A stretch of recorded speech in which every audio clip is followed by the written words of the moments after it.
Months of campaigning, hundreds of rallies, and tens of millions of votes already cast. It all comes down to today in a race that saw a presidential debate prompt a change at the top of the Democratic ticket and two apparent assassination attempts against a former president.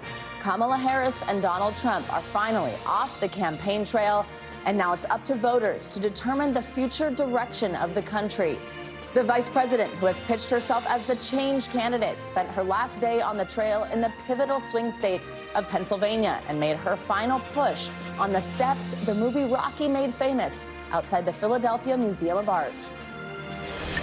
We are optimistic and we are excited about what we can do together.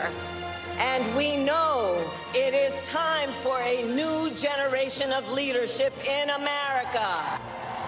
Meanwhile, the former president crisscrossed battleground states with stops in North Carolina and Pennsylvania before ending his evening in Michigan. We will never give in. We will never give up.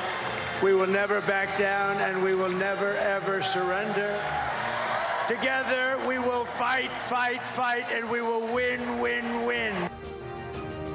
Good morning. I'm Savannah Sellers. Happy Election Day. Joe Fryer will join us from the battleground state of Wisconsin a little later. And the day is officially underway. Polls in the East are now open this morning. That includes the battleground states of Georgia, Michigan, North Carolina, and Pennsylvania. But at midnight Eastern time, the very first in-person votes of Election Day were cast. This is a tradition in the tiny New Hampshire hamlet of Dixville Notch. And in a race that is neck and neck, of course, the 6 votes cast were split evenly between Kamala Harris and Donald Trump. We are just getting started on a busy and consequential day. We will be live with you through the whole morning. Each hour, we'll be checking in with both campaigns and taking you to every battleground state. We have correspondents fanned out across the country. And we have our friend Jonathan Allen standing by for analysis on anything and everything. We're going to begin our coverage on the campaign trail. In just a minute, we'll talk to NBC News correspondent Von Hilgert, who has been covering the Trump campaign. But we will start this hour with the latest from the Harris campaign. We have NBC News White House correspondent Mike Memoli joining us from Washington. Mike, good morning. Great to see you. Great to start our election day with you. Before we look at today, I want to talk about yesterday. Vice President Harris making several stops throughout battleground Pennsylvania on the final day of the campaign, choosing really to exclusively spend her day in Pennsylvania rather than crisscrossing battleground states as the former president did. It's a crucial state, of course. She's visited it more than a dozen times as candidate.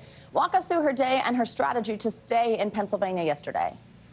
Well, good morning, Savannah. Happy Election Day. Voters are voting, and the candidates have still some campaign stops to come. But yesterday for Vice President Harris, it really was a sprint to the finish in that key battleground state of Pennsylvania. 19 electoral votes. It's the biggest prize of the 7 major battlegrounds. And the Vice President had 5 different stops. She was kicked off a canvas reach out in Scranton, Pennsylvania to start the day. She was knocking on doors in Reading, Pennsylvania. Then she held 2 major rallies, one on the west side of the state in Pittsburgh, and then she closed things out with a huge rally in Philadelphia, just there on the Rocky Steps, where she closed her campaign with an all-positive message, not mentioning her rival Donald Trump, talking about the future. Take a listen. We are ready for a president who knows that the true measure of a leader is not based on who you beat down, but based on who you lift up. America, we started this campaign 107 days ago.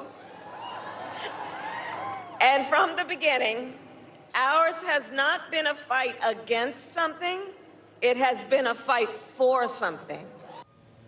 Now, Savannah, I was at that rally, just got back to here to Washington a few hours ago. Huge crowds, and there was not just the vice president, but a number of entertainers. We had Ricky Martin, Lady Gaga, will.i.am performing his new single, Yes, She Can, and yes, Oprah Winfrey making her passionate case for the vice president as well. Well, Mike, I'm going to have to ask you before I let you go what your favorite act was, but we'll get to that in a minute. We know Vice President Harris voted by mail, though, to California. Her running mate, Minnesota Governor Tim Walz, took part in early voting. Harris is holding an election night event at her alma mater, Howard University. Tell us what we're going to expect from the vice president today and what we'll see there on that campus.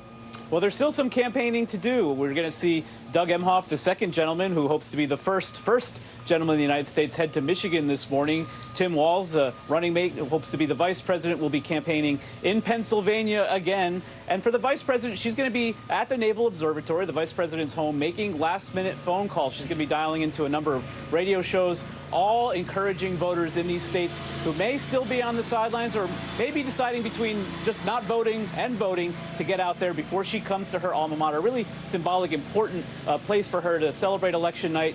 But it's clear, and both campaigns are really planning for the possibility that we may not have a call tonight.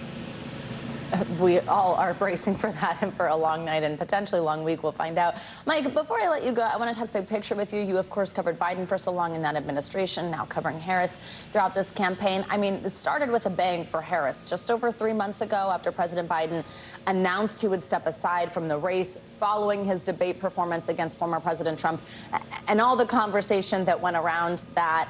How was Vice President Harris able to pull together a presidential campaign that made her a contender as quickly as she did and really, especially initially, inspire a lot of motivation and energy around her? Well, Savannah, this is the 5th presidential campaign I've covered, but I want to say it's the 6th because I've covered 2 in one cycle here. Yes, starting with President Biden. Really a pivotal moment was on the night of that debate. We all remember when President Biden stumbled against President Biden. You talk to advisors to Vice President Harris, though, and they talk about her response that night, not sugarcoating what we saw from President Biden, but defending him and talking about the stakes moving forward. They said that was such an important moment for setting her on a strong footing for eventually when President Biden did drop out. Now, she inherited a significant, strong campaign operation that he had built and really capitalized on some of the major issues that have benefited Democrats up and down the ticket over these last 3 years, especially abortion rights. But she also did inherit some of the baggage from the Biden administration, especially voters' concerns about inflation. So when we see the results tonight, we'll see ultimately which was the bigger factor. Was she able to break through and make herself the change agent, even though she's been part of the administration for the last 4 years? Mike, John Allen here. Just wanted to ask, with all of this blitz at the end with the campaigning through Pennsylvania, if they left anything on the field, if Vice President Harris didn't get something done, what do you think that would have been? Is there anything they wish they'd done, or do they feel like they accomplished all that they possibly could? Well, John, you know this. Campaigns really often are scaling down, tailoring their battleground map as in the closing days as they see paths to victory, maybe closing off in some places, shifting resources to others. And the Harris campaign advisors told reporters yesterday they still see a path to victory in each of the 7 states. Now, we know that there's even another state that came on the battleground map potentially late, Iowa, that shock poll. There was a directive from the headquarters to some of the surrogates who maybe wanted to make a last-minute trip to Iowa to capitalize on that close poll. They were told, nope, we're keeping our focus on the big 7. So an indication that if there is momentum that carries them to unexpected results elsewhere, it's a nice cherry on top, but they're focused on keeping the focus on those 7 key states. All right, Mike Memoli, who'd you love most last night? I got to say, I've seen Lady Gaga. It was interesting. 4 years ago, she was the closing act for President Biden as he was on the way to victory. It was interesting to see her again, the closing act last night, and a really nice rendition of God Bless America. Okay, who knew? Mike Memoli, Lady Gaga fan. Love it. Learn something new every morning. Mike, thank you so much. We'll see you in a little bit. Now let's get to the latest on the Trump campaign. We have NBC News correspondent Vaughn Hilliard, who joins us from West Palm Beach. Vaughn, good morning. Great to see you. So after a whirlwind last day of campaigning in battleground states, where he finished up his last event after midnight on Election Day, he was in Michigan. I know that's a little bit of a superstition maybe for him. We'll talk about that in a minute. But he's back in Florida. First, let's start on his plans for today. Right. First, I think that we could all use some Mike Memoli, Lady Gaga analyzing here after the week that we should expect. This is going to be, across these 7 battleground states, as you noted, a tight race is the expectation of the Trump campaign as well. And that is where you saw Donald Trump last night finish up his final rally late into the morning in Grand Rapids, Michigan, after having an event in Reading, Pennsylvania, and Pittsburgh, Pennsylvania, and a morning event yesterday in Raleigh, North Carolina, where you and I last spoke. And For Donald Trump, he is now here in West Palm Beach, which is going to be the command center for him and his campaign. He's going to be leaving his Mar-a-Lago estate later this morning, we're told, with former First Lady Melania Trump. They've still got to go and cast their ballot. They're going to do that today. But then tonight, they're going to be watching the results come in alongside advisors and other close allies. The likes of Roger Stone tells me that he will be at Mar-a-Lago in attendance. And then we could very well see Donald Trump make his way across the water over to West Palm Beach at the convention center, where the press will be gathered and other supporters for potential remarks. Of course, in 2020, Donald Trump prematurely declared victory from the White House in 2020. And the question is whether he intends to do the same this go around. We're expecting these ballots to be counted over the course of days. We very well could have a decision tonight here, but that is where a lot of this is up in the air. But Palm Beach is going to be the center of command here for the Trump operation in these hours and days ahead. Vaughn, let's now talk about him wrapping up the campaign. You as well. We were texting when you said, oh my gosh, it's going to be my last Trump rally. Late night rally in Grand Rapids, Michigan last night. I mentioned kind of a superstition for him, right? It's been a little bit of a tradition. Tell us what we heard from him in that last rally. Right. In 2016, he finished up in the late morning in Grand Rapids, Michigan. In 2020, he did the same. Of course, he won one of those two elections. But last night, he was there beginning his remarks at about 12:30 in the morning, arriving late. He went and spoke for about 2 hours. He went on the attack against, of course, Vice President Harris, but also calling Nancy Pelosi a crazy, sick person. He also went on the attack against his former generals, John Kelly, James Mattis, John Kelly, and Mark Milley. And so for Donald Trump, I think last night was very representative of his freewheeling, unvarnished, attacking Donald Trump that we've become accustomed to over the years, one that was not very disciplined. You know, there was a lot of people within Donald Trump's campaign and allies that were hoping for a much more focused, even supporters focused Donald Trump this last week. But that's never really been Donald Trump's style, and it wasn't here in the closing 24 hours. Vaughn Hilliard, we will be talking with you throughout the morning on this consequential day. Thanks so much for being with us. Now it's time to head to some of our battleground states, the places this election could be won, could be lost. We've got a team of correspondents standing by across the country. Antonia Hilton is in North Carolina. Blaine Alexander is in Georgia. Our own Joe Fryer is in the great state of Wisconsin, and Rahima Ellis is in Pennsylvania. Good morning to all of you. Thank you very much for kicking us off from these battleground states. Rahima, I will start with you because many see Pennsylvania as the one to watch in this election. It's one of the tightest races in the country. It could very well decide the eventual winner, as it did in 2020. Talk to us about the significance of where you are in Erie County and what you're seeing there this morning. Any inklings from people coming out to the polls so far? Absolutely, Savannah. Behind me now, it's just a short line. It was a much longer line just before we got started. People started lining up before the doors even opened. Many of them saying they have to get to work, but they want to make certain that they cast their vote. Why is this area of Erie County so important? It's just 2% of the total population of Pennsylvania, but it has a big footprint in terms of presidential politics. Erie County has historically voted for the eventual winner in the last 4 presidential elections, and it's been known to flip its votes. It voted for Barack Obama, a Democrat, twice. Then it flipped in 2016, voting for Donald Trump. He won here in the county by just 1%. And then in 2020, it voted for Joe Biden. He won by just 1%.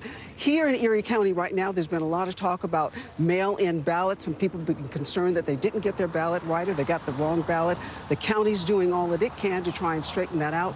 One of the things it said is that offers people that they can come to this location in one of 149 polling places here in Erie County and cast what they call a provisional ballot. And we should tell you that the clerk of Erie County Election Board said that those provisional ballots won't be counted until Friday because they've got to get through everything else before then. That, again, is one of the reasons why this will be a place that people will be keeping their eye on. As you've been pointing out, this is a razor-thin margins in terms of who they expect is going to win this. So every single one of the votes, as always, counts. But it seems like it may be more important than ever this time. Savannah? One we will certainly be watching, potentially waiting quite a while for. Rahama, thank you so much. We'll talk to you in a bit. Let's move back north to our own Joe Fryer. Joe's in Wisconsin. Joe, good morning. Happy Election Day. Good to see you. So you are in Republican-leaning Waukesha County, but I know you picked this really purposely. That's why you're starting your day there. Tell us why this county could prove pivotal in deciding which candidate's column Wisconsin falls into. Hey there, Savannah. Good morning. You know, we've mentioned the words Wisconsin probably hundreds of times in the last few weeks, so I figured why not come here to cover the election. The polls here are going to open in about 46 minutes, so that's why it's quiet in here right now. But when those voters come in here, they'll come here to check in. Reminder, Wisconsin is a voter ID state, so you do need to have that identification. Also, look here, you see, you can still register to vote today. Wisconsin does have same-day registration. If you haven't registered yet, once you got that ballot, you head over here to these familiar booths, and this is where you'll cast your ballot. We are here in Waukesha County. It is one of what's known as the WOW counties. Now, WOW does not stand for awesome or excellent, even though this is a really cool part of the state. WOW stands for Waukesha, Ozaukee, and Washington counties. Those are the suburbs of Milwaukee. They have long been Republican strongholds, but over the last decade, we've seen Democrats chipping away at that GOP advantage here. You look back at 2020, President Joe Biden, he got 39% of the vote here in Waukesha County. That was the highest since Dukakis back in 1988. Democrats hope that Vice President Harris can at least get that, maybe even get to 40%. That would be the first time a Democrat did that here since the early 1960s. So if that happens, Democrats feel they have a very good chance. We know Democrats will have huge turnout in Madison and Milwaukee. We know Republicans will have huge turnout in the more rural areas, and there's a lot of rural land here in Wisconsin.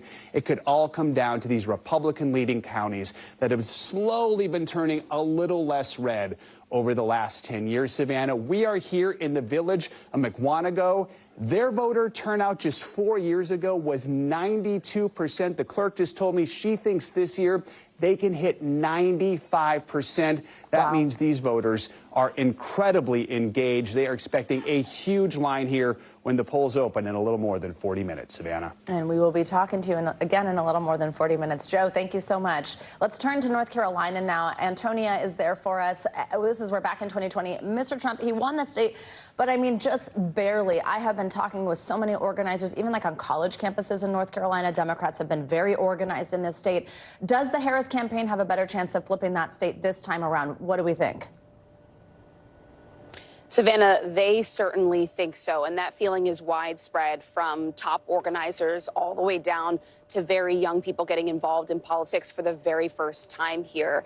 I actually got a chance to speak with Governor Roy Cooper, and he himself kept making references to 2008, the last time a Democrat was able to win this state, Barack Obama, of course. And he says there are a few factors here that are making that coalition, that feeling possible. The first, of course, is abortion as a major motivating factor, and there being so unaffiliated, so many unaffiliated voters in this state, many of them, of course, women, who are open to crossing the aisle, even if they identify as maybe more centrist or even a little bit to the right, who are concerned about abortion. They're bringing those people into their coalition. Then they have an immense number of young voters who are going to vote for the first time in many of the college centers in this state. And the party has made a huge investment in visiting those voters, in turning them out, and in messaging directly to them. And then the other piece is historic Black turnout. If they can get the Black community turnout at numbers close to 2008, and they have people who, you know, they're dedicating their entire lives to this right now, to getting those people to polling sites like this one, that is the recipe they think could turn this state. And as you mentioned, you know, Trump won this state last time by a very thin margin. And then for most of this cycle, thought that it was very comfortably in his column. Now what we've seen is he has been back and forth here every single day in these final days here, defending territory he should not have had to defend. That is making Democrats feel really confident today, Savannah. Antonia, great reporting from North Carolina, a battleground we are all watching, important for both of their paths for 270, and we will catch up with all of you again throughout the show and talk in just a little bit. I want to chat now with our friend who's here on set, NBC News senior national politics reporter Jonathan Allen. He's here in studio. He will be throughout these 4 hours that we're live. John, good morning.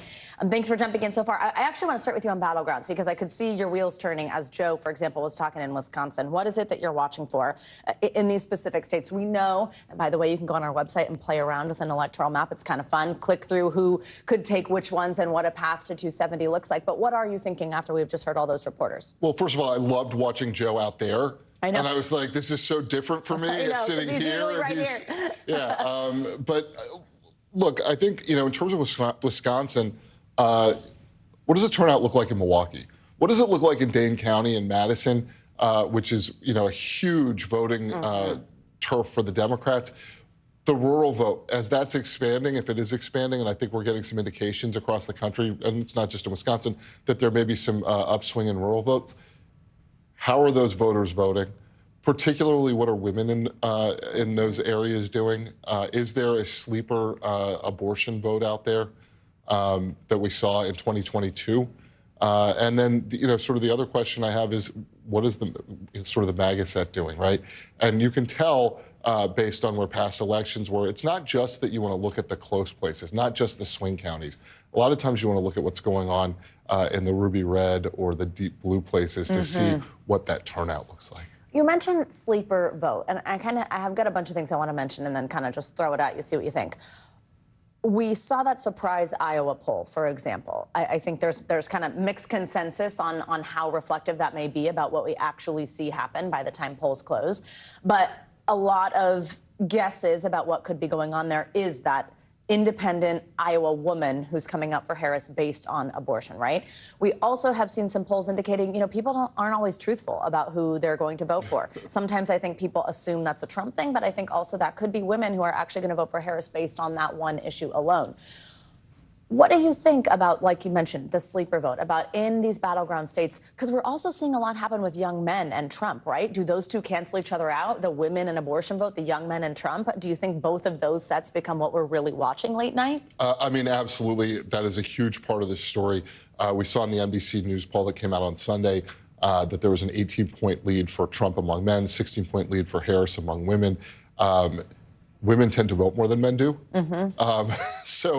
We complete the assignment. Yeah. So, but and we've seen Donald Trump pushing for men, right? His campaign over the course of the last 2 weeks or so got very bro-y, and so I think that's a huge storyline. Is the gender gap among women bigger? Is the gender gap among men bigger? And it's not just women voters necessarily. I think in some of these places you're going to see husbands and fathers, people who have been through the reproductive rights process in terms of, whether it's IVF, which there was an effort, at one point Alabama was banning IVF, or you're talking about care following a miscarriage, or anybody that's been through that process will have thoughts on this. So I think mostly women, but at the same time, some men as well. And you asked about Iowa specifically.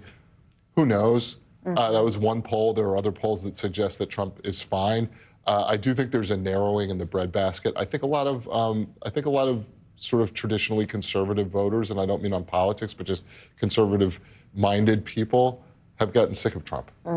John Allen, lucky for me, you're going to be with us all morning. You wearing these just to make me happy? Yeah, I was trying to match with you, and then I realized that they were a little cloudy, and I was like, I would rather see you than match. They immediately come off. I'm like, do you need them or not? John, thank you so much. You'll be with us all morning, and we'll have you keep jumping in on questions. Speaking of polls closing, our election night coverage kicks off today at 5 p.m. Eastern with Tom Yamas and Hallie Jackson. At 6:30 p.m., Lester Holt and Savannah Guthrie take over as the results come in. We will be with you all night right here on NBC News Now. And we are just getting started on a historic Election Day. Coming up, the race to 270 is on. From the swing states to the economy, we're tackling all the top stories and all the issues as voters head to the polls. Plus, we're taking a closer look at what's motivating young voters. Morning News Now is back in just 3 minutes.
Mornings are full of possibility and energy.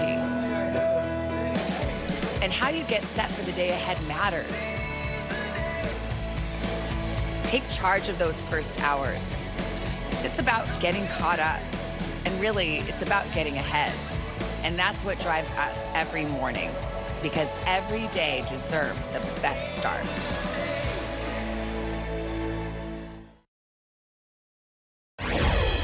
Welcome back. With a dead heat race all the way to the finish, it's unlikely we will know the next president of the United States before most people go to bed tonight. Like we saw in 2020, mail-in ballots can slow down the vote counting process. And this year, dozens of election-related lawsuits could slow it down even more. NBC News senior legal correspondent Laura Jarrett explains. The moment the entire country has been waiting for. The presidential race so tight in 2020, the winner took days to call. The high number of mail-in ballots creating a unique challenge for election officials, and this year may be the same. It takes time to count millions of votes. Pennsylvania's top election official Al Schmidt says he expects more than 30% of voters to cast their ballots by mail this time around. But state law prevents election officials from opening and processing those ballots until 7 a.m. on Election Day. It leads to a perception that things are delayed in Pennsylvania. And they're not delayed at all. It's just the process. A similar law in Wisconsin bars pre-processing of mail-in ballots ahead of time, while in Arizona, verifying signatures on early ballots can cause delays.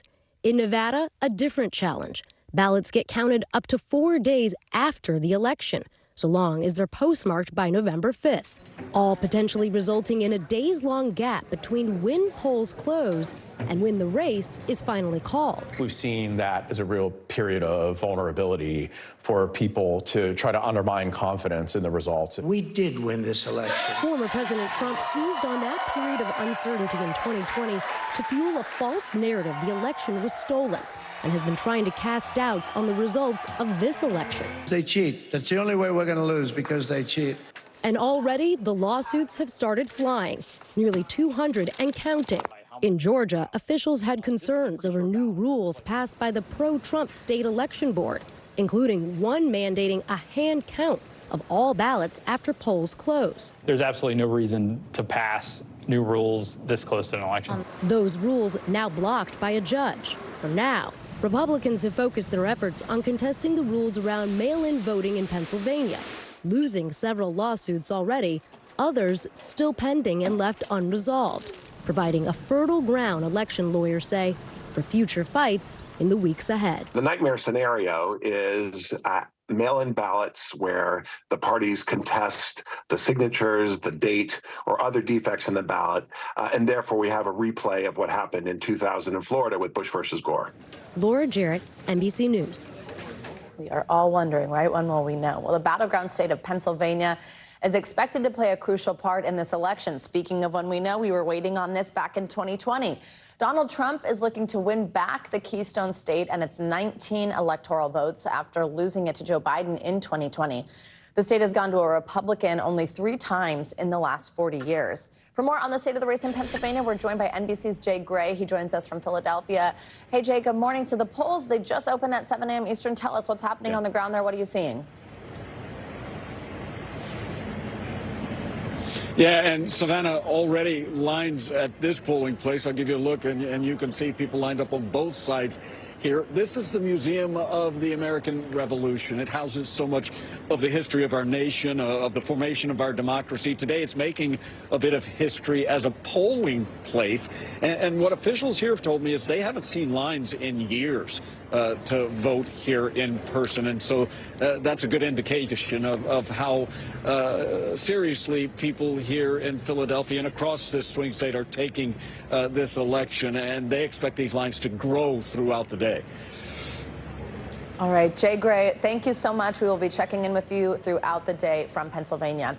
Our Election Day coverage is just getting started. Don't go anywhere. We have more live coverage right as voters just start heading to the polls across the country. Up next.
Top story live from Paris, live in Tel Aviv. We are here in Butler, Pennsylvania. Every weeknight, it's your news playlist. Top Story with Tom Yamas, streaming weeknights at 7 on NBC News Now. From inside Iran, from Israel, from Tampa, Hurricane Milton is here. Where we're standing right now is covered in water. Part of our continued reporting. Thanks for talking to me. Appreciate you. We are back with a look now at what's motivating the youngest group of voters in this election. More than half of Gen Z voters worry they'll never be able to afford to buy a house. That's according to a recent survey from a Missouri-based real estate company. That was a similar stat from our Stay Tuned Gen Z poll back in September. And nearly a third of Gen Zers said the issue that matters most to them is the economy. That's from an October NBC News Stay Tuned Gen Z poll powered by SurveyMonkey. We have CEO and founder of The Conversationalist, Sophie Barron, joining us now on set. Sophie, good morning. Thank you so much for being here. Thanks for having me. Happy Election Day. Can't believe it's here. You are decked out. I love the shirts. Like, this is so exciting. Let's talk through that issue that I mentioned there and the economy of it, because we're trying to understand, right, how young voters feel about each candidate. And polls, while they put Harris ahead pretty consistently within this generation, first of all, we are seeing something happen with young men and a break there for Trump. And then also that economy issue, we often are hearing people say that they think that former President Trump would do a better job with it. What do you think young people are feeling about both of these candidates? Yeah, I mean, I don't think the numbers lie. Right now, we're seeing young Americans support Harris over Trump by a 20-point lead. But that doesn't discount the young people who are voting for Trump, right? The 30% of young people that are supporting him mean that when you're in front of a group of 3 young people, 1 in 3 are going to be voting for President Trump. Mm-hmm. And I think it's important to remember that no one really benefits from looping all young people together and thinking that they all feel the same way. And at the end of the day, I think young people are supporting what they care about versus who. And I think what they care about and the issues are time and time again what young people will show up for and show out for in an election rather than a specific candidate. So I think it's important to remember that not all young people think the same, but it makes sense that young people are showing up more for Harris over Trump because she represents a lot of the issues that young people care most deeply about. One of those issues, and I've heard this when I've been out on the trail over and over again from young people, is abortion.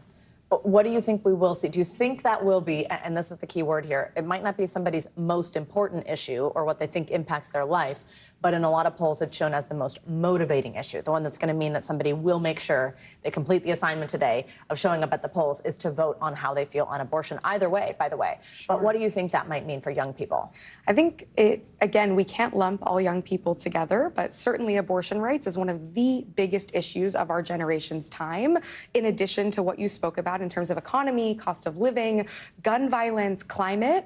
And one of the biggest issues that just came up for young people more recently in polling is threats to democracy.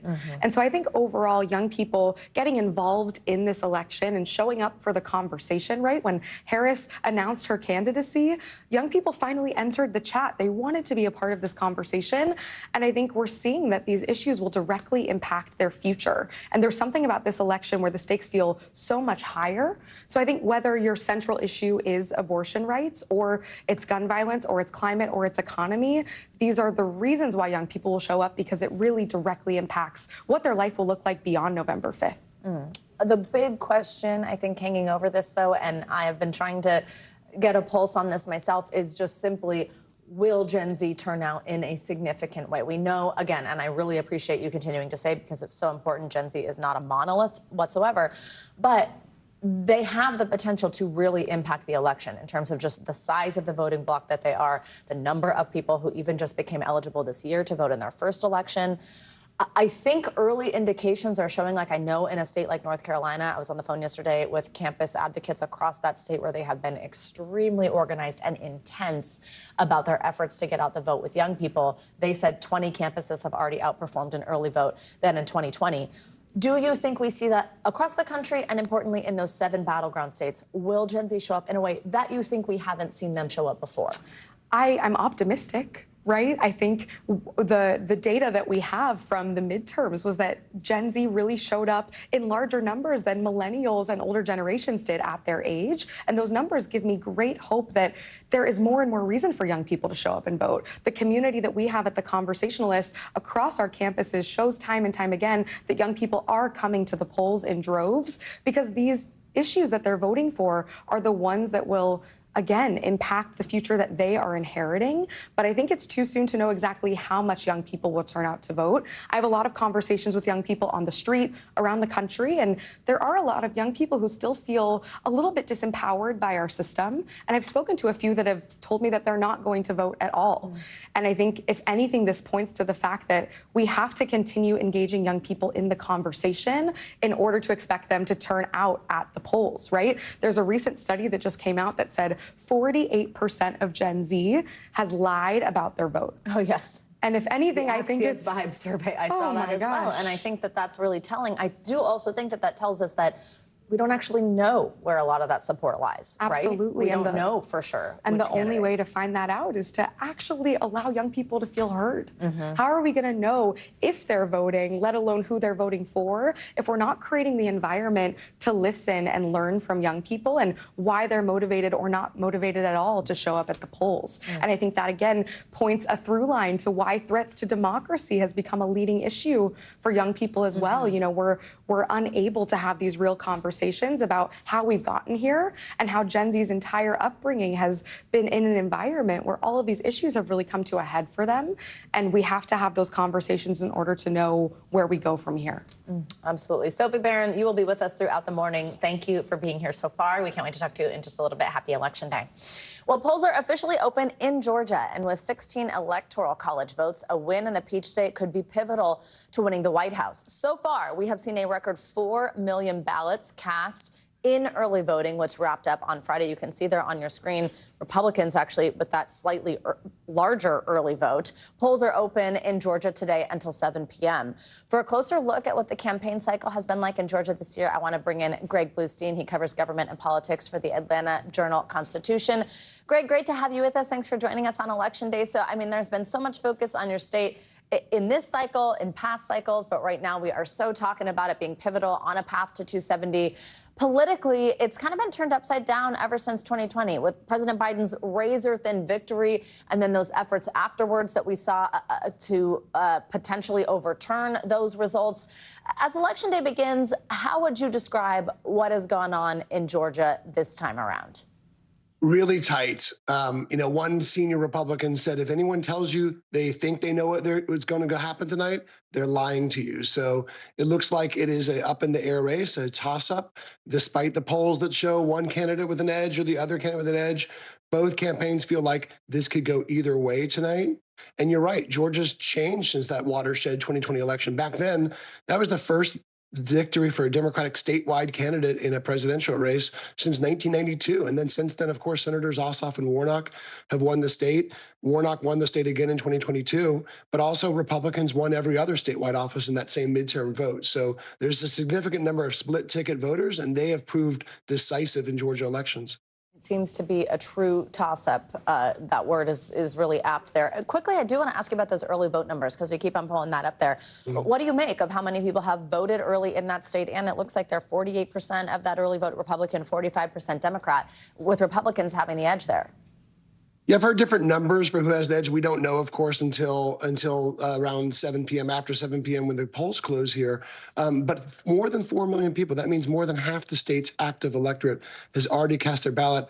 Of course, that's such good news for the campaigns because they can devote more resources to the irregular voters, the voters that don't often cast ballots in these presidential contests, those who are a little harder to turn out once that they bank all these reliable voters. But the big difference here is that Republicans, for the first time in a presidential vote, actively encouraged their supporters to vote early in elections. In Georgia, there's something that Donald Trump's campaign neglected in 2020, and now, of course, it's being encouraged. So that changed the dynamic, and we saw some really high turnout in small rural counties, especially in northeast Georgia. But of course, we also saw surging turnout in metro Atlanta, which is the biggest Democratic stronghold and the lion's share of votes in Georgia. You wrote an article that identifies 4 factors that you think specifically could decide Georgia's pick. What are they? Well, one of them is the gender gap, and that gender gap is more like a chasm in Georgia. It's huge.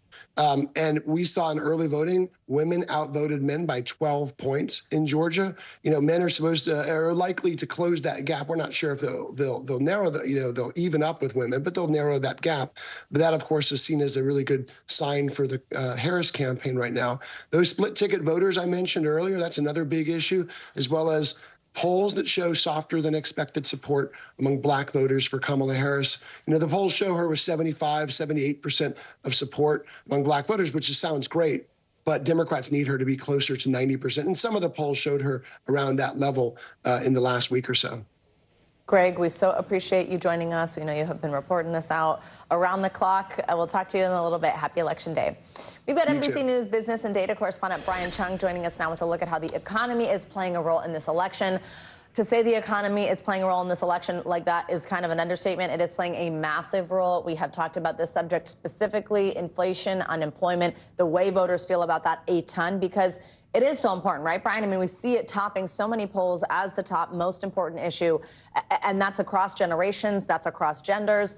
Give us a sense of how the economy is doing right now. Let's start there, and how it compares to how voters are feeling. We've seen sort of like it's like this missing puzzle piece a lot of times, or even though we're getting positive information about the economy, voters still don't feel good. And I hear so constantly, the number one thing I hear is it sucks to go to the grocery store right now. What are voters feeling right now? Yeah, and you absolutely cannot discount that that's the way that people feel. But here's the challenge, is that at the national level, the averages show that the economy is doing pretty well. When you take a look at inflation, for example, at 2.4%, that's the yearly pace of price increases. That is a vast improvement from the over 9% inflation rate that we had seen in the summer of 2022. And then on the job side of things, right, because yes, inflation is certainly hurting Americans, but what would be worse is if they didn't have jobs. We're not seeing mass layoffs in this economy. When you talk about an unemployment rate that's at 4.1%, just a smidge above where it was pre-pandemic. But here's the problem.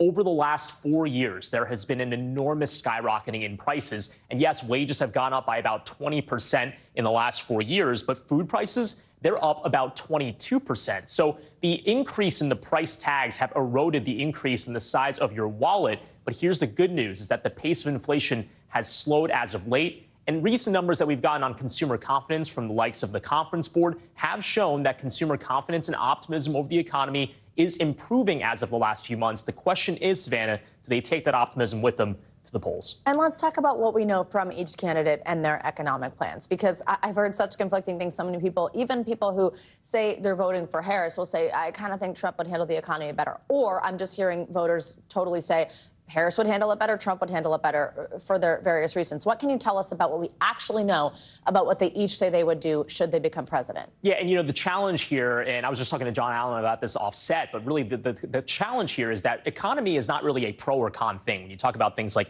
abortion or even tax policy, hey, I'm in support of this, or I'm against this. When it comes to the economy, everyone's pro-economy, and it's a number of different policy issues, actually in some cases hundreds of policy issues that are wrapped into one question. How do you feel about the economy? It's a very complex thing, but here's what we know from each campaign. The Harris campaign has said, look, we're going to promise to keep that commitment that Joe Biden promised in the 2020 election, not to tax anyone that's making over $400,000 in income. Instead, they would increase the corporate tax. Whereas on the Trump side of things, they would like to extend a lot of their first administration era tax cuts, which, by the way, many of which are still in place right now, and cut the tax rates for both individuals and also for corporations. But again, as I mentioned, the economy is not a singular issue. There are also things like childcare, drug prices, food regulation through, consolidation and mergers and acquisitions. These are really complicated issues, which the campaign has tried to message over the last few months. Again, another big question is whether or not that gets into the heads of those that are going into the polls today.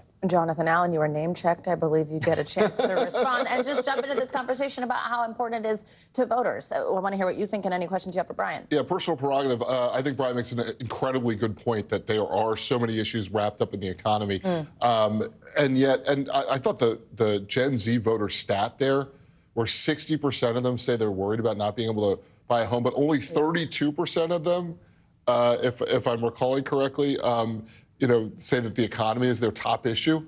And to my way of thinking, I'm like, if I felt like that was the problem, that would rise up really quickly in the priority. But Brian, the question that I wanted to ask you as you look at this, How do you think we should perceive the economy question? Is it really just a sort of proxy for the question of whether people feel good or bad about the track of the country, as opposed to reading it, specific to the economy? Which, by the way, if I may add, the answer to that is often low, too, right? Are we on the right or wrong track? It's usually wrong, is a much higher stat. Brian, go ahead. Absolutely. And here's the challenge is that, inflation is something that is also very nebulous. I mean, even when you take the economy, which is already such a huge topic to wrap your arms around, even if you drill down to inflation, there are so many factors. How much power do corporations have in raising prices at the store? How much is it your dollars? And is it just simply a supply chain issue where there are too many dollars chasing too few things? There are so many things that go into inflation. But when it comes to perception, it's really about looking at your budget. Every time you pay your credit card bill, every time you drive past the gas station, these are the reference points that you have in gauging what is the health of the economy. And I think that another big thing that we need to talk about here is housing, because that's the biggest cost for most Americans, those mortgage payments or your monthly rent payments. And those have been skyrocketing over the past few years, too. But is that the fault of a single policy from a single administration? No, you could argue that it's the accumulation of decades of underbuilding and not enough supply that can improve the availability of different units that can drive prices lower. So this is part of the conversation as well. We've seen the Harris campaign go out in places like Las Vegas and say, hey, you know what? Let's try to rethink the way that we zone and the way that we use Bureau of Land Management rules and regulations to try to increase the supply of housing available in those areas. These are really big questions. But again, it's the economy, but can regular voters explain exactly what policy issue can fix the economy? It's never just one thing. Yeah, that's absolutely true. But what I mentioned before, I think, is the most important thing with voters is you hear them say things like, the grocery store is so much more expensive. I had a young voter just tell me yesterday, when I started to drive, the gas wasn't expensive, and now gas is expensive. You know what I'm saying? So I think it's those types of things. Jonathan, before we hit break, I just want to ask you, if people just feel bad, even if the metrics are telling us things aren't bad, does it feeling bad hurt Harris just because she has been in this administration for the last 4 years? So it normally would, right? 100% chance that if Joe Biden is still the candidate, those who are like, I don't like the way the country's going, sort of bad, just sort of vibes, if you will, are more likely to vote against the incumbent. But what we've got now in this race is two non-incumbent candidates. Neither one of these people is president. And I was surprised to see over the course of this election that so many voters said that they saw Harris representing change. Even though she's the vice president for the president, her policies, to the extent that they are different than his, tend to be kind of Joe Biden policies on steroids, right? Adding some money to the homeowner subsidy she wants to do, that kind of thing. And yet, she has been able to present herself as a change candidate. So if you wanted somebody other than the current president, you know that that's going to happen. The question is, do you think Donald Trump, if you're voting solely on the economy or your perception of the economy, do you think Donald Trump's going to be better for that? Do you think Harris is going to be better for that? And by the way, when you talk to voters, they don't always vote based on their own economic views. Sometimes they look at the whole thing and say, I think the country would be better off for this. John Allen, Brian Chung, thank you both very much. We've got a lot more to get to this morning. I'll be talking with both of you all morning. Our special live Election Day coverage continues right now.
NBC News Daily is #1 for afternoon news across all of television. I'm Morgan Radford. I'm Vicki Wynn. I'm Kate Snow. And I'm Zinklea Samwat. What's happening around the world? Israel's military is building up there along the border. And what matters here at home? New numbers are out today showing more encouraging signs for our economy. Let's zero in on exercise. We know we're supposed to be doing it. What does it do for our health? What needs to change for social media to be a safer place? NBC News Daily, weekdays from 12 to 4 on NBC News Now.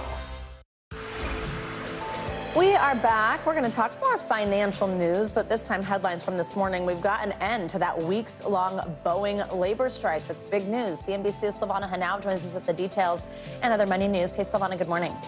Hey, Savannah, good morning. Yes, so Boeing machinists vote to approve a new contract ending a nearly 2-month strike at factories on the West Coast. The contract delivers a 38% wage hike over 4 years for the 33,000 union members who build most of Boeing's jets. Now, the strike has pressured the company's finances, and the end also could bring relief to Boeing's supply chain and airlines that rely on the 737, including Southwest. Walgreens has agreed to pay $100 million to settle a proposed class action lawsuit accusing it of overcharging customers for a decade. When they bought generic drugs through private insurance, Medicare or Medicaid, the company was accused of wrongly requiring insured customers to pay more than members of its prescription savings club, who can buy more than 500 widely used generic drugs for less than $15 for a 30-day prescription. And as you make your way to your polling place today, you can get some freebies and discounts at several restaurants and businesses. Krispy Kreme is giving out a free original glazed donut and an I Voted sticker at participating stores while supplies last. Lyft and Uber are offering discounted rides for voters, and Hertz has a car rental deal if you need temporary wheels to cast your vote, Savannah. There we go. I love it. Yeah. Get your free donut. Silvana, thank you so much. Got it. We have a lot more to get to this morning, including your Election Day forecast. And, of course, more check-ins on campaigns and battleground states. Our special Election Day coverage continues live next.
From Israel. From Tampa, Hurricane Milton is here. Where we're standing right now is covered in water.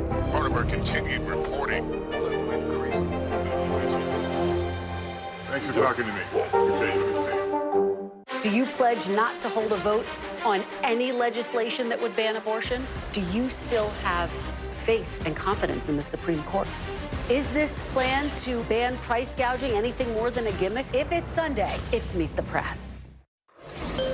We are back with a check of your election day forecast. Angie Lassman's here. We got to know what to wear to head out to the polls. Angie, good morning. How's it looking? Hi, Savannah. Good morning to you. We've got a couple of trouble spots, some nice spots too. So let's get you the details that you need. Chicago, St. Louis, down through Little Rock and stretching into Houston. Thunderstorms this morning. If you're trying to head out here in the next hour or two, you're going to have to contend with this batch of thunderstorms that's going to move its way to the east here as the day goes on. Otherwise, we've got a couple other alerts. Notice these winter alerts across parts of the Rockies. We are going to see some additional snow for folks there. We've got red flag warnings across parts of California for 27 million people, and then some windy conditions across parts of the Southwest. When it comes to the big picture look, it looks like the east, you'll see really nice conditions, actually. It'll be a little on the warm side, of course, but no rain for folks in Boston, New York, Washington, D.C., or even Cleveland here as you head out to the polls today.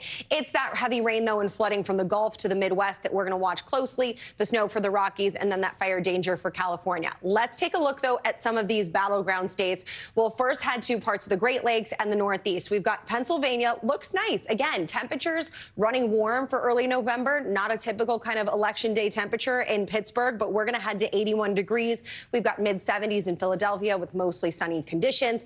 Michigan, of course, there's that rain that I mentioned from that front. Saginaw, Grand Rapids, Traverse City, all seeing some of the shower activity. It'll be mainly isolated here as the day goes on, but the showers and thunderstorms will be a potential for you. It looks like Detroit will get through most of the day with drier conditions and temperatures into the mid-70s, a little bit of cloud cover overhead. Wisconsin, Green Bay, Milwaukee, Eau Claire, all going to deal with the rain. Again, that same front works through, brings the shower and thunderstorm activity. Now, moving forward, of course, to the southeast, we've got North Carolina and parts of Georgia that we're going to see, again, with a couple of spots of rain. Asheville, Charlotte, Augusta are some of those locations that could see some rain. Otherwise, some nice conditions for Atlanta. We're going to head to the mid-70s. We'll see warm conditions, these highs that are running well above normal for this time of year, but you'll mostly see the sun and clouds kind of mix for Columbus, Valdosta, and even parts of North Carolina like Wilmington, Raleigh. We'll see mild conditions and mostly dry conditions. Now, last but not least, of course, we've got Nevada and Arizona, mostly sunny for Nevada. We will see some of those windy conditions. I showed you some of those wind alerts, so expect it to be quite breezy. Otherwise, the rain, you're not going to need the umbrella or anything like that. We'll see temperatures topping out at 69 degrees in Las Vegas through the day today. And then Phoenix looks like we'll head to the mid-70s. We'll see plenty of sunshine for folks there here as we get through the day today. There's that line, though, of showers and thunderstorms. Notice what happens as we get to tomorrow. So we finish out our election day. We head into tomorrow. Any rain that you're hoping to get in the Northeast, unfortunately, I don't think it will come to fruition. We really just need it there. The dry conditions are going to continue. Most of the heavy rain as this front works to the east, though, is going to be centered across the southeast for your Wednesday. So Atlanta, Charleston, Jacksonville, you'll need the umbrellas here as you get out there tomorrow. Now, tropics, they're still kicking. We've got Tropical Storm Rafael, winds now up to 60 miles per hour. This is sitting just to the southwest of Jamaica. This is going to impact folks like Jamaica, the Cayman Islands, Hispaniola down the line. It's moving right now northwest at 13 miles per hour. For the United States, it looks like here as we get through Thursday, we could see maybe the middle and lower keys see some tropical storm force conditions. Otherwise, we're going to have to watch for parts of the northern Gulf Coast, maybe Louisiana, Texas, the Florida Panhandle to see some potential impacts from this system down the line. It does look like it'll be a tropical storm at that point, Savannah, but of course it bears watching between now and then. All right, and you will keep us posted on Of course. that. And it sounds like for a lot of the country, it's good enough for Election Day. Yes, especially the coast. It's just that one area of the thunderstorms along that cold front, unfortunately, means the umbrella is needed. Make your plans accordingly. Angie Lassman, thank you so much. I'll see you in a little bit. That's going to do it for this hour of Morning News Now, but we are live all morning. Don't go anywhere. The news continues right now.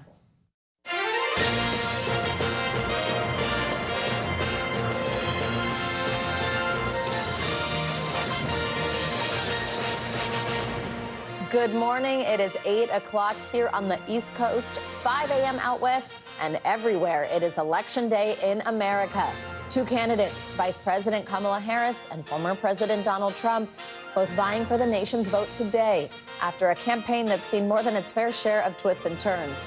A sitting commander-in-chief, President Joe Biden, bowing out from his re-election push. Deadly violence on the trail, putting the Secret Service squarely in Capitol Hill's spotlight. And a final battleground blitz from the candidates, all to convince a country that they are right for the White House in 2024. I will strengthen our military. I will restore peace in the world. and I will rescue the American dream. We're going to have the American dream back soon. We are optimistic and we are excited about what we can do together. And we know it is time for a new generation of leadership in America. And as we hit the top of the hour, polls are now open in 10 more states. That includes a handful of those all-important battlegrounds we mentioned: Arizona, Iowa, and Wisconsin now opening. Democracy playing out in real time as America anxiously awaits a decision years in the making, with its future on the line. Good morning, and thank you for joining us on such a special day. I'm Savannah Sellers. Joe Fryer's out on assignment, but he will be live with us in just a moment. We're also going to have our friend Jonathan Allen playing with us throughout the hour, and we've got our NBC News correspondent team on the ground in several of the all-important battleground states across the country today. You see them on your screen. Antonia Hilton, she's in North Carolina. Blaine Alexander is in Georgia. Joe Fryer's in Wisconsin. Rahima Ellis is in Pennsylvania. We'll also be checking in with our friends with each campaign. I'll get started, though, with Antonia. She's in Raleigh, North Carolina. Antonia, good morning. A Democratic presidential candidate has not won the state since 2008. But in addition to the White House, there are also several key statewide races to watch out for. Tell us about that first, because it's important that we keep in mind that it's not just the presidency on the line today. Yeah, completely. But interestingly, here in North Carolina, a lot of these things are colliding, in particular because part of what's fueling the Democrats' confidence here is what's happening down the ballot. So we have a gubernatorial race. On the Republican side, we have the current Lieutenant Governor, Mark Robinson, a man who has been enveloped in scandal that you and I have talked about on air, I think, several times. And then Democrat Josh Stein, who is polling double digits ahead of him. And so the Democrats are hoping that Mark Robinson's scandals are going to drag kind of everyone down on the ticket. The other race that people are talking about a lot here is the superintendent for public instruction. So basically the superintendent of public schools here. You have a Democrat, Mo Green, running against Republican Michelle Morrow, and she has also been at the center of scandal. She has made controversial remarks about her plans for public education. People in the state have also been upset that she actually homeschools her kids and doesn't actually, at times, to some voters, they say, seem like a fan of public education. And she has in the past also made incredibly inflammatory remarks, at one point seemingly suggesting that former President Obama should have been killed on television. And so that is the kind of a state of the race here. And Democrats are hoping all of that benefits them in tonight, Savannah. Absolutely. Thank you, Antonia. Let's go to Georgia, where we've got Blaine Alexander. She's in Cobb County for us.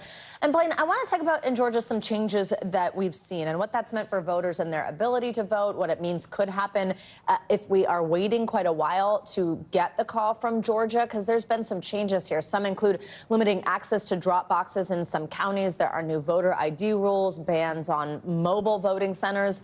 Will all of that make a difference today? Has it been making a difference in early vote? And especially with the last presidential race being decided by less than half a percentage point there, how is this making feel people better or worse about what might happen?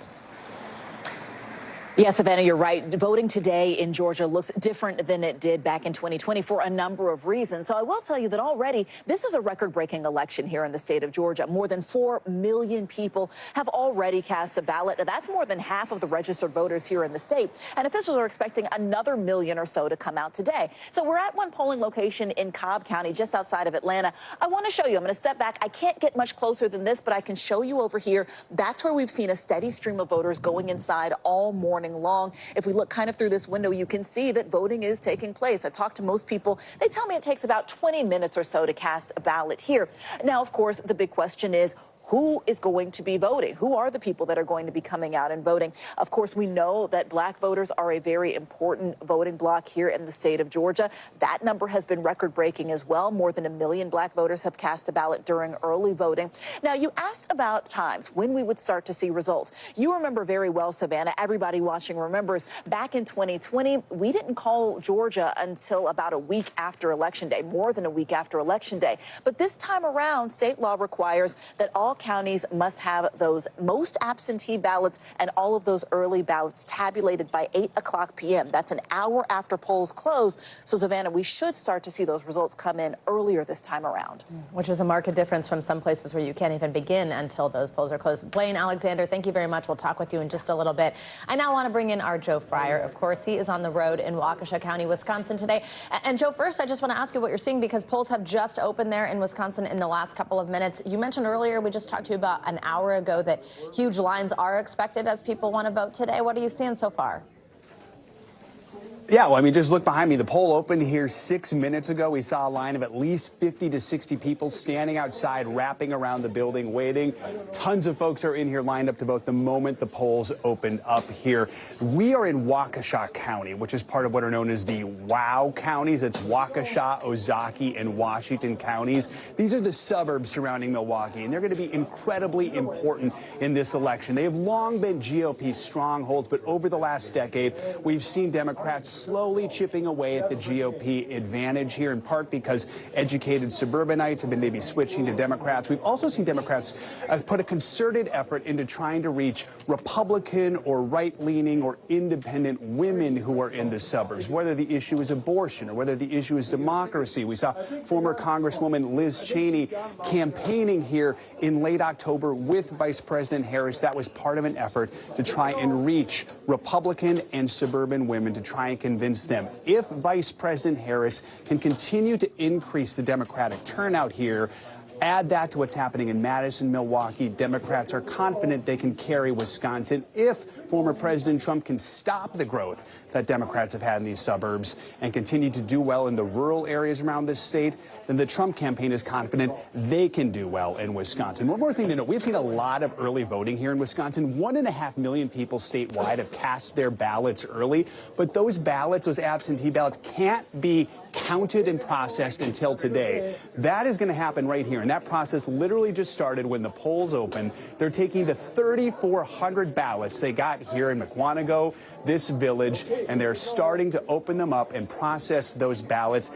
They've already had 61% voter turnout here. They're thinking this village alone, Savannah, could get 95% voter turnout this year. What a number. That's also a state, Joe, where I saw so much activation on college campuses, which could help with those margins for Democrats. We'll talk with you in a little bit, Joe. Great reporting. Thank you. And I want to go to Rahima. She's in Erie County, Pennsylvania. We know how important this state is, Rahima. It's something that we are all watching very closely, and it's something we know matters so much, and both candidates are very aware of it, so much so that Vice President Kamala Harris spent her entire last day campaigning in the state of Pennsylvania. Former President Trump also there yesterday making these final pitches. 19 electoral votes here. You've been open there for a little bit, the polls. What are you hearing from voters this morning, and is it giving you any idea which way this state could go? One of the things that I've been hearing a lot of Savannah, is people are saying, I'm glad it's over. One woman said she was feeling anxious and nervous about how her vote would count eventually in this election. And another person just said that as a result of all the ads that he's been seeing, he just decided yesterday who he was going to vote for. He decided he would vote for Harris. I did a completely unscientific survey of people that we've talked to. Of the people we've talked to, Savannah, there were 4 of them who said that they were going to vote for Harris, and one just decided yesterday. 3 of them said they're voting for Trump. 1 did not tell me. It's kind of split just among the people we've been talking to here, which is sort of emblematic of what people have been saying about this county and this state and this election. It's right down the middle. One person said in her household that she voted for Harris. Her partner is voting for Trump, but she was now going to buy him a cup of coffee to keep harmony in the family. So it is something that families are dealing with, individuals are dealing with in terms of the anxiety, and delighted that it's now coming to an end. When it will all be decided, they said, that's making them anxious too. Savannah? Rahima, you got some laughs on set here from us just hearing, I'm glad it's over. I think a lot of us probably feel that way. I was certainly hearing that from voters I was talking to. Enough with the ads and my mailbox stuffed with all of these mailers and everything. Rahima, Joe, Blaine, Antonia, thank you for the Battleground Blitz. Before we head to each of the campaigns, I want to bring in John Allen, who's hanging with us all morning. What do you think? You were one of the people laughing at that. Are you happy it's almost over? Yeah, I think the combination of exhaustion and anxiety, which has gripped, I think, most American voters over the course of the last months, if not years, is a toxic mix. Like when you think about, how your kids seem at the end of the day when they've got something big coming the next day and they can't sleep. And yeah. Totally. It's sort of everybody's hyped up. But I think what's one of the things that's really been fascinating about this election is that it's largely been static. So obviously Kamala Harris came in, gave a boost for the Democratic ticket from where Joe Biden had been, and then got it right back about where Biden had originally been against Trump. And what we've seen is just such evenness and close division. And we'll see, today and maybe over the next day or two, whether there is a break in that fever, whether there is a change, whether all 7 swing states go in one direction or the other. But it sure still feels really close. And I suspect that the anxiety and fear and anger and will continue, pretty soon after this election. Is there one battleground that is the most interesting to you? I mean, absolutely Pennsylvania. Yeah. If Kamala Harris wins Pennsylvania, she is likely to be the next president of the United States. If Donald Trump wins Pennsylvania, he is likely to be the next president of the United States. I think both campaigns, with their ad spending, which has been more in Pennsylvania than anywhere else, with the rallies that they did at the very end, Donald Trump in Pennsylvania twice yesterday, in Reading and Pittsburgh, Kamala Harris in Reading, Pittsburgh, Allentown, and one more spot that I'm forgetting at the moment, Pennsylvania. But everything points to them understanding. She wins the blue wall, Pennsylvania, Wisconsin, Michigan, and Omaha, Nebraska. She wins. Trump wins Georgia, North Carolina, and Pennsylvania. He gets to 270 electoral votes, and he wins. Yeah. Oof, gosh, so much to watch out for. John, you'll be sticking with us. Let's head over to Florida now, where Donald Trump will be hosting an election night watch party later today at the West Palm Beach Convention Center. That is where you find NBC News correspondent Vaughn Hilliard. Vaughn, good morning. So let's just hear first the preparations that are underway over at the Convention Center. What does the Trump campaign have planned for today, and what are you hearing from people who plan to be there tonight? Yeah, hey, Savannah. Just about literally 2 hours ago, Donald Trump landed into Palm Beach, Florida here after a long campaign day on the trail yesterday, including a late-night rally in Grand Rapids, Michigan, through the middle of the morning. And today, though, this is going to be the command center. Not only is he and the former First Lady, we are told they are going to go vote in Palm Beach here later this morning. But tonight, Donald Trump is going to be watching the results come in alongside his family, advisors, and other close allies. We're told people like Roger Stone, Rudy Giuliani. But this is, for Donald Trump, going to be a question of whether we will know the results of the election tonight or not. In 2020, of course, he prematurely declared victory from the White House before most ballots, or a lot of ballots, had even been counted. And tonight here, the question is whether he will make his way over to the West Palm Beach Convention Center, which is where we're told thousands of his supporters, as well as the press corps, are going to be awaiting any potential result or remarks from Trump himself. Vaughn, we've been talking about Trump's final message in the last days of campaigning. Something you focused on the past couple of days that seemed sort of to come out of left field was health care policy. We know so much of what we'd heard before was about the economy, was about immigration. Why throw that in here? What's he been saying? What's the strategy? A large part of the reason that healthcare policy has come to the forefront is for 2 reasons. Number one, the Harris campaign has repeatedly gone under the attack against him for his efforts to overturn the Affordable Care Act, Obamacare, throughout the course of his first administration. And Trump himself, from the debate, said he has concepts of a healthcare plan, but has not offered specifics, despite years of calling for healthcare reform. But then the second and even foremost reason is Robert F. Kennedy Jr., the former independent presidential candidate who endorsed his bid, has really become a close ally of his in these final weeks on the campaign trail. And Donald Trump has said that he would put Kennedy in charge of healthcare policy, including potentially overseeing vaccines that are on the market. Now, Kennedy is a vaccine skeptic, somebody who has questioned even the COVID vaccines, somebody who has suggested that fluoride should be removed from the U.S. water supply, despite scientists saying that it is one of the greatest public health advancements in the last century. Vaughn, I want to ask you about something that we were just discussing with John, and after I hear your answer, I'll let John jump in here too, which is kind of like this path. What are the possibilities? And obviously we can glean a lot from what states the former president spent his last day in. From Friday to Monday, Trump visited North Carolina 4 times. That's clearly an important state for him after he narrowly won there in 2020. It's also somewhere like I've been really impressed specifically on the efforts of Democrats on college campuses. They're very organized, very intense. Right. And a Democrat hasn't won since 2008, but do we see that happen? Who knows? Let's talk through the combo of states that his campaign will think his most likely path to victory will be, and tell us about the work he's done in those states.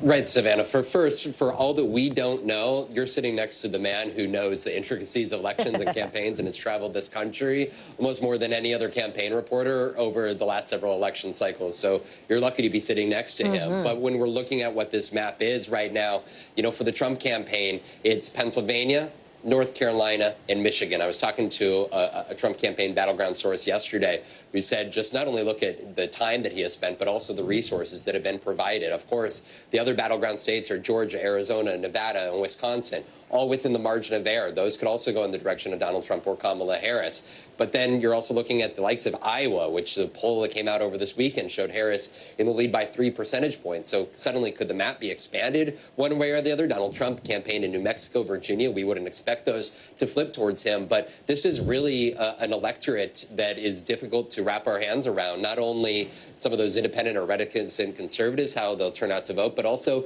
those new Gen Z voters, 18 to 22-year-olds who weren't even eligible to vote 4 years ago, but also those MAGA faithful, folks that even didn't vote in 2016 or 2020 in places like Wisconsin and Arizona. The Trump campaign says that early vote results are showing that some of their Republican faithful supporters are turning out that didn't even vote in 2020, and they think that would make the difference. So there is a lot at play here. But those 3 states, North Carolina, Pennsylvania, and Michigan, is the Trump campaign's belief of their pathway to major victory here. Well, John, wasn't that sweet what Vaughn said about you? I'm blushing over here. Let me just assure you, Vaughn, it is I who is very lucky to be on Savannah's set here, not the other way around. But Vaughn, you've been all over the country with Donald Trump, crisscrossing. And what I'm curious about is, if he ends up winning this election, what are you going to look at and say, here's what he did really well at the end? And if he ends up losing, what did he leave on the field, or what did he screw up?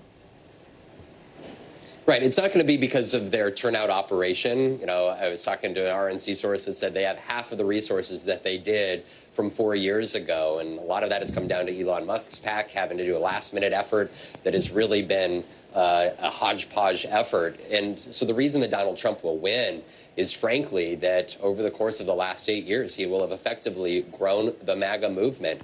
And from traveling the country and talking to a great many voters, I think that we need to have a very real conversation about the extent to which a great share of the American electorate is not viewing the set of facts and reality through the same lens that I think most major news organizations are reporting, and instead taking Donald Trump, who has repeatedly not only claimed falsehoods about the election, but also has called into question a great other many conspiracy theories in this country. And I think that what we have seen is those sort of conspiracy theories and lies and falsehoods go beyond just that first 2016 MAGA core of the electorate, but extend elsewhere. And the second part of that is, frankly, there's frustration with the U.S. Congress, and Donald Trump has promised to, through his own ways, to essentially single-handedly fix things and make the claim that Donald Trump was right about everything, that he's going to be able to bring an end to the war in the Middle East and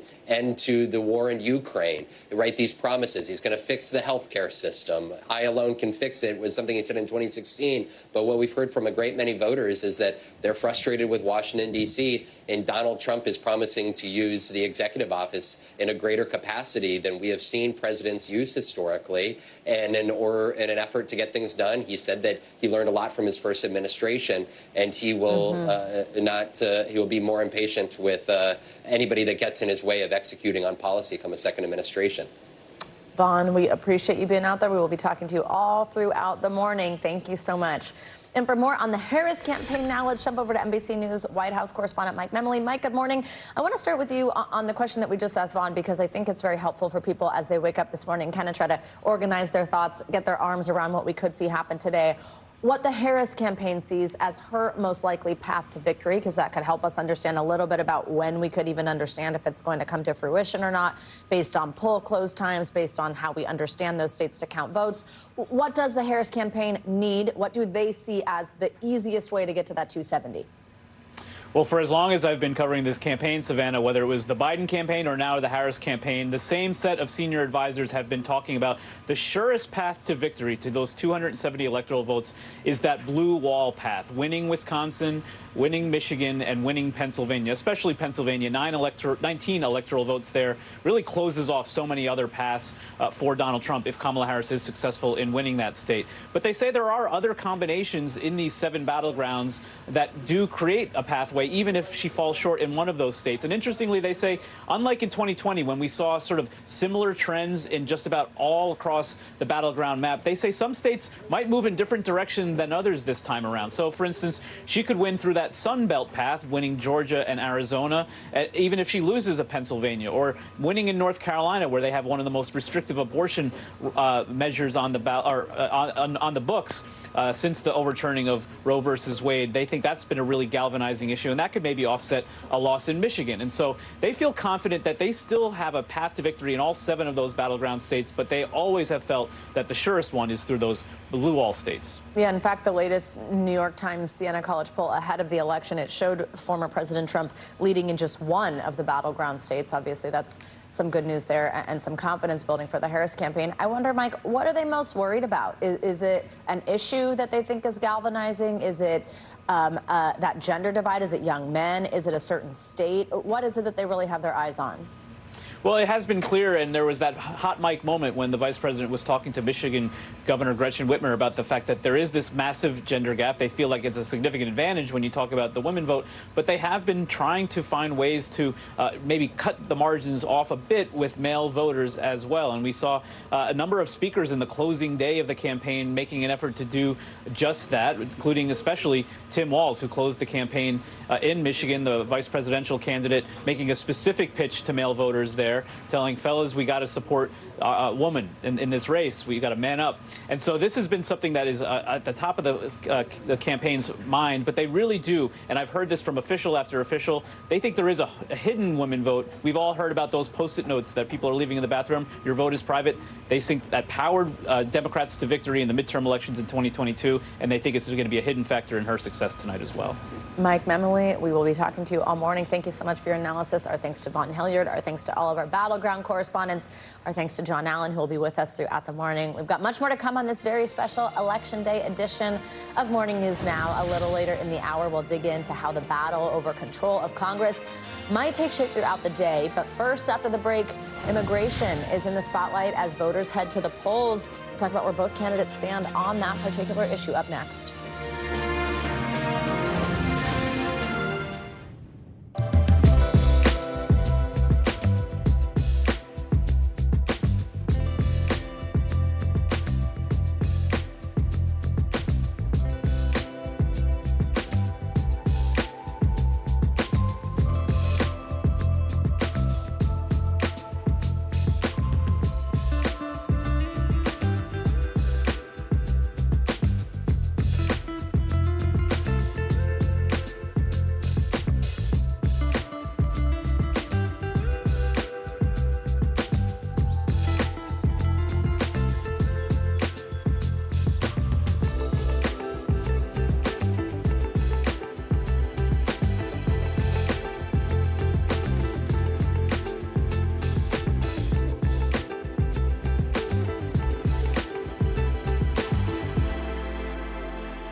inside Iran, from Israel, from Florida, from Lewiston, Maine. Part of our continued reporting. This is what a country in war looks like. Women, children. What is it like? Countless neighborhoods across the region that look just like this. Everybody good? Get took for all this damage to his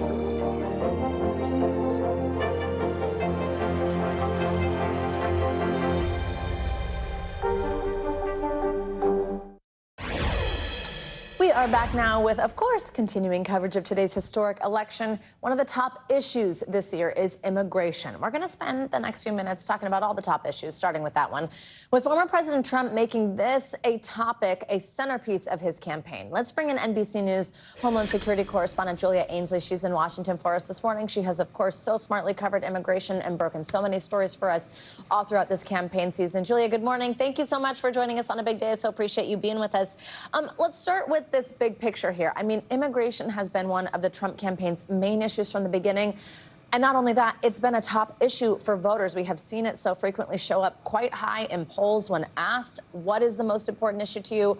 Vice President Harris has only started to talk real specifically about it in the past month. But first, just tell us, like, where each candidate stands. If each of them were to become president, what do we think happens with the border, with immigration?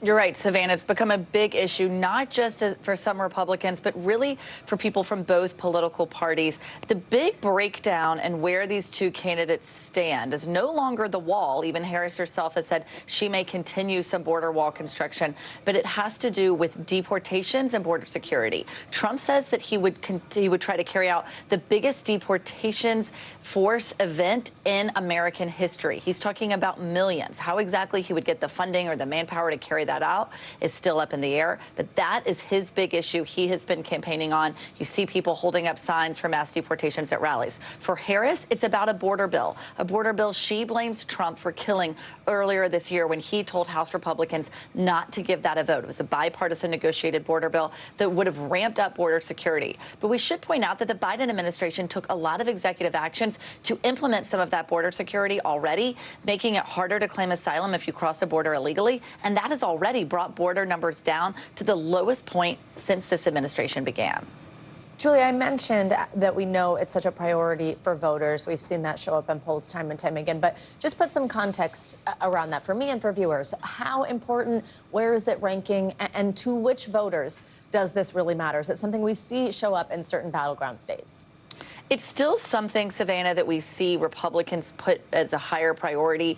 Typically, things like the economy or abortion rights stay as a #1 issue for Democrats. But what we have seen is there have been more conversations among Democrats. And I think this is the biggest change I've seen, is that the majority of Americans, no matter which party, do believe that illegal immigrants, people who are living here illegally and have been ordered deported, should be deported from the United States, that they should not have the right to live here illegally. That's been a shift to see the majority of those. We used to be talking about a pathway to citizenship for those people. But a very key caveat of that same poll found the majority of Americans, regardless of party, think that if an undocumented immigrant is part of an American family, in other words, if they have U.S. citizen children or they're married to a U.S. citizen, they should be allowed to stay here and not be broken apart. Something that Trump has not said, that's a category he's not said he would leave alone.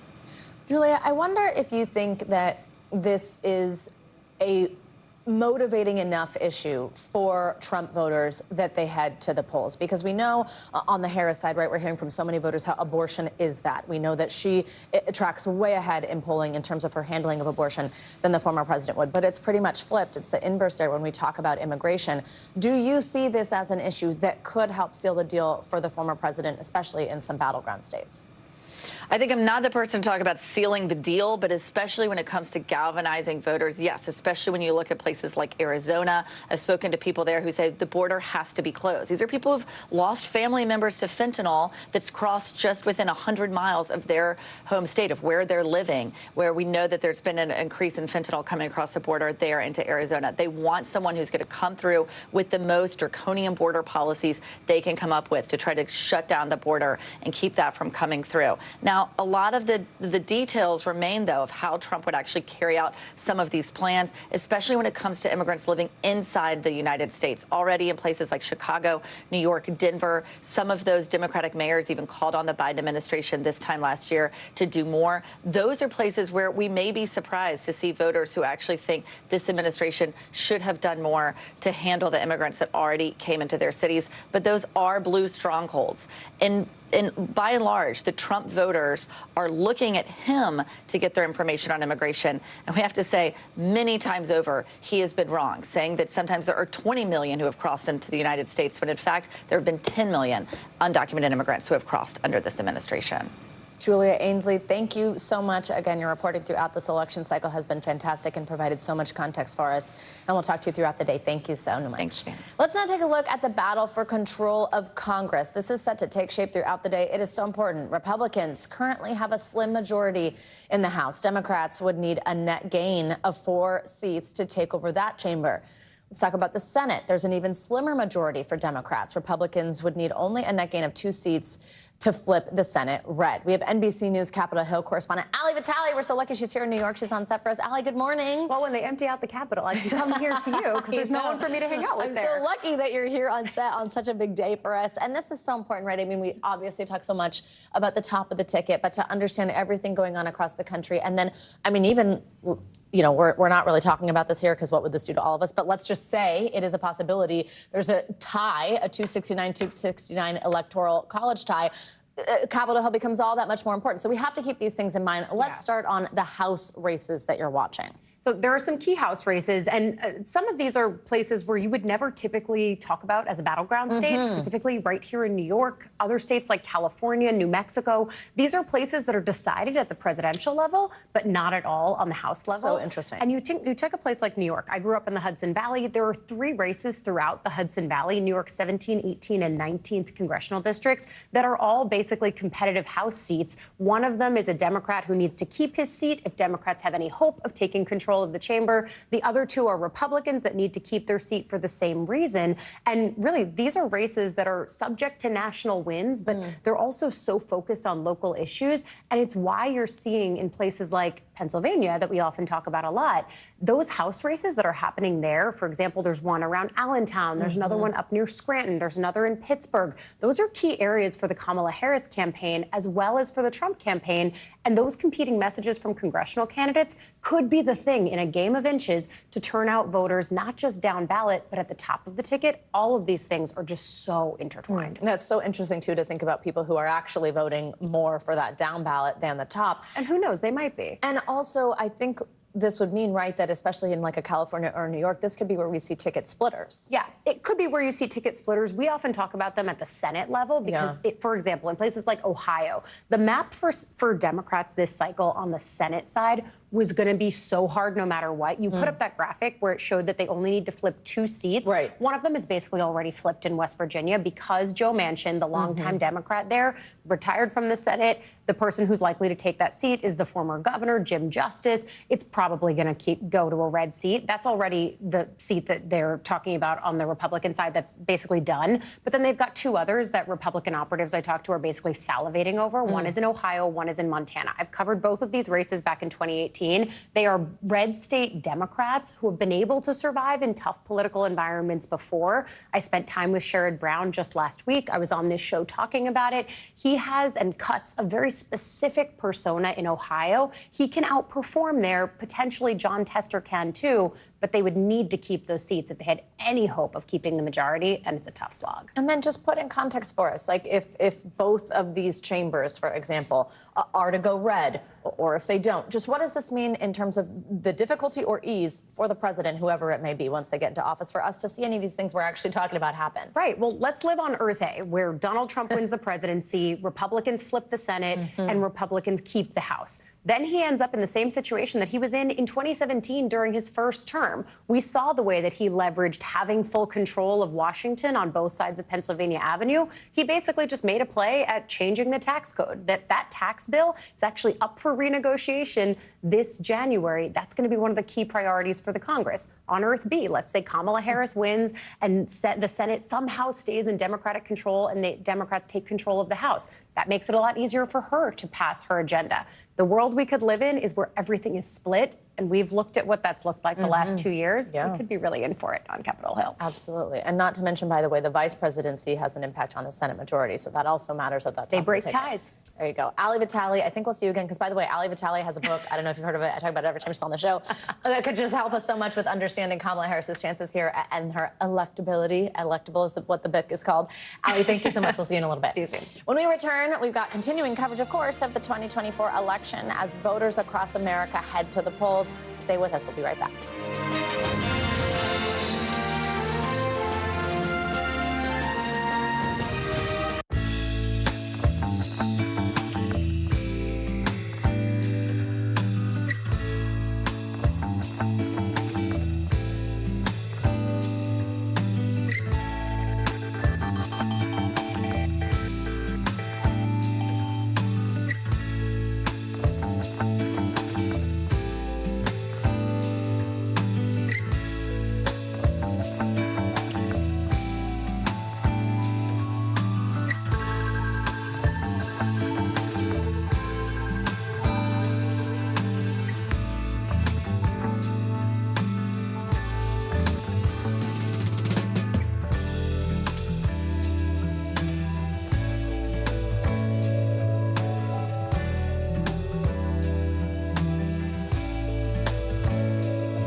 Listen to full episodes of Meet the Press wherever you get your podcasts. From inside Iran, from Israel, from Tampa, Hurricane Milton is here. Where we're standing right now is covered in water. Part of our continued reporting. Thanks for talking to me. Appreciate you.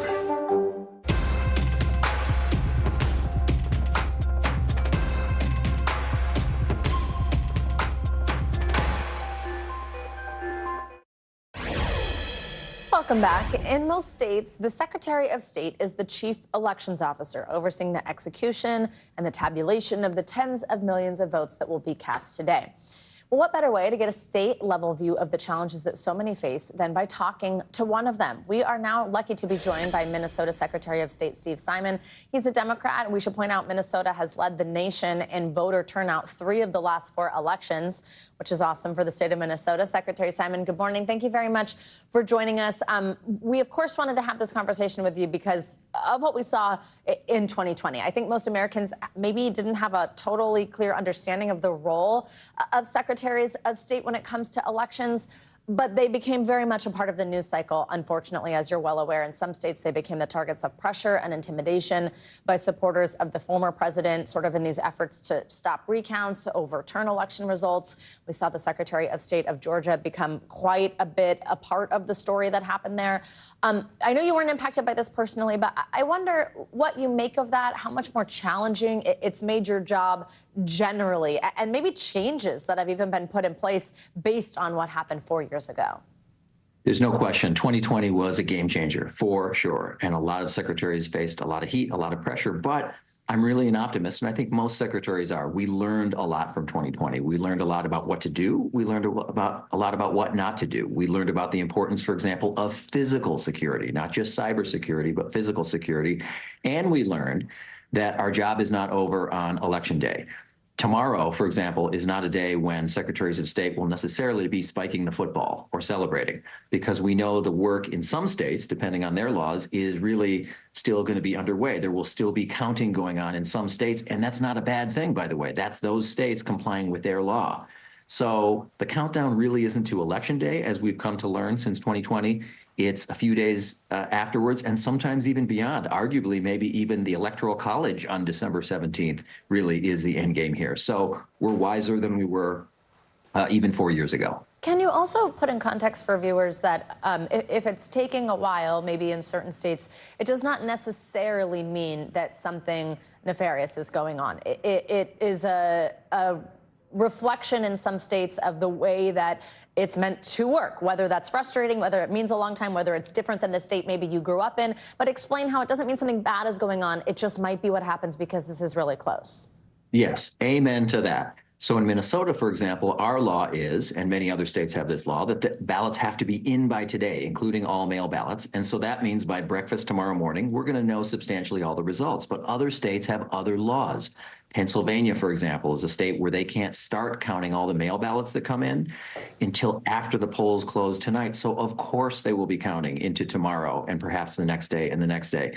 Then there are states of varying political complexions, from California to Mississippi, that have a postmark rule, for example, where as long as you get that ballot in the mail by Election Day, it can come days later and still be counted. So the fact that counting will still be going on later this week is not a sign that anyone did anything wrong, that there's any sort of misbehavior going on. It's those states following their laws. They're doing the right thing. So I just want Americans to understand and not to jump to maybe unwarranted conclusions about what's going on if we don't have full and complete results by tonight.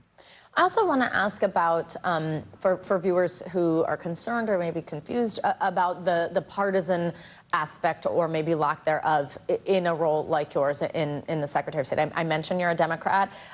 For example, your governor, Tim Walz, on the ballot for vice president, he's a Democrat. I'm sure you've worked together closely over the years, governor and Secretary of State. But walk us through what being a Democrat, or if you were a Republican in a different state as Secretary of State, has to do or has nothing to do with how you run an election, what happens on Election Day, and maybe, if you wouldn't mind, kind of separating out, in this example, you know, how you might feel about your friend or wanting them to win or how you'd vote, but then do your job fairly even with him on the ballot. Yeah, I think all secretaries of state, regardless of party, are united on one strong principle. Though we may run for office with a party label, you have to leave your politics at the door. You have to. And I've seen my colleagues across the country, regardless of orientation politically, absolutely adhere to that value. And that means you do not put your thumb on the scale for your or any other political party or favored candidate or cause or anything of the kind. And the good news there as well is that in almost every state, it's a very decentralized system. It's not a top-down system. It's a system where the counting of the votes, for example, goes on in thousands and thousands of places across a given state. It's your friends and neighbors doing the counting. It's not the Secretary of State or that person's office. So I think structurally we're set up to get the politics out of it in almost every instance. And I know my colleagues of both sides of the aisle. They are conscientious people. They're trying to do the right thing by all of their citizens, and they do a really good job of separating their own personal politics from the business of overseeing their election systems. Minnesota Secretary of State Steve Simon, obviously it is a busy day for you. We very much appreciate your time. Thanks for having me. Absolutely. Well, the final NBC polling of the 2024 presidential campaign shows the race is still neck and neck. And this morning, concern is growing about whether the results will be challenged, as they were and as we remember in 2020. All this comes as the former president is once again making false claims about the election. NBC News senior legal correspondent Laura Jarrett has more on the potential legal challenges that lie ahead. Hey there, good morning. The legal landscape heading into this day is different than 2020. There are new guardrails, more vigilant from state officials, and more early decisions already we've seen from the courts. But the language that's been used by the former president could foreshadow the battles ahead. Last time it started months before the election. It's a disaster, so that's something you have to think about. We don't want to have a rigged election. When you see ballots with the name Trump, military ballots from our great military, and they're dumped in garbage cans. That is a handful. We could go all night, which we won't. No, but no, we it's could go all happening night, every day. one by one, a single case, a single day. You're talking about 150 million votes. Your own FBI director says there is no evidence of widespread fraud. Well, then he's not doing a very good job. Now, former President Donald Trump is again raising baseless accusations. They cheat. That's the only way we're going to lose. The only thing can stop us is the cheating. It's the only thing that can stop us. Laying the groundwork for another Trump campaign to potentially claim the election was stolen if he loses. Though he didn't win in 2020, the race was so tight it took days to make the final call. This is a fraud on the American public. The high number of mail-in ballots creating a unique challenge. It takes time to count millions of votes. Pennsylvania's top election official Al Schmidt says he expects more than 30% of voters cast their ballots by mail this election. But state law prevents officials from beginning to process those ballots until today. One part of what creates an unknown gap in the time between when polls close tonight and when a winner is called. We've seen that as a real period of vulnerability for people to try to undermine confidence in the results. In 2020, Mr. Trump seized on that period of uncertainty. He and his allies attempting to pressure top officials in swing states to reverse the results. I just want to find 11,780 votes, which is one more than we have. Later organizing phony slates of pro-Trump presidential electors. Thank you for voting. But top officials in key battleground states are on guard this time, vowing to sue local officials if they try to delay certifying the vote. The election officials are prepared for a lot of bad things this time that didn't materialize in 2020 that were threatened. Plus, election law experts point to recent changes to the federal law governing the Electoral College. It removed ambiguity from the previous system. Still, the battleground states have been inundated with an avalanche of nearly 200 lawsuits already. Some states facing allegations of voting by non-citizens, which research shows is exceedingly rare. But Mr. Trump has pushed the claims on social media. Now, many of the lawsuits filed already could easily come back to life in the weeks ahead. Others appear more geared towards political messaging for now. And then, of course, there's the former president's own personal legal battles, which could fade if he's reelected or come roaring back if he loses. Back to you. All right, Laura Jarrett, thank you so much. And now let's bring in Ned Foley for more. He is the director of election law at Ohio State. Ned, good morning. Thank you very much for joining us. Good to be here. Busy day, big day. We appreciate your time. I want to start with the fact that in all, nearly 200 election-related lawsuits have been filed across the U.S. before today, many of them in battleground states. For people who are like, huh, why, how, we haven't even started this whole thing yet, what are those about? How can that impact today? Most of those are irrelevant at this point because they lacked merit. They were skirmishing in an effort to try to affect what the rules for today would be. But most of them were dismissed by courts and at this point are just in the rearview mirror. There are a few that are lingering, as we just heard, that could come back to life depending upon the outcome, and those are the ones to focus on at this point.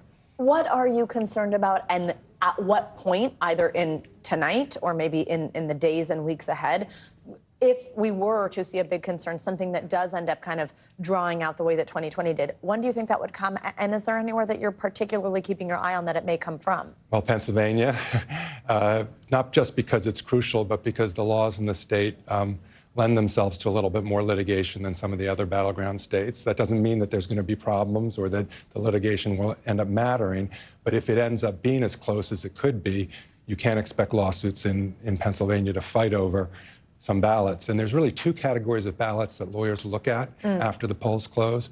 One are those mailed ballots that haven't been counted yet because they're just sitting there as a pile that could go either way. So they'll be a focus of attention. And the other category is called provisional ballots, which voters cast on election day if there's any question about their eligibility. And the name provisional means provisional, and so they have to be looked at to see whether they're eligible. So those are the two groups of ballots to keep an eye on. And when you say Pennsylvania's laws lend itself to like maybe something like this happening, confusion, stress after the fact, which laws are you talking about? We heard a little bit about this in Laura's piece, but walk us through it. Sure. Well, the one thing that's particularly true about Pennsylvania is it's very decentralized, meaning the local boards of elections have control on how to administer the process. So it's not statewide uniformity. And that means that if one locality does something a little bit different from another, that can get lawyers' attention because of the concept of equal protection and equal treatment of all voters. Again, not to say that, I don't want to be alarmist, it's not to say that these lawsuits are going to really determine anything, but this county-by-county variation is at least something for lawyers to look at. Quickly, before I let you go, for somebody who's at home and watching and is concerned that the election might not be safe or secure, what would you say to them? No, be confident that the legal system is in good shape. As we just heard, Congress passed a new law that's designed to make sure that the rule of law prevails, meaning that ballots get counted as they should be according to the law, and that politicians can't mess with the results just because they don't like the results. Ned, thank you very much. Appreciate your time and expertise this morning. Thanks for having me. Stay with us. Of course, our continuing coverage of Decision Day in America continues all throughout the morning.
Inside Iran, from Israel, from Florida, from Lewiston, Maine. Part of our continued reporting. This is what a country at war looks like. Women, children. What is it like? Countless neighborhoods across the region that look just like this. Everybody good? I get tough for all this damage to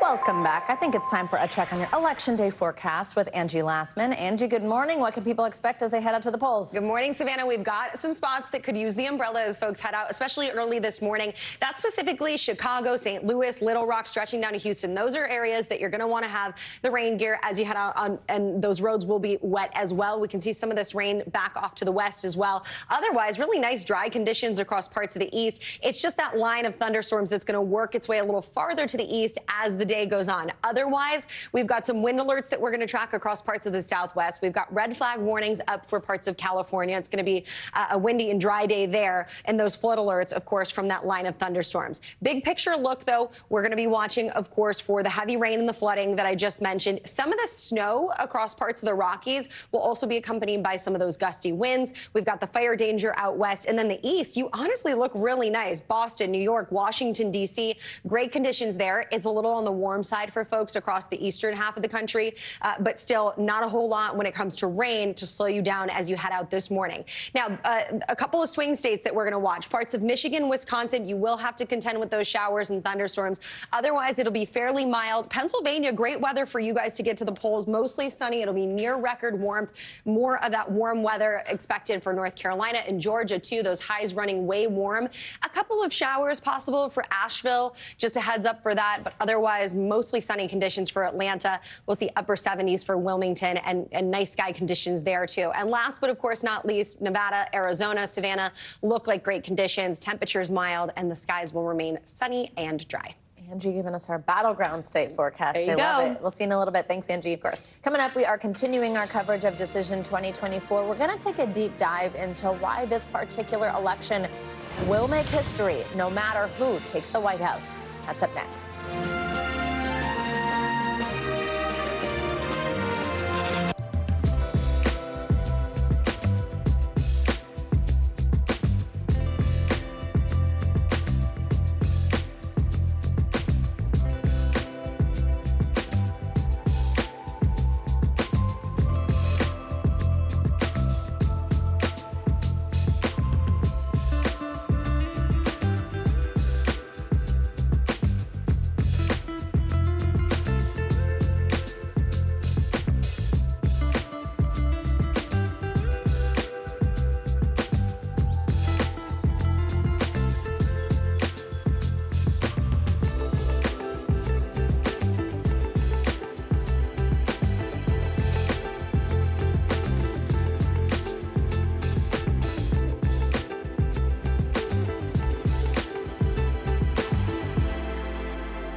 Listen to full episodes of Meet the Press wherever you get your podcasts.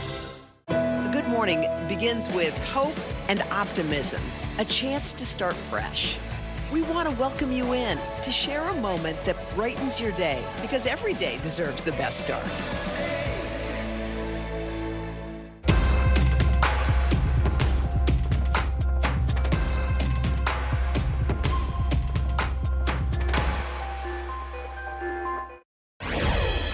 Welcome back. No matter what the outcome is of today's presidential election, it will make history. Of course, if Harris wins, she would be the first woman and a woman of color to serve as president.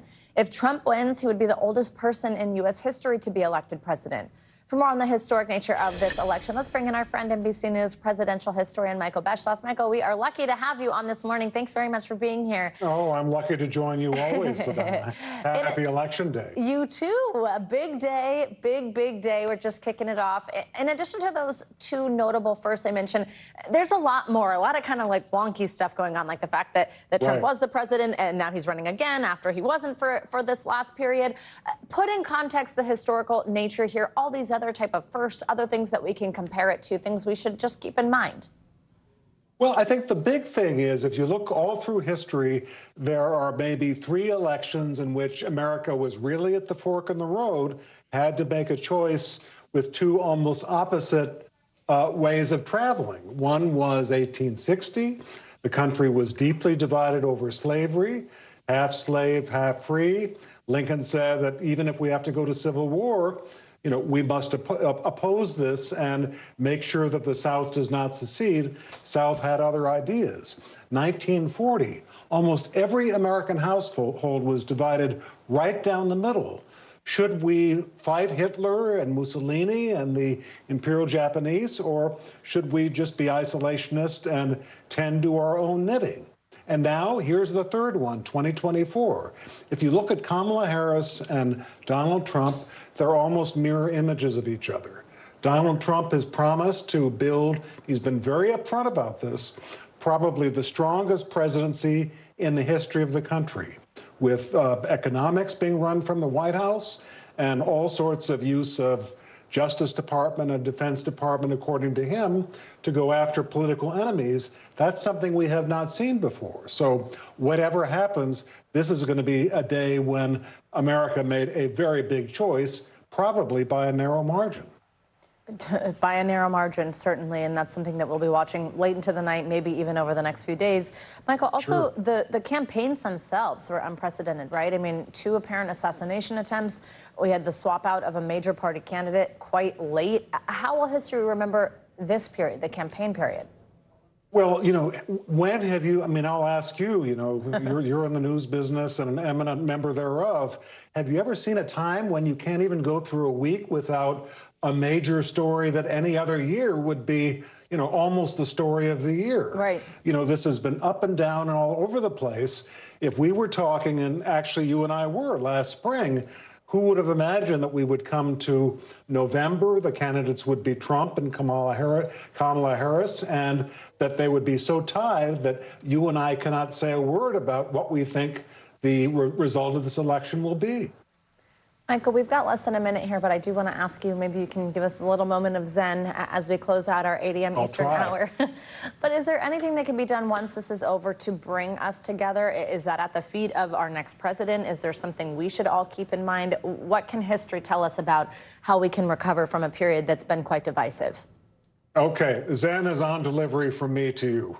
And that is, you look at American history, you have to be an optimist. We're almost 250 years old. We've gone through, as I said, civil wars, economic depressions, terrible cataclysms, but somehow we draw back together. That's very strong in our DNA. Might be tougher this time, but if you look at American history, the past has to predict the future, and I pray it does. Michael Beschloss, thank you so much. We are lucky to have you, as I said earlier this morning. I'll talk to you in a bit. Same with me. Thank you. Be well. Thank you. That's going to do it for this hour of Morning News Now. Don't go anywhere. The news continues right now.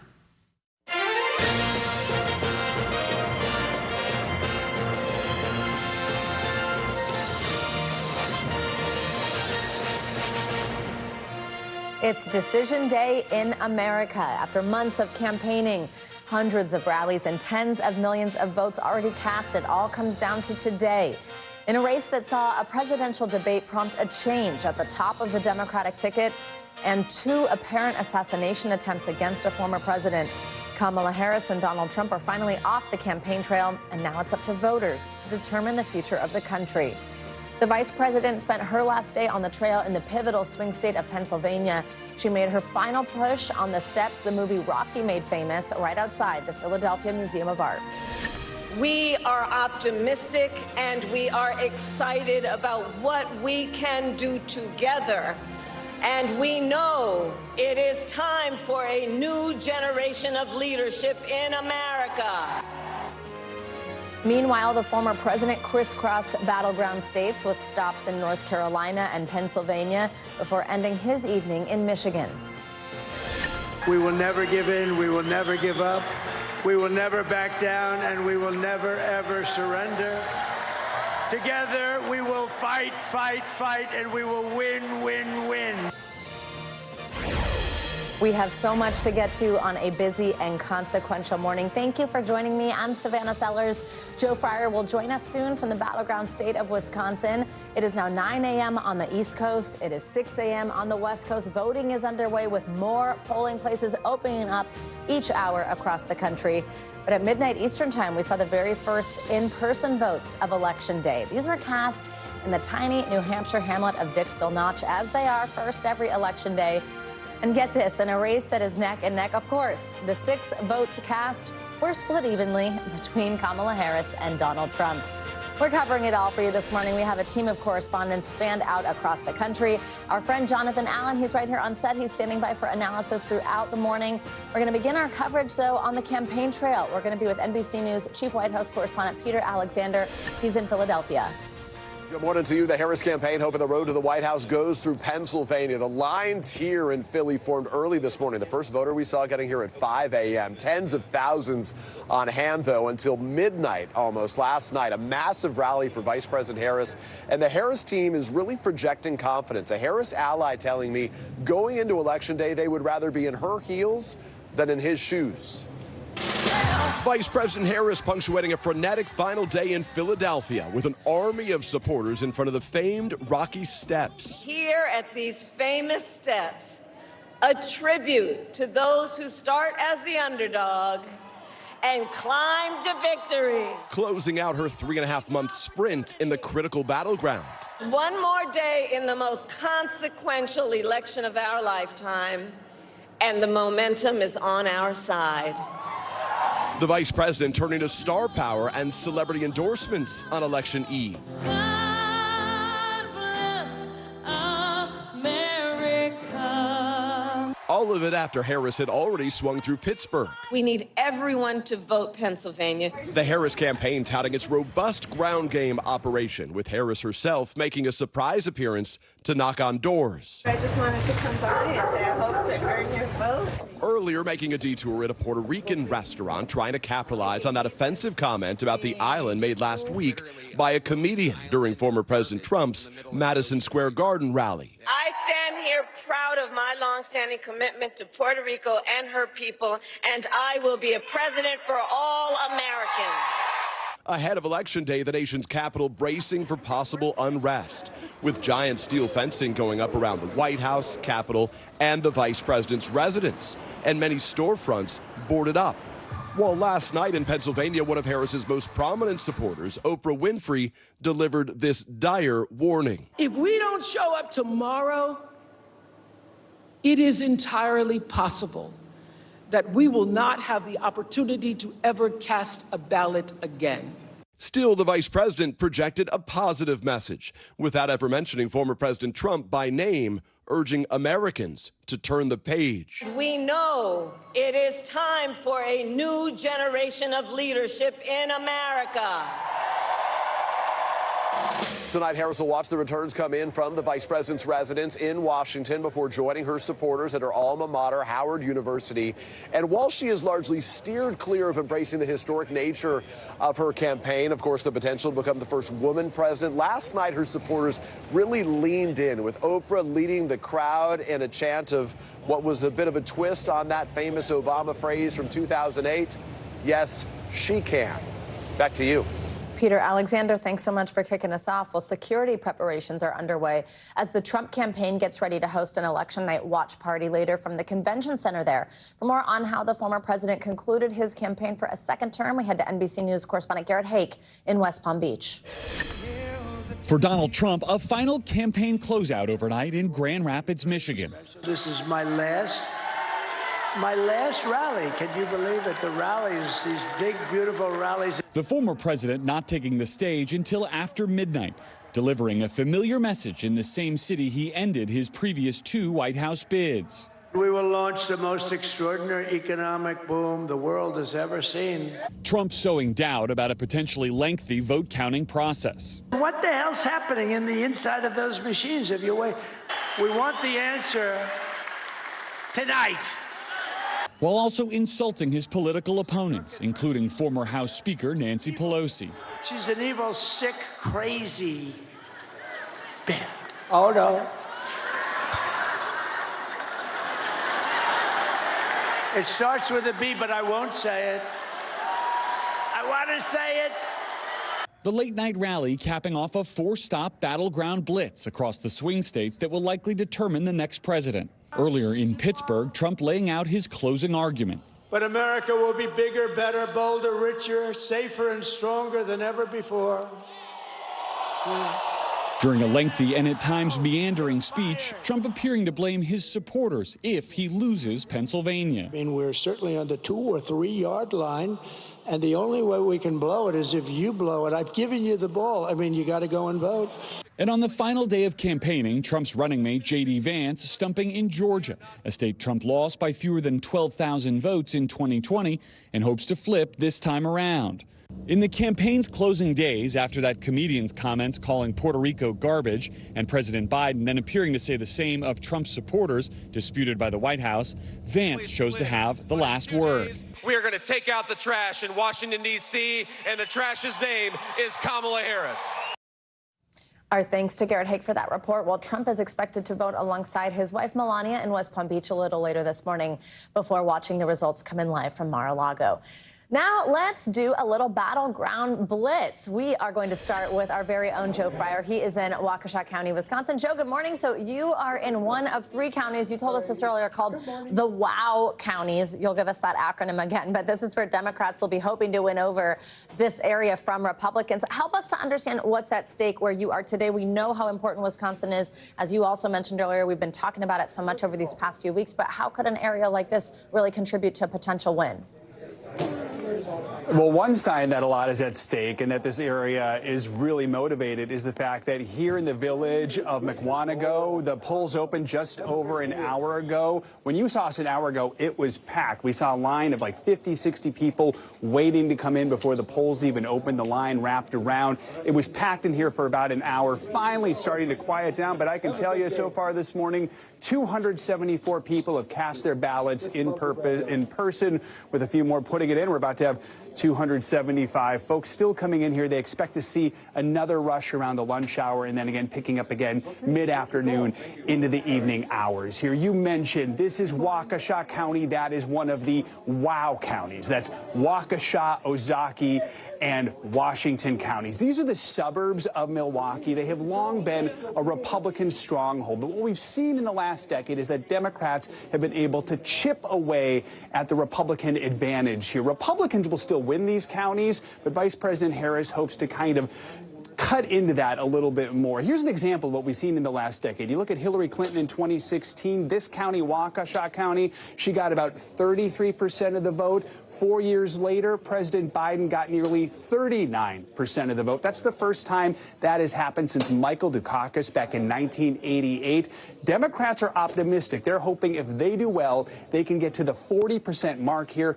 That would be the first time that's happened since the early 1960s when LBJ was on the ballot. Savannah. Wow. And Joe, what are you hearing from voters there? You've had almost 280 of them come by you. Have you been chatting with some of them? Or any inkling what could happen here?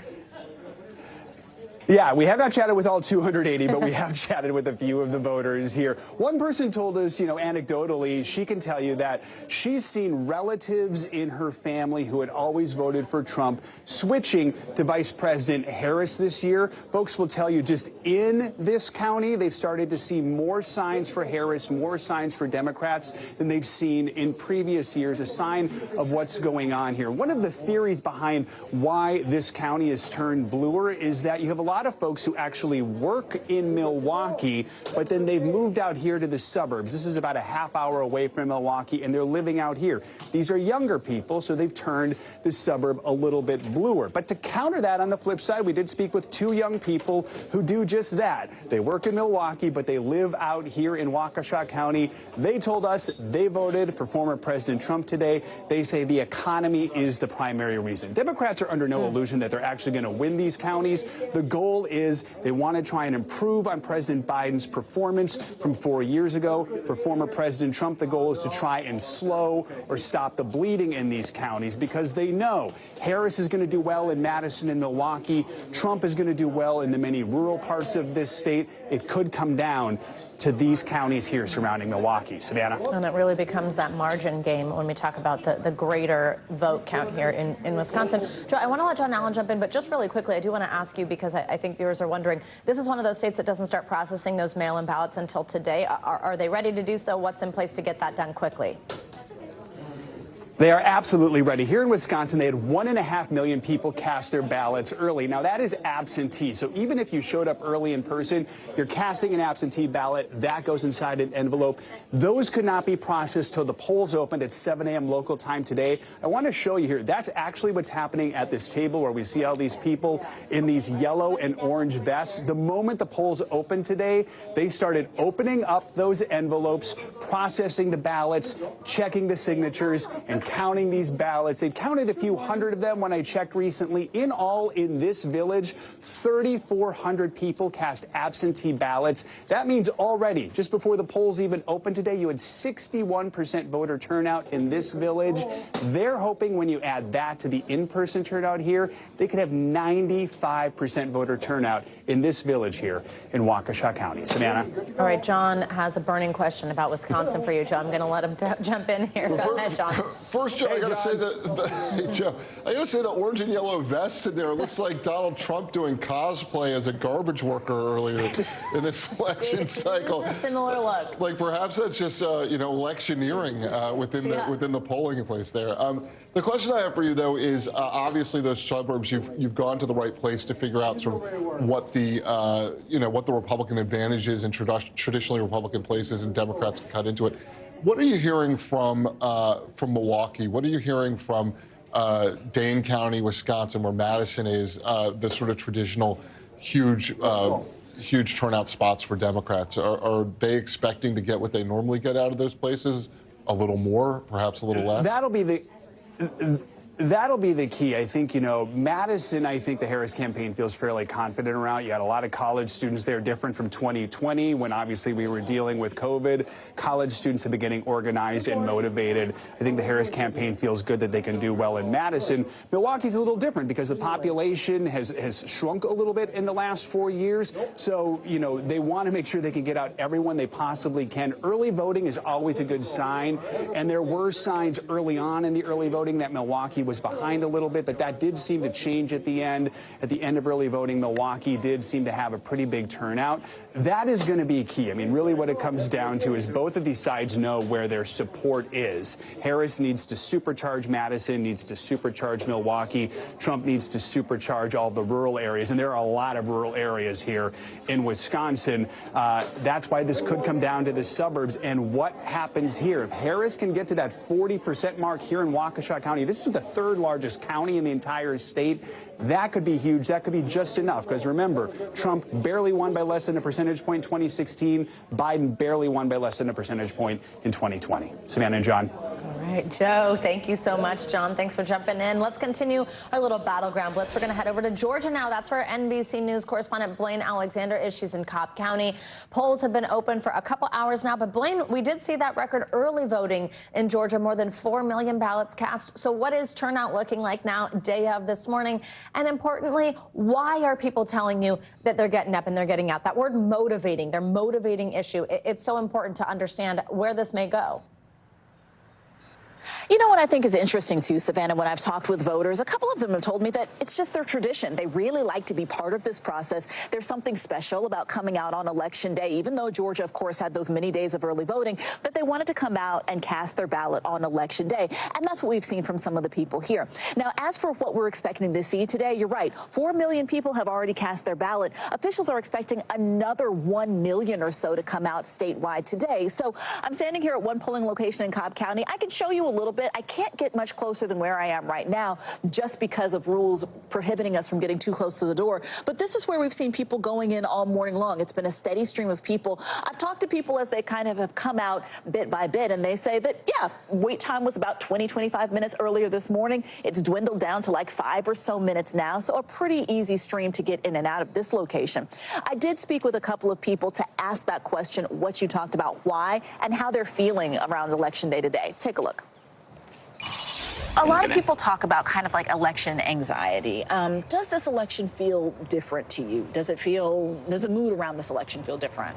I think so. I am planning to leave work a little early. I mean, I'm going to have the news on all day, probably all night into the night. We have some young kids, so we'll get them to bed and probably be staring at the news. I think up until today, I've been a little nervous, but for some reason, I've kind of a breath of fresh air this morning. I don't really know what it is, but maybe it's just because it's Election Day.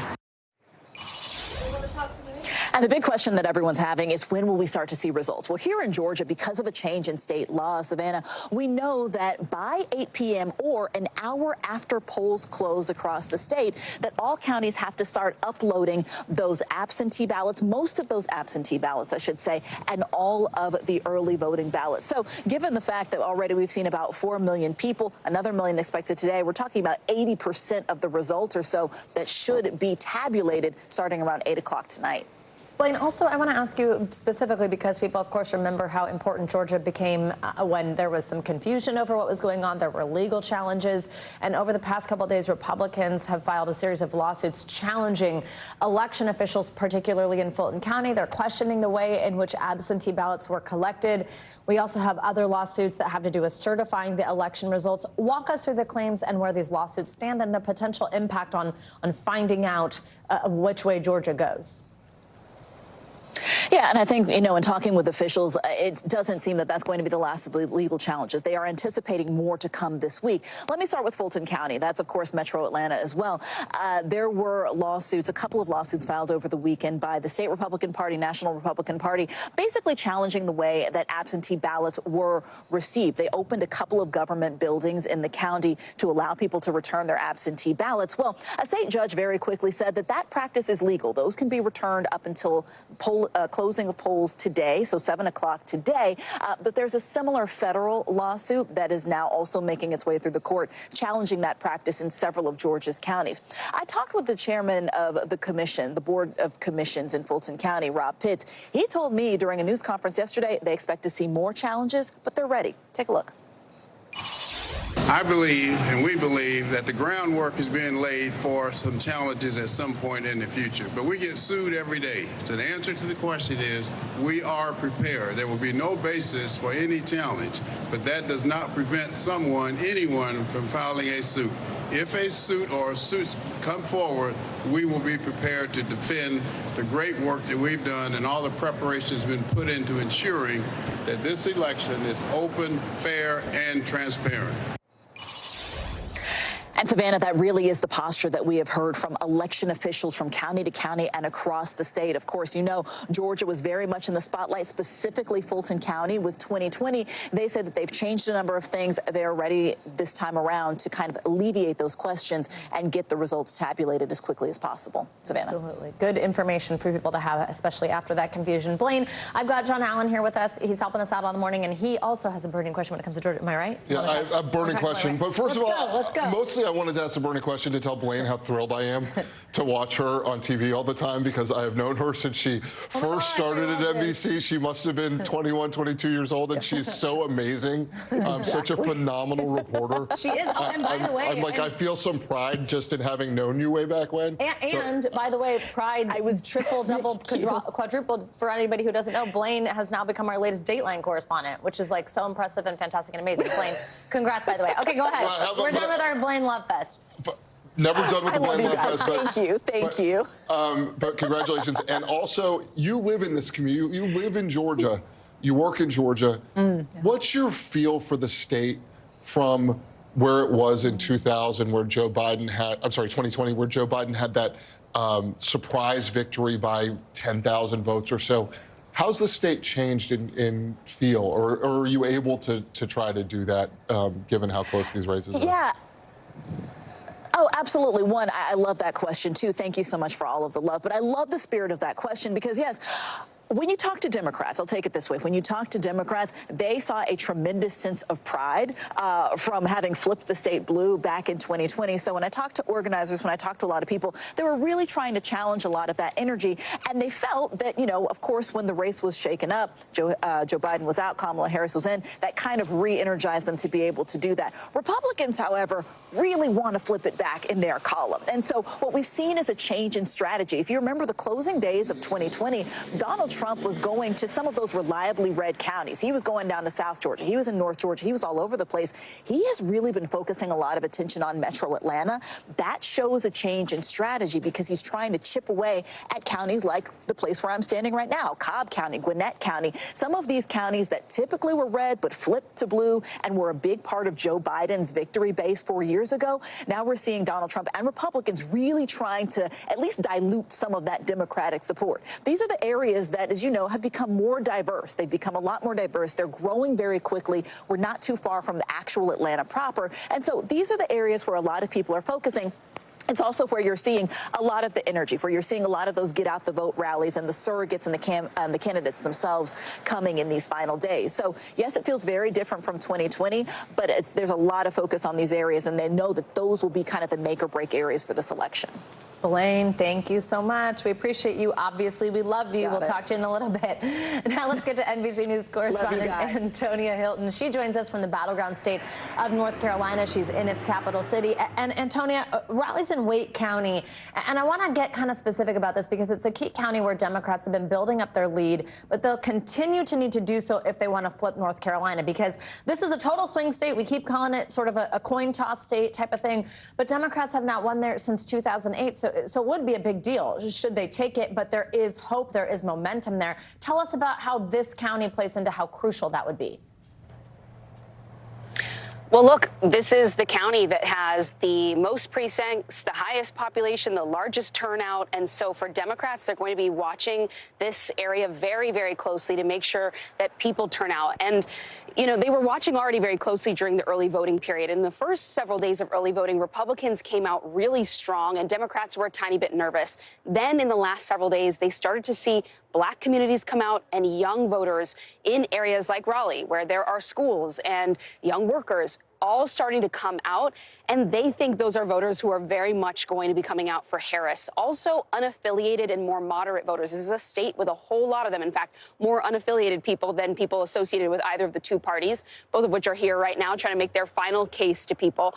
But look, you know, as I've been talking to voters here, people feel incredibly strongly about this election, and they are very motivated here. And so no matter what age or background I talk to, people believe this is going to be incredibly tight, but the Democrats feel like momentum's on their side now. Even that Iowa poll, you might think it has nothing to do with this state, but has given them this sense that she may be reaching voters or reaching parts of the electorate and overperforming with them that maybe, you know, we haven't seen in past cycles, and it's giving them hope that they could see something close to 2008 tonight, Savannah. Absolutely. Antonia, also, I do want to ask you, not only the presidential race is important there, one of the most watched gubernatorial races on the map this year is in North Carolina, and of course this has to do with that Republican candidate. It's Lieutenant Governor Mark Robinson, rocked by a scandal in September, which really brought this to national attention. Tell us where that race stands. Well, look, the Democrat Josh Stein is double digits in polling ahead of Lieutenant Governor Mark Robinson. And so the Democrats are feeling really, really good about that race. And look, I mean, the Trump campaign kind of pulled away from him in the final weeks of the race because of this scandal. And for anyone who was living under a rock at the time and perhaps doesn't remember, a CNN report uncovered or alleged that he had made racist, sexist, and homophobic remarks on a porn website years ago. And he kind of fell down in the polling after that and hasn't been present, hasn't been side by side with Trump at events like he used to be in the past. And so what Democrats are kind of banking on, actually, is that that scandal certainly is going to help Josh Stein, the gubernatorial candidate on their side, but actually could drag down the entire ticket. And that, plus the sort of salience of abortion here and the way a lot of female voters are fired up. Women were coming here sort of outperforming ahead of guys through the early voting period. They think we may see something similar here today. That's sort of part of the energy that, again, makes it feel different on the ground than it has in past cycles. I was here in 2022 for the midterms, for example, covering the Senate race here. There was hope that Democrat Sherry Beasley would be able to beat Republican Ted Budd at the time. Unable to pull that off, and frankly, many Democrats, they wouldn't have made their bets, their life savings on that race. This is something where they feel a little different. They all describe themselves as growing very bullish at this point, Savannah. Antonia, thank you so much for your reporting from Battleground, North Carolina. We'll talk to you in a bit. And our election night coverage kicks off later today at 5 p.m. Eastern with Tom Yamas and Hallie Jackson. Then at 6:30 p.m., Lester Holt and Savannah Guthrie take over. As those results start coming in, we will bring all of you that right here on NBC News Now.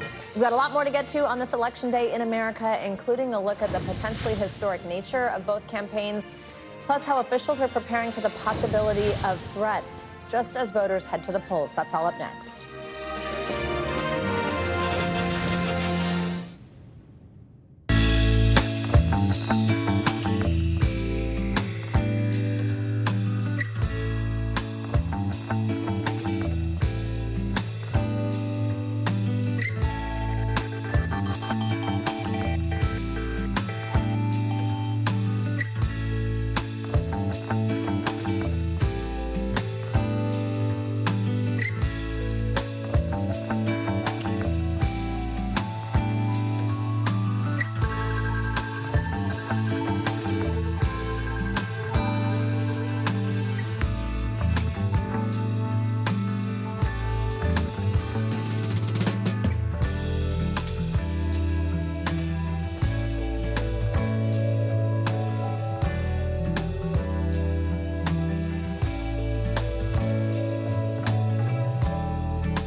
inside Iran, from Israel, from Florida, from Lewiston, Maine. Part of our continued reporting. This is what a country at war looks like. Women, children.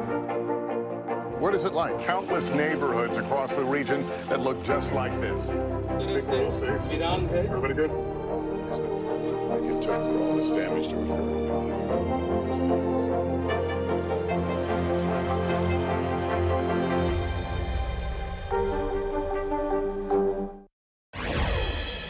Welcome back. While Election Day is a celebration of our democratic traditions, it does not come without risks. Those risks can take form of outside interference, like Russia's attempt to hack the 2016 election, or direct threats of violence against individuals and election officials. We want to dig into this topic. We are joined by NBC national security analyst Clint Watts. He's also a distinguished research fellow at the Foreign Policy Institute.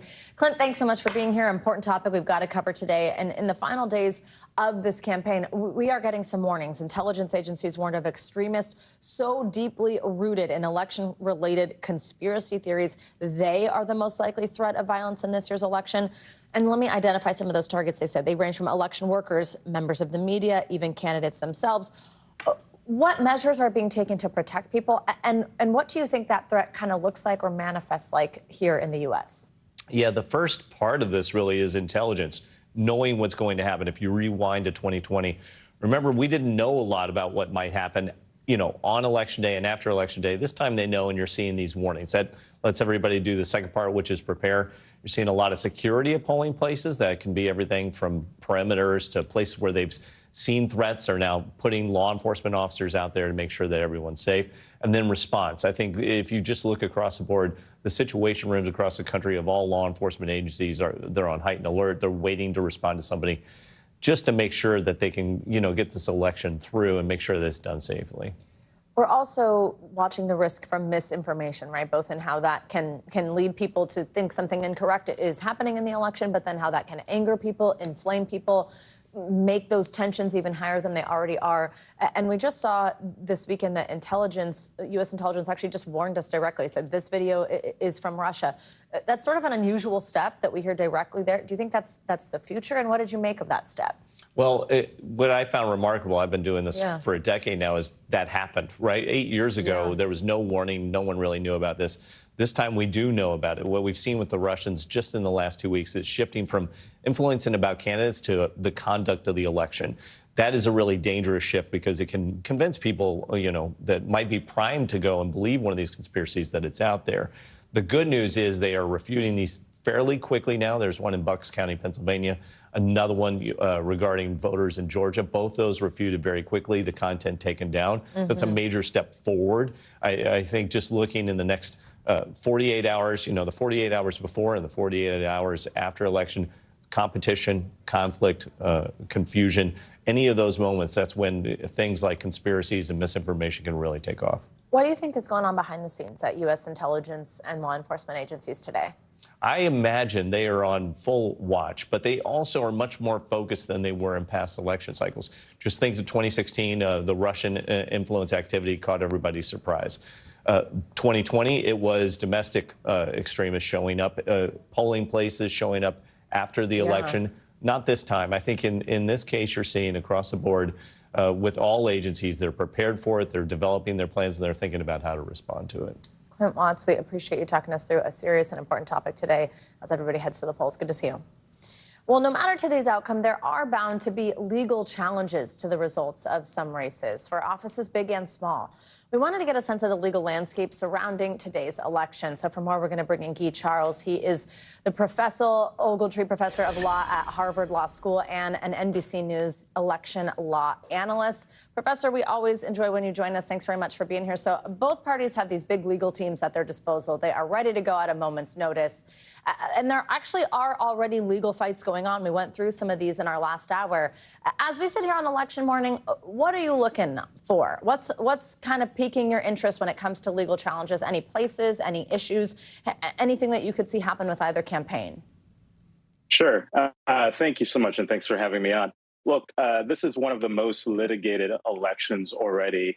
The democracy docket has calculated that there are over 200 lawsuits in this election. The things that are piquing my interest, particularly in the states like Pennsylvania, a battleground state, as well as Georgia.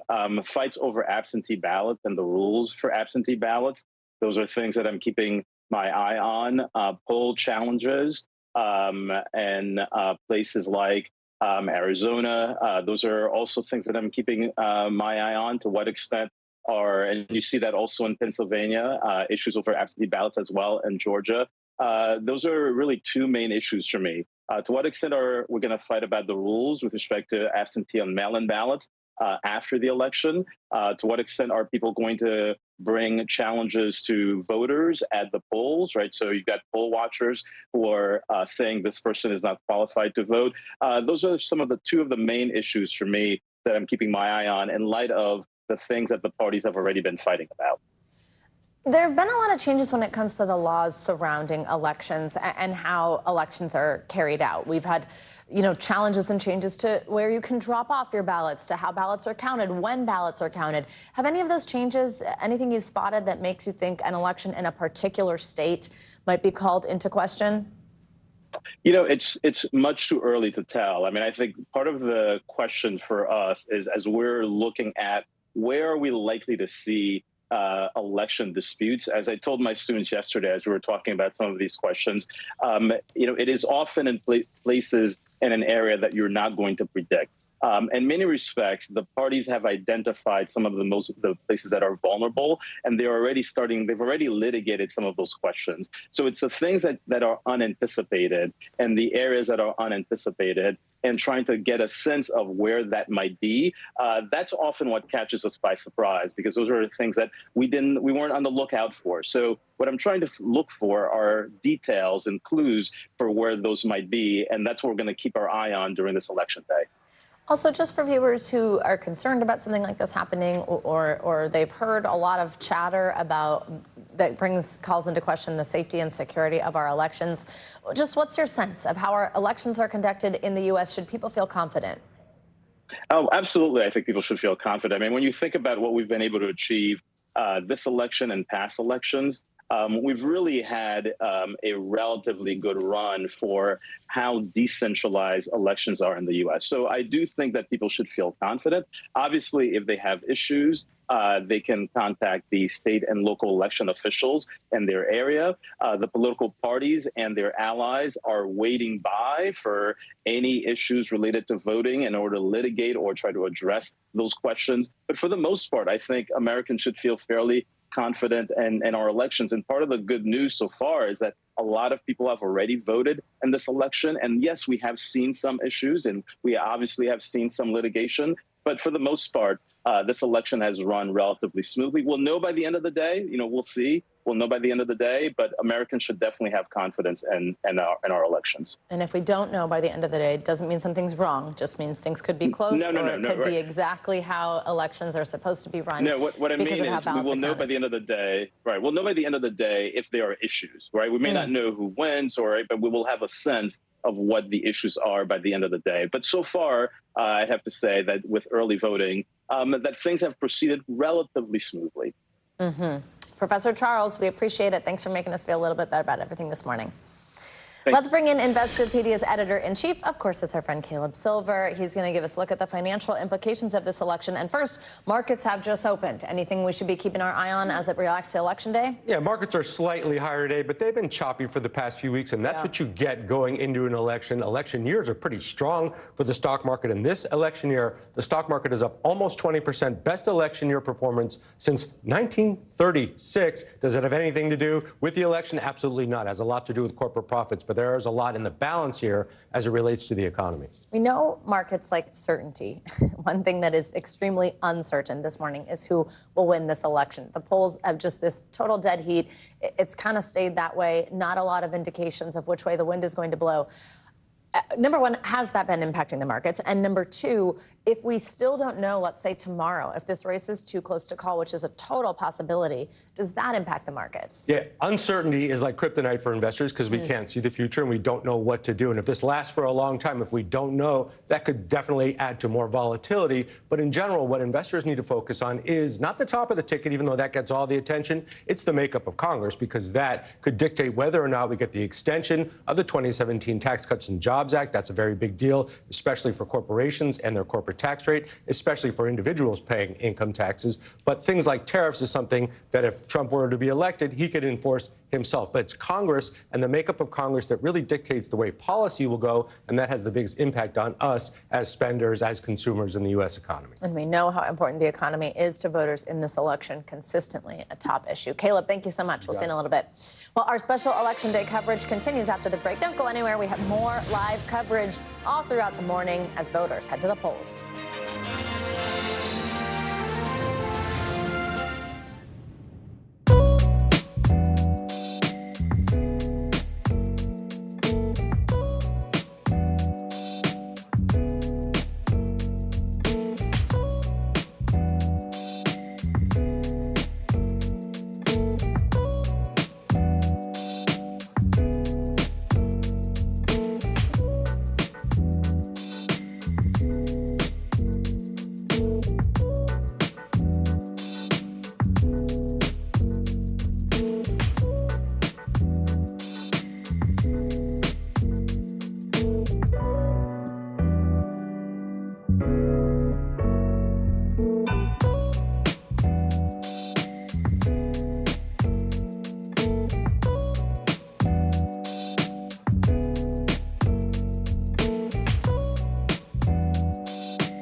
Top story live from Paris, live in Tel Aviv. We are here in Butler, Pennsylvania. Every weeknight, it's your news playlist.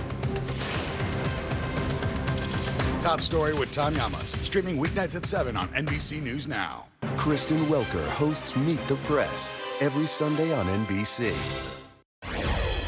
Welcome back. With the race so close, who wins the election could come down to which demographic groups turn out to cast their ballots and also who stays home. We have NBC News senior national politics reporter John Allen. He's been with us all morning.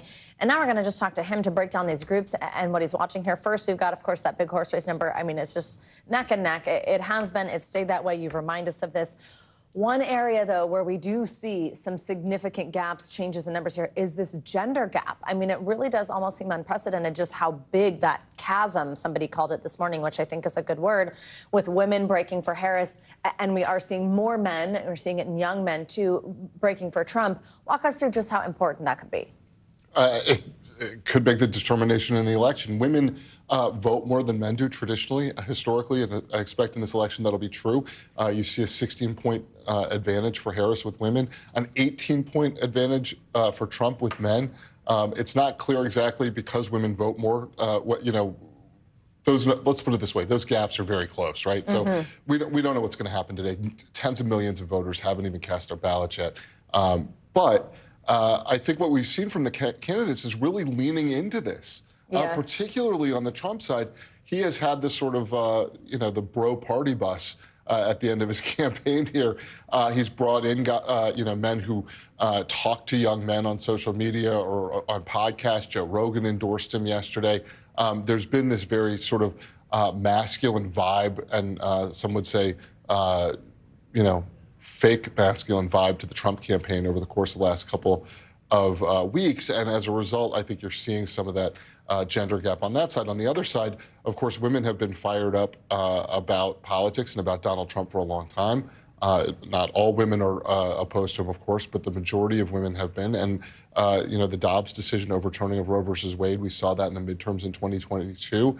That was a big part of it. And I think there are a lot of women who are just kind of sick of the way Donald Trump talks and the way he deals with issues. I think they find him, to be what Kamala Harris is arguing, which is unhinged and unstable. And so, it's long been true that that Republicans looked at women voters, particularly suburban women voters, educated, relatively wealthy suburban women voters, white women voters, as targets for the security argument, to basically say the Republicans will take care of the country and they will provide security. And now you see Kamala Harris sort of making that argument and saying Trump is what makes you unsafe.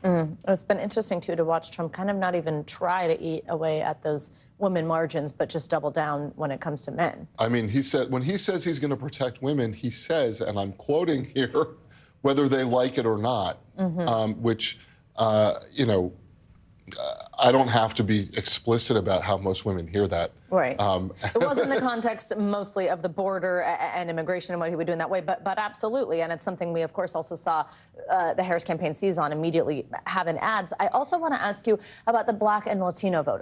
Two other important demographics here. How they break could make a huge difference for either campaign. What are we seeing and what are you thinking? Yeah, the good news for Donald Trump and the bad news for Kamala Harris is that Donald Trump has done a lot of work to appeal to young Black men and young Latino men in particular. The bad news for Donald Trump and the good news for Kamala Harris is that those are the least likely, among the least likely cohorts to vote.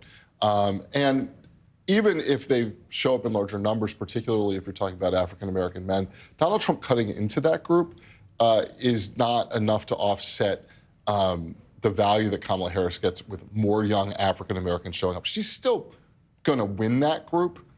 So, for every extra set that gets kind of tossed out there that, and is going to vote that wouldn't have voted otherwise, it actually benefits her. The question is, with Trump cutting in, if you've got voters who are going to vote anyway, him getting better margins is helpful to him.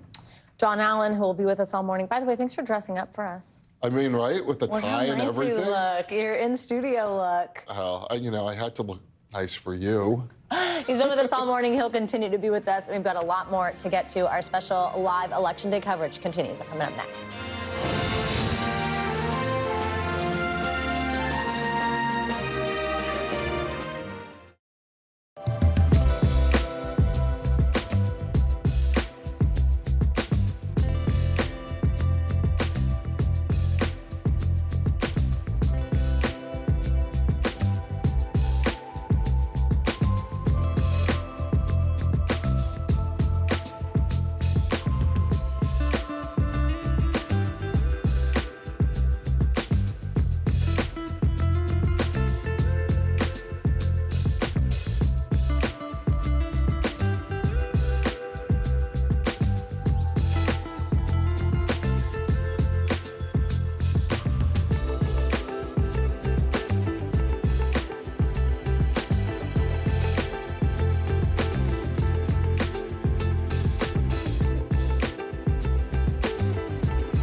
Do you pledge not to hold a vote on any legislation that would ban abortion? Do you still have faith and confidence in the Supreme Court?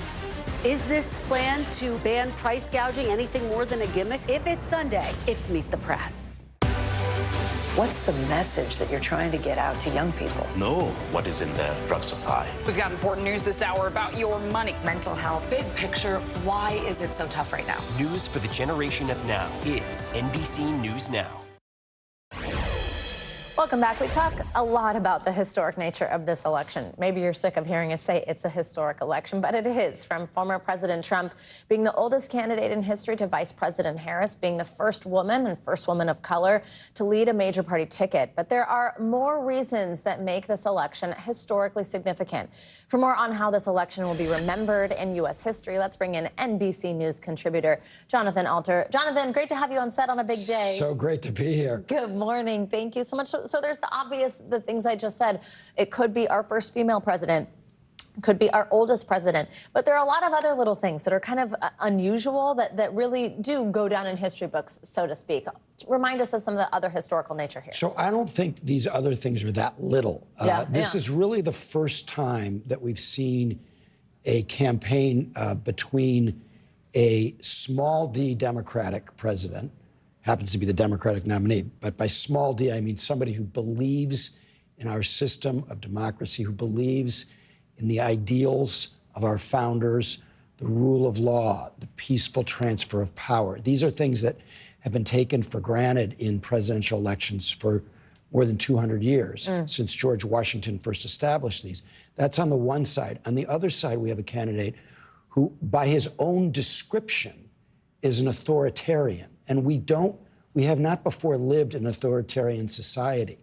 And he believes that if the president does it, it must be legal. And his model is somebody like Viktor Orban, the president of Hungary, who Donald Trump just spoke to a few days ago. This is a very different system than we've had in the United States. So this contest is not just about all the issues. Issues come and go. I'm not minimizing their importance, but this is about fundamental ideas on how we organize our society.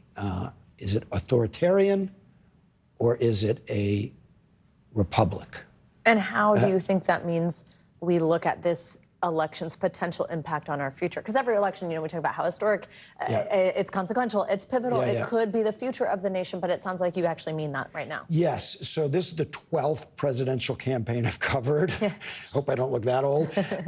And by far the most significant, and I think you could make a very good argument that it's the most significant choice since the election of 1864, when Abraham Lincoln was running for re-election, and his opponent, General George McClellan, was ready to make a separate peace with the South, which, by the way, a few weeks ago, Donald Trump wondered why didn't they just settle with the South. So McClellan was going to, allow the Confederacy to exist.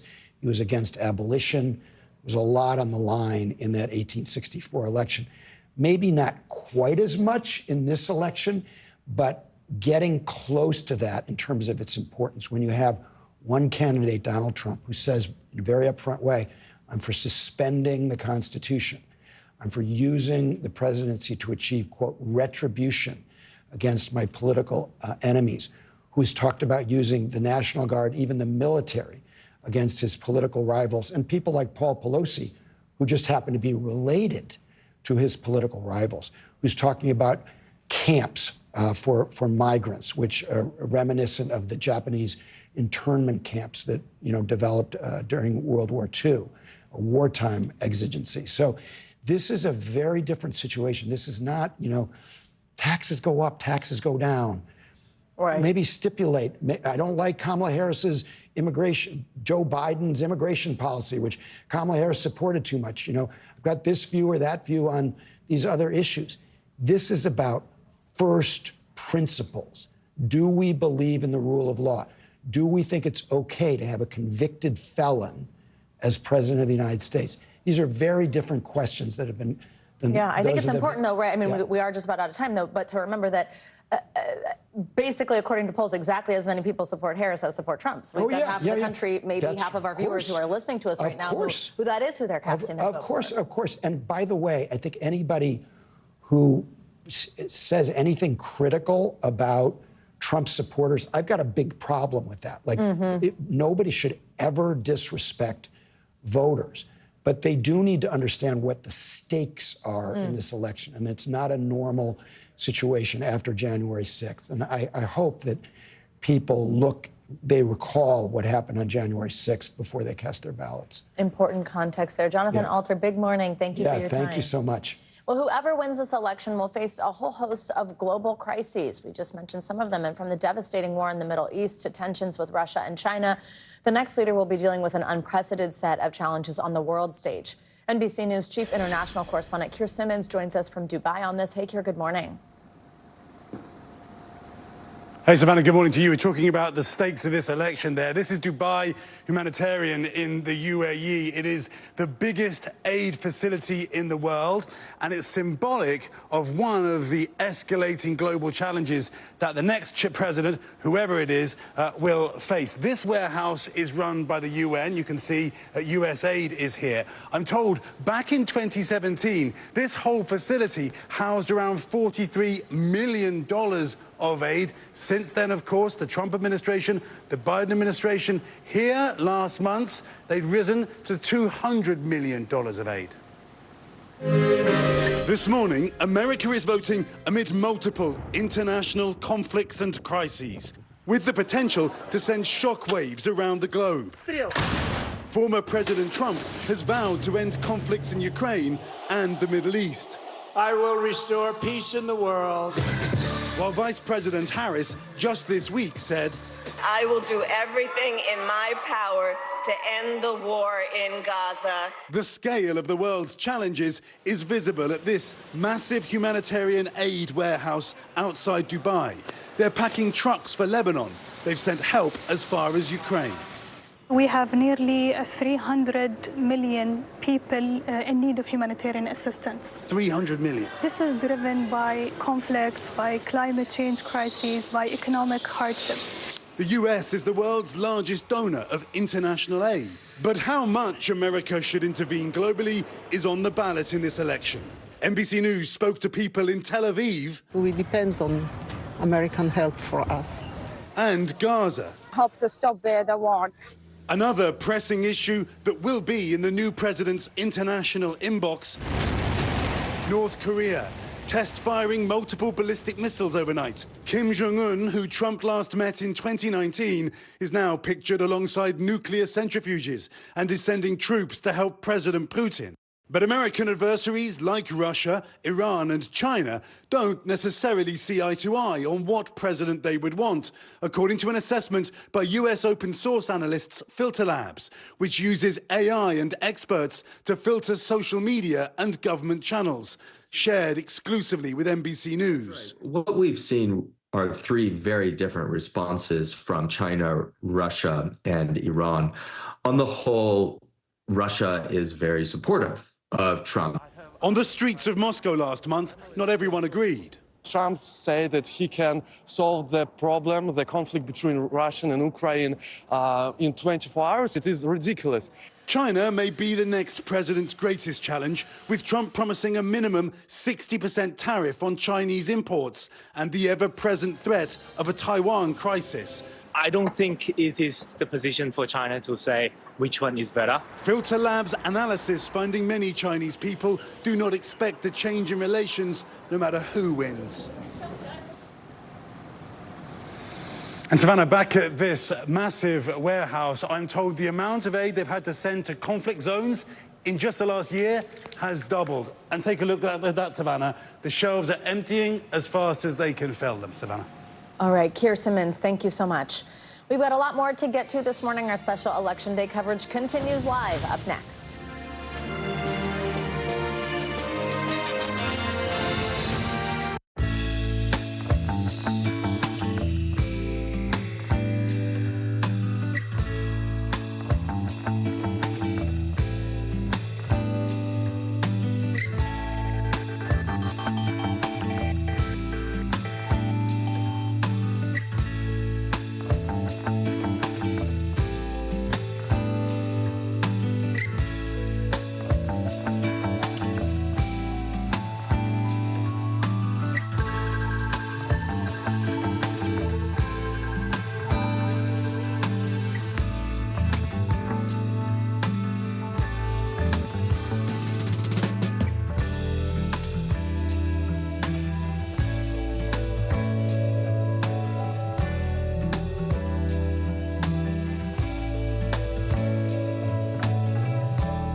All right, it's looking like a great day to head to the polls in most of the country. Here with us is NBC meteorologist Angie Lassman to give us our Election Day forecast. Hey, Angie. Hey there, Savannah. All-important Election Day forecast. And we do have some good news. It's not just bad news. Of course, we've got some rain to contend with, but parts of the eastern half of the country dealing with nice conditions. It's going to be a little warm. We've got Boston to Washington, D.C., even Cleveland, Nashville, all dealing with dry conditions today. Out west, a little bit of snow across the Rockies. What's really going to get your attention and potentially impact you this morning, especially, is the rain stretch from the Gulf Coast up into the Great Lakes. So let's talk about some of that rain you might see in places like Traverse City, Saginaw, Grand Rapids. You'll need the umbrella from Green Bay to Milwaukee as well. Those showers and thunderstorms will be possible, so the roads will be wet.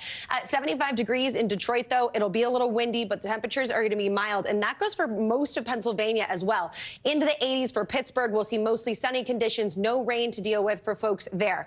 Across parts of the southeast, a little bit of rain for Asheville and Augusta, but otherwise nice conditions, sun and clouds mixing in, and those mild conditions will last through the day. You won't have to worry about those extra layers. That goes for parts of the southwest, too. Arizona specifically, sunny skies. I don't think you can get a better forecast than mid-70s in Phoenix with full sunshine today. We've got Las Vegas into the low 70s. Savannah, we'll see mild and dry conditions, but a little windy conditions across parts of Nevada. Overall, a pretty good forecast for Election Day. All right, Angie Lassman, that's good news, especially in our battlegrounds for people getting out there. Thank you. That's going to do it for this hour of Morning News Now. Do not go anywhere right now. We continue live.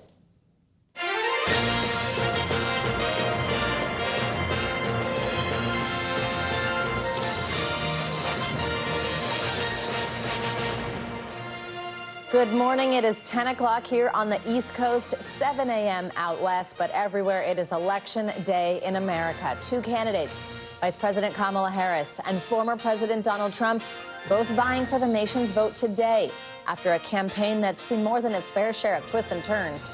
A sitting commander-in-chief, President Joe Biden, bowing out from his re-election push. Deadly violence on the trail, putting the Secret Service squarely in Capitol Hill spotlight. And a final battleground blitz, all to convince a country that they are right for the White House in 2024. I will strengthen our military. I will restore peace in the world. And I will rescue the American dream. We're going to have the American dream back soon. We are optimistic and we are excited about what we can do together. And we know it is time for a new generation of leadership in America. And as we hit the top of the hour, polls are now open, both in California and Idaho. Democracy playing out in real time as America anxiously awaits a decision years in the making with its future on the line. We are so happy you are starting out your day with us. A big day, Election Day in America. Good morning. I'm Savannah Sellers. Joe's out on assignment in Battleground, Wisconsin today. We'll talk to him soon. Vice President Harris is looking to make history and become the first woman president in U.S. history. She is set to hold an election night event at her alma mater, Howard University. Of course, also check in with the Trump campaign in just a moment, but we're going to start with NBC News White House correspondent Mike Memoli. He joins us from Washington with the latest on the Harris campaign. Mike, good morning. What has been the mood so far of the Harris campaign in these final days and this morning? How's she feeling heading into election night? Is she confident even though these polls show a neck-and-neck race? Well, good morning, Savannah. I've left my perch at the White House. I'm now just outside the grounds of the Naval Observatory. That's the vice president's residence, and that's where Vice President Harris is starting her day. She's going to be making some phone calls, doing a lot of radio interviews across the battleground states, not taking anything for granted, trying to get some of those folks who may still be thinking of sitting this one out to get out and vote. And there has been a noticeable shift in terms of the mood of the Harris campaign over the last week. A lot of nervousness as she made her final stops across the battleground states beginning about a week ago.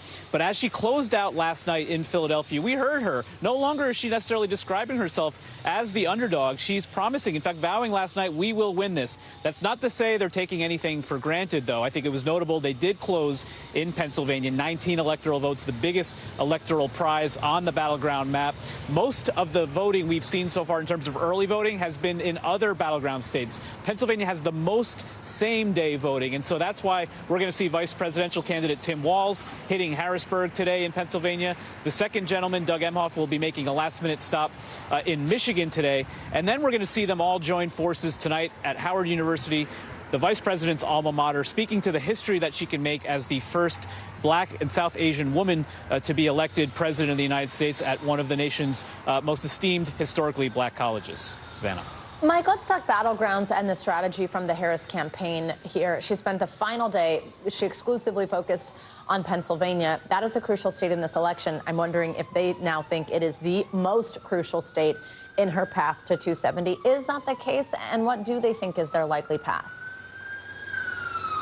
Well, what the leadership in the Harris campaign has been saying really from the get-go, even before when it was President Biden at the top of the ticket, that the surest path to 270 electoral votes is through the blue wall. That includes Pennsylvania as well as Michigan and Wisconsin. You win Pennsylvania, it's really hard to find a pathway to 270 for either candidate, if they don't win Pennsylvania. But when you saw the vice president's stops yesterday, 5 different stops across Pennsylvania, you got a sense of the different elements that they see as leading to that victory. She stopped, for instance, in Scranton, where there's a heavy middle-class union vote. She was making a pitch at a canvas kickoff. She then went to Allentown, where there's a significant Puerto Rican population. We've seen really the impact that those comments from former President Trump's rally at Madison Square Garden have done in terms of lighting a fire under a key voting group. And then those big rallies she did in Pittsburgh and Philadelphia, they do think that they have the enthusiasm, the momentum here in the closing stages of the race. They say that a lot of the votes of late deciding voters, according to Harris campaign polling data, has been in their direction. So it's one reason they're really confident, especially in a state like Pennsylvania, where a lot of the vote is going to come in just today on Election Day. All right, Mike Memoli, thank you so much reporting for us all morning. Now let's get the latest on the Trump campaign and go to NBC News correspondent Dasha Burns. She's in West Palm Beach, Florida. Dasha, good morning. So I want to start kind of similar to where I just was talking there with Mike about, which is where the former president is feeling really confident. As Mike just laid out, Pennsylvania is super important for either candidate here. It sort of seems like they both really need Pennsylvania on that road to 270. There are other ways mathematically to do it, but that would certainly be helpful and a quickest path. Where does the former president feel super confident, and explain his last kind of ditch effort yesterday in multiple states? Yeah, well, look, let's see where he was yesterday. He rallied in North Carolina, where he spent a ton of time over the weekend. That's a state where he's kind of playing defense. He won that state in the last 2 elections, but polling shows this a really tight race there. Then he made his way to Pennsylvania, did 2 stops there. Pennsylvania is that massive gold prize, as Mike was saying, and then ended his night in Grand Rapids, Michigan. That's a bit of tradition there, but of course, Michigan, another one of those critical blue wall states. Look, the former president himself is projecting confidence. He said last night that he thinks there's a 95% chance he will win. That, of course, is overblowing it, considering the numbers that we have been seeing. But he's doing particularly well in some of those Sun Belt states, like Arizona is looking pretty good for him. Of course, we're in Florida. This is now once was a swing state, now a red state. The reality is all of these battlegrounds have just been so tight when it comes to polling, and you've seen that play out in very practical terms with the campaign strategies and looking at where they have been over the last critical few days. Dasha, something else that we're seeing really shape up here that we imagine is going to be quite consequential is the gender gap. You've been reporting on it. It exists here. I mean, it's a chasm, really. Someone else used that word this morning, and I love it because it's quite apt. We had this kind of surprise Des Moines Register poll out of Iowa that illustrates this. It seems a majority of women saying they prefer Harris, while a majority of men prefer Trump. That has been the case, though, no matter the generation, no matter the poll, and we've only really seen that gap widen. What's been interesting to me, and I wonder if you see it the same way, it almost hasn't really felt like the former president has been trying to eat at the margin with women. It was almost like a double down on the support with men. But tell me what you've been seeing, if there have been those appeals to women, and how and why you think the support with younger men seems to have grown and become so solid. Yeah, some call it a gap, some call it a chasm. I'd say it's about the size of the Grand Canyon at this point. This is going to likely define this election. Look, the former president has been, you're right, Savannah, leaning into platforms and talking points that really cater to men. And in the middle of a speech in Pittsburgh, Pennsylvania last night, he got the endorsement of the nation's most popular podcaster, Joe Rogan. Now, that could help him with men, as Rogan has a heavily male audience, a very large male audience. Not likely to help him with women, though. He did bring out out conservative commentator Megyn Kelly onto the stage last night. She'd been critical of Trump's and the campaign's approach with women, but came out to help him make the case yesterday. But for the most part, you're right. He's been leaning into podcasts that cater to men, TikTok accounts that cater to young men in particular, men of color. That's where they think they can bolster that support. But when it comes to women, he's had a really hard time making a closing argument that appeals. He has called himself the father of fertilization, and he has said some things that have turned women off, like saying the other week that he would be the protector of women, quote, whether they like it or not. That's the kind of tone that the women we've talked to across battlegrounds say is putting them off a little bit, Savannah. All right, Dasha Burns reporting from the Trump campaign, as she has for us for quite some time, all over the country. We appreciate it. We'll talk to you in a bit. Let's now bring in our friend, NBC News senior national politics reporter Jonathan Allen, who's been with us all morning. Okay, John, I'm hoping that what we could do right now is kind of help people understand when they can look for what and where, which is a little complicated, and I know that. But I say that because we know, for example, earlier I asked you what's the state that you're really keeping eyes on, and you said Pennsylvania. We also know that Pennsylvania is one where there's a lot of reasons why we might not know it for a while, because of when they're allowed to start counting those mail-in ballots, because of how spread out the state is, things like that. So let's put Pennsylvania aside for a second, because if that's not going to be something that people can say, oh, look at Pennsylvania tonight, are there things that you're looking for tonight that are interesting to you? North Carolina, could we know that earlier? If it goes blue, that's a big deal. Things like that. Yeah, I mean, look, I think, we're going to see the polls close in Virginia pretty early. We're going to see the polls close in Florida pretty early. And even though those aren't states where you expect there to be, expect there to be a competition at the presidential level, we're going to be able to look at some of the parts of those states that react to elections the way that other states that are in battlegrounds do. So, in Virginia, you're going to look in the suburbs of Richmond to see, how suburban voters are doing. You might look at turnout for Harris in the southeastern part of the state in Virginia. Might look in parts of Florida to see what Puerto Rican voters are doing, in Orlando, to get a sense of what might happen in Pennsylvania. So you start to get a sense early in the night of at least what some of those projections, might start to look like. But the thing is, it's so close, and unless that changes, if it continues to be so close in these swing states as millions of people cast their votes today, it may not be that those things that might otherwise be predictive are actually predictive. So we'll also possibly know that it's going to be very close. Right, absolutely, which doesn't help us know much or the end result. Right, I mean, we would all want to say, like, look, it'd be great if we could, at 11 o'clock tonight or whatever, everybody knows how every state voted. The truth is that won't happen, but I think there's a reasonably good chance that we'll have a sense of where things are headed, at least by the early morning hours. All right, John Allen's going to stay with us throughout the show, as he has all morning. Let's kick off this hour's, tour of battleground states. So we've got a team of correspondents standing by across the country this morning.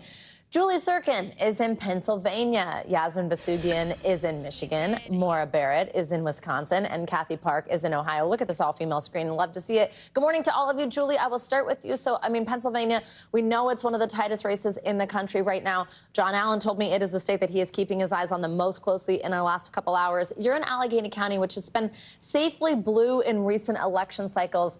But do we think it's likely to stay that way this time around? And does that mean anything, a larger message about what we could see in Pennsylvania?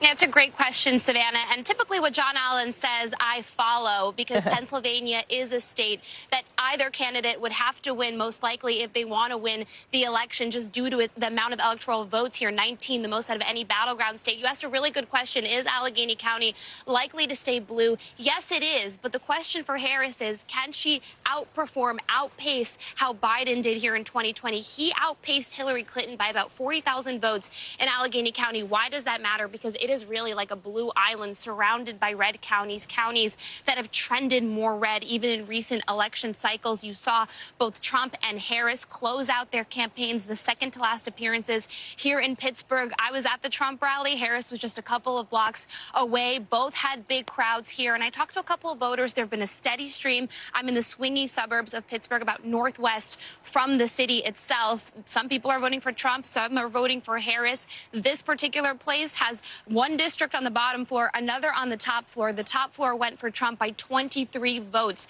In 2020, the bottom for Biden by 12 votes. So you really can't get any swingier than this, and we'll see what happens when polls close tonight, because, of course, they can't start counting until 8 p.m. Julie, such important information out of Pennsylvania there. We'll keep our eyes on it and talk to you in a bit. Let's go over to Michigan next. We've got Yasmin Vasugian there, as I mentioned. She's in Dearborn. And Yasmin, this is interesting and a really important issue in this election, and one I'm not sure we're talking about enough. Yeah. So in this particular city, it became the first Arab majority city. We know many Arab American voters traditionally vote Democrat, but they've signaled they won't this time because of the war in Gaza and the Biden administration's military support of Israel and their relationship, of course, of Harris to Biden as his vice president. I've been talking also with voters in Michigan who are part of what they call the uncommitted vote, where they are only committed to that war ending and not committing to any candidate. Where could their votes go instead, and how does that ultimately impact the overall race for Michigan? Well, it's interesting because actually the leader of the uncommitted vote actually endorsed Kamala Harris and Tim Walz in the last couple of days in the lead up to Election Day, and also trying to get their followers of the uncommitted vote behind Kamala Harris and Tim Walz. But overall, I've been speaking to a lot of folks, especially Arab Americans here in Dearborn, that are voting third party for Jill Stein, for the Green Party, because they kind of want to break the system. They want a third party candidate, or the viability of the choice of a third party candidate, because, as you mentioned, right, the Biden administration's choices that they've made when it comes to the war in Gaza, though Harris and Walz are hoping to make that up with the female vote, the female suburban vote, especially when it comes to reproductive rights. I mean, I'm here in this kind of classic middle school, Savannah, right? Set goals, work hard, make healthy choices, your PE life skills. They should write on this thing, vote as well, right? Because you got voters here in Dearborn in this middle school making their way down the hallway, coming in through election entrance, asking Sam to swing around here as I walk in, right? Getting their paperwork, getting their precincts here, getting their ballots, and then filling out their ballots and casting that ever important vote in this integral, incredibly important, I'll use Julie Sirkin's words here, let's walk back out, Sam, so that we're not disturbing the vote, swingy state of Michigan. And again, we're looking at 200,000 or so Arab American voters, registered active Arab American voters. We're looking at turnout. 45% of early votes already in. That's 3.2 million active registered voters. When are we going to get the decision? When are we going to get results out of Michigan? Possibly, as I'm hearing from Secretary of State, sometime midday tomorrow, Savannah. All right, Yasmin, thank you so much for our look there. Let's cross over to Wisconsin. Maura is in Madison's Dane County. Maura, this is a county, it's known for being one of the most reliable voting counties in the country. It's also blue, and that's not necessarily expected to change, but is it expected to keep up a tradition of turnout in this election? And also, in a battleground state, it's about the margin game, right? Could it be less blue, let's say, and that overall contributes to a Republican win? What are you sensing? What are you seeing there? Well, Savannah, when you talk about a reliable county, for context, back in 2020, 89% of registered voters turned out in Dane County. Now, that is way more than the national average. And so that's what the campaigns are looking to see here today, specifically for the Kamala Harris campaign, because back in 2020, 3/4 of that vote went for Joe Biden. Now, the key thing that you're talking about there with the margins, back in 2016, former President Trump won Wisconsin by about 20,000 votes. Fast forward to 2020. Joe Biden won also by about 20,000 votes. And so this really does swing back and forth as we're going with the theme of these battleground states. And so what they're hoping to see here, the Harris campaign, is increasing those margins here in a reliably blue area, so that if there's any drop off in those suburban counties, those rural counties, that will help them with the margins. Now, as you can see behind me, it's kind of a slow and steady stream of voters, but we've got the election officials and volunteers working to check everybody in here today. It's a rainy day in Madison, which is not an ideal situation, election officials tell us, because people don't want to wait in line when it's raining. But the thing that I will note, more than 1 million people in Wisconsin have already cast their early ballot, about 325,000 of them here in Dane County. And so that'll give you a sense of what the early vote will look like as we're looking to catch up on the Election Day vote here, Savannah. All right, Maura, thank you so much. And finally, let's move across to Ohio. Kathy Park is there for us. Kathy, that isn't considered really one of the big 7 battleground states, but we know it's one of the most important ones to watch because we get reported results early typically, and then we get that initial indicator of where the night might be going. Tell us about what we should be watching out for there, what you're hearing from voters. Hey, Savannah, good morning to you. That's right. Well, the polls open at 6:30 this morning. They'll close at 7:30 tonight. And we are told by the Office of the Secretary of State that we could see returns as early as 8 o'clock tonight. But as you mentioned, the Buckeye State has been turning red in recent years. Voted for Trump in 2016, also in 2020. And I want to mention the latest New York Times polling. It actually shows Trump leading at 53%, Harris 45%. And we should note that we are standing at this polling station here in Hamilton County in Cincinnati because we're literally in the backyard of our vice presidential candidate, J.D. Vance. We saw him earlier this morning casting his ballot alongside his wife. He seems to be in pretty good spirits going into today. But Savannah, we should also point out that we are here in Ohio because we're watching a very closely watched nationalized Senate race between the longtime incumbent Sherrod Brown as well as a challenger, the GOP newcomer Bernie Moreno. And political analysts are saying, look, for Brown's survival, it really depends on those split ticket voters and the big Democratic turnout in cities like Cincinnati, Columbus, as well as Cleveland. And we should also note that this has now become the most expensive Senate race in U.S. history, with both of these campaigns spending roughly $500 million. Savannah? Wow. Kathy, Maura, Yasmin, Julie, thank you all very much for that battleground whip. We're going to continue a look at some of the states, and we're going to get on Florida now. NBC News correspondent Marissa Parra, she joins us from South Florida. Marissa, good morning. So we know the polls there have been open for about 3 hours now. First, what are you seeing where you are? What is the mood like? Hey, so I can tell you right now, it has been a downpour. In fact, it's raining. It's been raining pretty hard where we are right now in Miami-Dade County, guys. And so we're outside of a polling station here in Doral. I'm going to have my photographer zoom in and show you what we are seeing, which are voters gathering, sheltering from the rain, but still doing their civic duty and voting here. So I can tell you, I've spoken to a number of voters over the last week with early voting. A lot of people trying to get that out of the way. We know over 8 million votes already cast across the state, both in person and over mail, guys. And so a lot of people already taking note of the fact that Republicans do seem to be ahead when it comes to those early voting numbers, at least registered Republicans. But of course, the show is really just beginning here, guys. Marissa, that downpour is certainly a bummer because that can always, of course, impact turnout. And I'm sorry that you have to be standing out in it, but we appreciate it.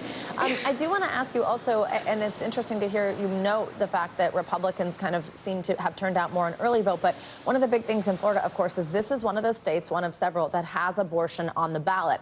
Now, we know that to be such a motivating issue for voters. I'm wondering what you think that means. Does that mean that there is a surprise Democratic swing if Democratic voters are the ones who are really motivated to get out and put that on the abortion? Does it mean we see some split ticket voters? What are you looking for when it comes to this issue? And what have you heard from voters who are really energized by that issue?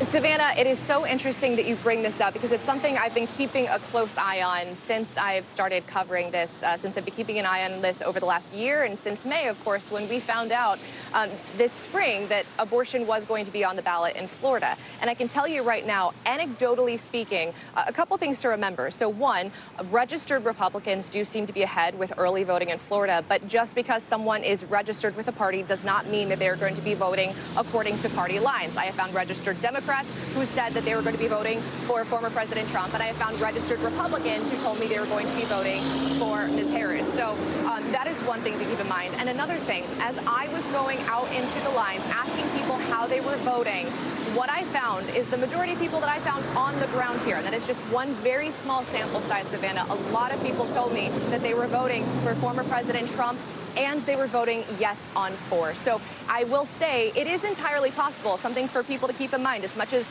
Democrats here, of course, hoping that people voting yes on 4 will lead to, as well, a large Democratic turnout on the ballot, it is possible that we could see former President Trump, the favored person here in the state of Florida, as well as abortion rights passed. But it does require 60% or more, which is a higher threshold than surrounding states. Absolutely. It's so interesting to see what happens with that one and maybe an indication of what happens across the country. Marissa Parra in Florida for us, thank you so much. I'm going to bring in John Allen again. He's been with us all morning, and I do just want to ask you a quick question to follow up there on what she just said when it comes to that kind of idea of split ticket or what it means, because Florida is one of those places that expected to announce at least preliminary results pretty early, something we can maybe get a pulse on. Are you interested to see if the fact that abortion is a motivator gets someone to the polls, and then, as Marissa just said, it actually changes the top of the ticket for them as well? Yeah, I mean, absolutely. I think if we are able to sense that that's going on in Florida, you know, you may be able to extrapolate that that's going on in other parts of the country. You know, conversely, if it doesn't seem that there is, you know, sort of some huge surge in voters, the fact that it's on the ballot means that for some of those voters, they will separate that question from their presidential question, right? But others, it may simply bring out more people who want to vote on that and connect that vote to their presidential candidate. So I'll be looking for it. I know our friend who we're about to talk to, Steve Kornacki, will be looking for it. And he's so good that a friend of mine texted me earlier, said, "Who's going to win tonight?" I said, "I don't know." And she wrote back, "I wish I went to high school with Kornacki." So she can text him instead. That is a nice tease for what's coming up for us all. We are going to have Kornacki in just a moment. Make sure you all tune in at 5 p.m. Eastern. Tom Yamas and Hallie Jackson are going to kick off our special election night coverage and analysis. Then at 6:30 p.m., Lester Holt and Savannah Guthrie take over as those results start coming in. That's all right here on NBC News Now. But all morning, we've got much more to come here on this special Election Day edition of Morning News Now. We're going to take a deeper dive into whether America's ready for its first female president if VP Harris were to take the White House. But first, as you just heard, after the break, our own Steve Kornacki, who did not go to high school with John Allen or John Allen's friend, who wishes she had Kornacki's phone number. He's at the big board with more on when exactly we might start to see those results later tonight. Stay with us.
What's the message that you're trying to get out to young people? Know what is in the drug supply. We've got important news this hour about your money. Mental health, big picture, why is it so tough right now? News for the generation of now is NBC News Now. Good morning begins with hope and optimism, a chance to start fresh. We want to welcome you in to share a moment that brightens your day, because every day deserves the best start. Welcome back. We are just a few hours into Election Day, but polls across the country are open for Americans to cast their ballots. Look at this number on your screen. This is the latest NBC News poll. It shows this tied race among likely voters nationwide, with 49% for Harris and 49% for Trump. But the real results will come as ballots are cast, of course, and numbers come in later today. We are so lucky. I'm so excited. We've got NBC News national political correspondent Steve Kornacki with us at the big board to walk us through what he's looking out for. Steve, first of all, I just have to say I feel like you'd be into this too. Of course, in Dixville Notch, New Hampshire, 3-3, a tie. The first place that votes on Election Day in person. I mean, were you just like, duh? Yeah, I mean, look, we got the scoreboard up and running. Yes, one little tiny, not even town in northern New Hampshire, 3-3. So there's your national count. Tell us what you're keeping your eye on as we get started today. Yes, so let's take a look here tonight when the polls start closing. We're about 7.5 hours away from the first poll close, but that's going to be a lot of Indiana, Kentucky, not expected to be competitive. Probably not going to learn much in that 6 o'clock hour, but 7 o'clock Eastern, that is when the action begins, and the numbers are going to come fast and furious out of Georgia, we believe. Why? Because Georgia has revamped the way they do these elections, at least the reporting of these elections, and it means essentially that about 80% of all the votes that are cast in Georgia, we're going to have the results of in the first hour between 7 and 8 p.m. All that'll be left after that is the people in Georgia who are going out to the polls today and voting today. But the vast majority of the vote in Georgia has already taken place through early voting, and all of that will be reported out in the first hour, at least under this new state law. So we could get a lot of clarity there early. North Carolina. Steve, let me ask you, while you're still in Georgia, a quick question, because we know that's a swing state, kind of coin toss kind of thing. Does that mean at 80% we know, or because of who voted early, or that still, even though we've got 80% of the vote and we don't know for a long time? Yeah, I don't know if it'll be a long time. It depends. I mean, this could be razor thin, and it still could be days if it ends up being like a recount.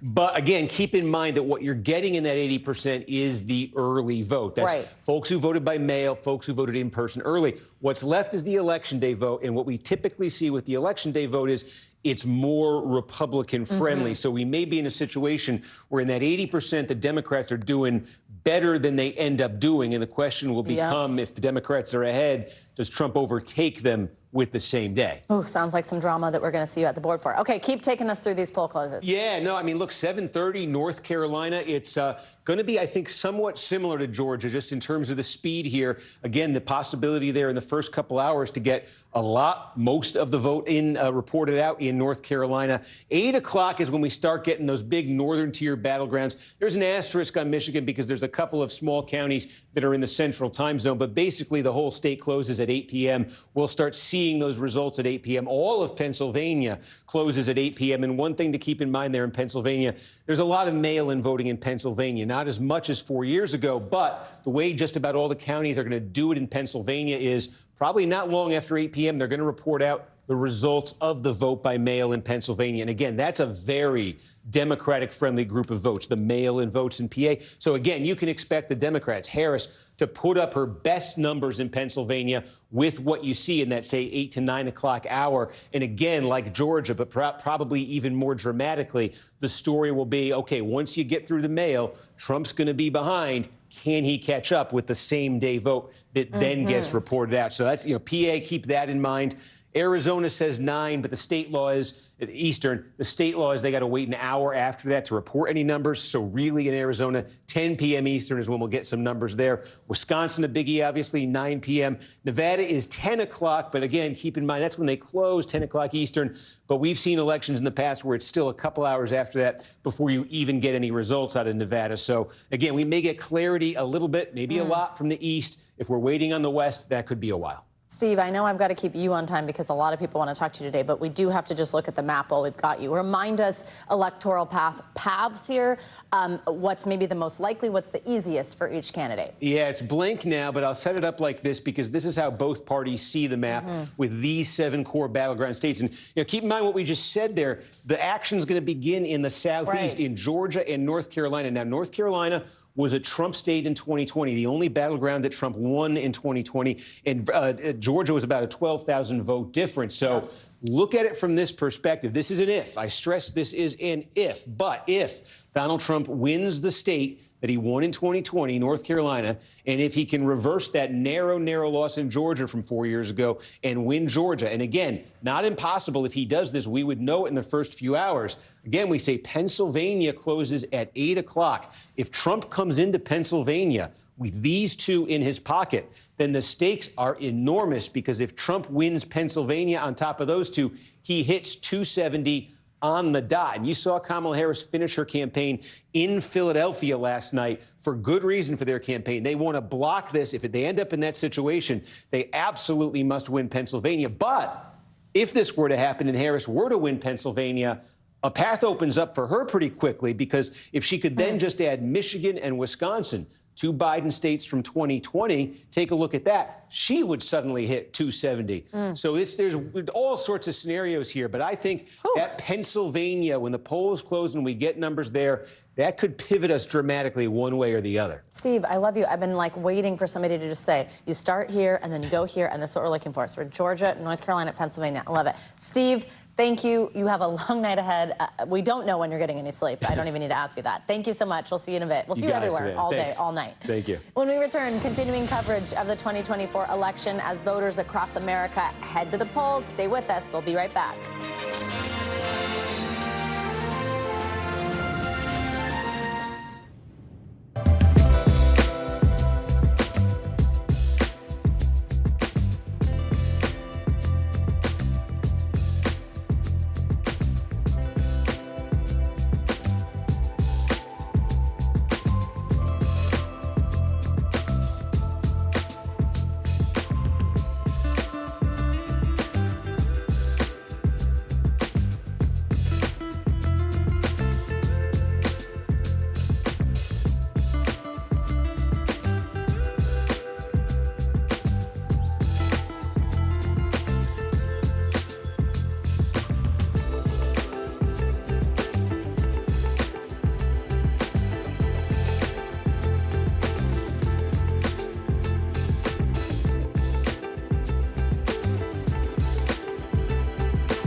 More Americans turn to NBC News than any other news organization.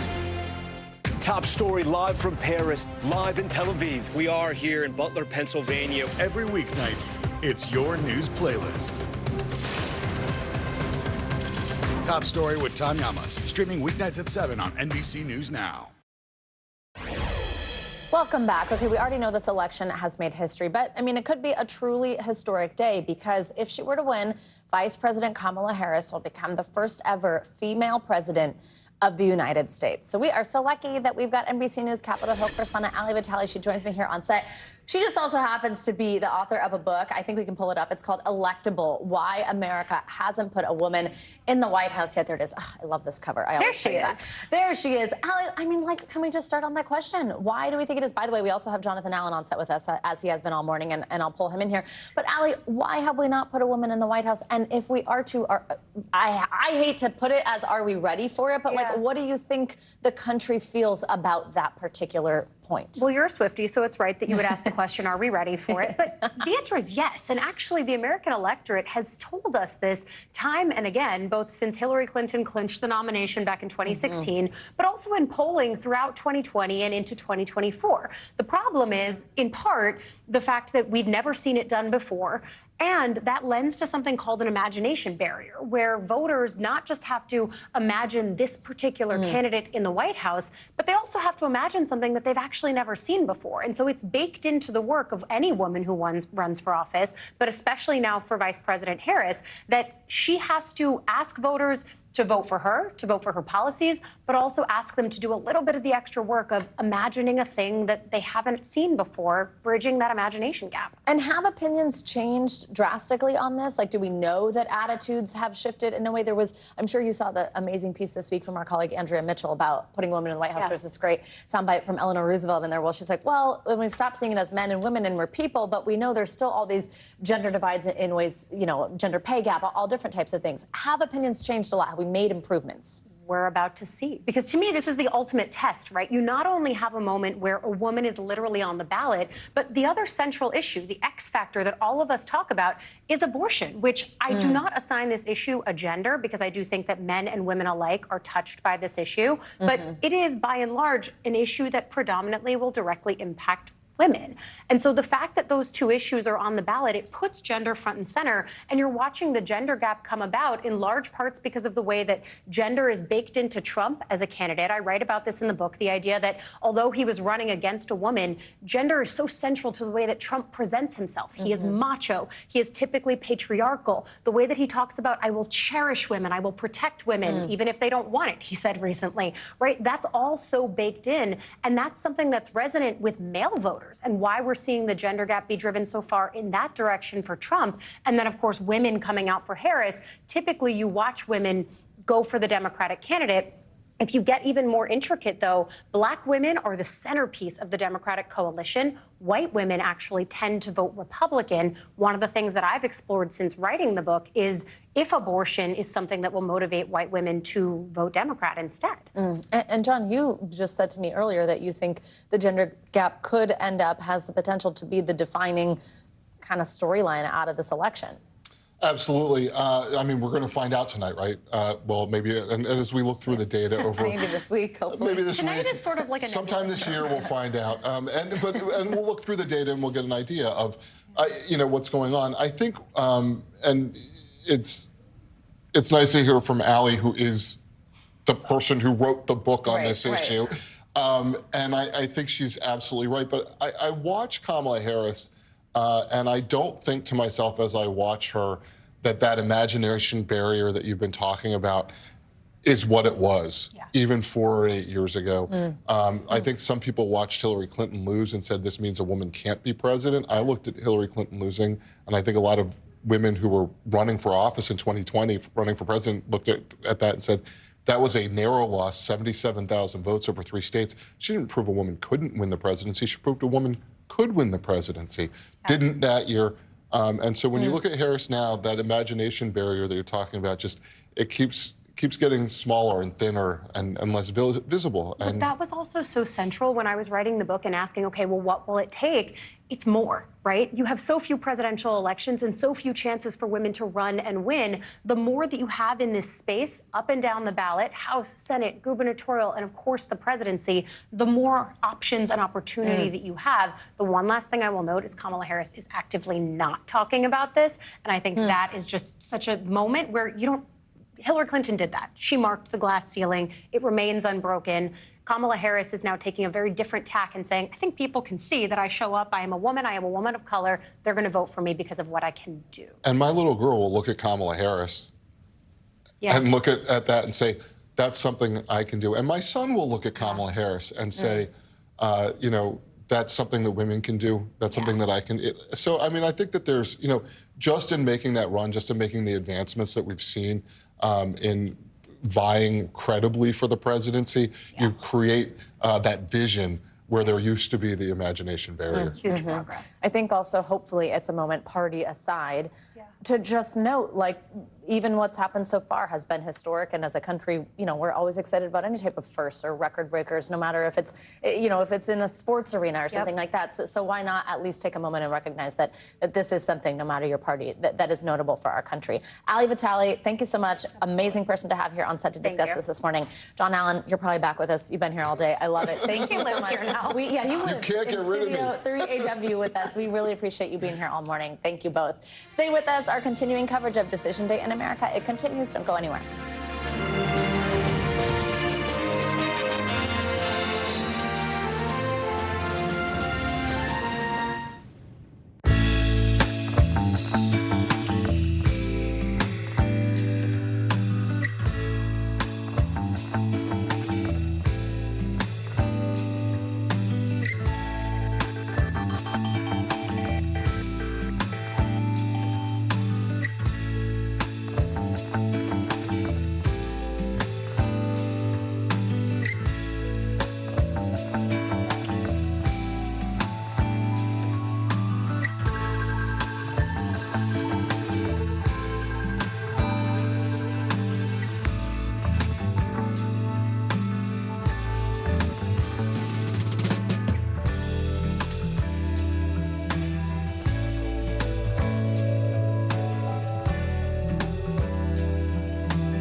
NBC News Daily is #1 for afternoon news across all of television. I'm Morgan Radford. I'm Vicki Wynn. I'm Kate Snow. And I'm Zinklea Samwat. What's happening around the world? Israel's military is building up there along the border. And what matters here at home? New numbers are out today showing more encouraging signs for our economy. Let's zero in on exercise. We know we're supposed to be doing it. What does it do for our health? What needs to change for social media to be a safer place? NBC News Daily, weekdays from 12 to 4 on NBC News Now. Hey everyone, welcome back. Now we want to take a look at the economic implications of this election. And we're going to talk about how the stock markets are reacting now that they're open. We've got our economic dream team. Look, even on election day, we're going to bobble. You did the bobble, too. I did. You did a little bit of Finally, the I did. Well, in solidarity, right? I make y'all do it every time you're here. We've got Brian Chung and Caleb Silver here to discuss all this. Good morning to both of you. Happy election day, gentlemen. Thanks for being here. So we've been talking ad nauseum, and I keep on cornering you in the hallway to be like, God, economy is the top issue for voters. But of course, that's on both sides of the aisle. First, just tell us some hallmarks of each candidate when it comes to their economic plan. Yeah, and look, when you poll people, they say that the economy is the biggest issue. But unlike things like abortion or even specifically tax policy, it's not a pro or con thing. There are many different types of policies that can go into it. So I think the big ones are, first off, taxes and then tariffs. So let's talk about taxes first. You have Harris that is extending the Biden administration promise not to tax individuals that are making more than $400,000 a year. But she also wants to compensate for that by raising the corporate tax. Whereas on the Trump side of things, he wants tax cuts across the board. He wants to extend and even perhaps make more pronounced some of the tax cuts that he had in his first administration. Now, the tariffs front is a really interesting one because, again, we're talking about inflation right now. If Trump goes through with what he proposes as a 60% tariff on Chinese goods and then a 20% tariff on everything else, a lot of economists would say that could raise prices even further. But here's the challenge. You know who actually extended some of the tariffs on China from his first administration? It was the Biden administration. So either way, tariffs are kind of almost a wash, although it depends on the magnitude of them. But tariffs and taxes, I think, are the big policies between the two of them. And it's so interesting because that's something I've heard from voters when I'm out on the trail. I like Trump's tariffs plan, and then on the other side, tariffs plan will increase prices. It's like one of those split things where you understand why we're in the division that we're in. Caleb, let's talk about the markets. Let's talk about what this could feel like for people today. Obviously, it's been open for a little over an hour now, but also how we think it could react as we do get results. Yeah, the stock market's rallying today, but it's been super choppy over the past month, and that's what you get during an election month. October, usually a choppy month, especially going into an election year. But by and large, investors are not too focused on who is winning tonight or when we finally get the results. They're looking at corporate profits, and those could be impacted by the extension of those tax cuts, especially if President Trump wins and he wants to lower the tax rate again for corporations. But they're also looking at the makeup of Congress because tax cuts in general have to be approved by Congress. So they're looking at that. And it's been a really solid year for the stock market, up close to 20%, the best election year we've seen since 1936. Investors are betting on the continuation of corporate profits growing. That's what the big bet is, not who wins in the election. Brian, I'm going to ask you about the Fed, but first I'm going to ask Caleb for a magic trick. They're meeting when? Oh, 4 days and 5 hours and 20 minutes, actually. Can you do that, Brian? Right on. No, I absolutely cannot. I forgot my calculator watch today. Normally I could just punch it in there. I love it so much. Okay, so we are anticipating a cut, but does the election impact that? Tell us what you're looking for from the Fed. Yeah, it's not at all the thing that people are worried about this week. There's a Federal Reserve meeting also, by the way. But yeah, on Thursday afternoon, they're going to announce their interest rate policy statement. And they had already cut interest rates. They did so in September by 0.5 percentage point, as you'll recall. It's the first interest rate cut in the post-pandemic period. I think the challenge here is that this is happening 2 days after the election, right? And when you talk about what's happening here, you might think, okay, well, based off the calendar, the Federal Reserve might try to make their decision based off of what's happening in the election. Not at all. The Federal Reserve is entirely independent. Yes, the people on the Fed are appointed by the president and confirmed by the Senate. It's entirely independent. They're going to see what the economy looks like. They don't want the unemployment rate to spike. That's likely why they'll continue to cut interest rates. Yep. And this will be the first president to enter office in the last 4 without a recession. The economy is in pretty good shape right now. We just learned that GDP grew at 2.8%. Corporate profits are growing. The unemployment rate, as Brian said, 4.1%. This is a normalizing, pretty steady economy. Good for people out there, no matter who wins this election. But a lot could change, obviously, with the makeup of Congress and how far and how long this takes until we get a decision. Caleb, Brent, we appreciate you always. Thanks for letting us bobblehead you even on Election Day. See you all in a little bit. Coming up, it's been an election cycle like no other. So how did we get here? After the break, we're going to take a look at the lead up to one of the closest and most contentious races in history. Stay with us.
Mornings are full of possibility and energy, and how you get set for the day ahead matters. It's about getting caught up and getting ahead, because every day deserves the best start. Closer to the Gaza border. A story of resilience and hope. Please take care of yourself and each other. Finally, this hour, we want to take a look back at an election cycle that's been like none other in history, with so many twists and turns no one could have predicted. Here's NBC News Now anchor Kate Snow with a recap of the major moments from the campaign trail. Our country will be bigger, better, bolder. It's an election fight that looks much different than when it began nearly 2 years ago to the day. America's comeback starts right now. Former President Donald Trump locked in the Republican nomination with ease, defeating a parade of challengers and battling a slew of legal cases. That is 34 felony counts here, all guilty verdicts. This is unprecedented for a former American president to be criminally convicted. This was a rigged, disgraceful trial. His supporters undeterred, believing Trump could best tackle the economy and immigration. I'm the only one in history who got indicted and my numbers went up. Initially set for a rematch against President Joe Biden. I'm still the only person to ever beat Donald Trump. They made history as the oldest major party presidential candidates ever in an American election. A concern for voters and whispers about Biden's mental fitness soon grew louder. The special counsel referred to the president as a, quote, sympathetic, well-meaning, and elderly man with a poor memory. My memory is fine. But that first presidential debate in June set off 3 weeks of unprecedented political upheaval. Look, if we finally beat Medicare. This night got off to a tough start for President Biden. I think it's a legitimate question to say, is this an episode or is this a condition? Calls for Biden to suspend his re-election campaign were sidelined by an unthinkable twist. This is an NBC News special report. Take a look at what happened.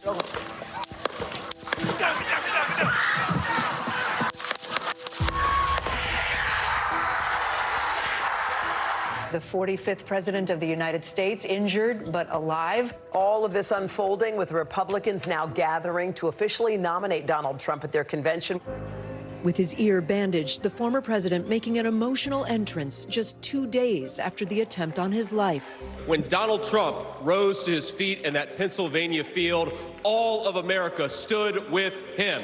I stand before you in this arena only by the grace of Almighty God. That same week, President Biden testing positive for COVID. News broke of different Democratic leaders calling for the president to step aside. My fellow Americans, Days later, the president ending his re-election bid. I revere this office, but I love my country more.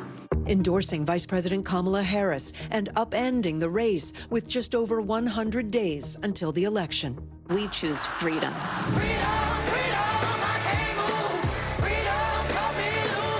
Democrats quickly energized by their first female nominee of Black and Indian descent. Harris showing strength on the issues of abortion rights and protecting democracy. Ours is a fight for the future. Trump pivoting to his new opponent. I didn't know she was black until a number of years ago when she happened to turn black. A convention coronation in August. Kamala Harris is going to stand up and fight for your freedom to live the life that you want to lead.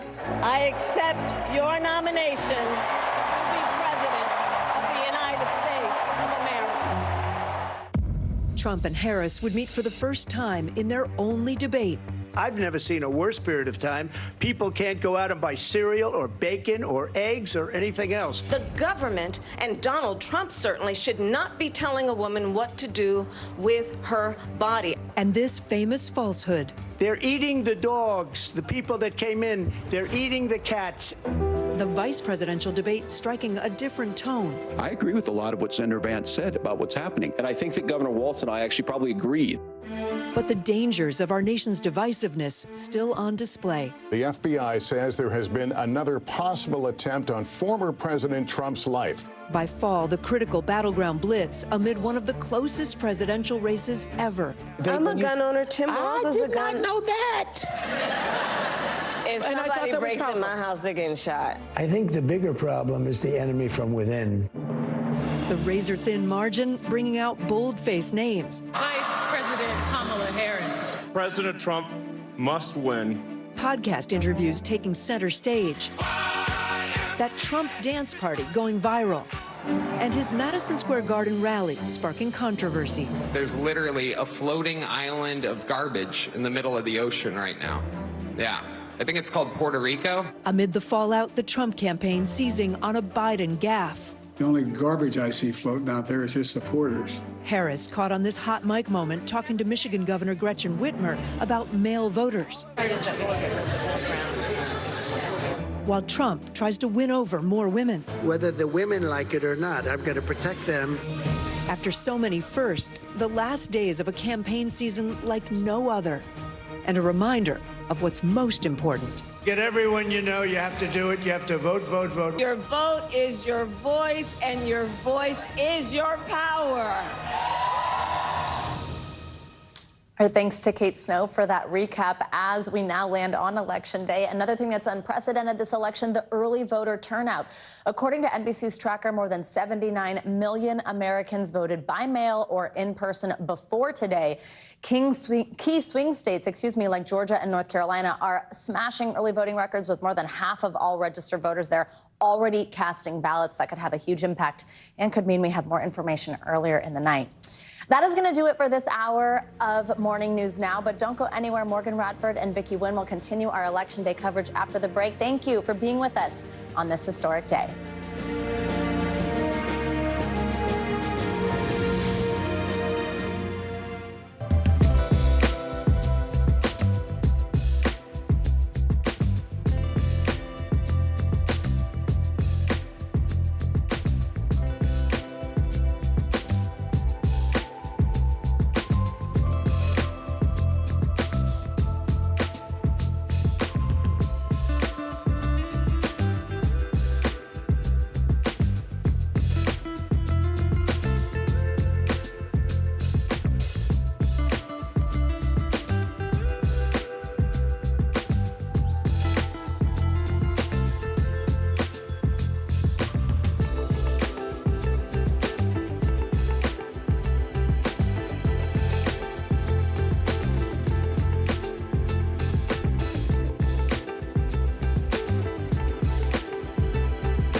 Mornings are full of possibility and energy, and how you get set for the day ahead matters. It's about getting caught up and getting ahead, because every day deserves the best start.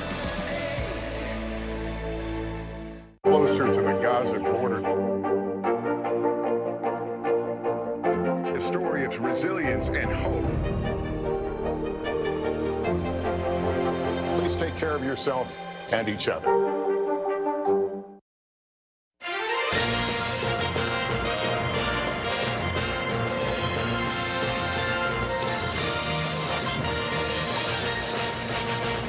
Welcome to NBC News Daily, where millions of Americans are heading to the polls today to choose who they will send to the White House. Vice President Kamala Harris or former President Donald Trump. We've already seen long lines at voting centers across the country. In fact, this is a look from just this morning in Arizona, Georgia, Wisconsin, and New Hampshire. And then a little bit later tonight, Trump is expected to hold his election night party in West Palm Beach, Florida. Meantime, Harris is set to return to her alma mater, Howard University in Washington, D.C., to watch those results roll in. Both candidates closed out the campaign last night in key battleground states, delivering their final pitches to voters.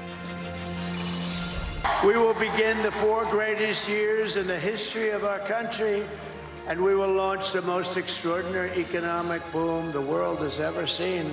America is ready for a fresh start, ready for a new way forward. Right now, all signs are pointing to an extremely tight race. The candidates need at least 270 electoral votes to win, and the path to victory will likely go through these 7 swing states. But it's not just the White House up for grabs today. Control of Congress is also on the line. We're following all the key races from coast to coast, as well as a number of critical ballot measures. I'm Vicki Wynn, along with Morgan Radford, and our reporters are fanned out across the country, covering the election from all angles. We begin this hour with NBC's Dasha Burns, live in West Palm Beach, Florida, with the Trump campaign. Dasha, good to see you. So give us a sense of what you're seeing and you're hearing from the campaign there today as voters are lining up across the country. Millions of ballots have already been cast. Well, look, Vicki, the former president held his last rally of his near decade as a candidate, and he wrapped up late, started after midnight, went really late, and landed here in Palm Beach about 6 a.m. this morning. He'll be heading to the polls himself to vote in just a little bit here. And look, his closing message was supposed to be really focused on the economy and on immigration, but he often did veer off of his prepared remarks, as he has done for about a decade now, painting a pretty bleak picture of a nation that is broken, that only he can fix. Today, the campaign is hunkered down. There's anxiety all around, but the former president projecting confidence, saying last night that there's a 95% chance that he's going to win. Of course, if you look at the polls, that's not exactly what they're saying. This is a very, very close race, and everyone is on the edge of their seats, guys. On the edge of our seats, Dasha, and I have to say, you know, the key state I'm looking at right now is North Carolina. Of those 7 key battleground states, North Carolina is tied second for the second most number of electoral votes. And that's where Trump only won by a little more than 1 percentage point last time. What does the campaign see ultimately as its path to victory this time? My sources tell me it's all about Mecklenburg County there, where Charlotte is, and that populous area where they have a lot of registered Democrats. What are you seeing? Yeah, I mean, Harris is trying to turn folks out in those urban areas. The former president trying to really ramp up his support in those rural areas. And you're right, Morgan, when you say that North Carolina is super important, not only because it has that second largest number of votes, but because that is where former President Trump is playing defense. He really needs to keep that state if he wants to pave his path to 270. So that's the reason why he spent the majority of his last few days actually in North Carolina, then making stops in both Pennsylvania and Michigan. Morgan. All right. Our thanks to Dasha Burns there on the ground. Dasha, thank you. Morgan, now to Pennsylvania, a critical state for both candidates' path to the 270 electoral votes needed to win the White House. Pennsylvania was one of the last states called in 2020, with President Joe Biden winning by just over 80,000 votes. Now, Kamala Harris and Donald Trump were both there yesterday for the final day on the campaign trail, trying to court voters and their state's 19 electoral votes. NBC News correspondent Rahema Ellis is in Erie County, Pennsylvania, following the very latest for us. So, Rahema, in Erie County, we know Biden won in 2020 by just 1 point. In 2016, Trump won by 2 points. What are you hearing from voters there today? Well, this gymnasium at an elementary school has been pretty busy, but not shooting basketballs. They are casting their ballots. This is one side of what's happening in one precinct. Over here on the other side of the gymnasium, it's another precinct where the votes are going on. What we're hearing from voters is that many of them came out very early today to cast their ballot. A lot of them were very anxious about doing this.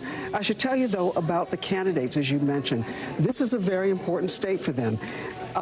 Kamala Harris has had campaign events here 16 times in this election cycle. Donald Trump has been here some 21 times in the election cycle, and you pointed it out. Erie County has been a very pivotal state for area for many people because it's historically voted for the winner in the election. You pointed out Donald Trump won it over Hillary Clinton by just 2 percentage points out of this county, and Biden took it by just 1% in this county. What are voters saying? What are those voters saying? Let's take a listen. We talked to some of them earlier today. I'll tell you this. No. I'm glad that it's over. I'm glad it's almost over. It's been crazy, you know. I'm a little nervous about the results, but I am relieved that it's here and I've done my duty. I feel good about it. You know, it's what we should do. It's, you know, vote if you want change.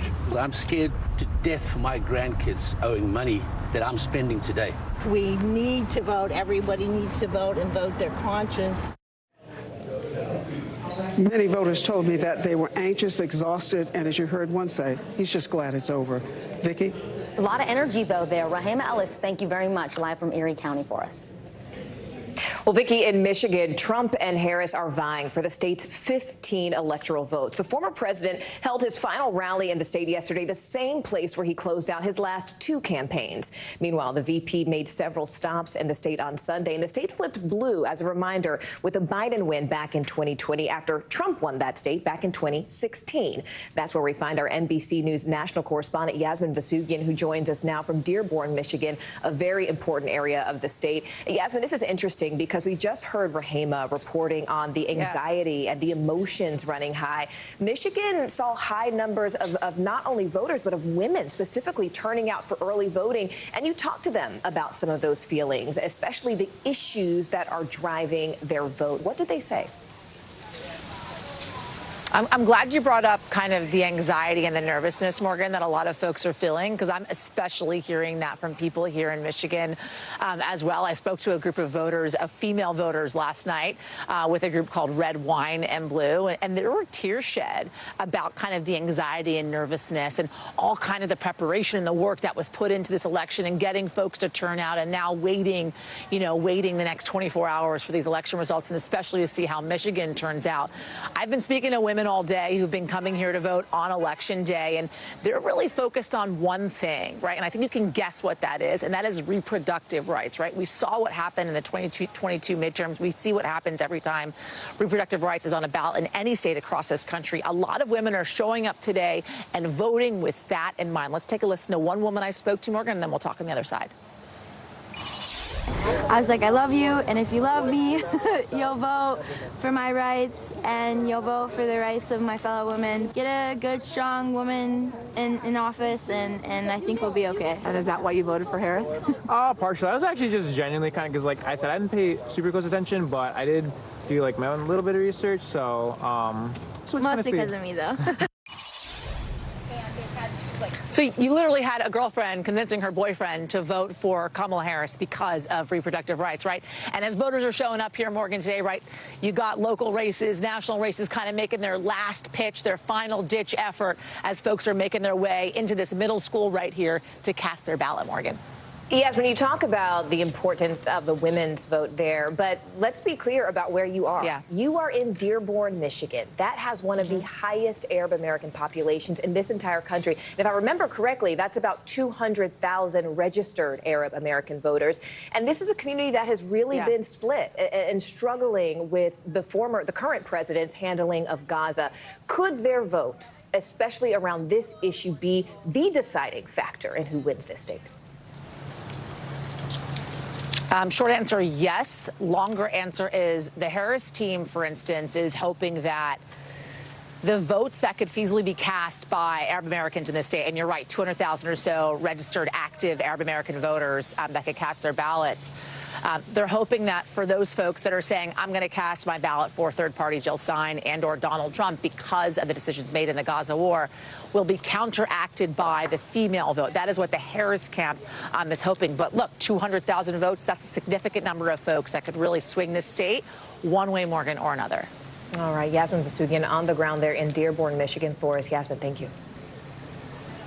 Vice President Harris's running mate, Governor Tim Walz, is about to land in must-win Pennsylvania as he makes a last-minute stop to energize voters in this critical blue wall state. All of this comes after Harris blitzed Pennsylvania on the eve of the election and held her final rally in Philadelphia. NBC News White House correspondent Mike Memoli is live at the vice president's residence in D.C., where Harris will be watching those results come in. Mike, you've been talking to the Harris campaign. How confident are they specifically about Pennsylvania? Well, what makes Pennsylvania so interesting as you look at the broader battleground map is not just that it has the most electoral votes at stake, 19, but compared to the other states, it has the lowest share of early votes that have already been cast. So what does that mean? That means it has the most votes that will be cast today on Election Day. And so that makes that ground game, that late visit by Governor Walz, the visits that the vice president made across the state last night, so important. But the vice president's team really is optimistic because they say, as the vice president herself said last night, momentum is on our side. They are seeing in their own data that late deciding voters are breaking heavily towards her.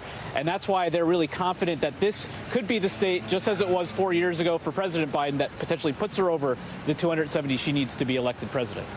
You know, Mike Harris has not mentioned Trump by name at any of her final rallies in Philly and in Pittsburgh. Talk about the shift in strategy and the focus on uplift and turning the page, to take some words out of her book. Well, Vicki, when you think about the issues we've been talking about this entire campaign that are so important, whether it's the economy and inflation, whether it's reproductive rights, there are certainly a number of them that the Harris campaign thinks that they have managed to fight to victory here, make the case for. But the sort of secret weapon that even the Biden campaign before the Harris campaign was talking about that they thought might be important is exhaustion, that really voters would not want to go back to, as we've heard at all these rallies, those days of Trump, the turmoil that came with it, both when he was in the White House, but also certainly on the campaign trail. And so that's why the Harris campaign made that decision late, that they're going to end on a positive note, just to highlight that exhaustion, but to try to pitch to those voters who are fed up with politics in general. All right, Mike Memoli there on the ground for us. Mike, thanks. And remember, our special election night coverage begins at 5 p.m. Eastern right here on News Now. Then you can join Lester Holt and Savannah Guthrie at 7 p.m. on News Now and on NBC. Voters in battleground states, Wisconsin, North Carolina, Georgia, they could decide this election. So we are talking to voters about the issues they are most concerned about as they cast their ballot. Stay right here. You're watching Daily.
Mornings are full of possibility and energy. And how you get set for the day ahead matters. It's about getting caught up and getting ahead, because every day deserves the best start. News lives in the now. Look at this. You can't even see anything anymore. Let's break down what we know. You gotta see this. News for the generation of now is NBC News Now. Well, as voters head to the polls, all eyes are on those 7 key battleground states that could ultimately decide who wins this election. Both Trump and Harris spent the final days of their campaign canvassing these states, really trying to secure votes. Yeah, and here is what we are watching for. Wisconsin, considered a toss-up. Donald Trump won there in 2016 by less than 1 percentage point. Then President Biden flipped the state in 2020, also by less than a percentage point. Georgia could also be a critical state with its 16 electoral votes. In 2020, Biden beat Trump in that state by less than 12,000 votes. Another state to watch, North Carolina. It has not voted for a Democrat for president since 2008.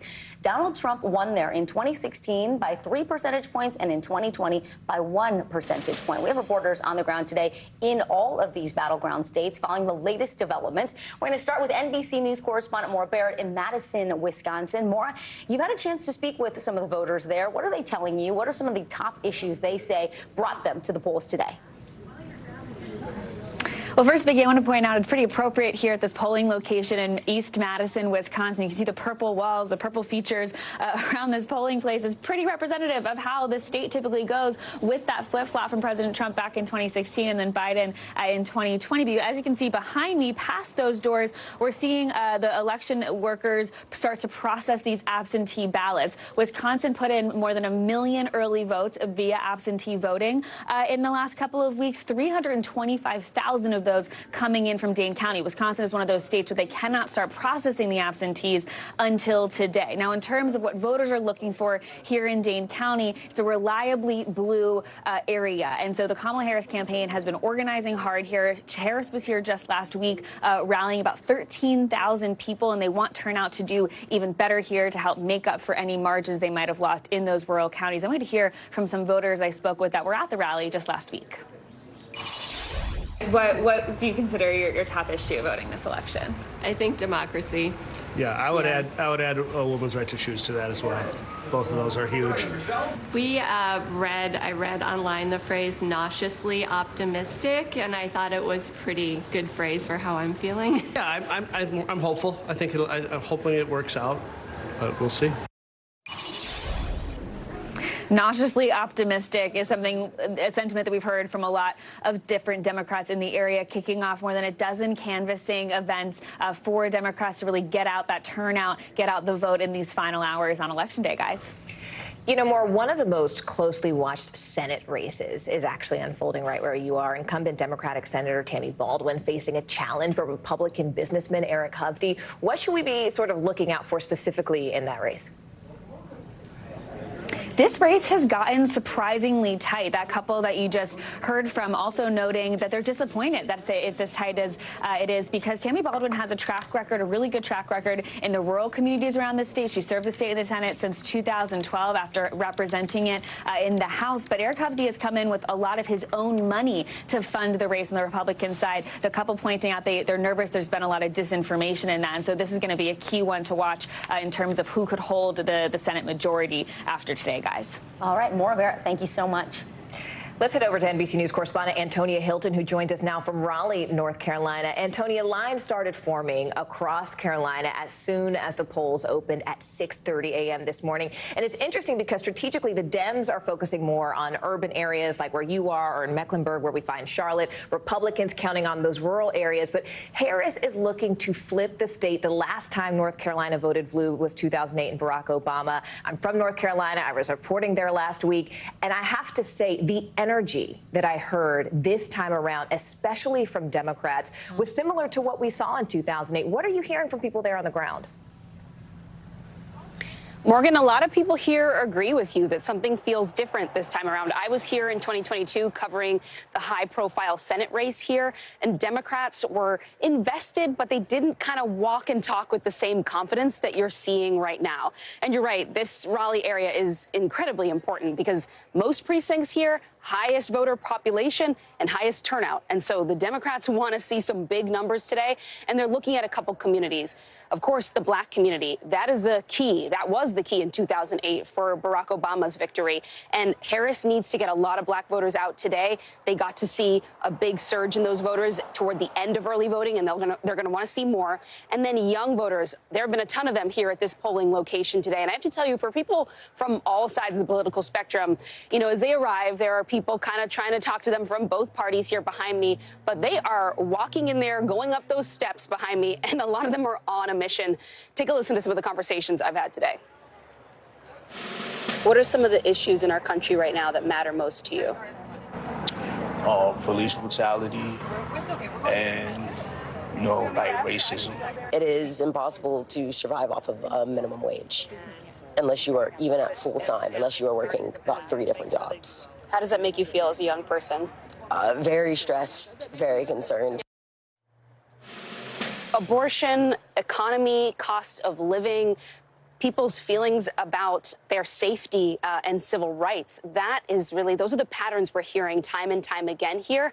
And every voter agrees that they feel a sort of unique, nervous, but hopeful energy right now. Morgan. And it's exactly those patterns that we're seeing emerge right now. Antonia Hilton, thank you so much. We appreciate it.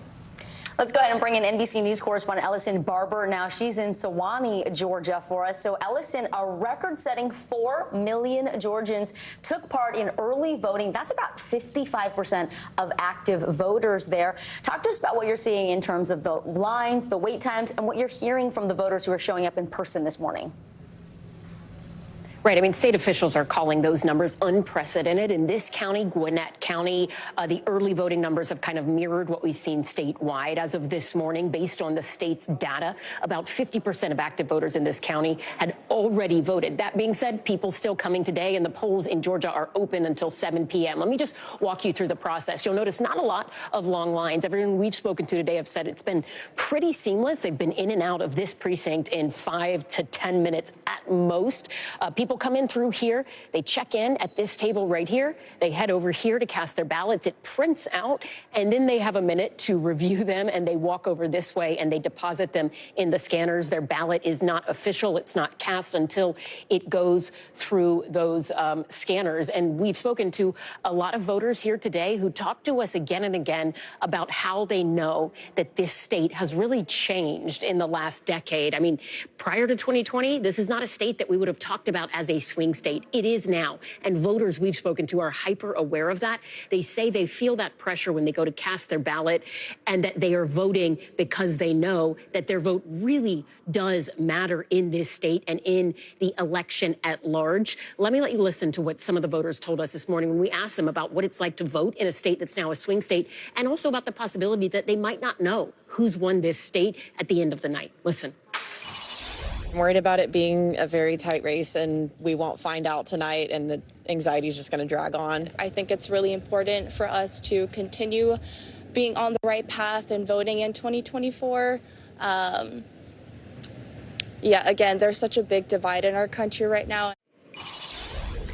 And one of those people we talked to, Morgan and Vicky, she had voted early, but she came back today to drive her dad because she wanted to make sure every member of her family also participated in this election. Morgan, Vicky. All right, Ellison Barber live in Gwinnett County for us. Ellison, thank you.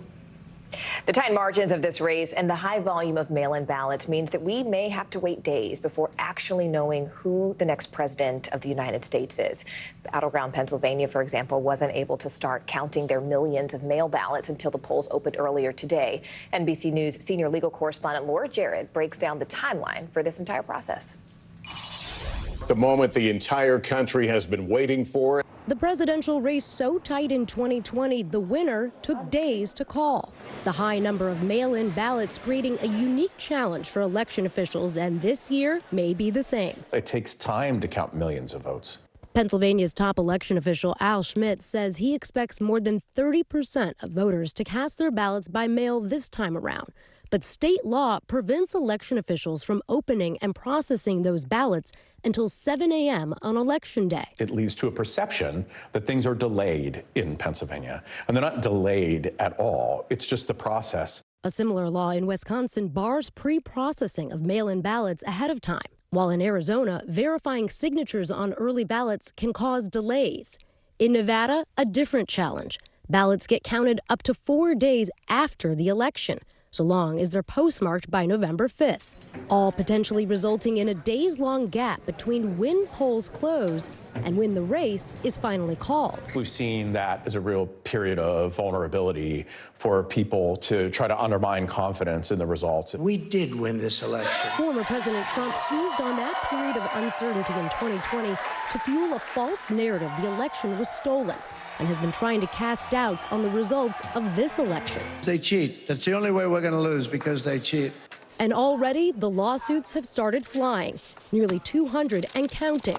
In Georgia, officials had concerns over new rules passed by the pro-Trump state election board, including one mandating a hand count of all ballots after polls close. There's absolutely no reason to pass new rules this close to an election. Those rules now blocked by a judge. For now, Republicans have focused their efforts on contesting the rules around mail-in voting in Pennsylvania, losing several lawsuits already, others still pending and left unresolved, providing a fertile ground, election lawyers say, for future fights in the weeks ahead. The nightmare scenario is mail-in ballots where the parties contest the signatures, the date, or other defects in the ballot, and therefore we have a replay of what happened in 2000 in Florida with Bush versus Gore. Laura Jarrett, NBC News. Two key issues, abortion and the economy, could be deciding factors for voters. How Trump and Harris measure up, that's coming up straight ahead. You're watching NBC News Daily.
Mornings are full of possibility and energy. And how you get set for the day ahead matters. Take charge of those first hours. It's about getting caught up. And really, it's about getting ahead. And that's what drives us every morning, because every day deserves the best start.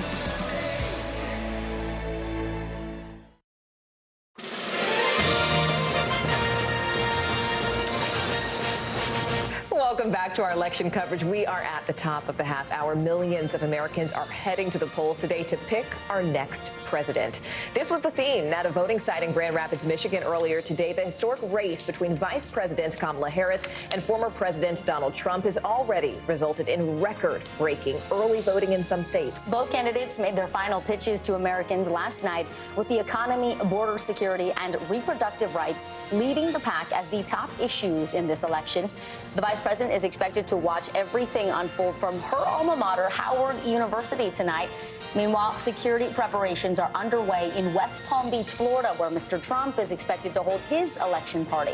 We have our election teams covering this historic day from all angles. NBC News correspondent Priscilla Thompson on the ground in Arizona at one of the busiest voting centers in Maricopa County. And NBC News correspondent David Noriega is in Las Vegas, Nevada, where it is a tight race in the state. First, though, we're going to go to NBC News senior political editor Mark Murray, who joins us live on set. Mark, always great to see you. Thanks for being with us.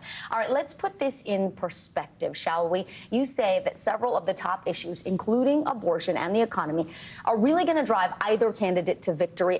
Talk about how these issues will play out in the key swing states and also how it's a battle of the sexes, really. Yeah, and so overall, when it comes to the issues, our poll finds Kamala Harris with a decisive advantage on the issue of abortion, leading Donald Trump by 20 points on who would better handle the issue of abortion.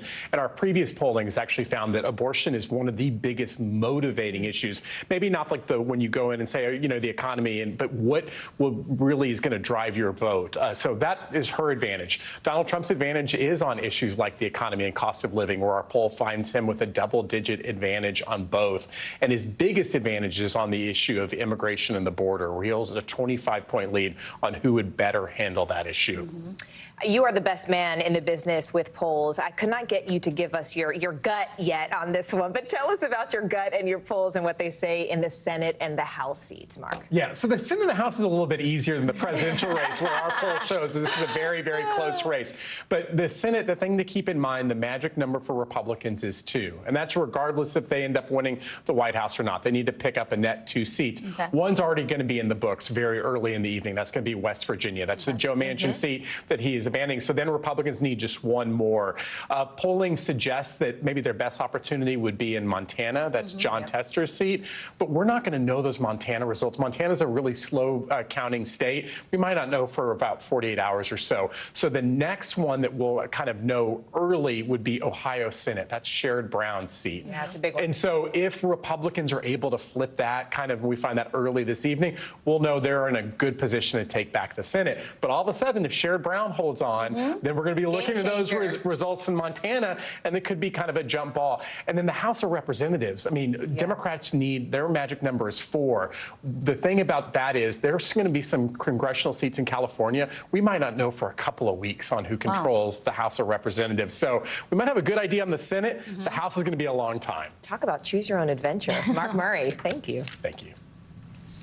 Well, polls in Arizona opened about 2 hours ago, and the state has 11 electoral votes up for grabs. Arizona has a history of leaning Republican, but in 2020, Biden flipped it by a very small margin of a little more than 10,000 votes. Yeah, today the state remains a tight race between former President Trump and Vice President Harris. NBC News correspondent Priscilla Thompson joins us live from Sunrise, Arizona, there in Maricopa County. Priscilla, great to see you. So we know more than 2 million people have already cast their ballots. 42% are Republicans. Walk us through the numbers here and how close this race will really be.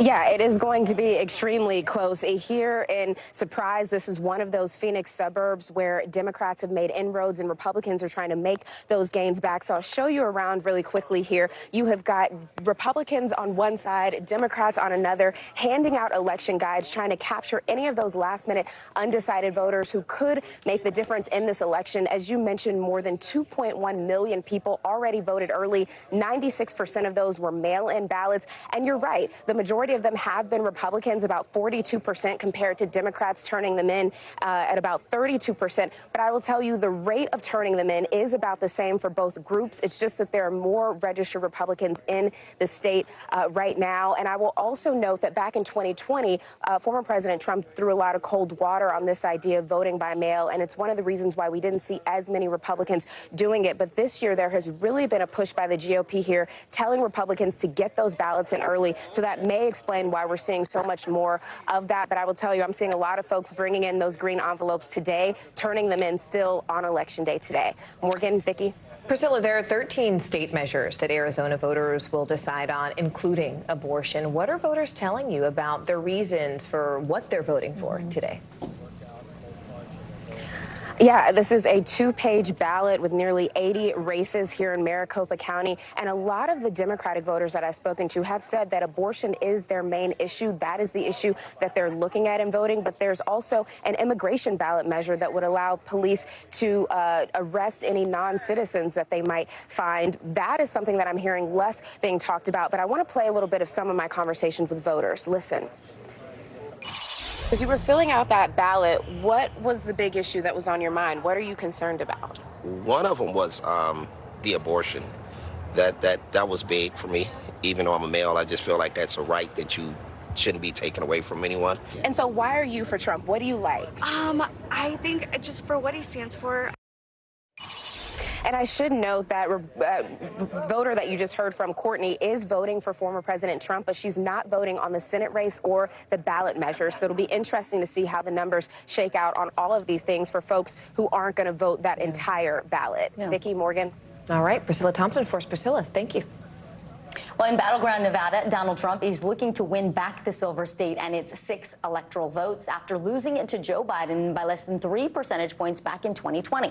Both parties are dueling it out for the state's crucial Latino vote. Republicans believe that economic struggles have put Nevada in play for the GOP, while Democrats are really trying to defend their long-held advantage. That's where we find NBC News correspondent David Noriega, who joins us now live from the stadium there in Las Vegas.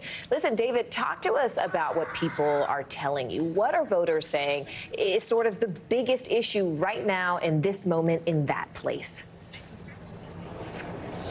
Yeah, guys, so just to set the scene here, this isn't your typical, public library or public high school polling place. This is Allegiant Stadium where the Raiders play. We are right next to the Las Vegas Strip. And the voters that I've been talking to this morning are the same voters that I've been talking to here all year. It's the people who work at this stadium, the concession stands, the cleaning crews. It's the people who work in the casinos and the resorts and the restaurants. It is an electorate that is disproportionately young, diverse, a lot of Latinos, a lot of Black people, a lot of Asian people, a working class, blue-collar electorate. And all year, when I ask people, what is motivating you to vote, or what is motivating you to consider not voting, the answer has been consistently the same. More than any other place, the answer here is the economy, particularly the cost of living. But this is also a somewhat unpredictable electorate. Nevada is famously unpredictable. So I want to play you sound from a couple of people that I spoke to who arrived at the polls at 5 a.m. this morning, 2 hours before they opened. Take a listen. We need change. I just feel like everything's getting so expensive, the cost of living. We have to work 2 jobs to make a living, and we don't think that's right. Can you tell us who you're voting for today? Oh, yeah, Harris. When it comes to Palestine, she's at least mentioned self-determination for Palestinians and stuff. So that's a major issue for you? Definitely. So that's one answer that I expected and one answer that I honestly didn't expect. And to me, that typifies the Nevada electorate. It is unpredictable. Back to you guys. David, speaking of the Nevada electorate, break down the historical importance of Latino voters in that state and how they are not monolithic. They could really shape this race, and they're a very diverse group. Yeah, so let's talk about some numbers a little bit. If you look at polling from the last several election cycles, so exit polls from the last election cycles and recent NBC and Telemundo News polling from this election cycle, you'll see that the story is that since 2016, when Trump first entered the political scene, he has made steady inroads with Latino voters, little by little getting more and more of them into their coalition. So that is one of the many big historic questions hanging over us in the next few days. It is, will Trump continue to make those inroads with Latino voters? Will he turn the GOP coalition into more of a multiracial coalition than it's been in some time? Or will the Dems be able to defend their turf and keep that coalition from taking shape? Yeah, multiracial, multi-ethnic. I know. We'll be watching. David Noriega, thank you very much. The battle for control of Congress is set to be tight for both the House and the Senate. Right now, Democrats have a slim majority there in the Senate. Republicans would need to gain just 2 seats to take control. Meanwhile, in the House, Republicans have the majority, but just barely. Democrats need just 4 seats to regain power. NBC News Capitol Hill correspondent Ali Vidali has been following it all for us. Ali, great to have you here on set. So, a joy. As Mark Murray was just telling us, on the Senate side, right, we have some very key races, including the outgoing Senate seat in West West Virginia that Joe Manchin is leaving. They just need 2 seats, the Democrats do, to flip the balance of power there. What should we be looking for? Well, there's one of those seats right there in West Virginia. The fact that Joe Manchin retired made that a pretty easy win for Republicans. They barely even had to invest. You get to other places on the map, though, and it starts to get a little bit more tricky. I'll take you out west, for example, where you're looking at places like Nevada and Arizona. Initially, at the start of the cycle, Republicans thought those might be big opportunities for them. But then you see the candidate that got on the ballot in Arizona. It's Carrie Lake. She's got all the baggage from that gubernatorial bid. Ruben Gallego is kind of the right fit for that state. That's why you see him in polling averages at this point ahead. And then in Nevada, it should have been a tough defensive race for Jackie Rosen, who's the incumbent there. Sam Brown, the Republican, was a big recruit, solid military background, but at the same time isn't seeming to gain traction there. But again, a lot of these races, Senate and House, could be subject to the tailwinds or headwinds of the presidential, too. And that's exactly where I want to pick up, Allie, because what I find so fascinating about this year's race is that the battleground states that we anticipated are not the battleground states that we got. And perhaps that is no more true than in these House races where, you know, you're seeing these surprising surprises. What should we be looking out for there? A lot of surprising surprises, and I was actually just on the phone with one lawmaker who's tracking this closely, who was like, yeah, there's like 40 seats that are tied at this point. And so really both campaign committees on the Republican and Democratic side are just waiting to see what happens. I know we always joke it's about turnout, but it actually is, especially when you look at places, you're right, that aren't typically on the battleground map. Yes, you've got some key House races in Pennsylvania. You've got a key House race, for example, for Democrats in Michigan and North Carolina. But California and New York are actually your 2 central places that Republicans won the majority through last time, and Democrats would very much like to take it back, and they could do it along the same path, too. A surprising surprise. Yeah, surprising surprises. We're in for a lot of surprising surprises at the House, and I'll be honest with you guys, it might take a little while, too, especially if we're talking about 1 or 2 seats. One of the key races in California last cycle took basically until December to call. Wow. Could mean we're in for a longer wait. So buckle up, is what I hear you say. Absolutely. All Bring right, your caffeine. folks. Well, Allie Vitale, we thank you for buckling up with us. And to our viewers, remember our special election night coverage begins at 5 p.m. Eastern right here on NBC News Now. And then join Lester Holt and Savannah Guthrie at 7 p.m. on News Now and on NBC. Coming up, new warnings from the FBI about fake election-related videos, how authorities are trying to protect your vote. That's next. More NBC News Daily right after this.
Do you pledge not to hold a vote on any legislation that would ban abortion? Do you still have faith and confidence in the Supreme Court? Is this plan to ban price gouging anything more than a gimmick? If it's Sunday, it's Meet the Press. Mornings are full of possibility and energy, and how you get set for the day ahead matters. It's about getting caught up and getting ahead, because every day deserves the best start.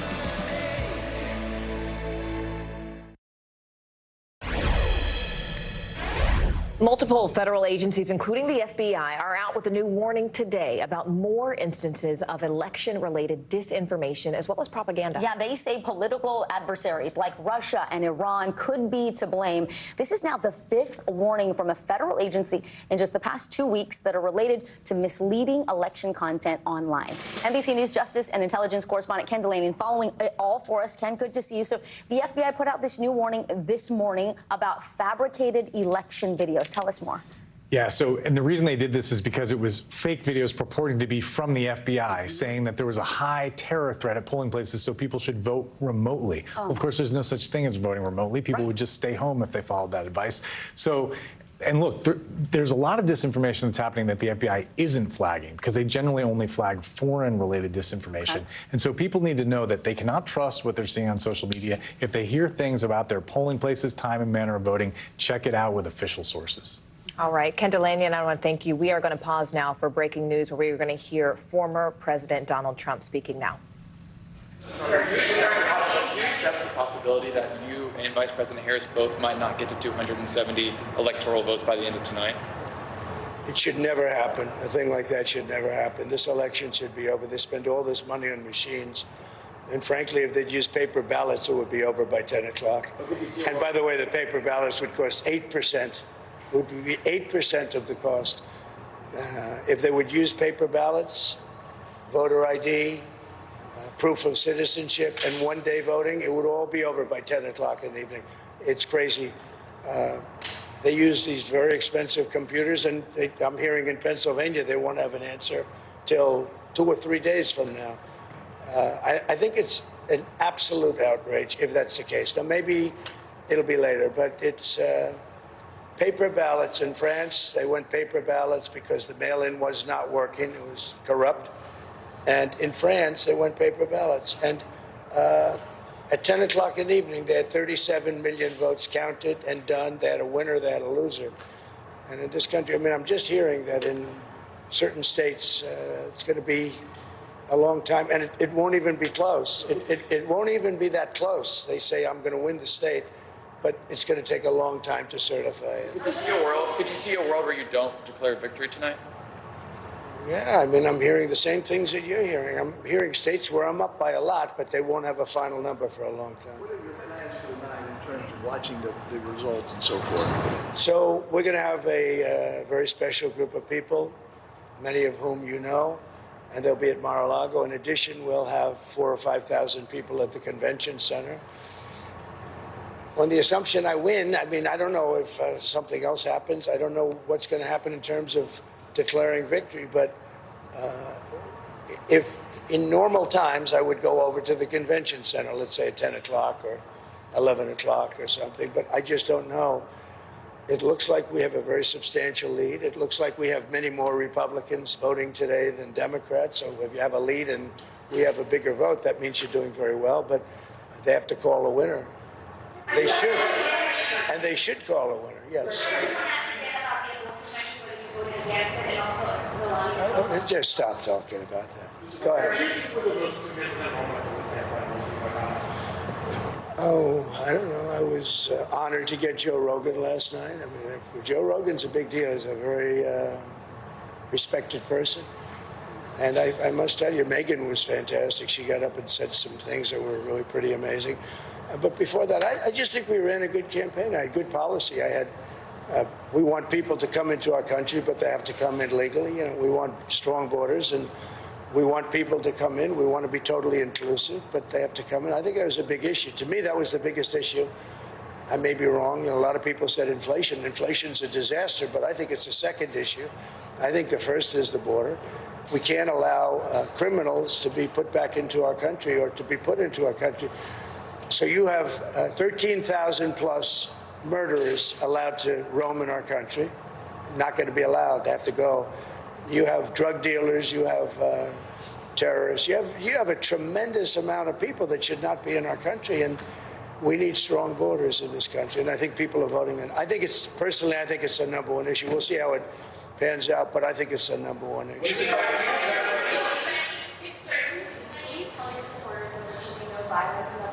I don't have to tell them that. I don't have to tell them that there'll be no violence. Of course there'll be no And you're listening to former President Donald Trump there in West Palm Beach, Florida, where he is casting his ballot. He's stopping to take questions with Melania at his side there. We're going to continue on with our newscast now. Election workers and administrators facing an increasing threat of swatting this year. That is when someone makes a fake call to emergency services in an attempt to bring SWAT teams to an official's house and cause chaos. NBC News national correspondent Yasmin Vasugian has more on how election officials are combating the threat and keeping workers safe. A man called police in a local Missouri town saying someone there had shot and killed his wife and children. He gave the address and police responded to the call. The hitch? It was the home of Missouri Secretary of State Jay Ashcroft, and it was all a sham. I ended up sending my wife and my kids to the back of the house and the upstairs because I didn't know what was outside. And then I walked outside, my shirt untucked and just in shorts and my pockets hanging out of my shorts and my hands up in the air. The police, after confirming his identity, asked to see his wife and children to make sure all were safe. What about your kids, your wife? How were they affected by it?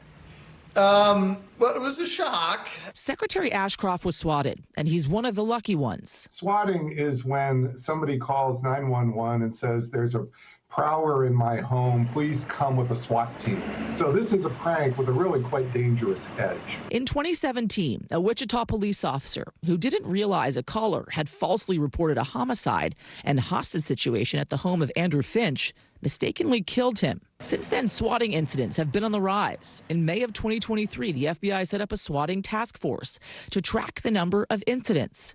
More than 600 tracked across the country. Federal officials are prepping for election personnel to be a target. We've been preparing for this moment and strengthening our laws to make it a crime to threaten an election official in their line of work, and also working to have strong partnerships with law enforcement. Michigan Secretary of State Jocelyn Benson knows firsthand. She was targeted twice in August of this year. I was not home, and it was my husband who was home in the middle of the night when he noticed on our cameras police approaching the home. Being former military, he knew how to approach the situation. It was de-escalated, and the officers filed a report and went on their way. But then lo and behold, not 2 days later, I woke up and walked outside and was heading to work, and there were 3 squad cars again outside our home and police approaching me. And I said, I can't believe this is happening again. And you remember Gabriel Sterling. It has to stop. The COO of the Office of Georgia's Secretary of State. He was swatted this past January. This was a very sophisticated SWAT where they basically had gunfire in the background and said that there was violence going on at the home. They had 14 cars there in like less than 2 minutes. Was there an investigation launched into finding out who actually swatted you? As we understand it, the FBI did identify the likely culprits as foreign nationals. It was some Eastern European group that was doing it, and they indicted 2 members of it. But even if swatting incidents can be traced overseas, they can be difficult to identify and indict. Secretary Benson understands the persistent threat and the unique times we're in. It's, a horrific reality of election administration in this moment. And everyone who spreads lies or causes lies, or even our foreign adversaries who may be linked to some of these attempts, all of it really amplifies in the heat of this moment and shows why both the work we do is so important, but also there are real risks involved that we have to be aware of. Risks these officials, along with many election workers, are willing to take as a duty to serve this country and its democratic system. Yasmin Vasugian, NBC News. For the second time in a decade, a Democratic woman is running against former President Donald Trump in a presidential race. MSNBC anchor Andrea Mitchell has more on how women could impact today's election.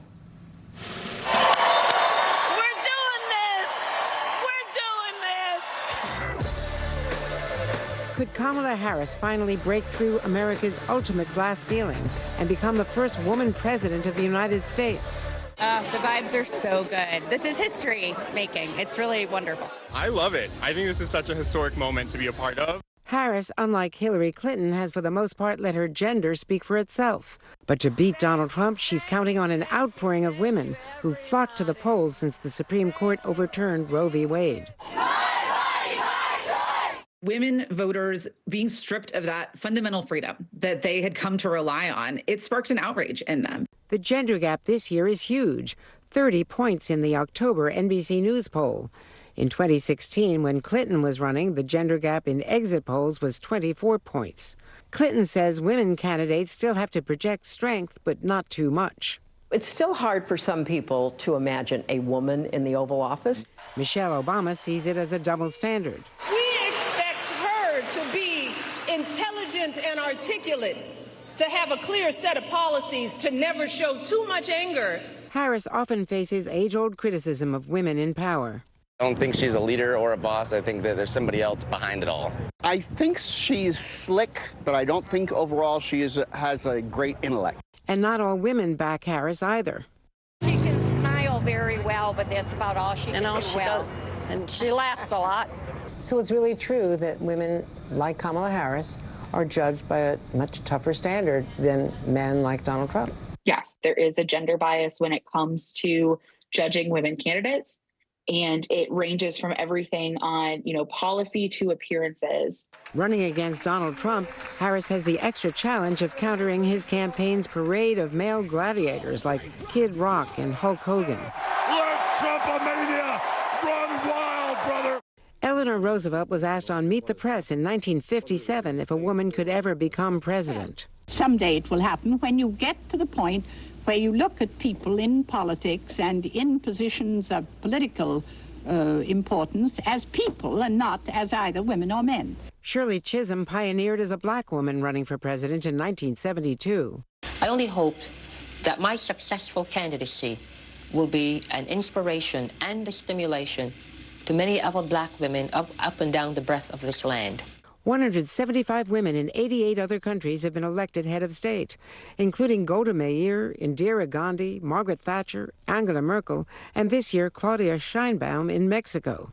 The question now, is America finally ready for its first Madam President? Andrea Mitchell, NBC News.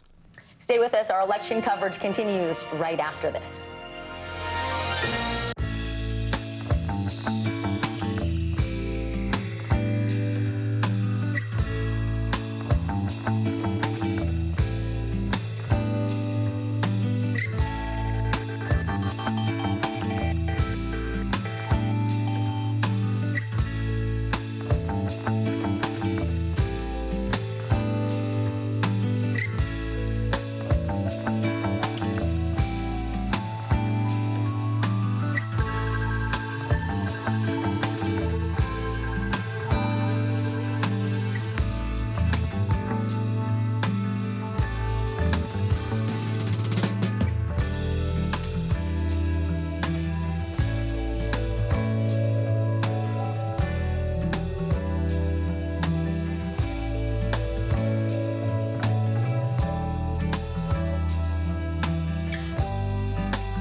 News lives in the now. Look at this.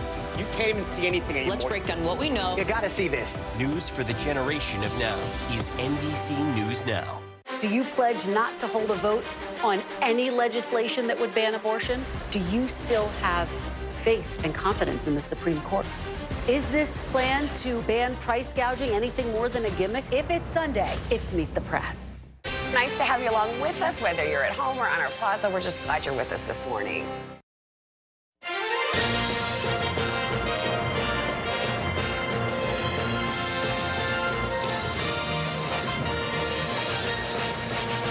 Welcome to NBC News Daily this Tuesday, Election Day. I'm Vicki Nguyen. I'm Morgan Radford. We are very glad to have you with us. The historic moment has finally arrived. It is now time for America to decide, will Donald Trump be president again, or will Vice President Kamala Harris become the first woman to hold the nation's highest office? We just saw Trump moments ago after he voted in person in Palm Beach, Florida.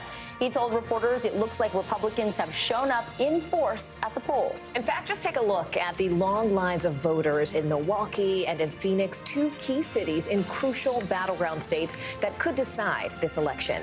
Harris's running mate, Governor Tim Walz, is making one last campaign stop there in must-win Pennsylvania to energize voters. All of this coming after Harris closed out her campaign in the critical Blue Wall State with her final rally in Philadelphia at the famous steps from the movie Rocky. We are closely following both campaigns with correspondents fanned out all across the country. Let's go ahead and start with NBC News White House correspondent Mike Memoli, who is live at the vice president's residence there in D.C. And that's where Harris will be watching those results come rolling in today. Mike, look, the Harris campaign has really put a lot of focus, a lot of energy there in Pennsylvania. But how confident is the Harris campaign right now about those crucial Blue Wall states that ultimately helped current President Biden propel him to victory last time around? Well, Morgan, I think it says a lot that the Harris campaign is still, as we speak, campaigning in Pennsylvania. We just saw Governor Tim Walz, Harris's running mate, make a campaign stop in Harrisburg, really rallying with some top union officials and rank-and-file union members in that state. That's a key part of the winning coalition in Pennsylvania. And Vice President Harris, behind me in the Naval Observatory, the vice president's residence, she's been making calls into radio shows across the country, including one in Pittsburgh, where she talked about the importance of her plan to try to lower costs for ordinary Americans. If you win the state of Pennsylvania and its 19 electoral votes, it really does cut off the pathway for your opponent to try to get to that 270 winning margin. And that's why the Harris campaign has put so much effort there, including I was in Philadelphia last night for that big closing rally. The Harris campaign does feel confident at this point, though Harris herself said they expect this to be one of the closest races in this country's history. And that's why they're doing everything they can to get these votes out in the last possible minute, Morgan. And Mike, speaking of Pennsylvania, Governor Walz is there today. Where is Kamala Harris going to be all day in terms of, starting her day, ending her day? And how is she trying to stay top of mind for voters today? Yeah, well, we have seen her making these calls to a number of radio shows across the country. This is a typical Election Day tradition.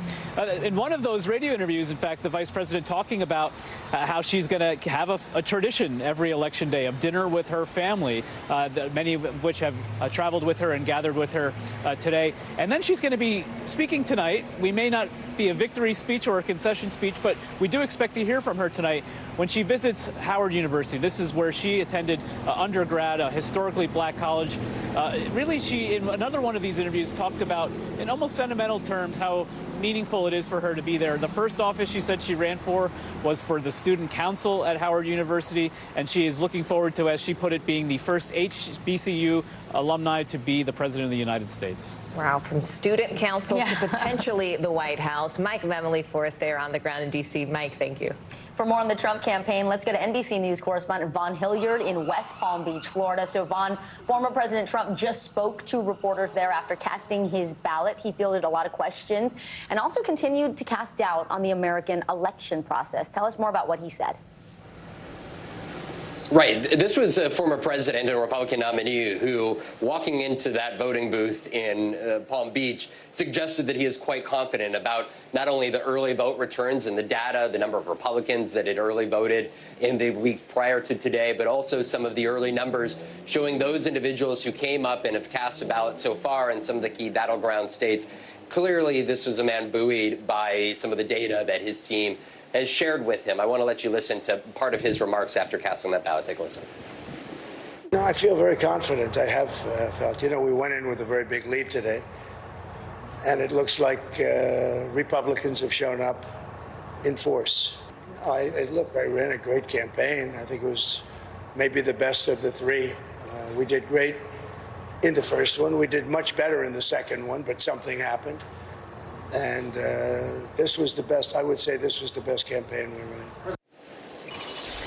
There was another important distinction that came from Donald Trump's remarks there a few moments ago. 4 years ago, on election night, he prematurely declared victory at the urging of Steve Bannon. And he was asked just a few moments ago whether he would intend to do the same tonight or whether he was willing to acknowledge ballots may take a couple days to count so we know the result. And he acknowledged that, yes, it may be later than tonight before we will know the victor of this presidential election, guys. Important reporting there, Vaughn. It's interesting, though, that you mentioned Steve Bannon, because Trump has historically used a lot of his surrogates to define his own candidacy and also redefine his message. So who is expected to join Trump later on tonight? Walk us through his agenda.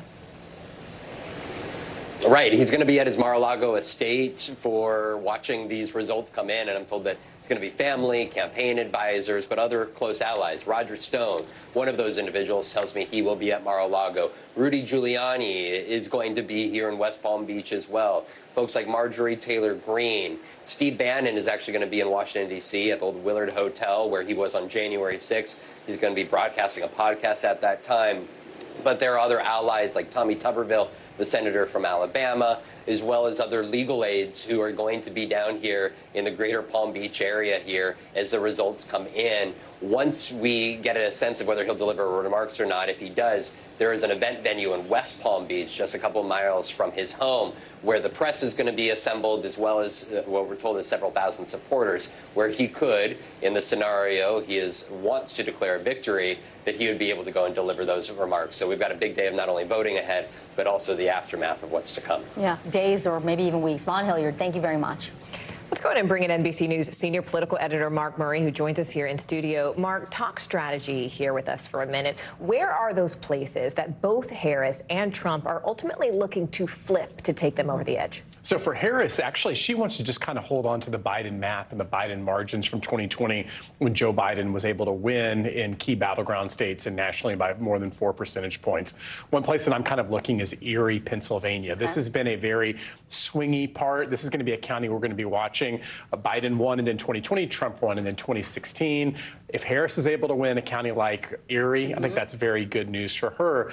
On the flip side, I'm looking also in North Carolina, Anson, North Carolina. This is a county that is south of Charlotte. It is heavily African-American, but also very rural, and has been going in the Republicans' direction. Joe Biden only got 51, 52% of the vote there. If somehow Harris is actually able to do better, that's going to be a good sign for her. But if we also see Donald Trump win that, it's going to be really difficult to see how Harris is able to win a place like North Carolina that Joe Biden lost by 1 percentage point in 2020. Let's talk about how Republicans have really come out to vote in much bigger numbers this time, early and with mail-in ballots. That's a significant change from last election. And this is a strategy that Republicans have had, is after 2020 saying, hey, let's go in and vote early, let's bank our ballots. But of course, there have been some mixed messages. We've heard Donald Trump on the campaign trail saying, hey, I don't trust those mail-in ballots. And so there's been some confusion, but the numbers that we have seen, Republicans are doing better.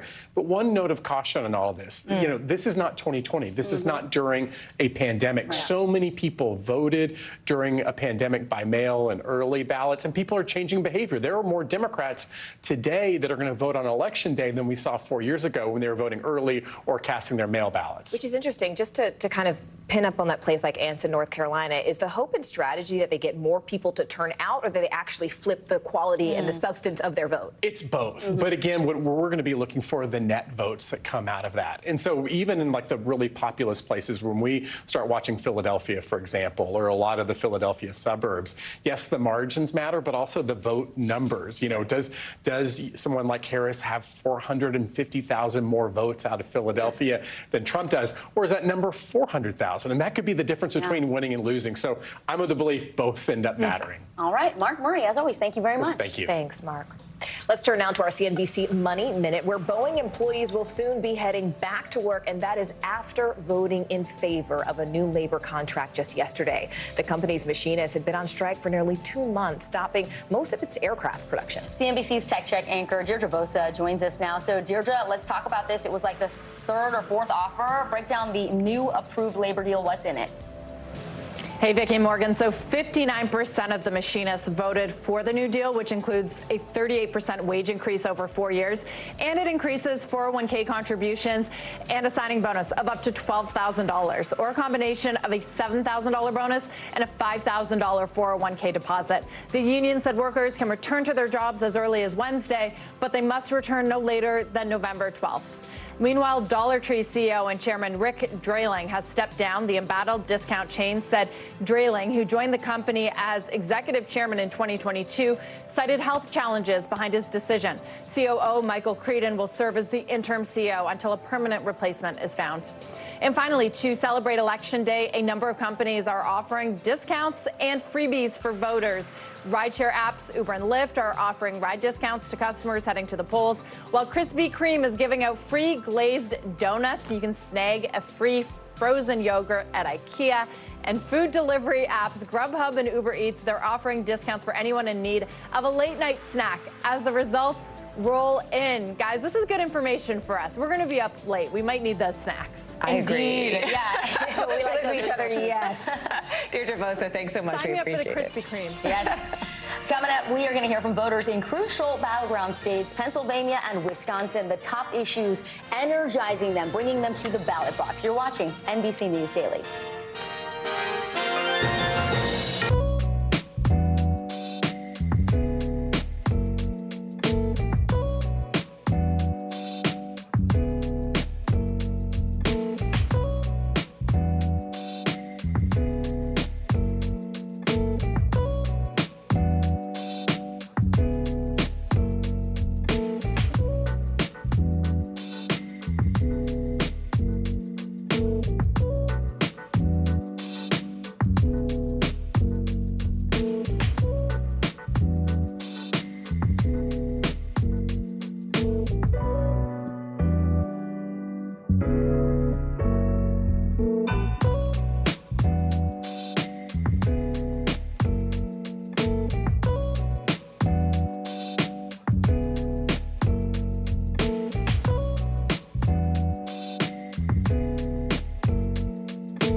What's the message that you're trying to get out to young people? Know what is in the drug supply. We've got important news this hour about your money. Mental health, big picture. Why is it so tough right now? News for the generation of now is NBC News Now. Kristen Welker hosts Meet the Press every Sunday on NBC.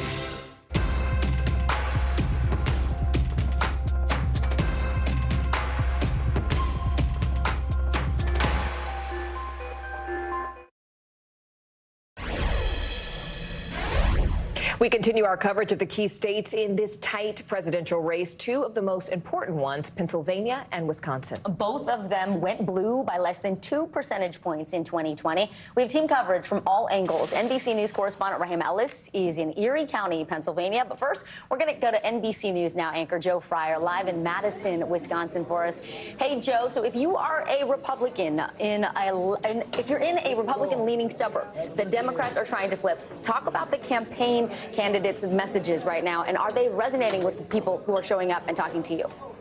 You are good to go, Turks. Yeah, Vicki, we can tell you there is a lot of passion here this morning. The lunchtime rush here in the village of Mukwonago just getting started. A lot of people here casting their ballots. So far, in-person voting just crossed the 800 vote threshold here. When they opened the doors this morning, 50, 60 people were lined up outside ready to vote. We spoke with a couple of mothers here who told us that they had voted for Trump in the past. They both are voting for Trump again. They cited the economy and inflation. But we also spoke with another man whose name is Ron. He told us he voted for Trump in 2016. He voted for Trump in 2020. But this year he made a last-minute decision and decided to vote for Vice President Kamala Harris. Let's listen to some of what voters told us. Can we ask you, who did you vote for? I voted for Trump. Why'd you vote for Trump? I believe that he is going to take America back, and he's going to allow us to go in the right direction. I voted for Kamala. Who'd you vote for in 2020? I voted for Donald Trump. You did? Why the change? It was his description of who he's going to put alongside him in office. Specifically, he mentioned Elon Musk and RFK Jr. worries that they could have prominent roles in the next Trump administration. Vicki and Morgan. Joe, talk to us a little bit more about the counties there in Wisconsin and which ones will play a key role in winning that state. Good to go. Yeah, where we are right now, this is Waukesha County, and that is one of the 3 WOW counties, as they're known. WOW does not mean Austin, though this is a really cool part of the state. What WOW stands for is Waukesha, Ozaukee, and Washington. These are the suburban counties that surround Milwaukee. They've long been Republican strongholds, but in the last decade, we have seen Democrats chew into some of that GOP advantage. President Trump got 39% of the vote here in Waukesha County in 2020. Democrats are hoping that VP Harris can maybe get 40% of the vote. If that happened, it'd be the first time that happened for a Democrat since 1964. The key thing they're trying to do here is turn out and really try and persuade suburban women, maybe even those who've always identified as Republican, to vote for Vice President Harris, whether it's because of abortion, whether it's because of issues surrounding democracy. Vicki? They have their work cut out. All right, Joe Fryer, live in Wisconsin for us. Thank you, Joe. Now let's head over to NBC News correspondent Rahema Ellis, who is live for us in Erie County, Pennsylvania, with the latest. Rahema, this is fascinating because Erie, for many strategists, is sort of a canary in the coal mine. It narrowly went for Biden back in 2020, but it went for Trump in 2016. What are voters telling you there on the ground? We're hearing a lot from people on the ground. I want to tell you, Morgan, a little bit about what's happening here. You might call it the lunchtime surge, if you will. Take a look over here. People are lined up, some almost out the door. They go over there, they sign in, then they come on this section. That's where they fill out their ballots, and over on the other side is where they put those ballots into the slot. We've been told that about 400 people have come here to vote in person so far this morning.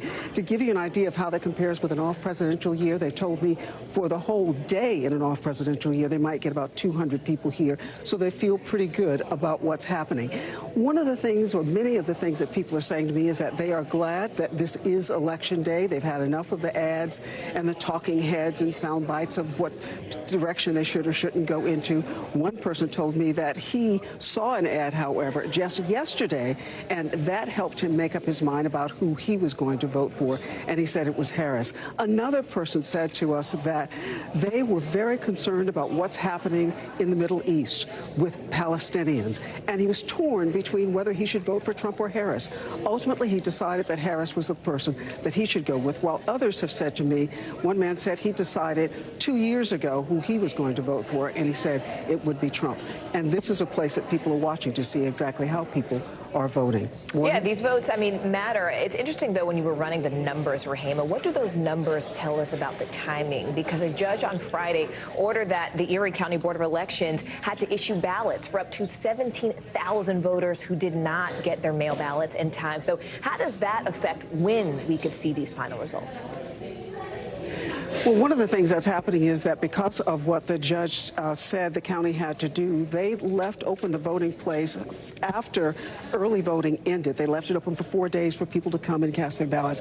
But what they can do here is if they've gotten a ballot that is not correct, they can surrender that ballot and get a provisional ballot. So what does it all mean? They don't start counting those provisional ballots until Friday. So that tells you a lot about when the decision is going to be made about who won this county, those provisional ballots being very important. They're not going to be counted until Friday. We know what happened in the last presidential election. It took them until Saturday before we knew who won Pennsylvania. Morgan? Our Rahema Ellis there in the crucial battleground state of Pennsylvania there for Erie County. Thanks so much, Rahema. We appreciate it. Later this hour, how the FBI is tracking possible election misinformation, plus what we're learning about a fabricated video that falsely discouraged Americans from voting in person. Stay with us. You're watching Daily.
NBC News Daily is #1 for afternoon news across all of television. I'm Morgan Radford. I'm Vicki Wynn. I'm Kate Snow. And I'm Zingplaya Samwat. What's happening around the world? Israel's military is building up there along the border. And what matters here at home? New numbers are out today showing more encouraging signs for our economy. Let's zero in on exercise. We know we're supposed to be doing it. What does it do for our health? What needs to change for social media to be a safer place? NBC News Daily, weekdays from 12 to 4 on NBC News Now.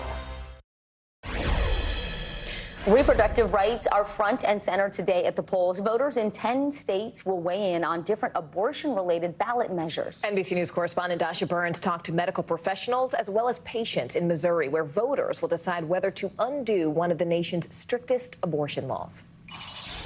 This is the only clinic in a 45-mile radius that provides women in Missouri access to the full range of contraceptive methods. Nurse practitioner Kate Wagner sees some patients who are anxious that their reproductive rights could be further impacted with this upcoming election. Good morning, ladies. Good morning. Some of our patients would, show up and they would say, my device is due to be, replaced next year, but I want to go ahead and have it replaced sooner than that because I'm worried about, the politics changing. Kate says one of the biggest challenges is not just getting birth control, but getting the right method. If folks realized how much you have to go through to get birth control that worked for you. It's not just one size fits all. Missouri was the first state to outlaw abortion after the Supreme Court overturned Roe v. Wade. What is the culture around family planning in the state of Missouri? I would say the culture of family planning in Missouri constitutes a lot of fear and secrecy. I remember somebody called the office and asked if she needed to rip her IUD out herself. She was so scared. It was in that aftermath that Maggie Olivia tried to pick up her prescription for birth control. I ultimately ended up leaving and without birth control. Maggie, who now works for a reproductive rights group in St. Louis, said the pharmacist denied her prescription because they were unsure if it was legal, which it was. How does that experience sit with you today? It feels infuriating. It definitely felt like I was doing something wrong. 2 months later, she got pregnant and crossed state lines to get an abortion. When you can't control the care that your body can receive, it's a devastating feeling of powerlessness.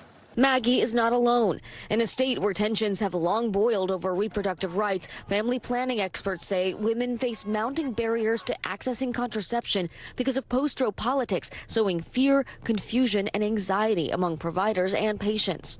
Politicians purposefully conflate abortion and birth control. Our polling shows that almost 30% of Missourians don't believe or don't know that all forms of birth control are legal. That confusion, a strained healthcare system, and contraceptive deserts covering much of Missouri make accessing birth control more challenging. Contraceptive deserts, what are they and why do they exist here in Missouri? Yeah, so a contraceptive desert is where there is not great access to contraceptive services. People may still have to travel, 50, 60, 100 miles. Say that there's contraception deserts. I guess I would respectfully disagree.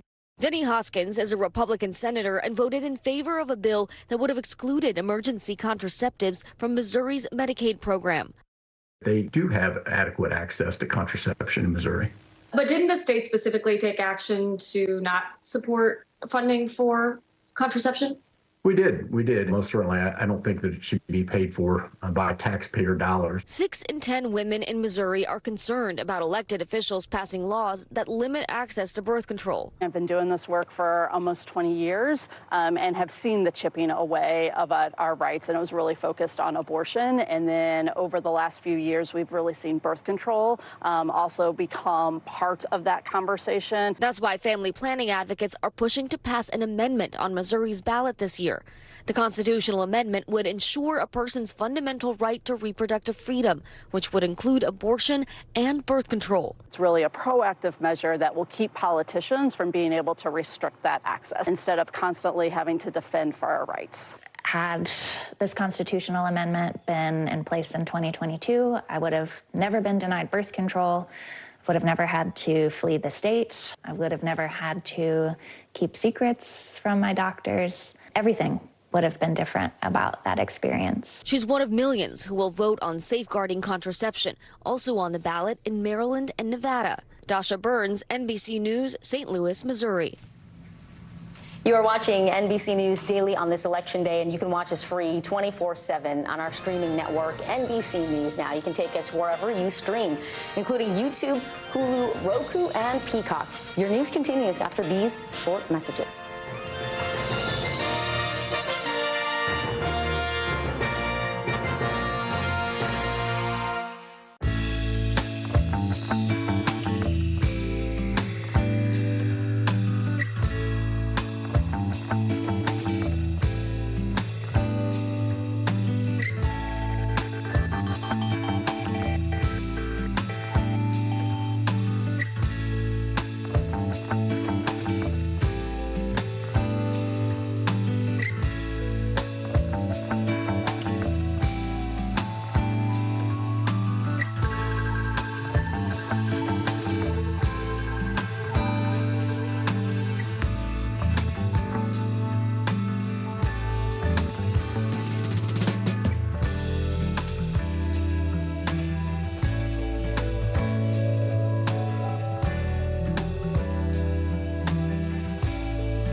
mornings are full of possibility and energy, and how you get set for the day ahead matters. It's about getting caught up and getting ahead, because every day deserves the best start.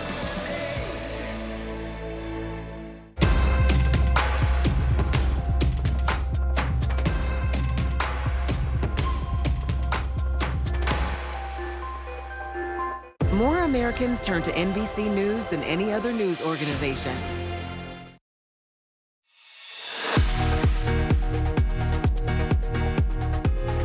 Welcome back, and thanks again for joining us, where it is 12:30 in Washington, D.C., and right here in New York City. I'm Morgan Radford. I'm Vicki Wynn. Here's what's making news right now. At least 20 people were killed in an Israeli airstrike in northern Gaza. This is according to Palestinian officials. They say it happened last night and that mostly women and children were killed. NBC News reached out to the Israeli military for comment. We have not heard back. Tropical storm Rafael has formed in the Caribbean and is expected to strengthen to a hurricane by tonight. Forecasters say Rafael is passing Jamaica and is expected to rapidly intensify in the next 24 to 36 hours. It is also expected to approach the United States later on this week. Parts of the Florida Keys are currently under a tropical storm warning. Queen Camilla, the wife of King Charles, is being pulled from her planned engagements this week after suffering from a chest infection. Buckingham Palace says the 77-year-old is resting at home while she recovers. Voters across the country are casting their ballots today, and there are a handful of states that we are keeping a very close eye on. Political analysts say those states could have a major impact on who wins this election. Yeah, that includes Michigan, where Trump closed out his campaign last night. Meantime, Harris wrapped things up in Pennsylvania. North Carolina, another closely watched race after Trump narrowly won that state back in 2020. And Wisconsin, widely considered a toss-up. President Biden flipped the state blue in 2020 after Donald Trump narrowly won the state in 2016 by less than 1 percentage point. Our teams are on the ground talking to voters in some of these crucial states as they cast their ballots. NBC News national correspondent Yasmin Vasugian joins us now from Dearborn, Michigan. And Yasmin, we've been talking about this. Dearborn has become the largest city with an Arab majority in the United States. Yeah. Talk about how the war in Gaza is impacting that voter group. You were saying that a lot of voters are planning to vote for a third party just to send a message. They are. And that's the message, honestly, that I've been hearing since I've been coming to Dearborn, since the primaries, right? When you had 100,000 Arab American voters voting uncommitted in the primary, to send a message then. And even when President Biden dropped out of the race and Vice President Kamala Harris became the Democratic nominee for president, they stuck with that decision, many of them, because these are one-issue voters. A lot of Arab Americans in this community are voting with one issue in mind, and that is the Gaza war. And so when I ask them, who are you voting for in this election, so many folks that I've spoken with today as well, many of them are saying Jill Stein, the third party, some of them saying Donald Trump as well. And just to quickly explain to you, the reason why is they feel as if they've been dealt the lesser of two evils, right? The question of the lesser of two evils. So to them, they feel as if by voting for someone like Jill Stein, voting third party, they could feasibly break this system, right? Force a third party to actually be a viable candidate in the future. They understand Jill Stein isn't going to win this election, but they think maybe in the future she could have a possibility. Let's take a little bit of a listen to some of what I've heard from voters out here so far today, and then we'll talk on the other side. Who did you vote for? Trump. How come? She likes his policies. Yeah. We kind of like his foreign policies. What do you like about his foreign policy? We're all about stopping wars in every nation that's possible. I mean, everybody promises that they're going to stop the war. I think he's a good businessman, so if he runs the country as a business, we should do okay. And you heard it there, right? Straight from some of these voters' mouths here in Dearborn, Michigan. And by the way, this is where they're coming, right? It's a middle school, a classic gym where you can play basketball, shoot some hoops, right? But instead today, school closed, obviously here in this state, an integral state for this swing state of Michigan, where they're going to register, they're going to get their precinct, and then they're going to file their ballots. and their vote for this election, guys. It's interesting, Yaz, because you've been speaking to women voters, Arab voters, but you've also been speaking to young voters, and that's really where Vice President Harris has been putting the spotlight, focusing on those young Michigan voters going to Michigan State University, for example, on Sunday. What are the candidates' closing messages for young people? Yeah, and I'm going to ask my photog to just walk outside this area because I don't want to disturb the voters that are coming in, guys, as I answer this question. But you're right. I mean, listen, Michigan State University, you talked about it, right? Vice President Kamala Harris addressing students there, kind of talking about ending the war. She mentioned that in her speech in East Lansing, talking about the economy, talking about, for instance, how those students are the future of this country. Both candidates, by the way, focusing in on these young voters. And they feel as if a lot of young voters are going to come out on a day like today, many of them kind of last-minute voters, right? Leaving things till last minute, like studying for their... But by the way, voting in the presidential election. Just when we talk about turnout numbers, though, we're looking at 60%, by the way. So this is pretty amazing. 60% early voting in person in East Lansing, right? That's where Michigan State University is. 44% in Ann Arbor, where University of Michigan is as well. So it'll be really interesting to see those young turnout numbers when all is said and done at the end of the day, Morgan. All right, Yasmin Vasugian live in Michigan for us. Thank you, Yasmin. All right, let's head down south to NBC News correspondent Antonia Hilton, who joins us now from Raleigh, North Carolina. Antonia, you've been talking to voters all day and really for weeks now about issues like minimum wage, race relations. What are some of the other top concerns that people there are telling you they're focused on this election cycle? Well, Morgan, I can tell you it's hard to talk to voters for more than a minute and not end up talking about abortion here. And that's young voters, older voters, that's women and men. I just had a conversation with a father here who voted with his daughter in mind. Take a listen to some of our conversation. My daughter is going to be facing laws that maybe, hopefully not, laws that affect her body and her decisions. It frightens me where the country has gone and if this is a possibility. It's been interesting because there's a lot of reporting lately about men, especially young men, perhaps leaning toward Trump right now, caring less about reproductive rights than, say, their female classmates or sisters or friends. And what I've found, at least here in North Carolina, is there are a lot of men, fathers of young children or college-aged men, who actually care very deeply about abortion rights. In fact, during the early voting period, I kept meeting young guys who came to the polls with their sisters or their girlfriends. And literally when I would ask them, well, why are you here? Or as a guy, why would you mention abortion? They would just point to the woman in their life and say, well, I'm here because I'm worried about her losing her rights. And I think if there's one sort of sleeper dynamic here that could change North Carolina, that could bring us to something like 2008, it very likely could be the way people feel about abortion here, guys. Really interesting to hear what you're hearing from the voters today. We also spoke with you yesterday, Antonia, about election integrity concerns, anxious voters. Talk to us about what else you're hearing. What's the atmosphere like today? The atmosphere is overall pretty smooth and positive. I mean, Wake County here, this has the highest voting population, the highest number of precincts, and a major turnout here. This is for both parties important, but certainly for the Democrats and their sort of stronghold, sort of metro areas. This is a key part of the state. But, you know, there have been some verbal back and forths between voters who disagree vehemently on some of the issues. But overall, things are moving incredibly smoothly here in North Carolina. And this is a state that's going to get its results out relatively quickly, too, guys. Okay. All right. Antonia Hilton there on the ground. Antonia, thanks, as always. Let's go over to NBC News correspondent Ellison Barber joining us now from Sewanee, Georgia. So, Ellison, you're there in Gwinnett County. We've actually focused on that area as part of the NBC News Deciders series. Walk us through why it has been front and center for both parties this election cycle. Right. I mean, if you just look at Gwinnett County with sort of a bird's eye view, you're going to see it and say, OK, well, that leans blue. Why do we care? It's a good question because this is a county that leans blue, but it matters significantly to both parties because the margins here matter a lot. You look back at 2020, Donald Trump carried 40% of the vote in this county. If Republicans can expand what he got in this county by just a few percentage points and hold on to the Republican strongholds across this state, then they're going to be well positioned to potentially could carry this state. On the flip side, Harris and the Democrats are looking at this as an area where they hope they can increase their turnout to avoid that from happening.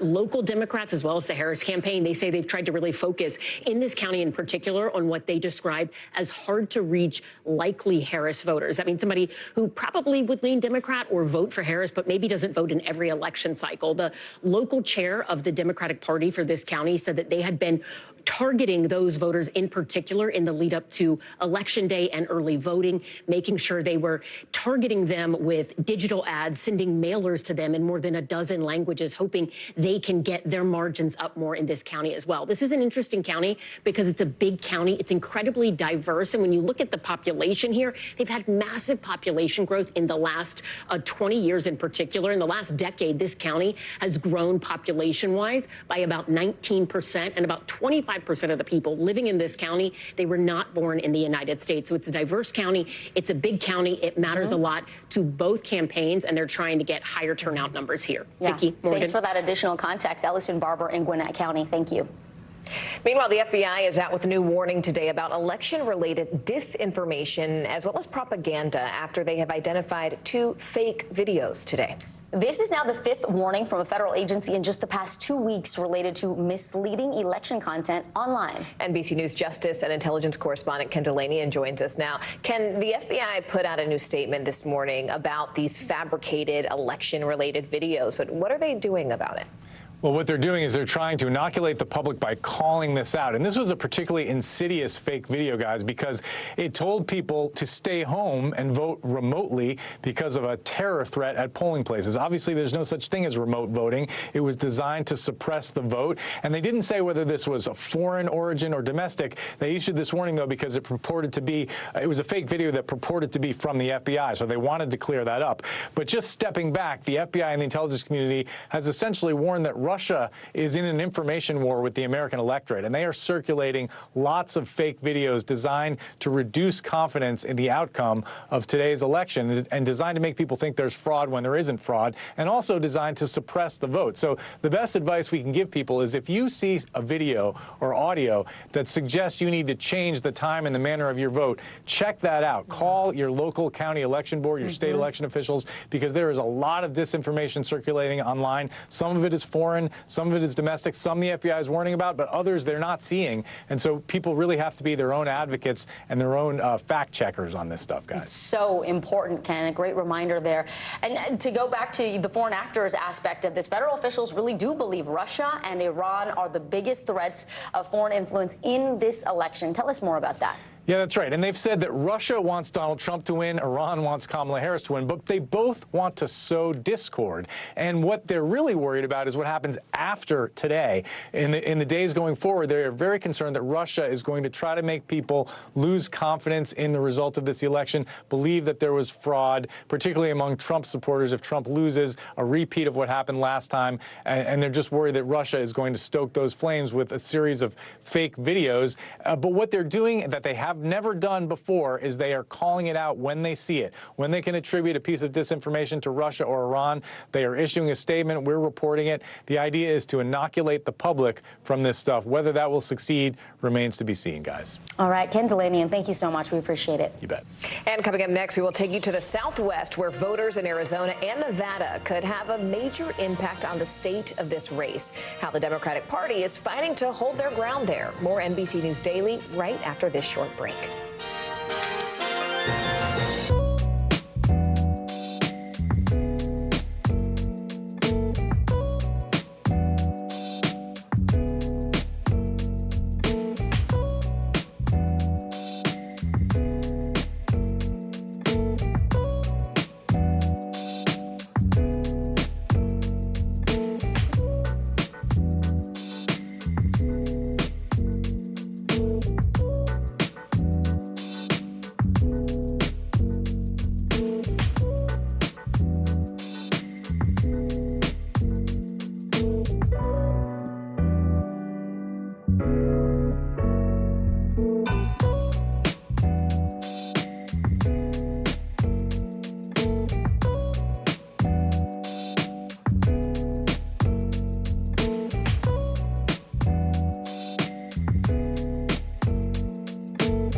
Kristen Welker hosts Meet the Press every Sunday on NBC. NBC News Daily is #1 for afternoon news across all of television. I'm Morgan Radford. I'm Vicki Wynn. I'm Kate Snow. And I'm Zinklea Samwat. What's happening around the world? Israel's military is building up there along the border. And what matters here at home? New numbers are out today showing more encouraging signs for our economy. Let's zero in on exercise. We know we're supposed to be doing it. What does it do for our health? What needs to change for social media to be a safer place? NBC News Daily, weekdays from 12 to 4 on NBC News Now. Over the past week, both candidates hit the critical states of Arizona and Nevada with multiple campaign stops. President Biden took both states in the 2020 election, but by very slim margins. And today, the race is tight with former President Donald Trump and Vice President Kamala Harris neck and neck. NBC News correspondent David Noriega is in Las Vegas, Nevada. But we begin with Priscilla Thompson, who joins us live in Surprise, Arizona, which is part of Maricopa County. Priscilla, Maricopa County is always a very interesting place to watch. You are in the county that some political analysts call, a critical path, essentially, to the White House. So what are voters there saying about the candidates at the top of the ticket? Yeah, perhaps the swingiest county in the country. And as you can see, you've got Democrats out here, you've got Republicans out here trying to give people election guides and help them make that decision if they are still undecided heading in there to cast their ballot. And I want to play some of what we have been hearing as we've been talking to both Democrats, Republicans, and independents. Take a listen. Who did you support? Harris all day because she's just awesome. I love her views. I love how she carries herself. I love the equality that she just make you feel. You just feel like every time she come in, she make me feel like, man, I feel good. Why am I looking at us up there? Donald Trump, he's very business-like. I own my own business. I understand things from a business perspective and how this economy is being affected. He's very much about the American people. So a passion on both sides. You heard Republicans there talking about the economy. I've also talked to a number of Republicans who say they just stand for what Donald Trump stands for. They can't put it into words, but it's just all of him is what they're voting for. But I will tell you, a lot of the Democrats we've talked to today are talking about abortion. It is one of the ballot measures that is on the ballot here, whether or not to enshrine the right to that. So that certainly appears to be animating Democrats here as well. Vicki, Morgan. Priscilla Thompson there in that swinging Maricopa County. Thanks so much, Priscilla. We appreciate it. Let's turn to NBC News correspondent David Noriega now, who's live for us outside of Allegiant Stadium in Las Vegas. That's quite a polling location, David. So we know more than 1 million mail-in and early in-person votes were already cast in Nevada. We saw Republicans take a lead yesterday. How are Democrats looking to close that gap today? Yeah, so it's very unusual, by the way, for the Democrats to be the ones who are in a position to scramble to catch up to the Republicans with in-person and mail-in voting on Election Day. It's typically the other way around. The Democrats set up a strong lead, particularly with voters here in Clark County, which is the population center of the state, and then it's the Republicans who have to race to catch up. To answer your question as far as what the Dems are doing to catch up, they're really relying on their sort of storied ground game turnout machine that they have here in this state. It's known as the Harry Reid machine for the former senator. It has a lot to do with the culinary union, the workers, the people who work in the restaurants, the resorts, the casinos in places like Allegiant Stadium behind me. We saw yesterday, for example, hundreds of Democratic volunteers and union workers with culinary fanning out across the county to get people to vote. Now, that's what they have going for them, the ground game. What they have going against them is that more than any other swing state, Nevada is coming down to the economy, the cost of living, those questions that have, over the course of this year, really been benefiting Trump and the Republicans more than Harris and the Democrats. David, before you go, Nevada also home to a tight Senate race between Democratic incumbent Jackie Rosen and Republican challenger Sam Brown. Where do things stand? What does that mean for the balance of power in the Senate? So this is one of the very, very crucial seats that the Democrats are defending it could potentially make the difference between them preserving an extremely narrow majority in the Senate or losing the Senate to the Republicans. The race between incumbent Democratic Senator Jackie Rosen and Sam Brown has tightened. Republicans are pouring a lot of money into it, but Rosen came here, voted today. She says she's confident she can win. Of course, Brown says he's confident he can win. That's one that's extremely tight. We'll just have to see how that one lands. David Noriega, live in Las Vegas. Thank you, David. Stay right here. You are watching NBC News Daily.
Top story live from Paris, live in Tel Aviv. We are here in Butler, Pennsylvania. Every weeknight, it's your news playlist.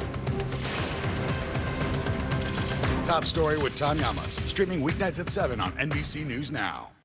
Mornings are full of possibility and energy, and how you get set for the day ahead matters. It's about getting caught up and getting ahead, because every day deserves the best start.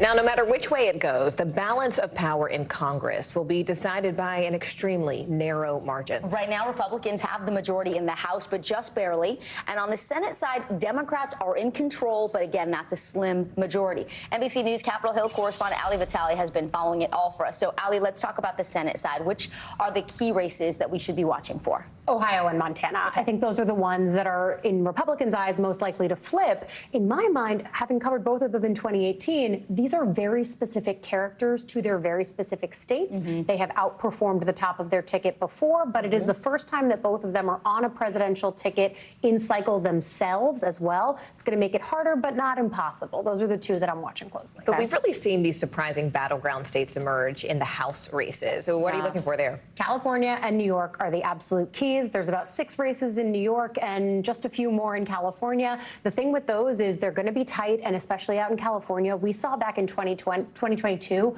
some of these races took until December to call. So when we talk about exercising patience for the presidential, exercise it there for the House. That's the roadmap. Yeah. You know, with these races so tight in the House and the Senate, talk about how the presidential race plays a role in ultimately helping us sort of decide that balance of power. So actually, this could be the story of places like Iowa, if it ultimately ends up flipping, as that one singular poll showed that it could be trending in Kamala Harris's direction. What one Democratic operative had said to me is, if that ends up flipping, they should be thanking the people on the Democratic side who were organizing and putting ads on the air there in the House, because there were always 2 competitive races in Iowa. So it might not have been on the presidential marquee, but it definitely was on the House side. And so that investment, when we talk about everything being linked, that's an example of that, potentially. Okay. Ali Vitale. Ali, thank you so much. Absolutely, we really appreciate it. Thank you, Ali. Well, this race will be a tight one, as Ali said, not just for the president, but even the races far down the ballot. They're showing some really razor-thin margins. And with the high volume of mail-in ballots, we may have, as Ali said, to wait days or even weeks before we know those final results. NBC News senior legal correspondent Laura Jarrett has more on the potential timeline for counting those votes. The moment the entire country has been waiting for. The presidential race so tight in 2020, the winner took days to call. The high number of mail-in ballots creating a unique challenge for election officials, and this year may be the same. It takes time to count millions of votes. Pennsylvania's top election official Al Schmidt says he expects more than 30% of voters to cast their ballots by mail this time around. But state law prevents election officials from opening and processing those ballots until 7 a.m. on Election Day. It leads to a perception that things are delayed in Pennsylvania. A similar law in Wisconsin bars pre-processing of mail-in ballots ahead of time, while in Arizona, verifying signatures on early ballots can cause delays. In Nevada, a different challenge. Ballots get counted up to 4 days after the election, so long as they're postmarked by November 5th, all potentially resulting in a days-long gap between when polls close and when the race is finally called. We've seen that as a real period of vulnerability for people to try to undermine confidence in the results. We did win this election. Former President Trump seized on that period of uncertainty in 2020 to fuel a false narrative the election was stolen, and has been trying to cast doubts on the results of this election. They cheat. That's the only way we're going to lose, because they cheat. And already, the lawsuits have started flying, nearly 200 and counting. In Georgia, officials had concerns over new rules passed by the pro-Trump state election board. Those rules now blocked by a judge. For now, Republicans have focused their efforts on contesting the rules around mail-in voting in Pennsylvania, losing several lawsuits already, others still pending and left unresolved, providing a fertile ground, election lawyers say, for future fights in the weeks ahead. The nightmare scenario is mail-in ballots where the parties contest the signatures, the date, or other defects in the ballot. Laura Jarrett, NBC News. I'm Morgan Radford. I'm Vicki Nguyen. Stay with us. You're watching NBC News Daily, and you can watch us free 24/7 on our streaming network, NBC News Now. Do it wherever you stream, including YouTube, Hulu, Roku, and Peacock. Especially with this election, Morgan, you can watch us all the time. An election that's already turning out to be historic. And remember, we are here on NBC News Now all day, but also special coverage beginning tonight on NBC News. You can watch Savannah Guthrie and Lester Holt, as well as our team of correspondents spread out all across the country, bringing you real news in real time. Stay right here. You're watching Daily.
Do you pledge not to hold a vote on any legislation that would ban abortion? Do you still have faith and confidence in the Supreme Court?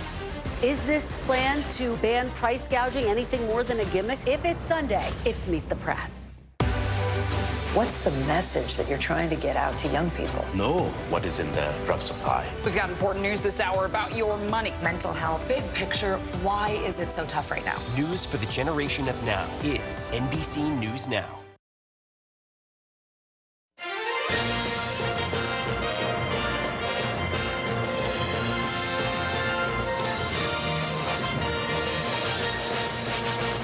Welcome to NBC News Daily. I'm Morgan Radford. I'm Vicki Nguyen. We're so glad you're with us. It is 1 p.m. on the East Coast and 10 a.m. out west as millions of Americans are heading to the polls to decide who will become the next president of the United States. Now, just over the past few hours, we've been seeing long lines at many different polling centers across the country. In fact, here are what some of the voters are telling our reporters.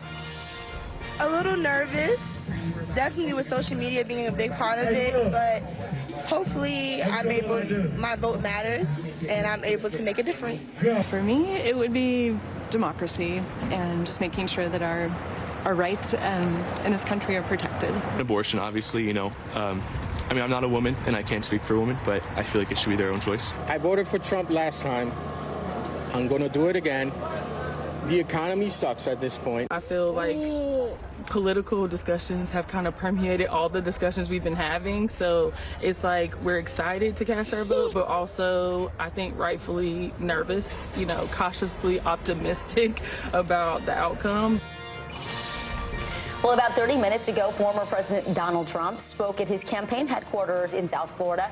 He said he feels very confident after casting his ballot there. So far, we have not seen Vice President Kamala Harris today, but later tonight, she is expected to head to Howard University in Washington, D.C. for her election watch party. NBC News White House correspondent Mike Memley is live at the Naval Observatory in D.C., where Harris will begin watching those results come in at her residence. Mike, this is interesting because Governor Walz is currently in Pennsylvania. So what is Harris doing to sort of energize voters, keep herself top of their minds on Election Day? Well, we know Vice President Harris is behind me, behind the double rows of fencing, extra security now here on Election Day. And she's making calls into battleground states across the country. She's already called into a radio show this morning in Atlanta, Georgia, in Raleigh, North Carolina, and two in battleground Pennsylvania, Philadelphia and Pittsburgh, the two biggest markets. This is really an important part of the get out the vote effort for the Harris campaign. She wants to hit some of those voters across the battleground states who may be on their way to work or maybe later today on their way home from work. People who maybe haven't voted yet, maybe weren't sure if they wanted to vote. Give that last second appeal to get them not just to show up but to vote for her. This is after she held that closing rally in Philadelphia last night. Tens of thousands of people there as she spoke on the Rocky Steps. She said this could be the closest election in U.S. history, but she feels momentum is on her side. You know, Mike, we heard Trump project confidence and to say that Republicans are showing up in force at the polls. How is the Harris campaign feeling about their turnout in states like Pennsylvania and other critical battlegrounds? You know, every campaign, frankly, at this point is giving us their best spin on the early voting data that's coming in, telling us what their internal numbers are showing. What the Harris campaign says as their bottom line is that, listen, they look at the 7 battleground states where they have built massive campaign operations to try to convince voters to vote for Kamala Harris. And they think they still on Election Day have a path to victory in each of those 7 states. Now, you talk about the most likely path. They're talking about it being that blue wall, Pennsylvania, Wisconsin, and Michigan. But they also feel good about what they're seeing in North Carolina as well as in Georgia. There's still some hope in Arizona, which had been maybe the toughest of the battleground states. But listen, this is a campaign that 4 years ago, a lot of the same team was helping President Biden in his campaign. The final margins in a lot of these states was closer than what the final polls show. So no one is taking anything for granted, even in these last few hours, guys. All right, Mike Memley for us there on the ground in D.C. Mike, thank you. For the latest on the Trump campaign, we're going to go to NBC News correspondent Vaughn Hilliard live in West Palm Beach, Florida. So, Vaughn, tell us a little bit more about what else the former president said today after he cast his ballot. He stayed for quite some time to talk to reporters.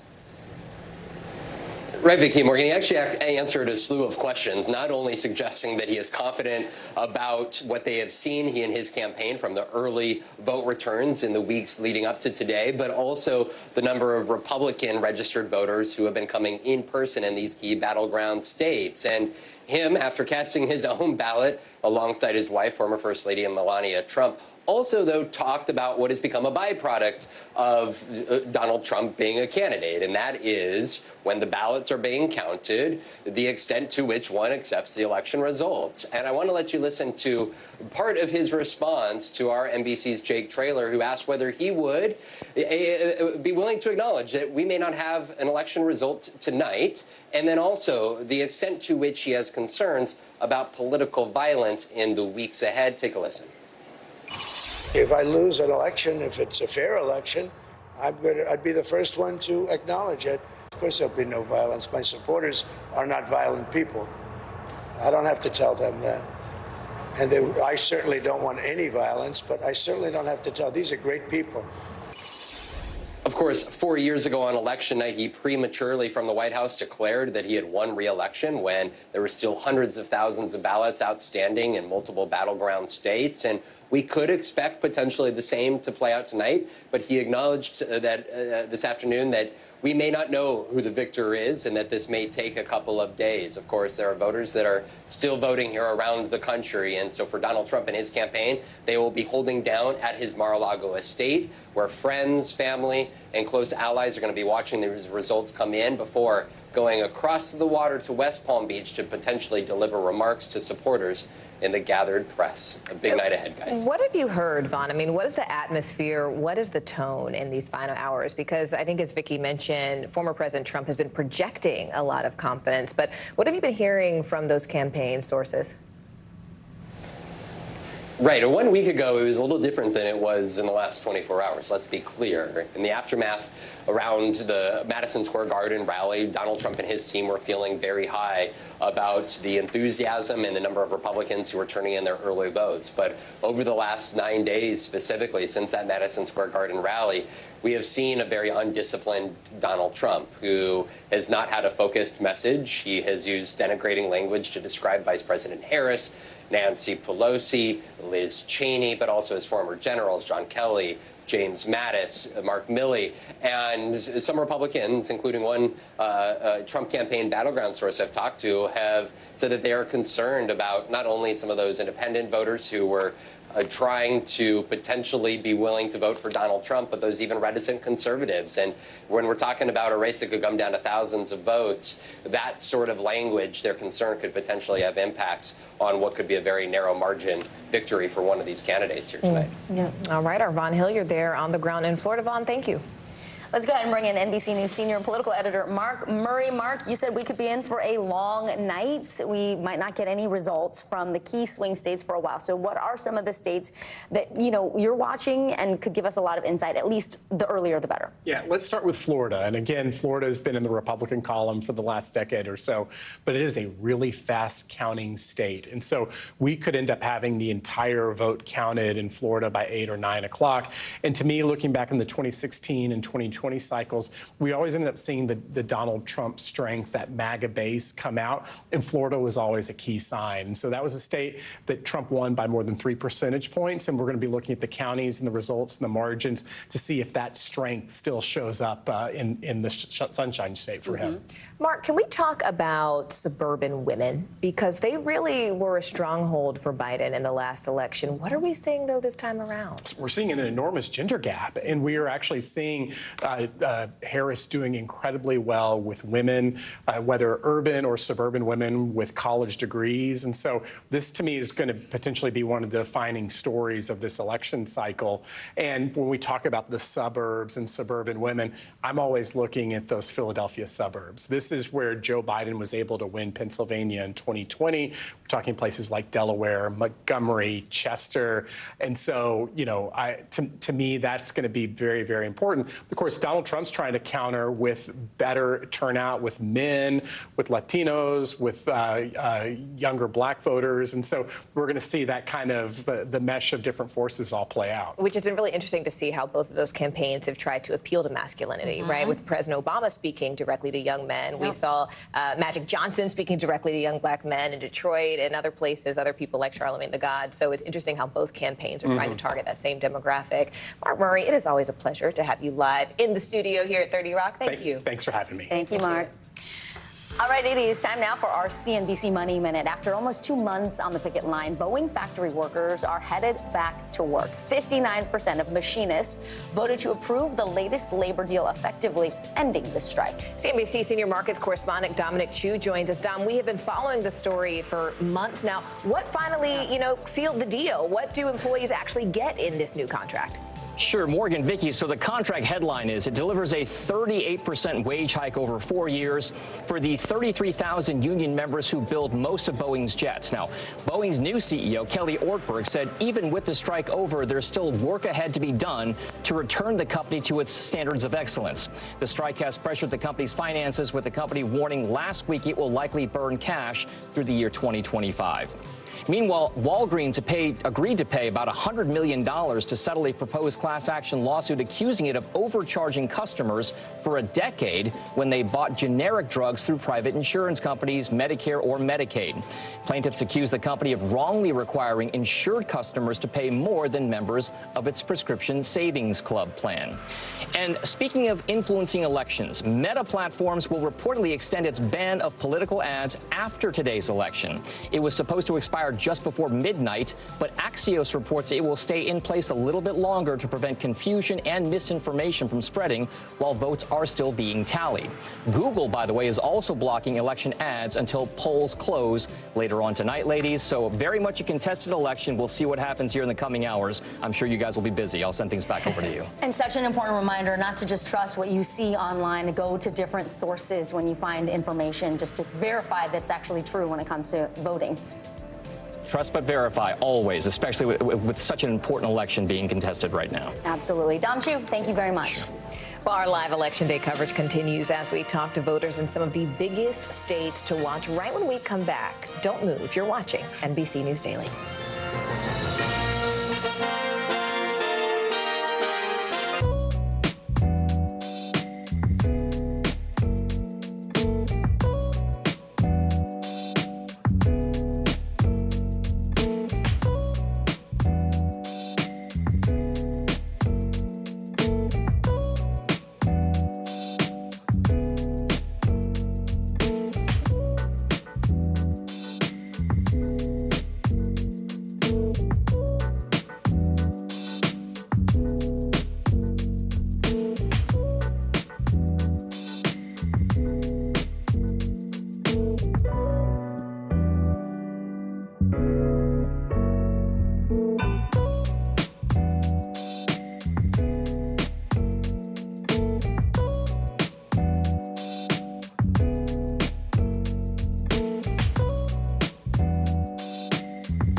Still to come on the Channel 2 News. Well, the waters are certainly receding now. Still too close to call. Lester Holt reporting from Ground Zero, as it's being referred to. It is, in fact, the taste of freedom. The Haitian people know a little something about resiliency. What's the biggest risk right now? Some of the troops who have been proud. I want to welcome you to the first presidential debate. In fact, we've been told we can't go any farther. You are some resilient folks. Let me get a hint.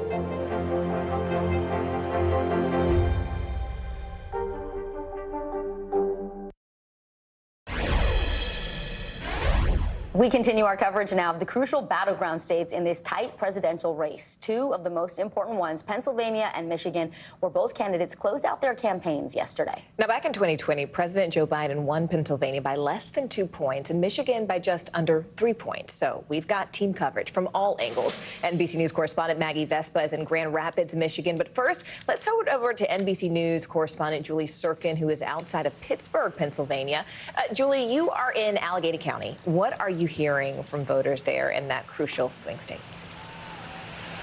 I gotta tell you, Morgan, every single voter I spoke to swung in a different political direction. Everyone was also in a different demo group. So in these northwest Pittsburgh suburbs, I think you have a microcosm of perhaps the shifts that we're seeing in other suburbs, not only in Pennsylvania, but in other battleground states as well. I talked to some voters, some women, for example. One woman told me she was a lifelong Republican, started voting for Democrats when Trump came on the scene. She says that they have to make sure that they stop him in any way, shape, or form. She said her biggest issue is women's rights autonomy, although she herself is anti-abortion. This county is so interesting, though. You mentioned Biden's lead here. It is a blue island surrounded by counties that have trended more to the right in recent election cycles. Just this building behind me is a great example of that. The first floor actually is one district. The top floor is another district. In 2020, the bottom floor, the bottom district, went for Biden by 16 votes. The top went for Trump by 23 votes. So you can see how they're trying to battle it out to get this county and make sure that for Harris,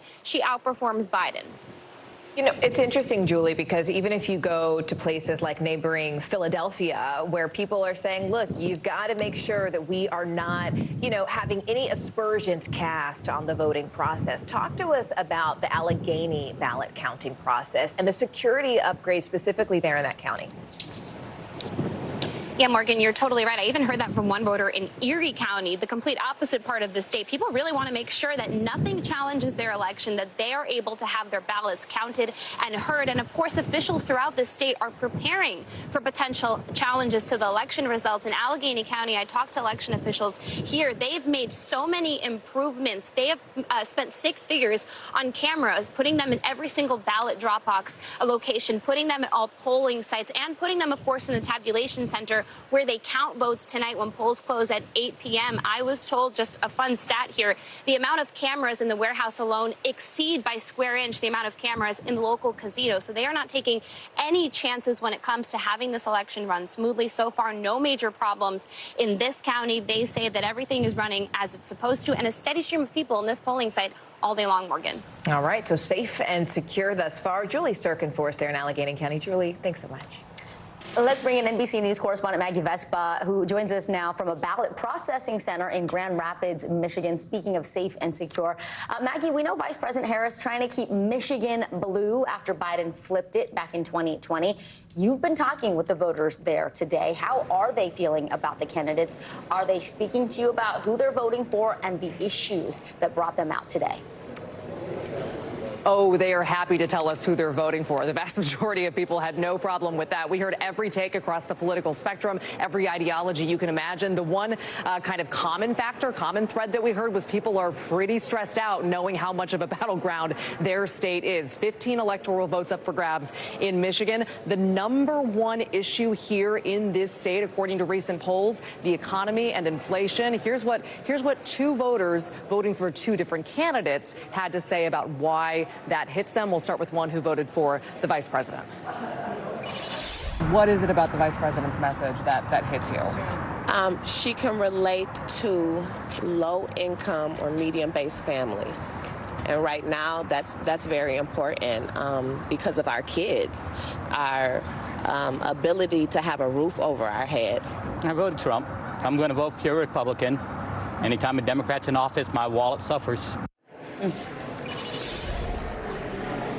Yeah, so each trusting the other candidate, the candidate they voted for anyway, to handle the economy better. And those sound bites reflect kind of where the polls land right now in Michigan. Multiple polls put Vice President Harris ahead, but by as little, guys, as a 1-point margin. So it is incredibly tight here in Michigan once again. Yeah, well within the margin of error. Maggie, we know Michigan saw more than 1.2 million people who showed up for early voting. That's, they've already started processing the absentee ballots and mail-in ballots. Is it a fast counting state like Florida?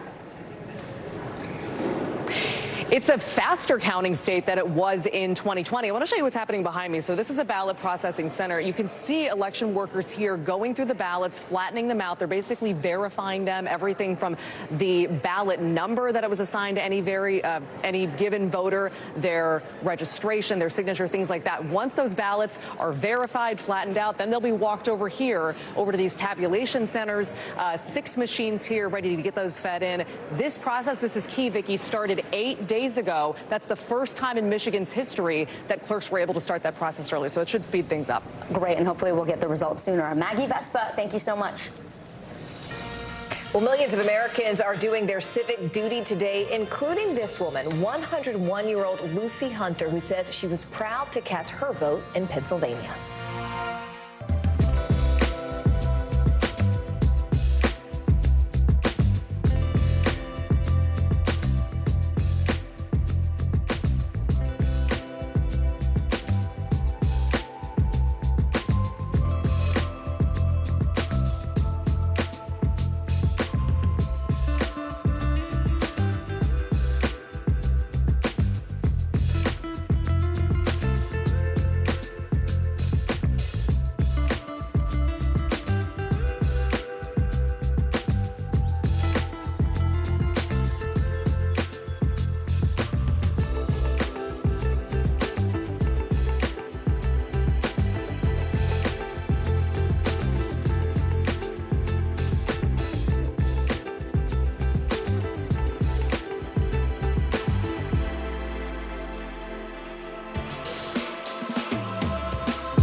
Mornings are full of possibility and energy. And how you get set for the day ahead matters. Take charge of those first hours. It's about getting caught up. And really, it's about getting ahead. And that's what drives us every morning, because every day deserves the best start.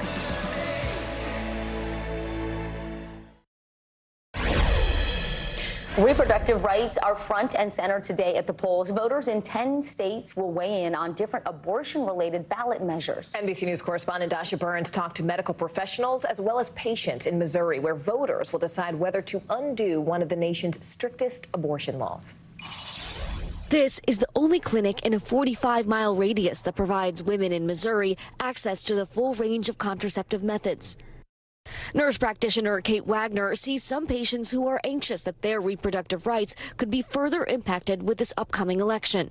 Good morning, lady. Good morning. Some of our patients would, show up and they would say, my device is due to be, replaced next year, but I want to go ahead and have it replaced sooner than that because I'm worried about, the politics changing. Kate says one of the biggest challenges is not just getting birth control, but getting the right method. If folks realized how much you have to go through to get birth control that worked for you. It's not just one size fits all. Missouri was the first state to outlaw abortion after the Supreme Court overturned Roe v. Wade. What is the culture around family planning in the state of Missouri? I would say the culture of family planning in Missouri constitutes a lot of fear and secrecy. I remember somebody called the office and asked if she needed to rip her IUD out herself. She was so scared. It was in that aftermath that Maggie Olivia tried to pick up her prescription for birth control. I ultimately ended up leaving and without birth control. Maggie, who now works for a reproductive rights group in St. Louis, said the pharmacist denied her prescription because they were unsure if it was legal, which it was. How does that experience sit with you today? It feels infuriating. It definitely felt like I was doing something wrong. 2 months later, she got pregnant and crossed state lines to get an abortion. When you can't control the care that your body can receive, it's a devastating feeling of powerlessness. Maggie is not alone. In a state where tensions have long boiled over reproductive rights, family planning experts say women face mounting barriers to accessing contraception because of post-Roe politics, sowing fear, confusion, and anxiety among providers and patients. Politicians purposefully conflate abortion and birth control. Our polling shows that almost 30% of Missourians don't believe or don't know that all forms of birth control are legal. That confusion, a strained healthcare system, and contraceptive deserts covering much of Missouri make accessing birth control more challenging. Contraceptive deserts, what are they and why do they exist here in Missouri? Yeah, so a contraceptive desert is where there is not great access to contraceptive services. People may still have to travel, 50, 60, 100 miles. Say that there's contraception deserts. I guess I would respectfully disagree. Denny Hoskins is a Republican senator and voted in favor of a bill that would have excluded emergency contraceptives from Missouri's Medicaid program. They do have adequate access to contraception in Missouri. But didn't the state specifically take action to not support funding for contraception? We did. Most certainly, I don't think that it should be paid for by taxpayer dollars. 6 in 10 women in Missouri are concerned about elected officials passing laws that limit access to birth control. I've been doing this work for almost 20 years and have seen the chipping away of our rights, and it was really focused on abortion. And then over the last few years, we've really seen birth control also become part of that conversation. That's why family planning advocates are pushing to pass an amendment on Missouri's ballot this year. The constitutional amendment would ensure a person's fundamental right to reproductive freedom, which would include abortion and birth control. It's really a proactive measure that will keep politicians from being able to restrict that access instead of constantly having to defend for our rights. Had this constitutional amendment been in place in 2022, I would have never been denied birth control. Would have never had to flee the state. I would have never had to keep secrets from my doctors. Everything would have been different about that experience. She's one of millions who will vote on safeguarding contraception, also on the ballot in Maryland and Nevada. Dasha Burns, NBC News, St. Louis, Missouri. You are watching NBC News Daily on this election day, and you can watch us free 24/7 on our streaming network, NBC News Now. You can take us wherever you stream, including YouTube, Hulu, Roku, and Peacock. Your news continues after these short messages.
Mornings are full of possibility and energy, and how you get set for the day ahead matters. It's about getting caught up and getting ahead, because every day deserves the best start.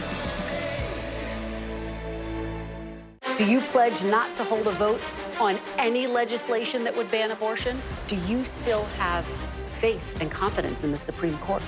Is this plan to ban price gouging anything more than a gimmick? If it's Sunday, it's Meet the Press. Welcome back, folks. It is 12:30 in Cedar Rapids, Iowa, and 1:30 in Athens, Georgia, this Election Tuesday. Thanks for being with us. I'm Vicki Wynn. That's right. I'm Morgan Radford, and here is what's making news right now. A Tennessee man is facing federal charges for trying to attack a power grid in Nashville. Attorney General Merrick Garland says the man's motive was to spread his white supremacist ideology. The 24-year-old suspect is charged with attempting to use a weapon of mass destruction and attempting to destroy an energy facility. A Pennsylvania judge has ruled Elon Musk's $1 million a day voter sweepstakes can continue through today. This came after Musk's lawyers argued the winners are paid spokespeople and they're not chosen by chance. Prosecutors had called the process a scam designed to influence a national election. More than 1 million people from 7 states registered for that lottery. A new federal rule will ban schools from charging low-income students transaction fees when funds are deposited into their lunch accounts. This new rule on the so-called junk fees will go into effect in 2027 through the 2028 school year. The Consumer Financial Protection Bureau estimates school meal payment processors collect more than $100 million in those transaction fees a year. I'm glad they're getting rid of those. Welcome back to our Election Day coverage as we follow the very latest developments at polling locations across the country. We are focusing on those 7 key swing states that could ultimately decide the election. Those maps and those states right there on your map, we've got full team coverage with reporters on the ground from coast to coast. Let's get to NBC News correspondent Maura Barrett. She is at the University of Wisconsin in Madison. Maura, the youth vote could play a pretty crucial role in determining the outcome of this particular election. I know that some of the students there are voting for the very first time. What are they telling you about why this historic election is meaningful for them? Well, Morgan, let me set the scene here at University of Wisconsin-Madison. We're in one of the ballrooms at the Student Union. You see some folks checking in to sign in, make sure they're registered correctly before they come over here, check in, pick up their ballot. And the students here in Wisconsin actually know how big of a role they're playing in this election, and so do the campaigns. We actually reported last week on a disinformation campaign. I'm going to walk over here as I talk so we're not in the way of people voting, but reported on a disinformation campaign where students were receiving texts saying that they could face fines or even prison time if they vote out of state in the wrong way. Now, it is possible for students to vote in state here. They're able to register on campus same day if they need to, because this is a battleground state. I spoke with one college freshman earlier who said she is from Minnesota but wanted to vote for the first time here in Wisconsin because of how pivotal this state is in the election. Kamala Harris was here just last week, attracting about 13,000 people here in Madison, and a Democratic strategist authorized to speak about internal polling data from the Harris campaign flagged to me that they saw youth vote turnout double after that rally that happened, and that was all with those early absentee ballots that came in. Some of those being processed here today as people are also turning in their ballots simultaneously. Wisconsin, I should note, is one of those states that cannot start counting their absentee ballots until Election Day, and so that's why we're seeing both of those counts happen in tandem here, guys. You know, multiple polls, including the one here at NBC News, have shown a wide gender gap in the way people are showing up for these two candidates. Are you seeing that on these college campuses with these younger voters as well? And what are the issues they say are really electrifying them and getting them out to the polls? That's actually something that same source pointed out to me in their internal campaign data, because Wisconsin also is a state that doesn't share its voter registration demographics data with those absentee ballots. The source pointing out that more women are turned out early than men. We expect to see more men come out on Election Day. There's several in line here to my left. But what's interesting about what we're going to see here in Wisconsin is the organization that the different campaigns focused on. Former President Trump and Turning Point USA really focusing on the youth male vote here on campus, bringing in Charlie Kirk, the Nelk Boys, popular images for those young men. And so that's something that they're really eager to see the split on as the votes start being counted, guys. All right, thanks to Maura Barrett there on the ground. Thanks so much, Maura. NBC News correspondent Antonia Hilton joins us now from Raleigh, North Carolina, where she's been speaking with voters all morning. So, Antonia, you actually talked with a man who said he voted on a whim. Talk to us about what you're hearing from voters. Are they eager to share who they're backing and why they're out there, the issues that matter the most to them? Hey guys, most of the voters have been pretty eager and they have had their minds very clearly made up. But there is this population here in North Carolina, people who are unaffiliated, who aren't really loyal to either party. In fact, technically, unaffiliateds are a larger population than either of the two major parties here. And so I have, in the last several days, encountered people who were truly making up their minds at the last minute. And I spoke to a gentleman here who was incredibly concerned about the cost of living, how it feels, and a lack of trust for politicians. He ultimately made a late break for Trump. Take a listen. I still don't know what to look forward to. And even with all the presidents before, I mean, nobody actually fulfilled whatever they promised completely. I'll tell you, though, just the other day I went canvassing with the Harris team here in North Carolina, and I met a young mom who had 2 kids who said she was living paycheck to paycheck. And it was the same thing. I'm really not sure if I am trusting either of these candidates, but she went online, she read some of Project 2025, and then she made a late break for Harris. So that's when you hear about these campaigns coming to these battlegrounds and fighting for people. These are those voters, guys. Yeah, you mentioned Project 2025, but Antonia, we have been covering, I mean, so many of these recent comments from the Trump campaign, celebrity endorsements for the Harris campaign. Have any of these sort of late-breaking moments that the rest of us are talking about nationally really changed the calculation for any of those voters there in that swing state? You know, I think there have been a few of them. Certainly the MSG rally was kind of the rally heard around the country.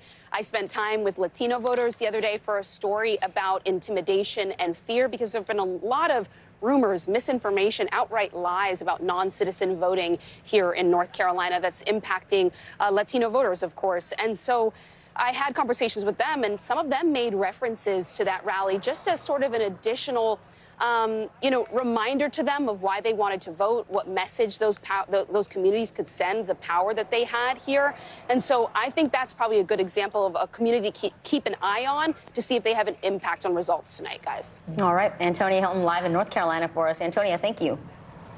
Let's stay down south and head over to Ellison Barber, who joins us from Sewanee, Georgia, with the latest. Ellison, you are in Gwinnett County. I should also say you're a Georgia girl, so you're home. You've been talking to voters there. Which issues are they saying are more important, and have those issues changed for them this election cycle? You know, it's been really interesting because the top three people tend to cite for us, as we've spoken to voters coming in today, is women's rights, the economy, and also immigration. And then big picture, just worries about whether or not the country will stay as divided as it is now moving forward. This is a county that's incredibly important to both political parties. It's a really large county population-wise. It's also an incredibly diverse county. It leans Democrat, but Donald Trump did get about 40% of the vote here in 2020, and they're hoping they can inch that up by a few percentage points and also hold on to Republican strongholds, and maybe he would be able to take this state, which he did not do in 2020. I think there's been an interesting mix of voters telling us different issues that they care about. Most people we've spoken to today, they have told us they'd already decided pretty early whether they were going to vote for Harris or for Trump. And when I asked, did you ever waver? They said, no, not really. But we did speak to one man today, a young African-American male who was voting for the first time. And he said for him, it actually took him a little while to decide. He wasn't a fan of Trump, but he wanted to look at the policies from the party perspective, and then ultimately decided that he felt Harris was the right person for the economy, immigration, the issues that mattered the most to him. But he wasn't entirely decided early. And those little maybe swing voters who could maybe split their ticket, that's what a lot of parties are looking for here to see if it can nudge the margins just enough that they pick up this state. Morgan? There in Sewanee, Georgia for us, Ellison Barber in Gwinnett County. Thanks, Ellison. Let's go ahead and bring in NBC News correspondent David Noriega now, who's live outside of Allegiant Stadium in Las Vegas. David, talk to us about the mood of the voters. You've been there all morning, people streaming into that stadium behind you. Yeah, look, when we got here this morning, the polls hadn't opened, and there had been people waiting in line since 5 a.m., so since 2 hours before the polling location opened. This, polling location is a little special. It's a stadium. It's not a public library. It's kind of a destination for people. One thing that I've been hearing from voters that I think is interesting is, as I've been hearing all year here in Nevada, the economy is really the #1 issue, the cost of living. But interestingly, whereas for most of the year that tended to push people towards Trump, it's about half and half of the people that I'm speaking to today. Take a listen to what a couple of voters said to me, just in the last few minutes, one going for Trump and one going for Kamala Harris. Take a listen. We do not need a Kamala. We need a president. Period. We don't need open borders. We need to watch Social Security. We need no tax on tips. There's jobs, but when housing goes up $800 for your rent randomly in the snap of a finger, you have to have some kind of stability with that. People can't buy a house when they're worried about paying rent just to be able to live in an area where they feel safe. So polling has shown Harris closing that lead on the economy with Trump, and that is what I'm seeing bear out in the conversations that I'm having with voters here today. Guys? All right, David Noriega, thank you so much. Vice President Kamala Harris ran the shortest presidential campaign in modern history, but this election cycle started way before she was the nominee. We take a look back at how we got here in just a moment. More NBC News Daily after this short break.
What's the message that you're trying to get out to young people? Know what is in the drug supply. We've got important news this hour about your money. Mental health, big picture, why is it so tough right now? News for the generation of now is NBC News Now.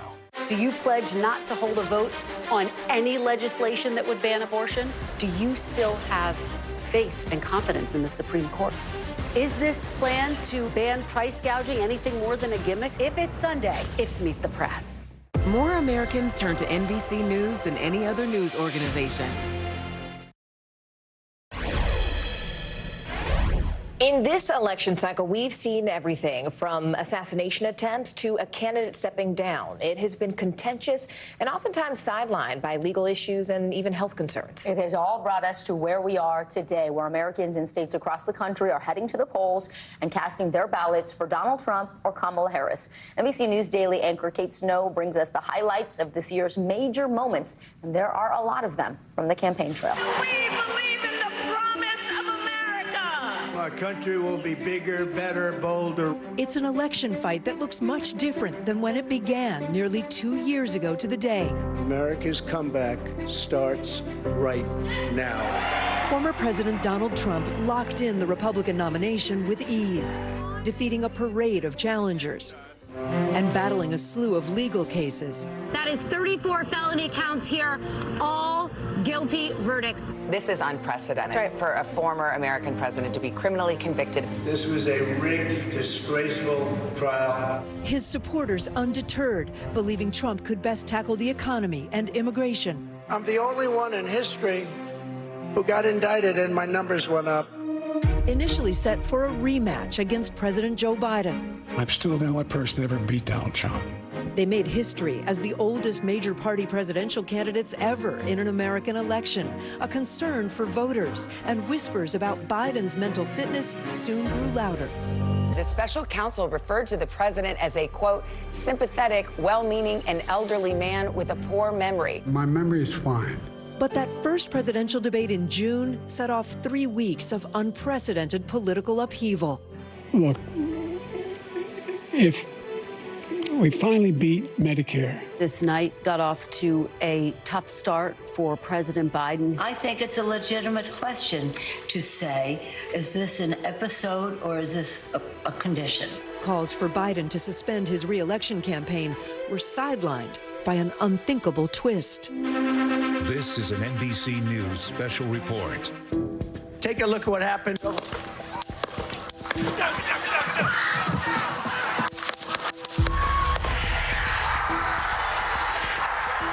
The 45th president of the United States injured but alive. All of this unfolding with Republicans now gathering to officially nominate Donald Trump at their convention.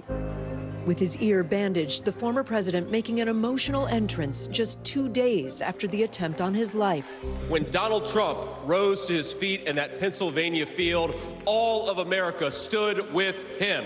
I stand before you in this arena only by the grace of Almighty God. That same week, President Biden testing positive for COVID.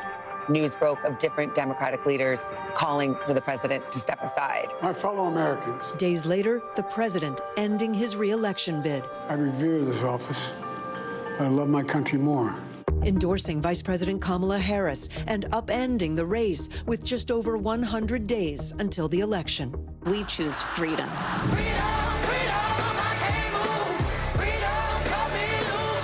Democrats quickly energized by their first female nominee of Black and Indian descent.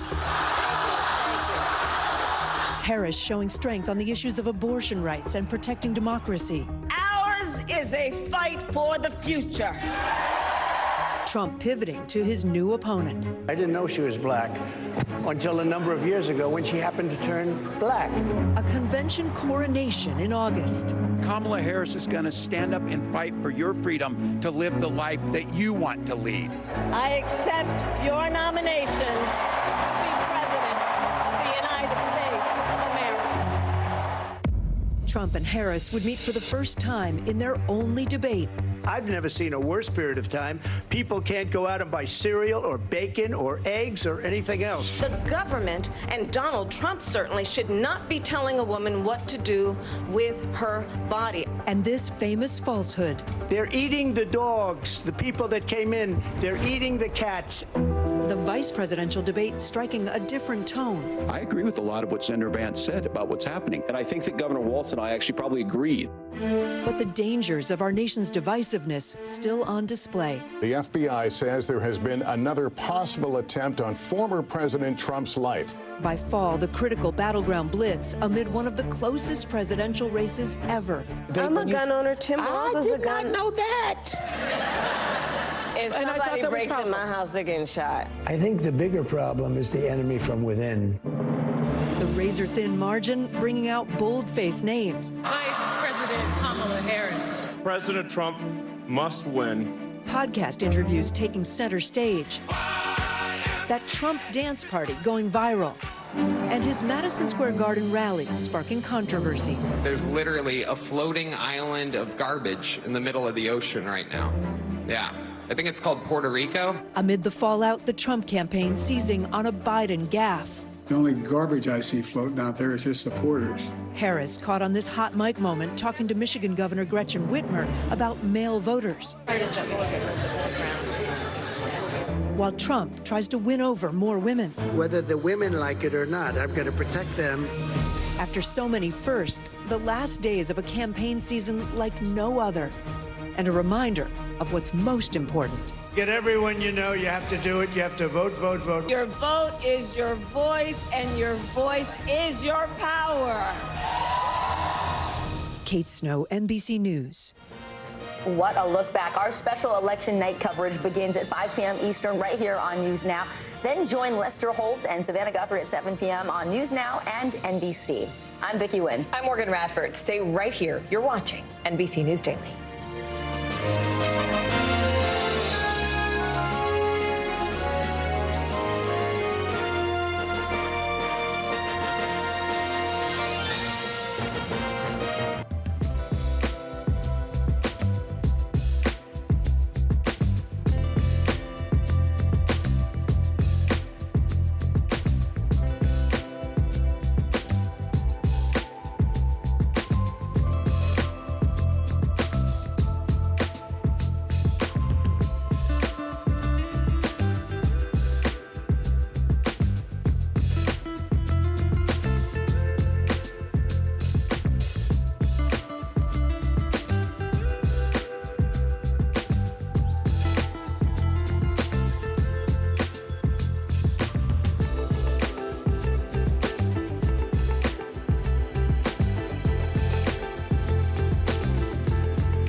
What's the message that you're trying to get out to young people? Know what is in the drug supply. We've got important news this hour about your money. Mental health, big picture, why is it so tough right now? News for the generation of now is NBC News Now.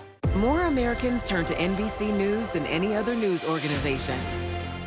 News lives in the now. Look at this.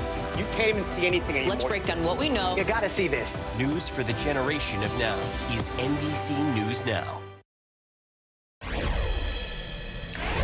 Now, no matter which way it goes, the balance of power in Congress will be decided by an extremely narrow margin. Right now, Republicans have the majority in the House, but just barely. And on the Senate side, Democrats are in control, but again, that's a slim majority. NBC News Capitol Hill correspondent Ali Vitale has been following it all for us. So, Ali, let's talk about the Senate side. Which are the key races that we should be watching for? Ohio and Montana. I think those are the ones that are, in Republicans' eyes, most likely to flip. In my mind, having covered both of them in 2018, these are very specific characters to their very specific states. They have outperformed the top of their ticket before, but it is the first time that both of them are on a presidential ticket in cycle themselves as well. It's going to make it harder, but not impossible. Those are the two that I'm watching closely. But we've really seen these surprising battleground states emerge in the House races. So what are you looking for there? California and New York are the absolute keys. There's about 6 races in New York and just a few more in California. The thing with those is they're going to be tight, and especially out in California. We saw back in 2022, some of these races took until December to call. So when we talk about exercising patience for the presidential, exercise it there for the House. That's the roadmap. Yeah. You know, with these races so tight in the House and the Senate, talk about how the presidential race plays a role in ultimately helping us sort of decide that balance of power. So actually, this could be the story of places like Iowa, if it ultimately ends up flipping, as that one singular poll showed that it could be trending in Kamala Harris's direction. What one Democratic operative had said to me is, if that ends up flipping, they should be thanking the people on the Democratic side who were organizing and putting ads on the air there in the House, because there were always 2 competitive races in Iowa. So it might not have been on the presidential marquee, but it definitely was on the House side. And so that investment, when we talk about everything being linked, that's an example of that, potentially. Okay. Ali Vitale. Ali, thank you so much. Absolutely, we really appreciate it. Thank you, Ali. Well, this race will be a tight one, as Ali said, not just for the president, but even the races far down the ballot. They're showing some really razor-thin margins. And with the high volume of mail-in ballots, we may have, as Ali said, to wait days or even weeks before we know those final results. NBC News senior legal correspondent Laura Jarrett has more on the potential timeline for counting those votes. The moment the entire country has been waiting for. The presidential race so tight in 2020, the winner took days to call. The high number of mail-in ballots creating a unique challenge for election officials, and this year may be the same. It takes time to count millions of votes. Pennsylvania's top election official Al Schmidt says he expects more than 30% of voters to cast their ballots by mail this time around. But state law prevents election officials from opening and processing those ballots until 7 a.m. on Election Day. It leads to a perception that things are delayed in Pennsylvania. A similar law in Wisconsin bars pre-processing of mail-in ballots ahead of time, while in Arizona, verifying signatures on early ballots can cause delays. In Nevada, a different challenge. Ballots get counted up to 4 days after the election, so long as they're postmarked by November 5th, all potentially resulting in a days-long gap between when polls close and when the race is finally called. We've seen that as a real period of vulnerability for people to try to undermine confidence in the results. We did win this election. Former President Trump seized on that period of uncertainty in 2020 to fuel a false narrative the election was stolen, and has been trying to cast doubts on the results of this election. They cheat. That's the only way we're going to lose, because they cheat. And already the lawsuits have started flying, nearly 200 and counting. In Georgia, officials had concerns over new rules passed by the pro-Trump state election board. Those rules now blocked by a judge. For now, Republicans have focused their efforts on contesting the rules around mail-in voting in Pennsylvania, losing several lawsuits already, others still pending and left unresolved, providing a fertile ground, election lawyers say, for future fights in the weeks ahead. The nightmare scenario is mail-in ballots where the parties contest the signatures, the date, or other defects in the ballot. Laura Jarrett, NBC News. I'm Morgan Radford. I'm Vicki Wynn. Stay with us. You're watching NBC News Daily, and you can watch us free 24/7 on our streaming network, NBC News Now. Do it wherever you stream, including YouTube, Hulu, Roku, and Peacock. Especially with this election, Morgan, you can watch us all the time. An election that's already turning out to be historic. And remember, we are here on NBC News Now all day, but also special coverage beginning tonight on NBC News. You can watch Savannah Guthrie and Lester Holt, as well as our team of correspondents correspondents spread out all across the country, bringing you real news in real time. Stay right here. You're watching Daily.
NBC News Daily is #1 for afternoon news across all of television. I'm Morgan Radford. I'm Vicki Wynn. I'm Kate Snow. And I'm Zinklea Samwa. What's happening around the world? Israel's military is building up there along the border. And what matters here at home? New numbers are out today showing more encouraging signs for our economy. Let's zero in on exercise. We know we're supposed to be doing it. What does it do for our health? What needs to change for social media to be a safer place? NBC News Daily, weekdays from 12 to 4 on NBC News Now. Happy Election Day, everyone. I'm Kate Snow. So good to be with you. I'm Zinklea Samwa. NBC News Daily starts right now.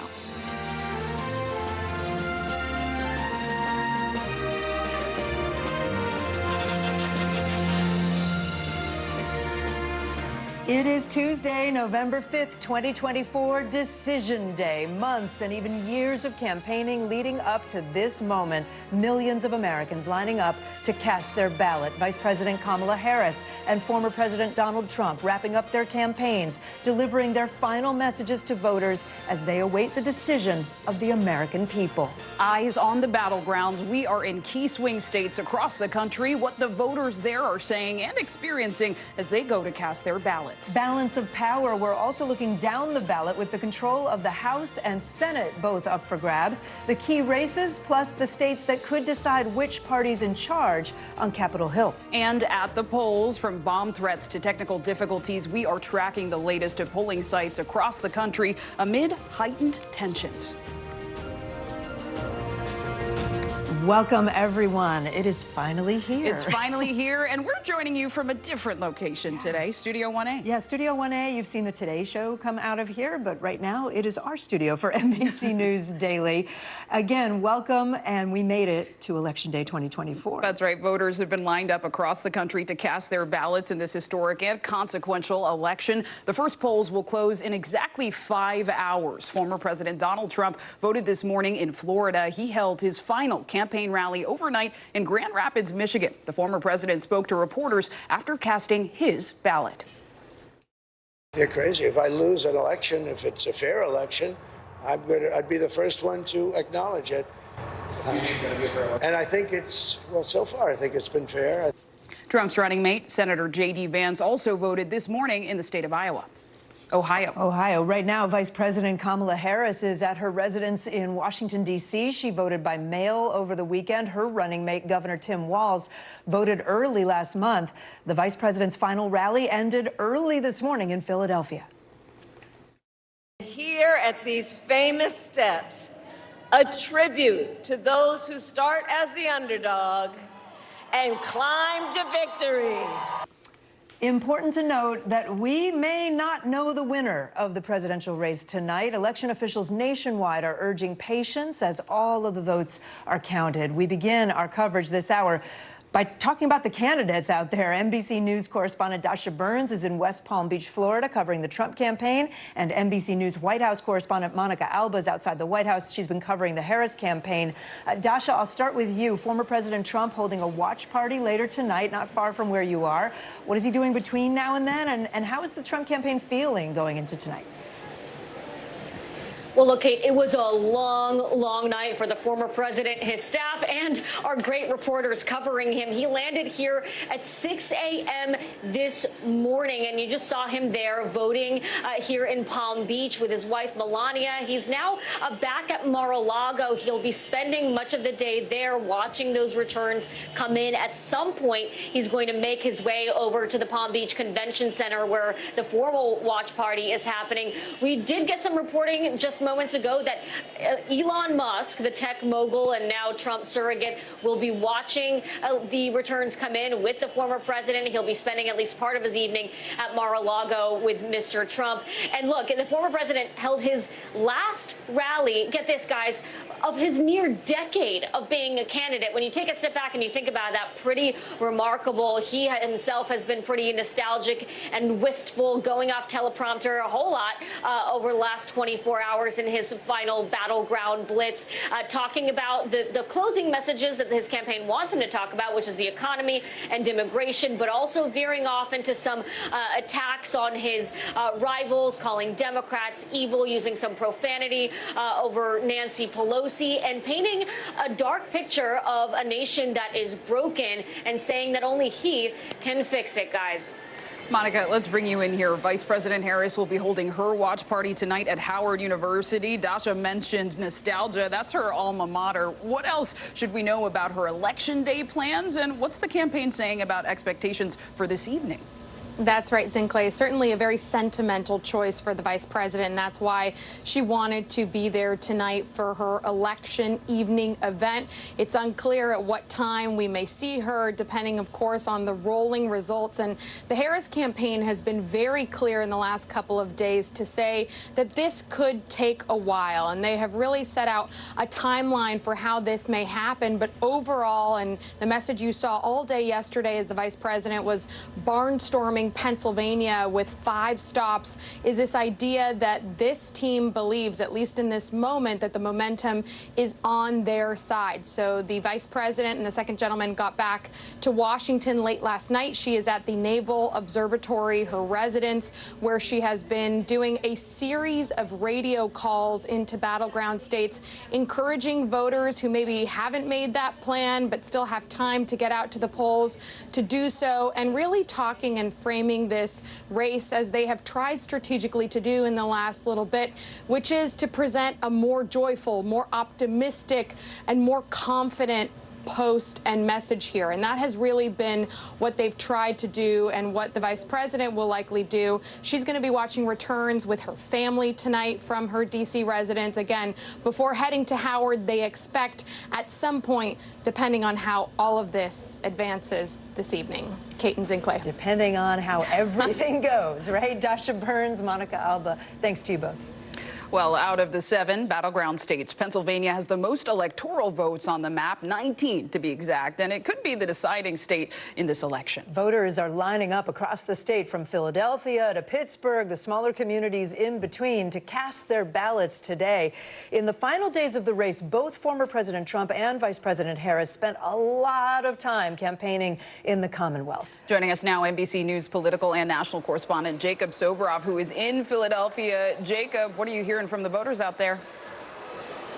Hey, Zinkley. Hey, Kate. So this is one of 1,703 different election divisions in the city of Philadelphia. You know the Harris campaign wants to drive up turnout here. They're going to be happy with what they're seeing. This is one of the main polling places next to Temple University. How long you guys been in line for so far? Like an hour and a half. Wow, good for you. Are you excited? Yes, very. First time voting? Yes, sir. Okay, first time voting. They've been in line for an hour and a half. I want to show you how long the line is here. So I said 1,703 different election divisions. There's about 700 different polling places all throughout the great city of Philadelphia. Philadelphia City and Philadelphia County are the same election jurisdiction and certainly the largest one in the state of Pennsylvania. 19 different electoral votes are on the line. This is not even the beginning of the line. How you guys feeling? Everybody doing okay? Everybody doing okay? About an hour so far? About an hour so far? You know that the Harris campaign, I was there last night. Vice President Harris was here in Philadelphia last night. She was here to make her case to voters in this city, just like, by the way, Hillary Clinton was on Election Eve 2016. She had her rally by Independence Hall on the Rocky Steps is where we were last night. This line just keeps going and going and going. How's everybody feeling? You guys doing okay? All right, so as I said, the name of the game here for both campaigns, and you know that there's a big, big voter turnout effort that's happening right here. The name of the game is driving up turnout in these urban areas, especially here around Temple University. You know the Trump campaign as well is focusing on those rural areas, in the middle of the state. I got to get to the end of the line before we're done here, guys, but I'm not sure we're going to do it because it literally stretches all the way to the end of the block, Cecil B. Moore Avenue. If I can get to the end of the line, I want to see how people are feeling about an hour and a half wait coming up ahead of them. Guys, anybody first time voting? First time voting? How you feeling? I'm good. It might be an hour and a half before you get in there. You're going to be all right? Yeah. She's all right. Guys, I didn't make it all the way to the end. I'm going to keep walking backwards when I throw it back to you because I want to say hello to the people at the end. But guys, this is the turnout I think any campaign wants to see. Back to you both. Yeah, that's pretty incredible, Truly. the turnout there. Jacob, thank you so much. Thank you. Another major battleground state is Michigan, a frequent stop for both candidates this election season. Both Vice President Harris and former President Trump have each held more than a dozen events in the state. Michigan is part of what people are calling the blue wall, right? Michigan, Pennsylvania, and Wisconsin. Winning those states would be Harris's clearest path to victory. Former President Trump, though, has also focused on those states, holding his final campaign rally last night in Grand Rapids, Michigan.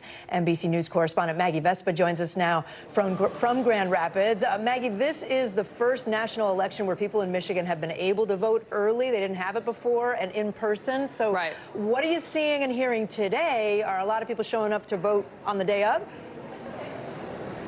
A lot of people voted on the day of, but more than 1 million people, if we can look at this graphic right now, 1.2 million took advantage of that first-time opportunity to vote early and in person. So both campaigns lauding that as a victory. When you add in the absentee and mail-in ballots, we have total more than 3.3 million people in Michigan, voters in Michigan, already casting their ballots before the sun even came up today, guys. That's a 45% turnout before Election Day. If we can come back out here live, this is where the absentee and mail-in ballots are counted. We have election workers here opening the envelopes, and they compare in particular the number on the ballot to the number that was assigned to each voter to make sure people turned in their proper ballots. Then they put them in tabulator machines to my right. We're not going to show you those because we've got some sensitive info that just came up on the screens there. Obviously, looking at Michigan as a whole, we have the auto industry here. The economy is a big issue. We're hearing from people. In fact, a couple of people that we talked about voting for Vice President Harris or former President Trump tied to that same issue, inflation and the economy. Let's hear that sound now. She can relate to low-income or medium-based families. And right now, that's very important because of our kids, our ability to have a roof over our head, food, everything is so expensive right now. I voted Trump. I'm going to vote pure Republican. Anytime a Democrat's in office, my wallet suffers. Usually I see my 401s earns less, my pay decreases and doesn't increase. Like right now, we got Democrat, automotive is down. So I know Michigan's hurting right now. Yeah, so obviously razor tight here in Michigan, guys. Polls show the vice president with as little as a 1-point lead, so well within the margin of error. That being said, with all this early voting, you won't have to wait long. The Secretary of State theorizing that we could have final results from Michigan as early as midday tomorrow. Guys. All right, Maggie Vespa with the latest. Thank you. And be sure to join us tonight for complete Decision 2024 coverage. It starts at 5 p.m. Eastern Time, streaming on NBC News Now, and then it picks up on your local NBC station at 7 p.m. Eastern. I will be anchoring overnight as well, starting at 2 a.m. Eastern Time, Wednesday, technically, which is 11 Pacific. All right, I think it's time now for today's CNBC Money Minute. Social media platform X is adjusting its privacy settings. And younger home buyers are being priced out of the market. Seema Modi joins us now. Hi, Seema. Hi, Kate and Clay. If you block someone on X, formerly known as Twitter, that person will now be able to not only see that you blocked them, but also view your public posts. However, they won't be able to reply to the posts or repost them. In other news, Netflix is removing nearly all of its interactive shows and films as of next month. The streaming giant confirming the move to The Verge, except for Black Mirror, Unbreakable Kimmy Schmidt, and 2 Bear Grylls titles. A spokesperson says the technology served its purpose, but is now limiting. And yes, the number of first-time home buyers shrank to a historic low this year. The National Association of Realtors issued its annual State of the Market report this week. It found the median age of people buying their first home rose from 35 to 38, while the share of these home buyers dropped from 32 to 24%. Analysts say it's largely due to home ownership costs, with the median home price now at $435,000, guys. All right, Seema Modi for us. Seema, thanks so much. Thanks. And coming up, security at the polls, the political threats law enforcement are watching today. That's coming up next on NBC News Daily.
Begins with hope and optimism, a chance to start fresh.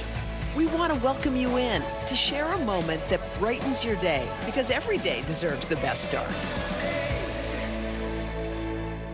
Do you pledge not to hold a vote on any legislation that would ban abortion? Do you still have faith and confidence in the Supreme Court?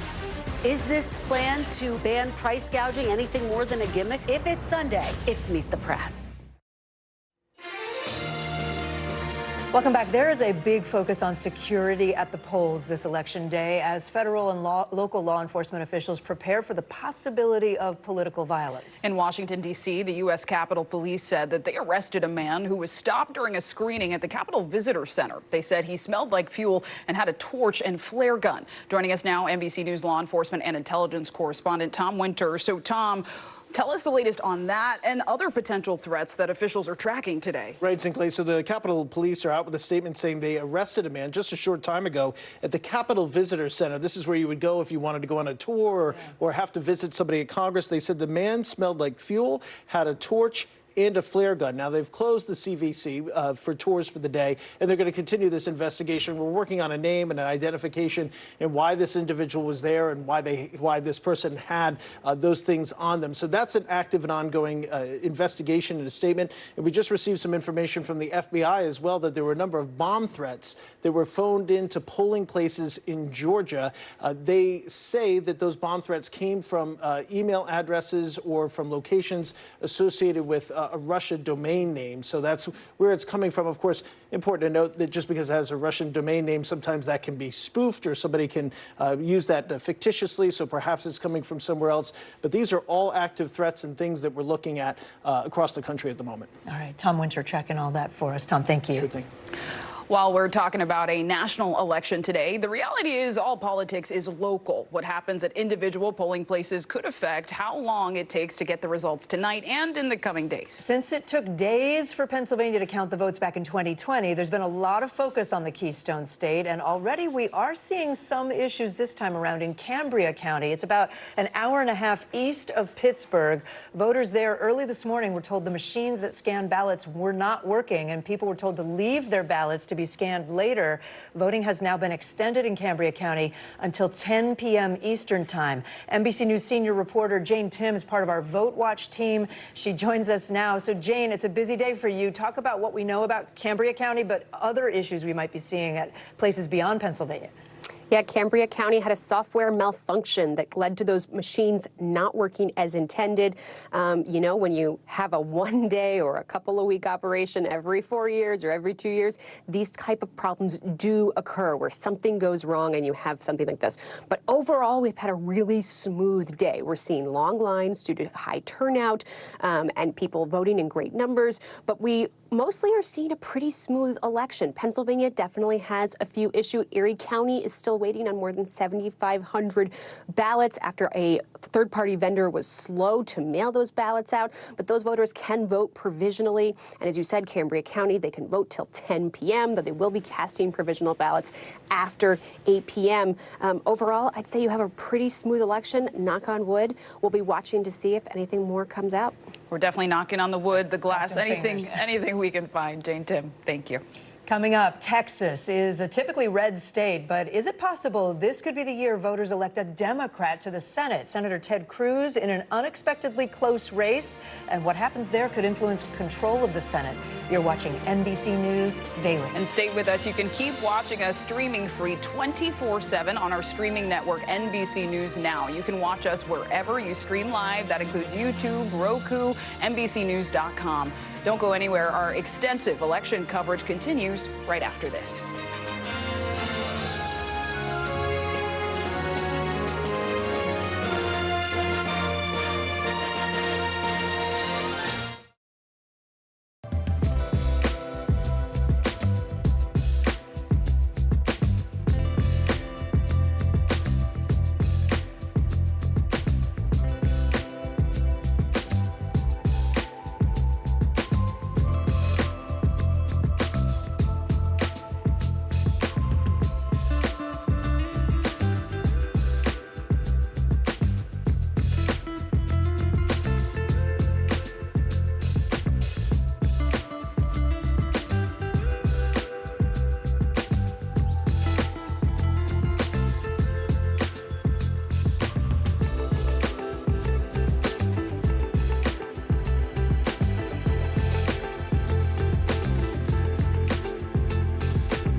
NBC News Daily is #1 for afternoon news across all of television. I'm Morgan Radford. I'm Vicki Wynn. I'm Kate Snow. And I'm Zinklea Samwat. What's happening around the world? Israel's military is building up there along the border. And what matters here at home? New numbers are out today showing more encouraging signs for our economy. Let's zero in on exercise. We know we're supposed to be doing it. What does it do for our health? What needs to change for social media to be a safer place? NBC News Daily, weekdays from 12 to 4 on NBC News Now.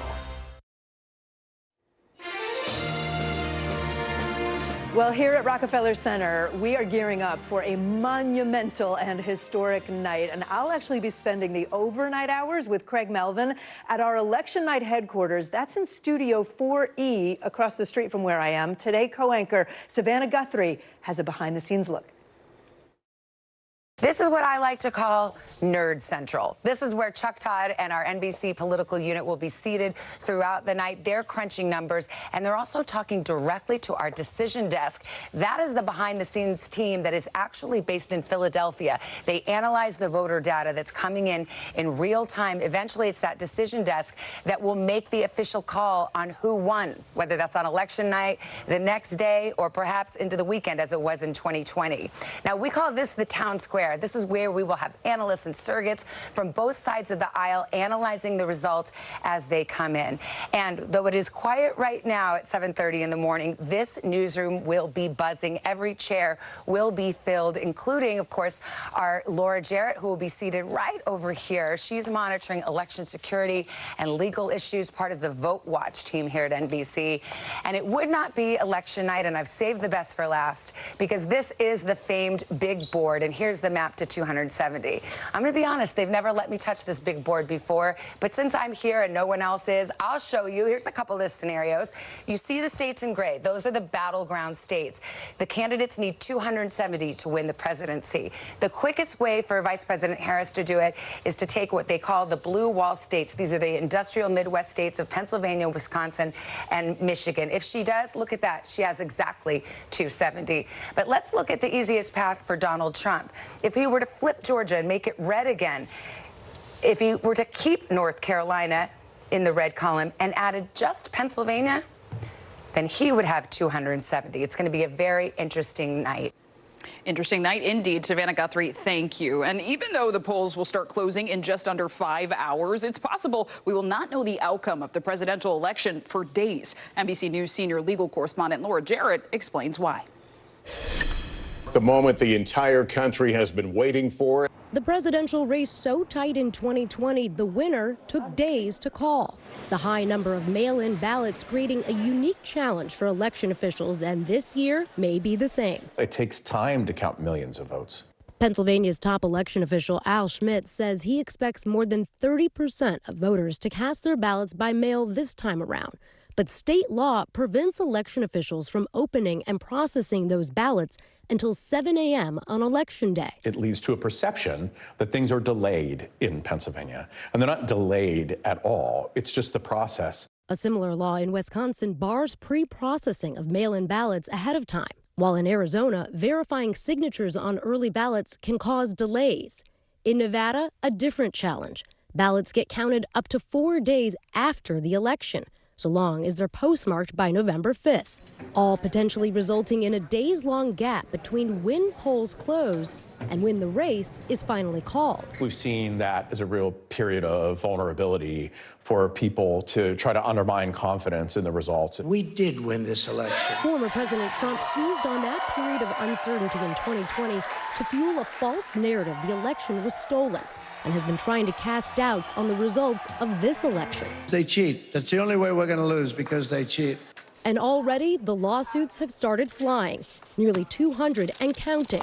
In Georgia, officials had concerns over new rules passed by the pro-Trump state election board, including one mandating a hand count of all ballots after polls close. There's absolutely no reason to pass new rules this close to an election. Those rules now blocked by a judge. For now, Republicans have focused their efforts on contesting the rules around mail-in voting in Pennsylvania, losing several lawsuits already, others still pending and left unresolved, providing a fertile ground, election lawyers say, for future fights in the weeks ahead. The nightmare scenario is mail-in ballots where the parties contest the signatures, the date, or other defects in the ballot, and therefore we have a replay of what happened in 2000 in Florida with Bush versus Gore.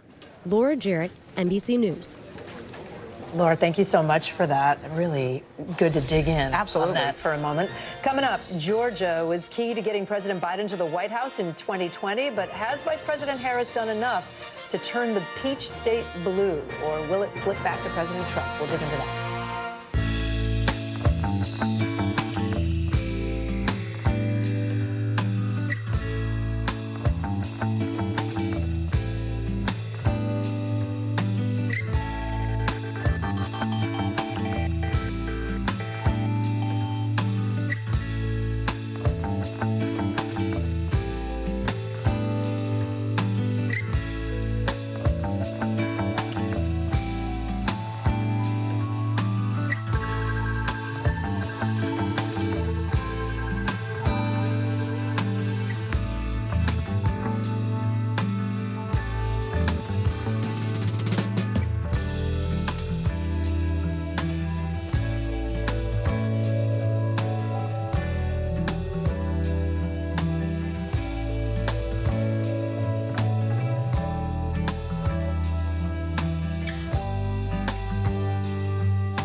Inside Iran, from Israel, from Tampa, Hurricane Milton is here. Where we're standing right now is covered in water. Part of our continued reporting. Thanks for talking to me. Top story live from Paris, live in Tel Aviv. We are here in Butler, Pennsylvania. Every weeknight, it's your news playlist. Top Story with Tom Llamas, streaming weeknights at 7 on NBC News Now. Bottom of the hour now. We've got much more Decision 2024 coverage ahead. But first, here's a look at some of the other stories making headlines on NBC News Daily. Tropical storm Rafael has formed in the Caribbean. It's expected to strengthen into a hurricane potentially. Rafael is on track to enter the Gulf of Mexico later in the week. Parts of Florida and areas in the southeast could get heavy rain by mid to late week. This is now the 17th named storm of the Atlantic hurricane season. If Rafael continues to strengthen, it would be the 11th hurricane this year.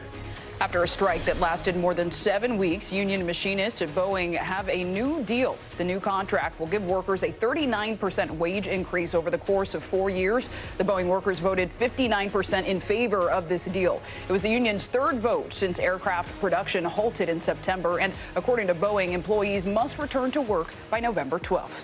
Former NFL star Jason Kelce is apologizing for smashing a fan's cell phone. The incident was all caught on video Saturday outside Beaver Stadium at Penn State University. Shortly before Kelce appeared on ESPN, video posted on social media showed a fan using a homophobic slur to insult Jason's brother Travis and his relationship with Taylor Swift.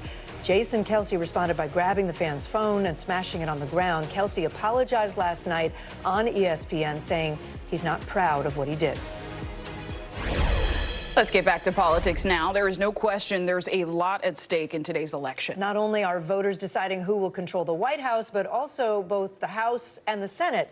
Let's start with the House. NBC News Capitol Hill correspondent Ali Vitale is with us in studio, making a trip up to New York from Washington. Oh, yeah. Glad to have you. We'll talk more about the Senate in a minute, but can we just zero in on the House and some unfolding races? And you say you got to pay attention to where the leaders in both parties have been traveling. Yeah, it's a real battleground blitz, but it's not the battleground states that we typically talk about at the presidential level. Yes, it's lovely to be here with you guys in New York, but the leaders are also here too, because this is a state at the presidential level. Of course, it's likely to go blue, but this is a place where the House majority for Republicans was won in 2022, and it's where they could lose it if they don't hold on to a handful of seats. We're talking about 5 of them that are up for grabs right now, super competitive, and if they lose even 4 of them, that's it. Democrats take the majority. And Ali, you're pointing to it, right? They have a very slim majority. We know a lot of these polls close early tonight. So when do you think we could have a sense of who has control here? Look, we talk about having patience at the presidential level. Patience is going to be even more key when you talk about Congress. I'm a little bit less concerned about how long the Senate side of the map is going to take.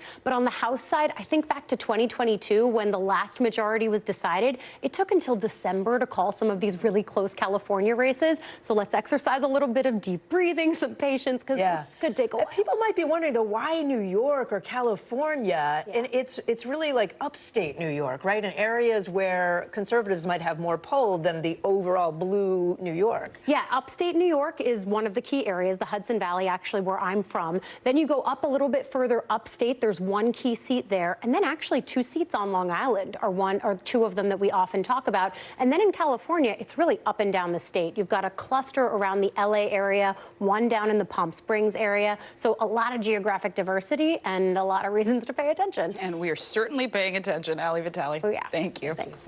Well, the possible shift of power in Congress could also hinge, obviously, on a handful of Senate races. Currently, Democrats hold a narrow majority in the chamber, but that could change. 34 states have Senate seats up for grabs. One of those is Texas. There has not been a Democratic senator elected in the Lone Star State since 1988, but Democratic Congressman Colin Allred is hoping to flip that seat against Republican incumbent Senator Ted Cruz. If that happens, it would mark a dramatic shift in one of the country's historically reddest states. So joining us now, NBC News correspondent Morgan Chesky from a polling place in Dallas. Morgan, beyond the policies and the parties, what are the people, the voters, telling you about what they think is at stake in this Senate race? Yeah, Kate Sinclair, good afternoon from Dallas. As for what the voters are saying, the top issue depends on who you ask. Democrats absolutely pointing to reproductive rights as a pivotal voting issue this election. Republicans, meanwhile, pointing to immigration, Texas being a flashpoint for both of these very polarizing issues over the last 4 years during the Biden administration. And I can tell you that that Senate race you mentioned, it's pitting Congressman Colin Allred against incumbent Senator Ted Cruz. The 2 candidates, both Texas natives, could not be more different from a policy standpoint. We are here essentially in the heart of Dallas, and you can see voters lining up outside one of the polling locations here. No real surprise, Kate Sinclair, that a lot of the people we've spoken to in this line in particular have been supporters of Kamala Harris, of Colin Allred. Those metropolitan areas tend to lean Democratic. And here's what a couple voters had to say about this upcoming election and what brought them out today. Me as a trans woman, I believe the thing of my rights are human rights, and also somebody who actually supports me and not actually looks at me as an alien or as not an entity of this earth. And also with me being an African-American person, also that's another point. I think this year is the most important year of our lifetime, so I felt that every vote counts, and I wanted to be here even though I'm leaving town again, but here I am waiting in line. So issues aside, let's talk about numbers real quickly here, because that's some key context for the races in Texas. Since 2016, 8 years ago, the state of Texas has added 3.5 million more registered voters. Guys, that's about the entire population of Wisconsin. Colin Allred hoping to get some of those new voters voting for him. But we know that on both sides, Republican and Democratic, initiatives to have people registered to vote have been incredibly successful. Time will tell how it shakes out here in Texas for this hotly contested Senate race. Guys. And we know you'll stay on it. Morgan Chesky, thank you. The Harris and Trump campaigns are neck and neck in the hotly contested battleground state of Georgia. Gwinnett County, which is just outside the Atlanta metropolitan area, has been a key focus for both parties. That's where we find NBC News correspondent Ellison Barber. She joins us from a polling place in Sewanee, Georgia. Ellison, good to see you, friend. So a record-setting 4 million people voted early in the state where you are. How have the lines been in Georgia today? Walk us through the process that you've been seeing. Yeah, I mean, it's amazing. And that number of early voters you mentioned, that's over 50% of active voters in the state of Georgia. So Georgians came out and voted early in person. They mailed in their ballots. And what is being described by state officials is a truly unprecedented and historic number of early voters. But you can see a little behind us. Some people are here voting, but it's kind of been a quiet, steady trickle, if you will, of voters. And I think part of that is probably because so many people did vote early. We are expecting to see a little more traffic here once people start getting out of work. And the polls, of course, in Georgia, they're open until 7 p.m. So there's still plenty of time for people to come and vote on Election Day. But when we've been talking to people at this precinct, they say, look, the process has been really easy here. Most people say they have been in and out in 5 to 10 minutes at the most, and then just are carrying on with their day. This is a state that really wasn't a swing state until 2020, but now it is so purple that people really feel that pressure and I guess the importance of their vote here, because they saw what happened in 2020, a state that was just narrowly decided by only a few thousand votes, and they know that could happen again. So people are really showing up to cast their ballots. We met one woman, Clay, this morning, who told us she came, and she'd already voted early, but she came again to bring her dad because she wanted to make sure he voted. And she talked about just what she saw as the importance of making sure all of your neighbors, all of your friends are voting, especially in a state like this where it could be an incredibly tight race, because that is what we saw back in 2020. Clay? It's really incredible, because we were talking to Jacob Soboroff a little earlier, Ellison, and he had a line that was like 2 hours long in Philadelphia. And now looking at your shot, it looks like it's kind of empty.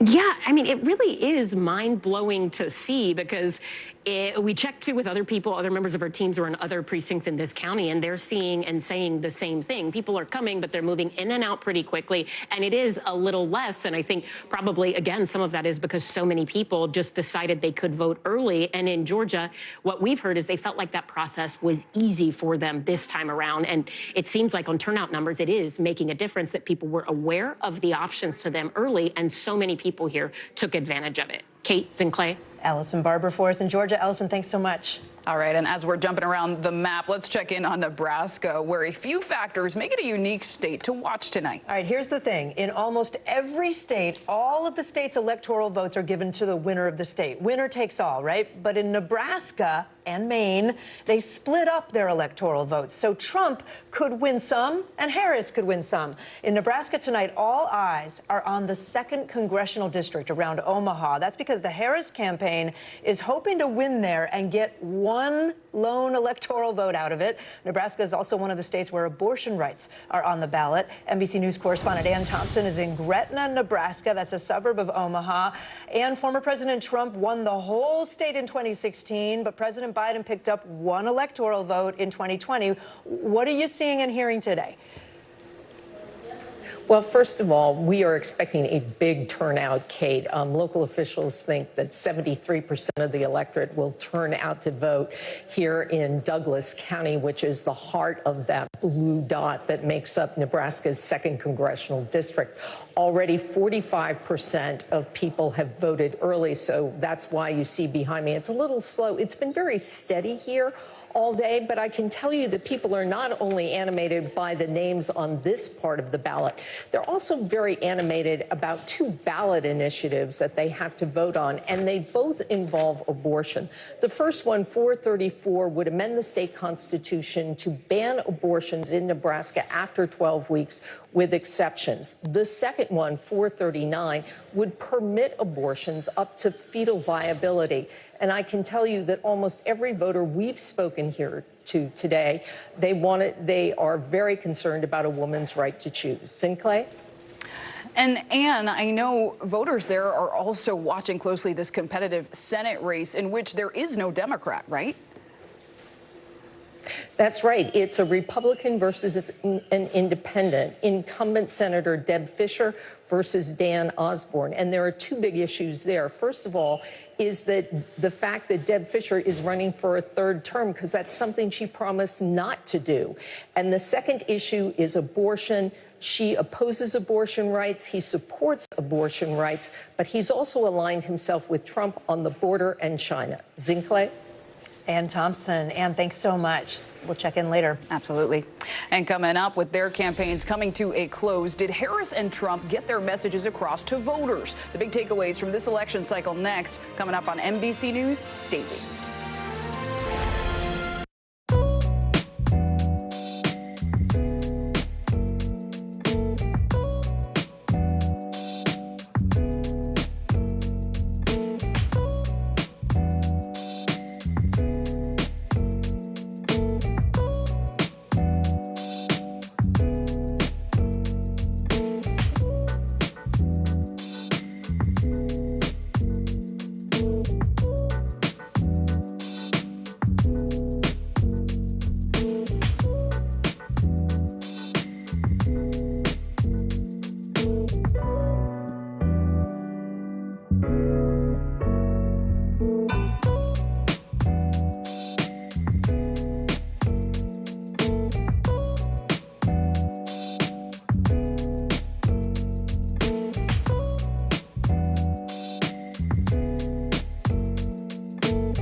Closer to the Gaza border.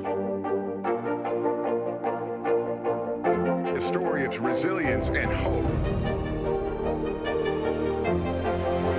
Please take care of yourself and each other. Do you pledge not to hold a vote on any legislation that would ban abortion? Do you still have faith and confidence in the Supreme Court?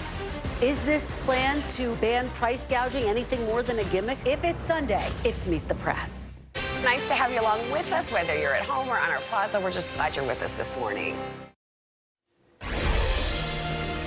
Well, Election Day is finally here, and it's been a long race for the White House with a lot of twists and turns. Fortunately, we have some political insiders here to talk about how both the Trump and Harris campaigns have closed out the final days. Here with us on set, NBC News political analyst Maria Teresa Kumar, the president and CEO of Voto Latino, an organization that endorsed Vice President Kamala Harris, and Mark Short, a Meet the Press political analyst and former chief of staff to Vice President Mike Pence. Thank you both so much for being here.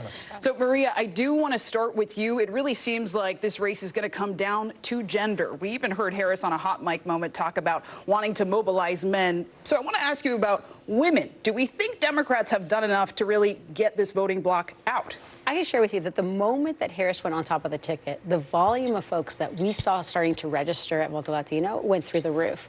And we've registered close to 250,000 folks. And of those, 70% of them are women and women under the age of 29. So it is something that we're seeing. It's a phenomenon that we haven't seen before. But I do think that at the end, one of her last rallies, she made the closing case that she's going to be the president for everyone. And so she's giving permission structures for men saying, wait a second, I need to make sure that I'm voting not just for myself, but for my daughters. voters. And I believe that we're going to see a very similar phenomena that we saw in 2022 during the midterm elections, when they said that there was going to be a massive red wave. And in fact, what we saw was a lot of independent, moderate white men saying, no, I'm voting for the rights of my family. Mark, let me ask about men, because obviously former President Trump has really been targeting, especially young men, with a lot of the podcasts that he did. He got advice from his son Barron on who to talk to. Do you think it's worked? Do you think President Trump will galvanize the male vote? I think he will. I do think that there are a lot of disaffected male voters out there and some that are less prone to vote. But I don't know the strategy has to be an either or. Like, I think a better strategy is both. And I sort of feel like that it appears that where the Trump campaign is suffering is in suburban America. And you know, there are more women voters than there are male voters. And so I think a strategy that targets unlikely male voters at the risk of potentially losing reliable women voters is perhaps one that's the math doesn't add up as well. That's really interesting. And I mean, as we talk about gender, we can't not talk about race. Maria, of course, you're president and CEO of Voto Latino. Latinos historically have supported Democrats through and through, but it looks like the tide may be shifting. So I wonder if you can put on a critical lens for your party. Where are Democrats falling short when it comes to the Latino vote, the Hispanic vote? So one of the things that we saw is that the polls are not actually reflecting on how people are seeing in early voting. I can share with you in Pennsylvania, they just came out with a poll, The Hill came out with a poll and basically found that 64% of Latino voters in Pennsylvania intend to vote for Kamala Harris. That wasn't the case before the Madison Square Garden hit, to be honest. And I do think that if we're going to talk about later on what was the October surprise, I think that was the October surprise. The comedian who made the joke about Puerto Rico. Who made the joke about Puerto Rico, and that there was no rebuttal right away. And I think that that really galvanized the community in a way of saying, wait a second, you are talking about a whole people. You're talking about Latinos, Puerto Ricans, and people are heeding that call. I was door knocking all this weekend. I can tell you that in Pennsylvania, I can tell you that the anger and frustration and sadness coming from people saying, how can he call us that? And now I think that we're going to see it with political repercussions. Mark, at the same time, the economy, immigration, those are the issues that seem to be driving people toward former President Trump. I've heard you say that he in this environment should have a landslide. And if he doesn't, it says something about your Republican Party. I think it is an indictment on the party right now. I mean, the reality is it's also 70% of America feels we're on the wrong track. I think that sets up for what should be a significant Republican victory. But it seems that there hasn't been as much focus on border issues, on the economy. The last closing messages, the last couple of weeks, there's been a lot of distraction on fluoride in your water or getting rid of vaccinations, or even the Madison Square Garden rally that I think got off message. And so I think if there'd been a better prosecution of what the Biden-Harris administration has done, that Republicans would be in a better position today. Do you still expect he will win tonight? I think that that he has an enormously supportive base of support, but he also has a low ceiling. And so as you see a higher and higher turnout, that does not, I think, bode well for his campaign. And of course, Kate mentioned who will win that 270 map. I wonder, is there one state from both of you that you're watching tonight? For me, it's Pennsylvania. And I think that it was the one that was one of the most difficult ones in 2016. And we are seeing a shift of the Latino voter that was kind of on the fence, getting mobilized in very different energy. I'd say in addition to Pennsylvania, I would say Michigan and North Carolina. I think those are two states to watch because North Carolina's had significant demographic shifts recently. All right. Maria Teresa Kumar and Mark Short, thank you both. Appreciate you guys. There is much more election coverage coming up. So don't go anywhere. You're watching NBC News Daily.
inside Iran, from Israel, from Florida, from Lewiston, Maine. Part of our continued reporting. This is what a country at war looks like. Women, children. What is it like? Countless neighborhoods across the region that look just like this. Everybody good? It took for all this damage to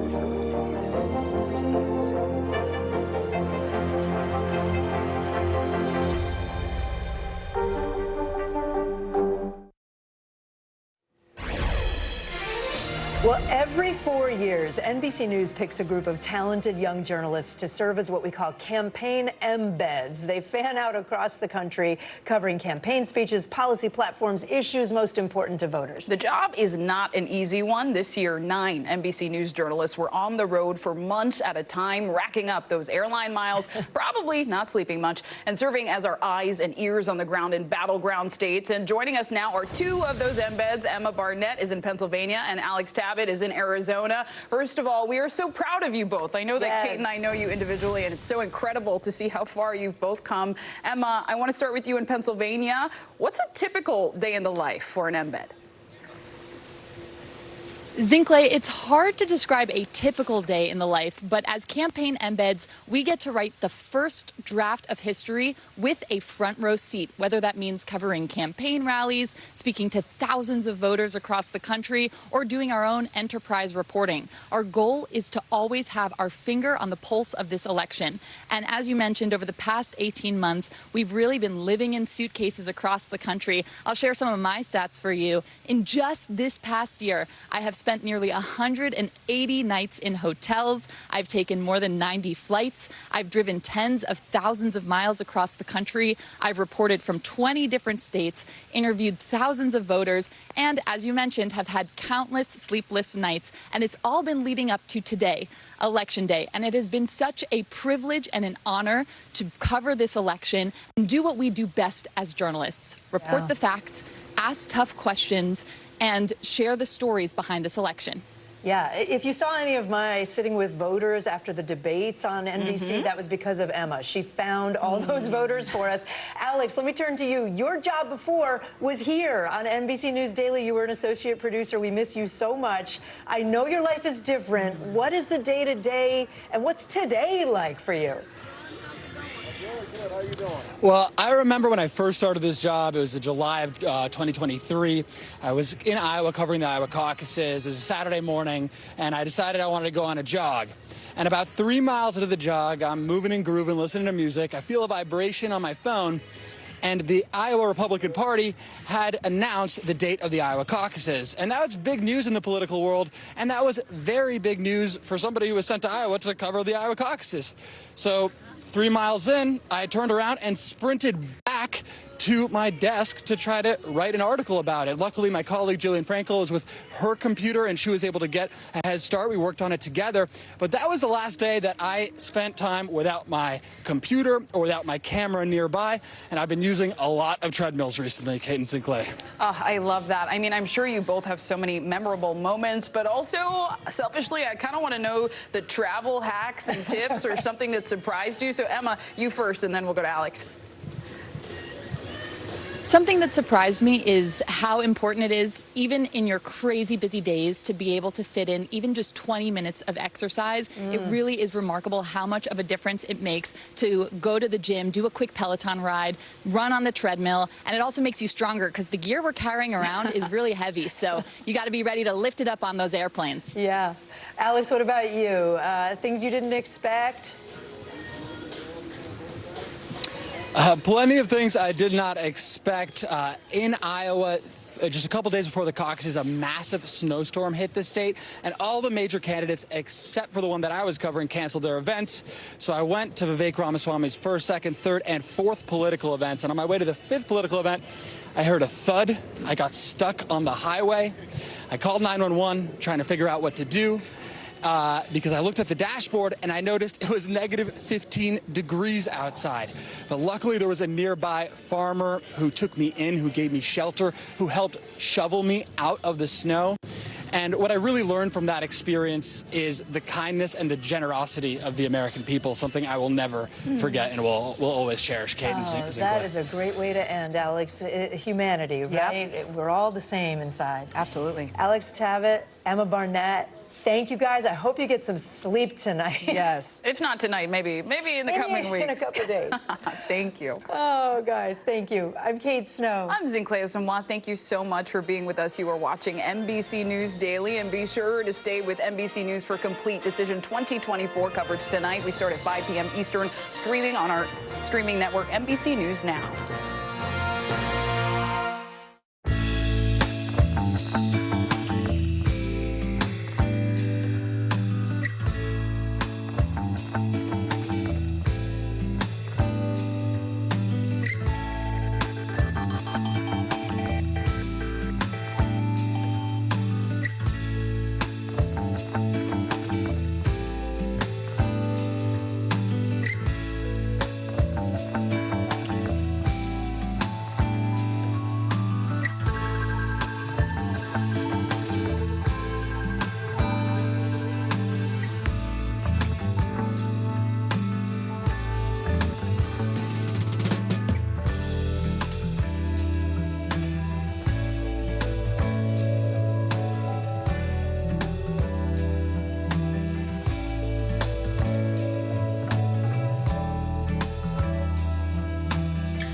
Mornings are full of possibility and energy. And how you get set for the day ahead matters. Take charge of those first hours. It's about getting caught up. And really, it's about getting ahead. And that's what drives us every morning, because every day deserves the best start.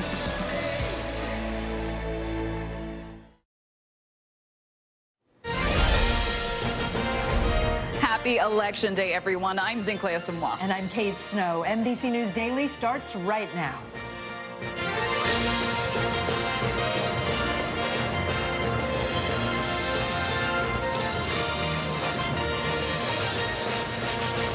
Today, Tuesday, November 5th, 2024. Today is the day. Millions of voters from coast to coast are casting their ballots on this election day. This presidential race could be one of the closest in U.S. history. How both candidates are spending their days before the returns come in. Vote Watch. We have our team fanned out across must-win states, what they're seeing and hearing from voters on the ground. Protecting voters, law enforcement officials nationwide are on high alert today. The biggest threats they're monitoring, and from whom? And beyond our borders, the result of today's vote in the U.S. will impact way more than the United States. The consequences that it could have on our closest allies and our adversaries.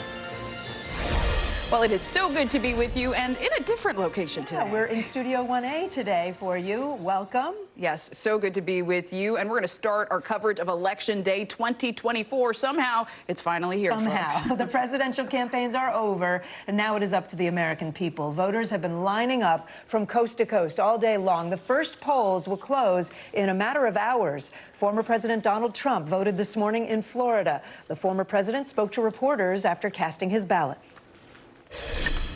I ran a great campaign. I think it was maybe the best of the three.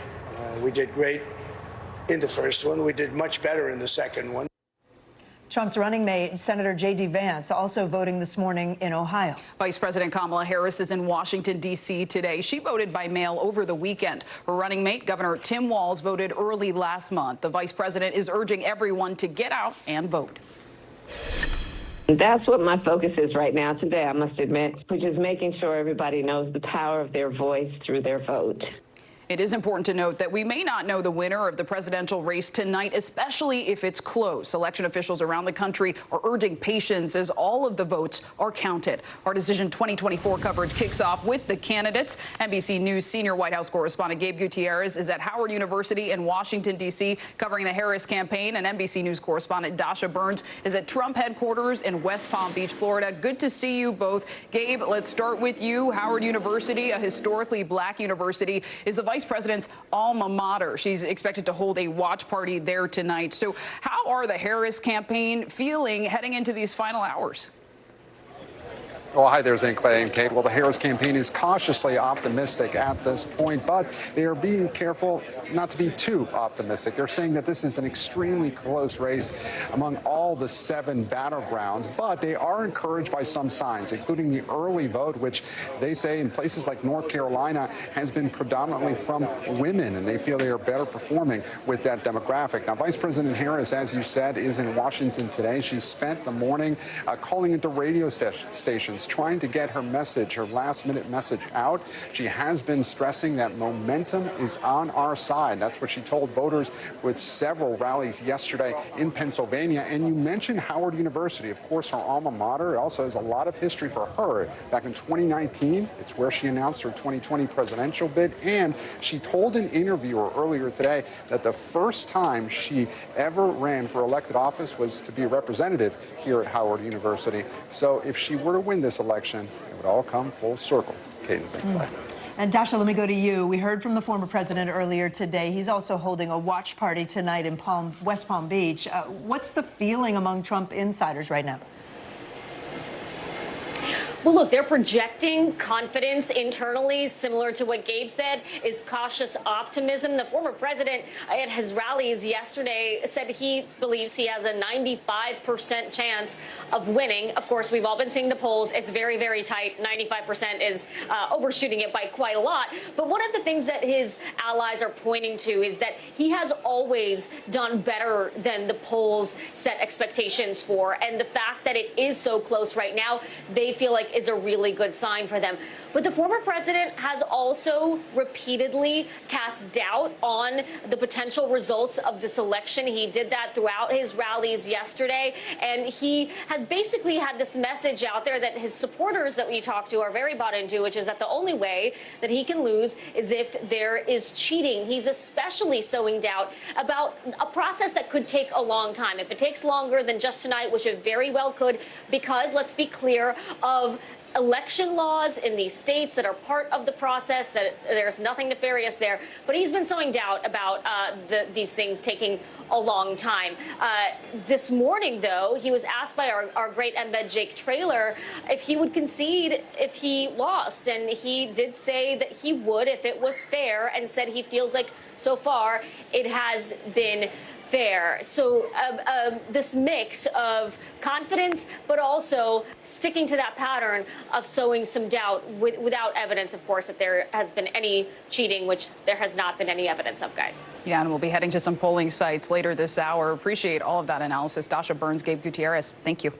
One of the most watched counties in America tonight will be Maricopa County, Arizona. That's a major swing county in a swing state. Just take a look at these long lines in Scottsdale, which is in that county. It's a similar scene we've been witnessing all day long across the U.S. NBC News correspondent Liz Kreutz is in Scottsdale for us. And Liz, voters are not only weighing in on the president in this crucial battleground state. Remind us what else is on that 2-page long ballot you've got. Hey guys, yeah, it's a very long ballot, which is leading to some of these long lines here at this polling location. We're at a very popular location here. You can see all these folks that have come out trying to make their last-minute pitches to voters as they walk into this polling center. The presidency also, of course, is something big that voters are voting on. Biden won this state by just 10,000 votes in 2020. People are saying it could be just as tight this time around. Voters are also voting for Senate. Republican Carrie Lake, who showed up here to this voting location a couple hours ago to energize supporters.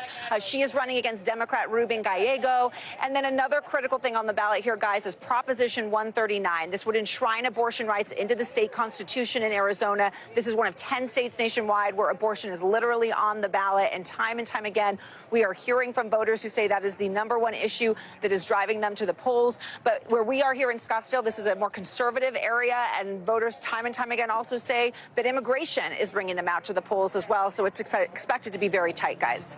Yeah, and that long ballot resulting in those long lines you described. But I hear a party bus is trying to help fix this problem. What's that looking like? Yeah, you guys, I've never seen anything like this. This is a conservative group, Turning Point Action, that has literally rented out a massive pink party bus, like a bachelorette-style bus, where they are shuttling people from here to a nearby polling location. In fact, they have their sign up here that says the Trump train. That's what they've dubbed it. They're getting people, bringing them somewhere else, all in an effort to get out the vote, and they're allowing anybody on it. Take a listen to this guy. He said he joined, and he's not even voting for Trump. You decided to hop on the bus? Yeah, it was a free ride, and in the spirit of, just getting along with everybody, I'm a Kamala supporter, but here I am on the Trump train. Just because why? Well, I'm with someone that sees things differently than me, and we didn't want to get separated.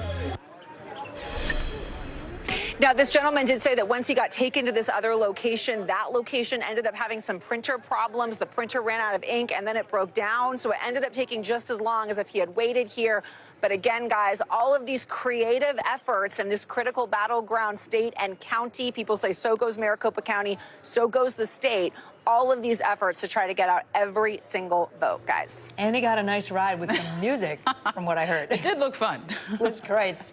Yeah, and snacks, too. And snacks. We love snacks. All right, let's head now to another key battleground state, Nevada. Both presidential campaigns have spent time and money courting voters there, especially Latino voters. NBC News correspondent David Noriega joins us from outside the home of the NFL's Las Vegas Raiders. David, good to see you. So you are at the largest polling place in the largest county in Nevada. How are things going there?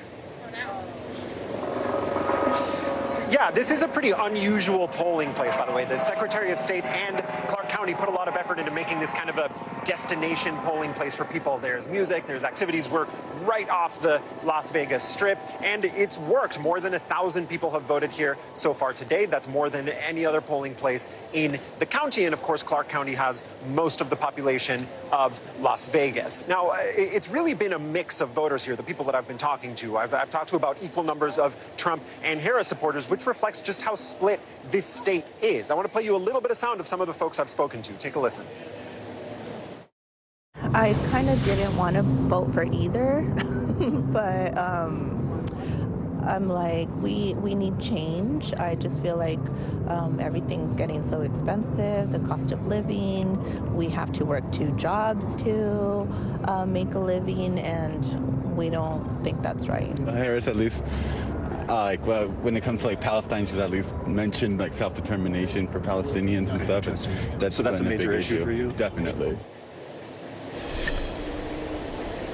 Registered Republicans are a little bit ahead of registered Democrats right now in turnout, but a big black box is independents. There are a plurality of registered voters in Nevada, and we don't at this point know which way they're going to break. Guys? Okay, David Noriega, thanks so much. And be sure to join us tonight for complete Decision 2024 coverage. Want to remind you it starts at 5 p.m. Eastern, 2 p.m. Pacific. That's the streaming part on your NBC News Now. Then it picks up on your local NBC station at 4 p.m. Pacific time, 7 p.m. Eastern time. And then later tonight, I'll be anchoring overnight as well alongside Craig Melvin. Time now for today's CNBC Money Minute. Walgreens is paying $100 million to resolve a lawsuit. And Meta is extending its ban on political ads. Pippa Stevens joins us now. Hi, Pippa. Hey, Kate and Zinkley. Well, Walgreens agreed to pay $100 million to settle a proposed class action lawsuit accusing it of overcharging customers for a decade when they bought generic drugs through private insurance, Medicare, or Medicaid. Plaintiffs accuse the company of wrongly requiring insured customers to pay more than members of its prescription savings club. Amazon is launching AI-generated recaps for TV shows on Prime Video. The company said the feature, called X-Ray Recaps, will create short summaries of full seasons and episodes, even specific show segments. For now, Fire TV users can use the feature on all Amazon original shows, with support for additional devices coming by the end of the year. And Meta will extend its ban of political ads after today's election. It was supposed to expire just before midnight, but the social media giant says the ban will stay in place a little longer to prevent confusion and misinformation from spreading while votes are being counted. Google is also blocking election ads until polls close tonight. Kate and Zinkley, back to you. Realizing that election night might not end on election night, right? We've been saying it all day. Pippa Stevens, thank you. And coming up, the FBI issues a rare warning over 2 fake election videos circulating online. The clues all voters should be watching out for to separate fact from fiction. You're watching NBC News Daily.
Mornings are full of possibility and energy.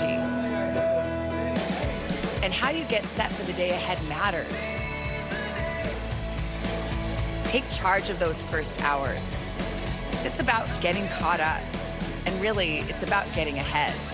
And that's what drives us every morning, because every day deserves the best start.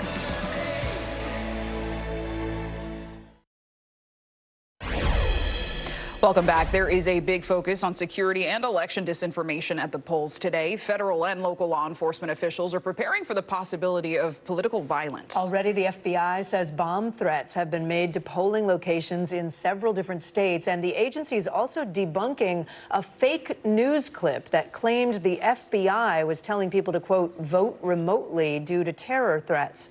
Joining us now is NBC News law enforcement and intelligence correspondent Tom Winter, alongside NBC News Homeland Security correspondent Julia Ainsley. Tom, I'll start with you. What do we know about these bomb threats? I think we're calling them non-credible bomb threats in Georgia.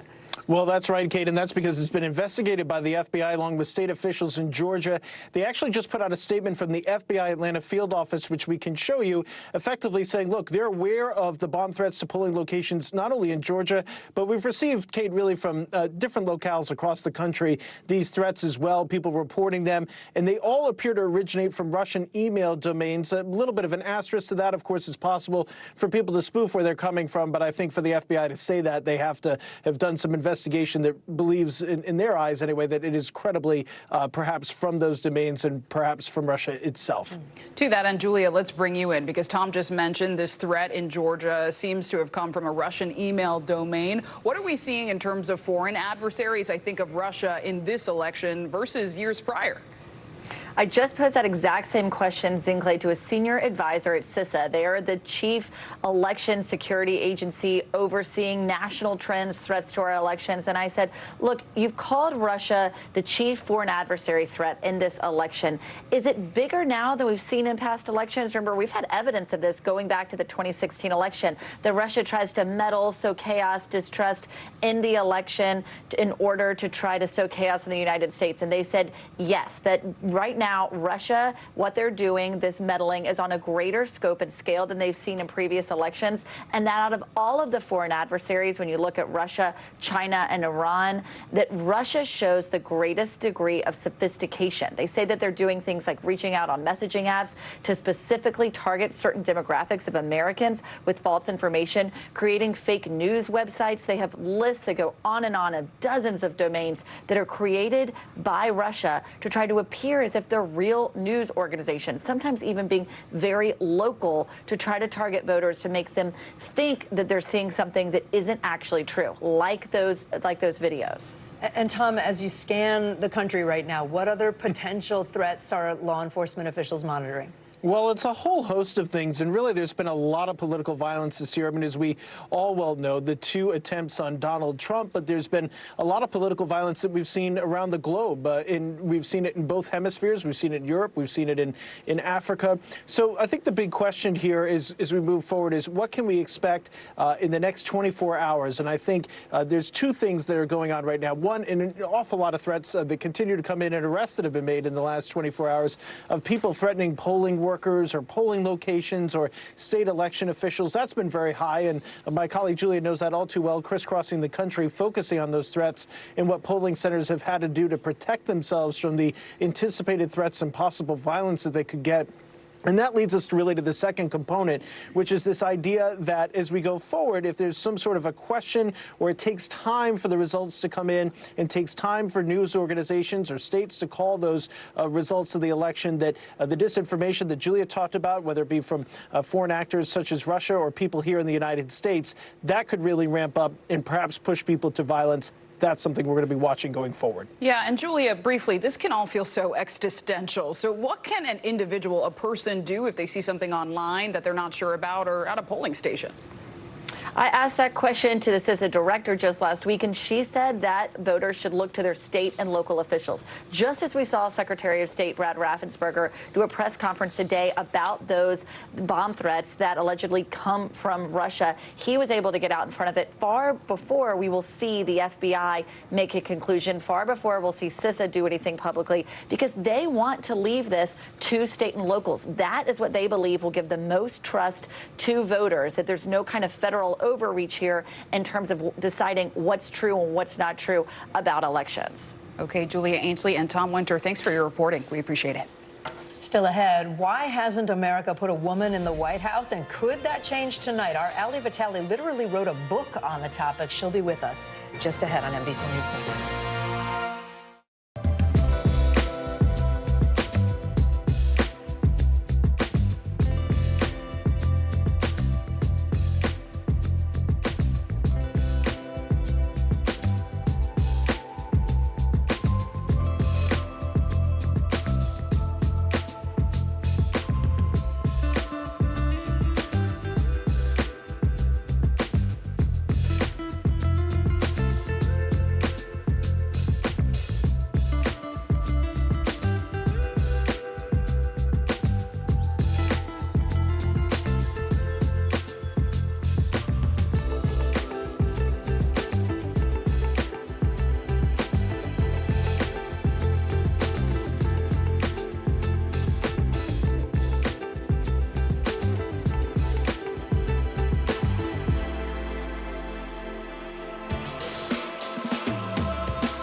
NBC News Daily is #1 for afternoon news across all of television. I'm Morgan Radford. I'm Vicki Wynn. I'm Kate Snow. And I'm Zinklea Samwat. What's happening around the world? Israel's military is building up there along the border. And what matters here at home? New numbers are out today showing more encouraging signs for our economy. Let's zero in on exercise. We know we're supposed to be doing it. What does it do for our health? What needs to change for social media to be a safer place? NBC News Daily, weekdays from 12 to 4 on NBC News Now. Election day is finally here, and it's been a long, long race for the White House with a lot of twists and turns. Fortunately, we have some political insiders here to talk about how both the Trump and Harris campaigns have closed out their final days. Here with us, NBC News political analyst Maria Teresa Kumar, the president and CEO of Voto Latino, an organization that endorsed Vice President Kamala Harris, and Mark Short, a Meet the Press political analyst and former chief of staff to Vice President Mike Pence. Good to see you both. Thank you so much for being here. Thanks for having us. So, Mark, I do want to start with you. Some of our reporters covering the Trump campaign have noted some waning enthusiasm in his more recent rallies in these final days of the campaign. What are you hearing from Republicans?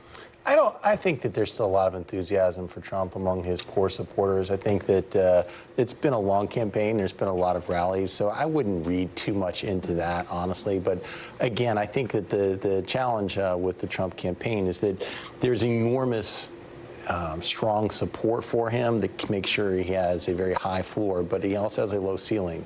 And the question is, what can you do beyond that base to help you win? And Maria, it's interesting because on the flip side, on the other campaign, the Harris campaign, you've got all this excitement, right? Last night it was, Oprah and Lady Gaga and all kinds of people on the steps of the Philadelphia. Right, exactly. So there seems to be a lot of excitement, but is it possible that that's sort of overshadowing the real policy issues that people need to pay attention to if they're going to vote for her? It's really interesting. I think this is where it was a little bit hard for Trump. Trump has been campaigning for 9 years. She has been campaigning for 104 days, right, more or less. And so her job was to basically make sure that she could mobilize independent, moderate voters. And she got that message out soon. The fact that Liz Cheney came in and supported her really gave this amplification to her platform. But then she also needed to mobilize the 12 million more young new voters that were not even in the political game because they weren't eligible to vote in 2020. So when she started talking to Lady Gaga, she started using Bad Bunny, it was basically to break the balkanized information cycles that these young people don't consume. And so when people were like, well, what does Bad Bunny have to do with any of it? He all of a sudden is sharing his message on TikTok to low information, low propensity voters, saying, hey, look over here. There's someone here on your side. People who are less likely to vote. Who are less likely to vote. And so in that sense, she's effectively learned how to use celebrity in a way that I haven't seen in a long time. Because I will tell you, when I was knocking on doors in Pennsylvania and Nevada and Arizona, I heard the same things. Like, my son wasn't sure if he was going to vote. But now all of a sudden, he heard about it on TikTok, and he actually likes this idea that he's going to have to pay $35 for insulin. I didn't know that he was eligible. Stuff like that. So these new avenues of communication. Yeah, and I want to be clear, former President Trump has also mobilized celebrity support. I think of Joe Rogan with the Top podcast. But it's not just about the presidential, right? We're also looking down ballot. The GOP has the chance to retake the Senate. Is that more important than the White House? I wouldn't say it's more important, but I think it's equally important. I think the reality is that Republicans will retake the Senate. I think that's pretty much assured at this point. The question is, what is that margin? And if she's president, then that's going to be a big change for her as far as getting legislation through and also getting cabinet posts confirmed. But conversely, I think there's been less conversation about the notion people assume that whichever candidate wins the presidency will carry the House. And I'm not as confident on that because the Trump coalition he's carved into the traditional Democrat support in some minority districts, African-American, Latino areas, but not enough to carry a House district. Where he's bleeding supporters in the suburbs where there are a lot of swing districts. So he may carve into some support in Philly or Detroit to win those states, but you're losing those swing districts in the House. And so I think that either way, we're going to end up with divided government here. Which makes it really hard to govern, right? Maria, the gender gap gets talked about a lot. Former President Trump has had in polling a lot of strength among men, particularly young men, even some men of color. Do you think that Harris has done enough to combat that, or to try to pull those men to her, or is she going to lose men? No, so I don't think she's going to lose men. I think that but what I do think is interesting, and that's what we were talking about in the green room, just to put the curtain aside, was this idea that Trump made an unforced error. He basically alienated a lot of women in his talk. And so people that were with him, women that were with him, all of a sudden are when not. When he said, I don't care either way. When I don't care either way and stuff. So I do think that it's going to be an incredible analysis post-election, because what we have seen is, again, someone who's been campaigning for 9 years and one who's been campaigning for 100 days. And time will tell where it all lands. Exactly. Teresa Kumar, Mark Short, thank you both. We got a lot more ahead. Still ahead, a long...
News lives in the now. Look at this. You can't even see anything anymore. Let's break down what we know. You gotta see this. News for the generation of now is NBC News Now. Good Morning begins with hope and optimism, a chance to start fresh. We want to welcome you in to share a moment that brightens your day, because every day deserves the best start. More Americans turn to NBC News than any other news organization. It's the bottom of the hour now. We have much more Decision 2024 coverage coming up. But first, we want to check in on some of the other stories making headlines on NBC News Daily. Israeli Prime Minister Benjamin Netanyahu has fired his defense minister Yoav Gallant. In a statement today, Netanyahu claimed that full trust is needed between the Prime Minister and the Minister of Defense. There's been a growing rift between Netanyahu and Gallant as the war in the Middle East has pressed on. Gallant posted on social media saying in part that the security of the State of Israel was and will always remain the mission of his life. A new defense minister is already set to take his place. After a strike that lasted more than 7 weeks, union machinists at Boeing have now come to a new deal with Boeing. The new contract will give workers a 39% wage increase over the course of 4 years. The Boeing machinists voted 59% in favor of the deal. It was the union's third vote since aircraft production had halted back in September. Boeing employees must return to work by November 12th. And former NFL star Jason Kelce is apologizing for smashing a fan's cell phone. The incident was caught on video Saturday at Penn State University shortly before Kelce appeared on ESPN. Video posted on social media showed a fan using a homophobic slur to insult Jason's brother, Travis, and his relationship with pop star Taylor Swift. Jason Kelce responded by grabbing the fan's phone and smashing it onto the ground. Kelce later apologized last night on ESPN, saying that he is not proud of what he did. All right, let's get right back to Election Day. Polls are open in all 50 states now and Washington, D.C. Both the former President Trump and Harris campaigns have spent a lot of time in North Carolina with its 16 electoral votes up for grabs. And that's where we find NBC News correspondent Antonia Hilton outside of a polling place in Raleigh, North Carolina. Antonia, a Democratic presidential candidate has not won North Carolina since 2008. Both campaigns have spent a lot of time and resources there. So what are you hearing from voters as they go to cast their ballots? Well, Zinkley, there's an immense amount of excitement here and some nerves from voters on all sides. But I'll tell you, one of the issues that just keeps coming up time and again, you won't be surprised, it's abortion and women's reproductive rights. And this is a state where there is a new restriction in place that the lawmakers here put in place not long ago. It is something that is motivating a lot of people. And in a state where there are a lot of unaffiliated, middle-of-the-road, moderate voters, people who care about issues like abortion but may not necessarily be, have an affinity for either one of the two major parties, that is going to be a major factor if the Democrats end up making history tonight. It's going to be because they brought those people into their coalition. They were able to turn out historic levels of black voters and young voters here. Take a listen to some of the conversations we've had with a Kamala Harris supporter and former President Trump supporter. Did you think about your kids as you made your decision? Yeah, I did. I have a daughter, and I think she should be making decisions for herself and her life, just like everybody else. I still don't know what to look forward to. And even with all the presidents before, I mean, nobody actually fulfilled whatever they promised completely, so it's just like a win-lose situation. A lot of talk, no action. Pretty much. The last voter you met there made a late break for former President Trump. But I'll say, it's very much a mix here because we've met others who've done the same and gone for Harris. Zinkley. All right, Antonia Hilton, thank you so much. We want to take you to Washington, D.C. right now because we have some video coming in of Vice President Kamala Harris visiting a phone bank there where people are making phone calls on her behalf. Now, it's interesting because we haven't seen her all day, actually, not since last night after midnight in that big rally in Philadelphia. Now we're seeing her. It looks like she's making a phone call herself. Let's listen in.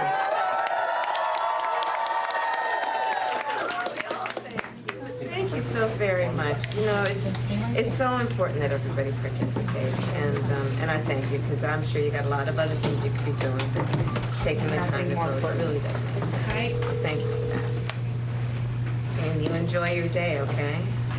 The vice president right now appearing to make a stop at the DNC phone bank, and of course we're expecting to see her later today at Howard University, her alma mater. Right, that's where her watch party will be later tonight as the results come in. So stay with us. Now we're going to turn overseas. The intense focus on the election is not just happening in America, it's global. Around the world, people are watching and waiting to see who the next leader of the United States will be. Americans are voting amid multiple international crises, of course. The consequences of today's vote could reach far beyond our borders, from the Middle East to Russia to Ukraine and beyond. NBC News chief international correspondent Keir Simmons joins us now from Dubai. Keir, there are two wars raging, right? We've got so many other international crises going on. Yeah. Our next president will have to deal with all of that. What do you hear from people outside the U.S. and how they're looking at this election? Well, I tell you, this election matters to the world. Maybe unlike an American election for a generation. It's not just the difference in styles between President Trump, former President Trump and Vice President Harris. She, of course, a West Coast lawyer. He very transactional in his foreign affairs. We know that from his last administration. But as you mentioned, it's about what's going on in the world. It's about the conflict here in the Middle East, the conflict in Ukraine. We saw in 2019 Kim Jong-un of North Korea standing alongside former President Trump. Now he's pictured standing alongside nuclear centrifuges. It's about the competition with China, the continuing crisis around Taiwan, the clashes between that American partner, the Philippines, and China in the ocean there. And I could just go on and on. There are so many issues, and all of them are going to be in the next president's inbox. So the world is watching watching. Frankly, the world is biting its collective fingernails. Different parts of the world want different sides to win, if you like. Even American adversaries like Iran and Russia and China, we're told, according to analysis, have different views, but everybody knows this is important. And Keir, can we dig into that American adversaries point you brought up? I think of Russia, China, Iran. What are they saying about this election? What have you learned? Well, we do have analysis. A company called Filter Labs, a U.S. company that sifts through social media and state television output and uses AI and analysts. They say that the Russian side really leans towards President Trump. The Iranian side more towards Harris, and China really kind of in the middle, but still wanting knowing that this is important. And of course, in China's case, there's an interest, honestly, in Beijing to see America diminish. So you're right. It is right. And we have been in those countries, and we've spoken to people on the street. It's reflected in the opinions of people on the street. It is right that they have different views. But again, everybody is clear that the vote that America is engaged in today is going to have an impact globally. Absolutely. Keir Simmons reporting on the global response to Election Day in Dubai. Thank you. Well, even before we know the results, this election cycle has been historic in a lot of ways. One of the biggest, the prospect that America could soon have its first female president. NBC News Capitol Hill correspondent Ali Vitale is here with us in studio. And Ali, you've done a lot of research on this topic because you wrote a book on the topic. It's called Electable: Why America Hasn't Put a Woman in the White House Yet. Yeah. The yet is important. Here we are on Election Day, and I don't want to be partisan about this. Nobody knows who's going to win tonight. But does it feel that there's a possibility there, and why? It definitely feels like there's a possibility there because it's a 50-50 race. And so it is at this point a toss-up of who wins the presidency. And that means that Kamala Harris is once again potentially within striking distance. I say once again because we saw this same situation in 2016. Hillary Clinton making history as the first woman to win a major party nomination. Here's the difference for Kamala Harris. She is not the first to ever be in this position. That helps. And there's also been a lot of other women who have vied for the presidency. Yes, Hillary Clinton. Yes, people like Elizabeth Dole and others before her, but also the fact that you had 6 women running in the 2020 presidential primary. It's all about bridging the so-called imagination gap, letting people imagine what they've never seen before.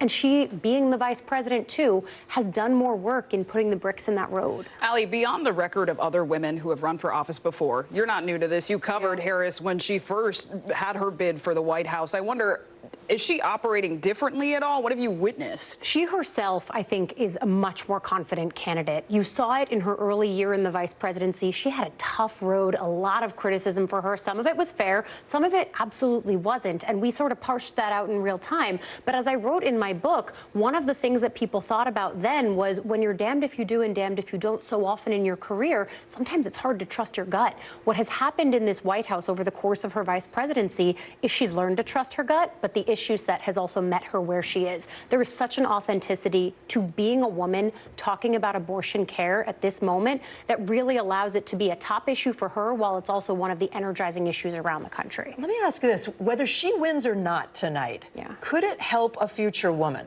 You know, could what she's done so far, just to this point, be sort of a roadmap for a woman of any party? Absolutely, because for every woman who runs for the presidency, but really for any office, they are all knowingly putting bricks in the road for whoever comes behind them. There is such a high stake and a balancing act to that, and we often talk about the high wire act that female candidates have to walk. The double standards. The double standards. But I will tell you, the media is more primed, to call this stuff out right now in a way that I didn't necessarily see in 2020 and that I definitely don't remember seeing in 2016.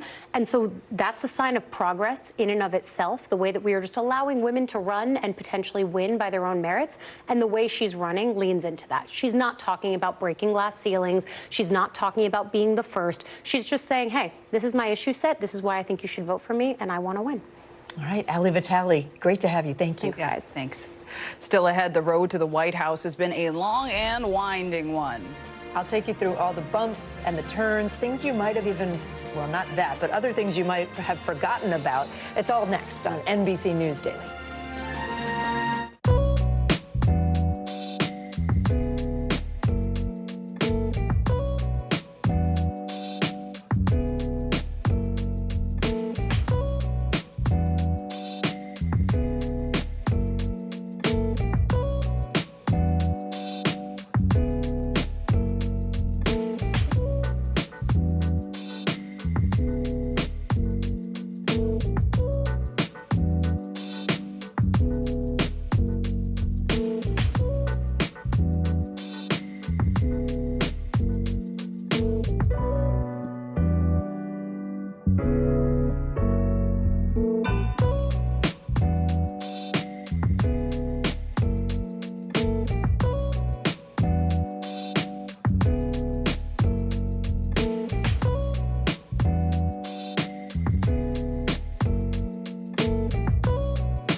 What's the message that you're trying to get out to young people? Know what is in the drug supply. We've got important news this hour about your money. Mental health, big picture, why is it so tough right now? News for the generation of now is NBC News Now.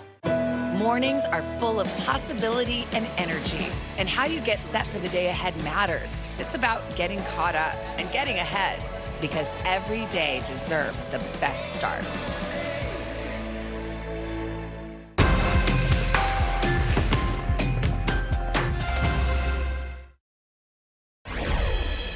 Believe it or not, we've officially reached the finish line in campaign season, and sometimes I think it felt like a blur, right? Yeah, and one thing is for sure, even before we know the results, this election is already shaping America's future. We believe in the promise of America. Our country will be bigger, better, bolder. It's an election fight that looks much different than when it began nearly 2 years ago to the day. America's comeback starts right now. Former President Donald Trump locked in the Republican nomination with ease, defeating a parade of challengers and battling a slew of legal cases. That is 34 felony counts here, all guilty verdicts. This is unprecedented for a former American president to be criminally convicted. This was a rigged, disgraceful trial. His supporters undeterred, believing Trump could best tackle the economy and immigration. I'm the only one in history who got indicted and my numbers went up. Initially set for a rematch against President Joe Biden. I'm still the only person to ever beat Donald Trump. They made history as the oldest major party presidential candidates ever in an American election. A concern for voters and whispers about Biden's mental fitness soon grew louder. The special counsel referred to the president as a, quote, sympathetic, well-meaning, and elderly man with a poor memory. My memory is fine. But that first presidential debate in June set off 3 weeks of unprecedented political upheaval. Look, if we finally beat Medicare. This night got off to a tough start for President Biden. I think it's a legitimate question to say, is this an episode or is this a condition? Calls for Biden to suspend his re-election campaign were sidelined by an unthinkable twist. This is an NBC News special report. Take a look at what happened.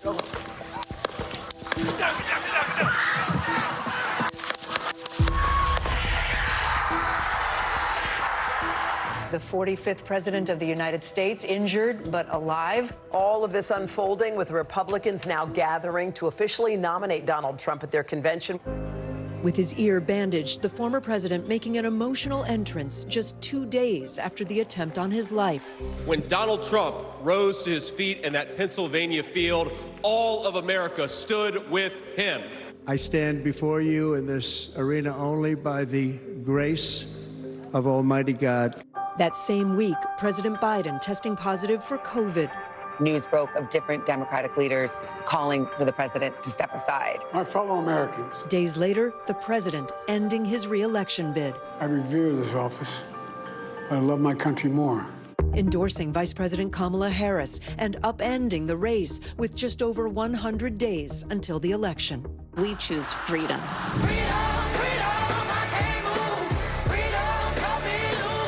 Democrats quickly energized by their first female nominee of Black and Indian descent.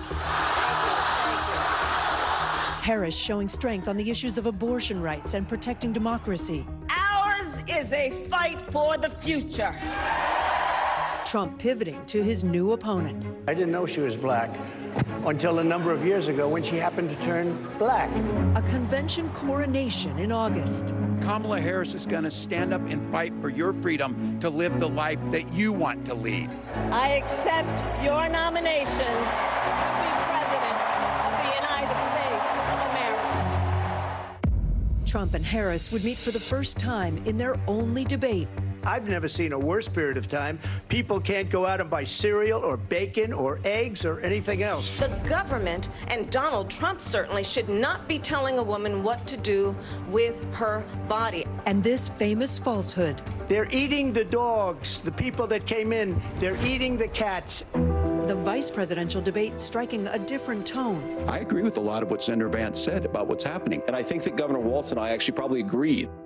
But the dangers of our nation's divisiveness still on display. The FBI says there has been another possible attempt on former President Trump's life. By fall, the critical battleground blitz amid one of the closest presidential races ever. I'm a gun owner. Tim Walz is a gun. I did not know that. If somebody breaks in my house, they're getting shot. I think the bigger problem is the enemy from within. The razor-thin margin bringing out bold-faced names. Vice President Kamala Harris. President Trump must win. Podcast interviews taking center stage. That Trump dance party going viral. And his Madison Square Garden rally sparking controversy. There's literally a floating island of garbage in the middle of the ocean right now. Yeah. I think it's called Puerto Rico. Amid the fallout, the Trump campaign seizing on a Biden gaffe. The only garbage I see floating out there is his supporters. Harris caught on this hot mic moment talking to Michigan Governor Gretchen Whitmer about male voters. While Trump tries to win over more women. Whether the women like it or not, I'm going to protect them. After so many firsts, the last days of a campaign season like no other. And a reminder of what's most important. Get everyone you know, you have to do it. You have to vote, vote, vote. Your vote is your voice, and your voice is your power. And there is much more news ahead. You are watching NBC News Daily.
Still to come on the Channel 2 News. Well, the waters are certainly receding now. Still too close to call. Lester Holt reporting from Ground Zero, as it's being referred to. It is, in fact, a taste of freedom. The Haitian people know a little something about resiliency. What's the biggest risk right now? Some of the troops who have been proud. I want to welcome you to the first presidential debate. In fact, we've been told we can't go any farther. Here are some resilient folks. Let me get a hint.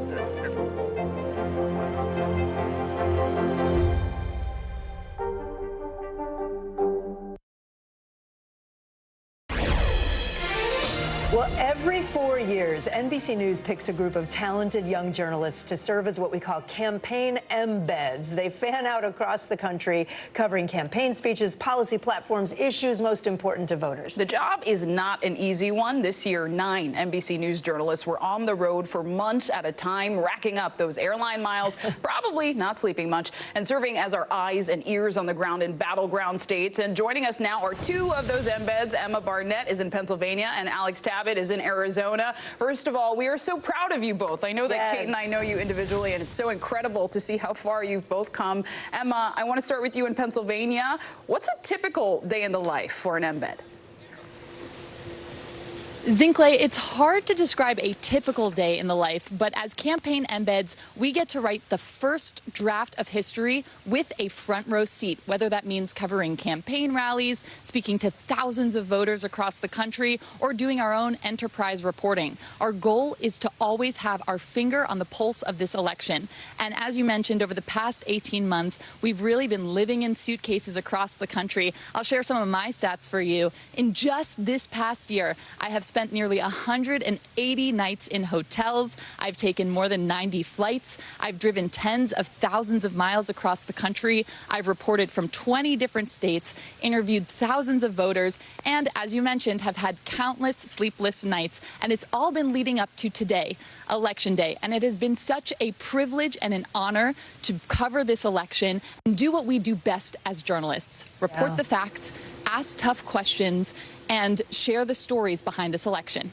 Yeah, if you saw any of my sitting with voters after the debates on NBC, that was because of Emma. She found all those voters for us. Alex, let me turn to you. Your job before was here on NBC News Daily. You were an associate producer. We miss you so much. I know your life is different. What is the day-to-day, and what's today like for you? Good. How you doing? Well, I remember when I first started this job, it was July of 2023. I was in Iowa covering the Iowa caucuses. It was a Saturday morning, and I decided I wanted to go on a jog. And about 3 miles into the jog, I'm moving and grooving, listening to music. I feel a vibration on my phone, and the Iowa Republican Party had announced the date of the Iowa caucuses. And that was big news in the political world, and that was very big news for somebody who was sent to Iowa to cover the Iowa caucuses. So 3 miles in, I turned around and sprinted back to my desk to try to write an article about it. Luckily, my colleague Jillian Frankel was with her computer, and she was able to get a head start. We worked on it together. But that was the last day that I spent time without my computer or without my camera nearby, and I've been using a lot of treadmills recently, Kate and Sinclair. Oh, I love that. I mean, I'm sure you both have so many memorable moments, but also, selfishly, I kind of want to know the travel hacks and tips or something that surprised you. So, Emma, you first, and then we'll go to Alex.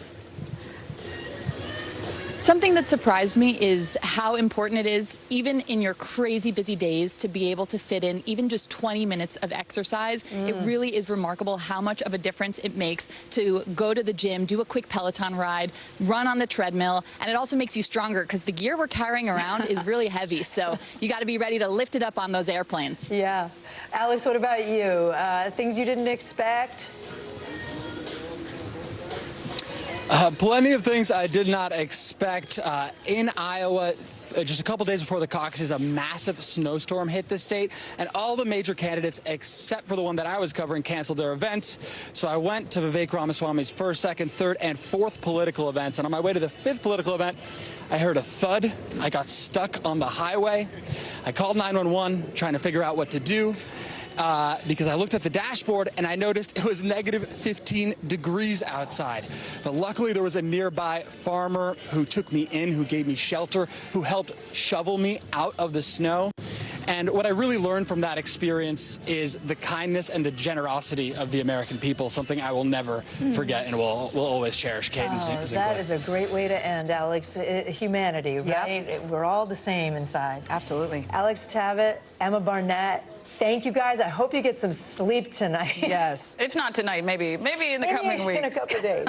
Thank you. Oh, guys, thank you. I'm Kate Snow. I'm Zinkley Asamoah. Thank you so much for being with us. You are watching NBC News Daily, and be sure to stay with NBC News for complete Decision 2024 coverage tonight. We start at 5 p.m. Eastern, streaming on our streaming network, NBC News Now.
inside Iran, from Israel, from Florida, from Lewiston, Maine. Part of our continued reporting. This is what a country at war looks like. Women, children. What is it like? Countless neighborhoods across the region that look just like this. Everybody good? I get took for all this damage to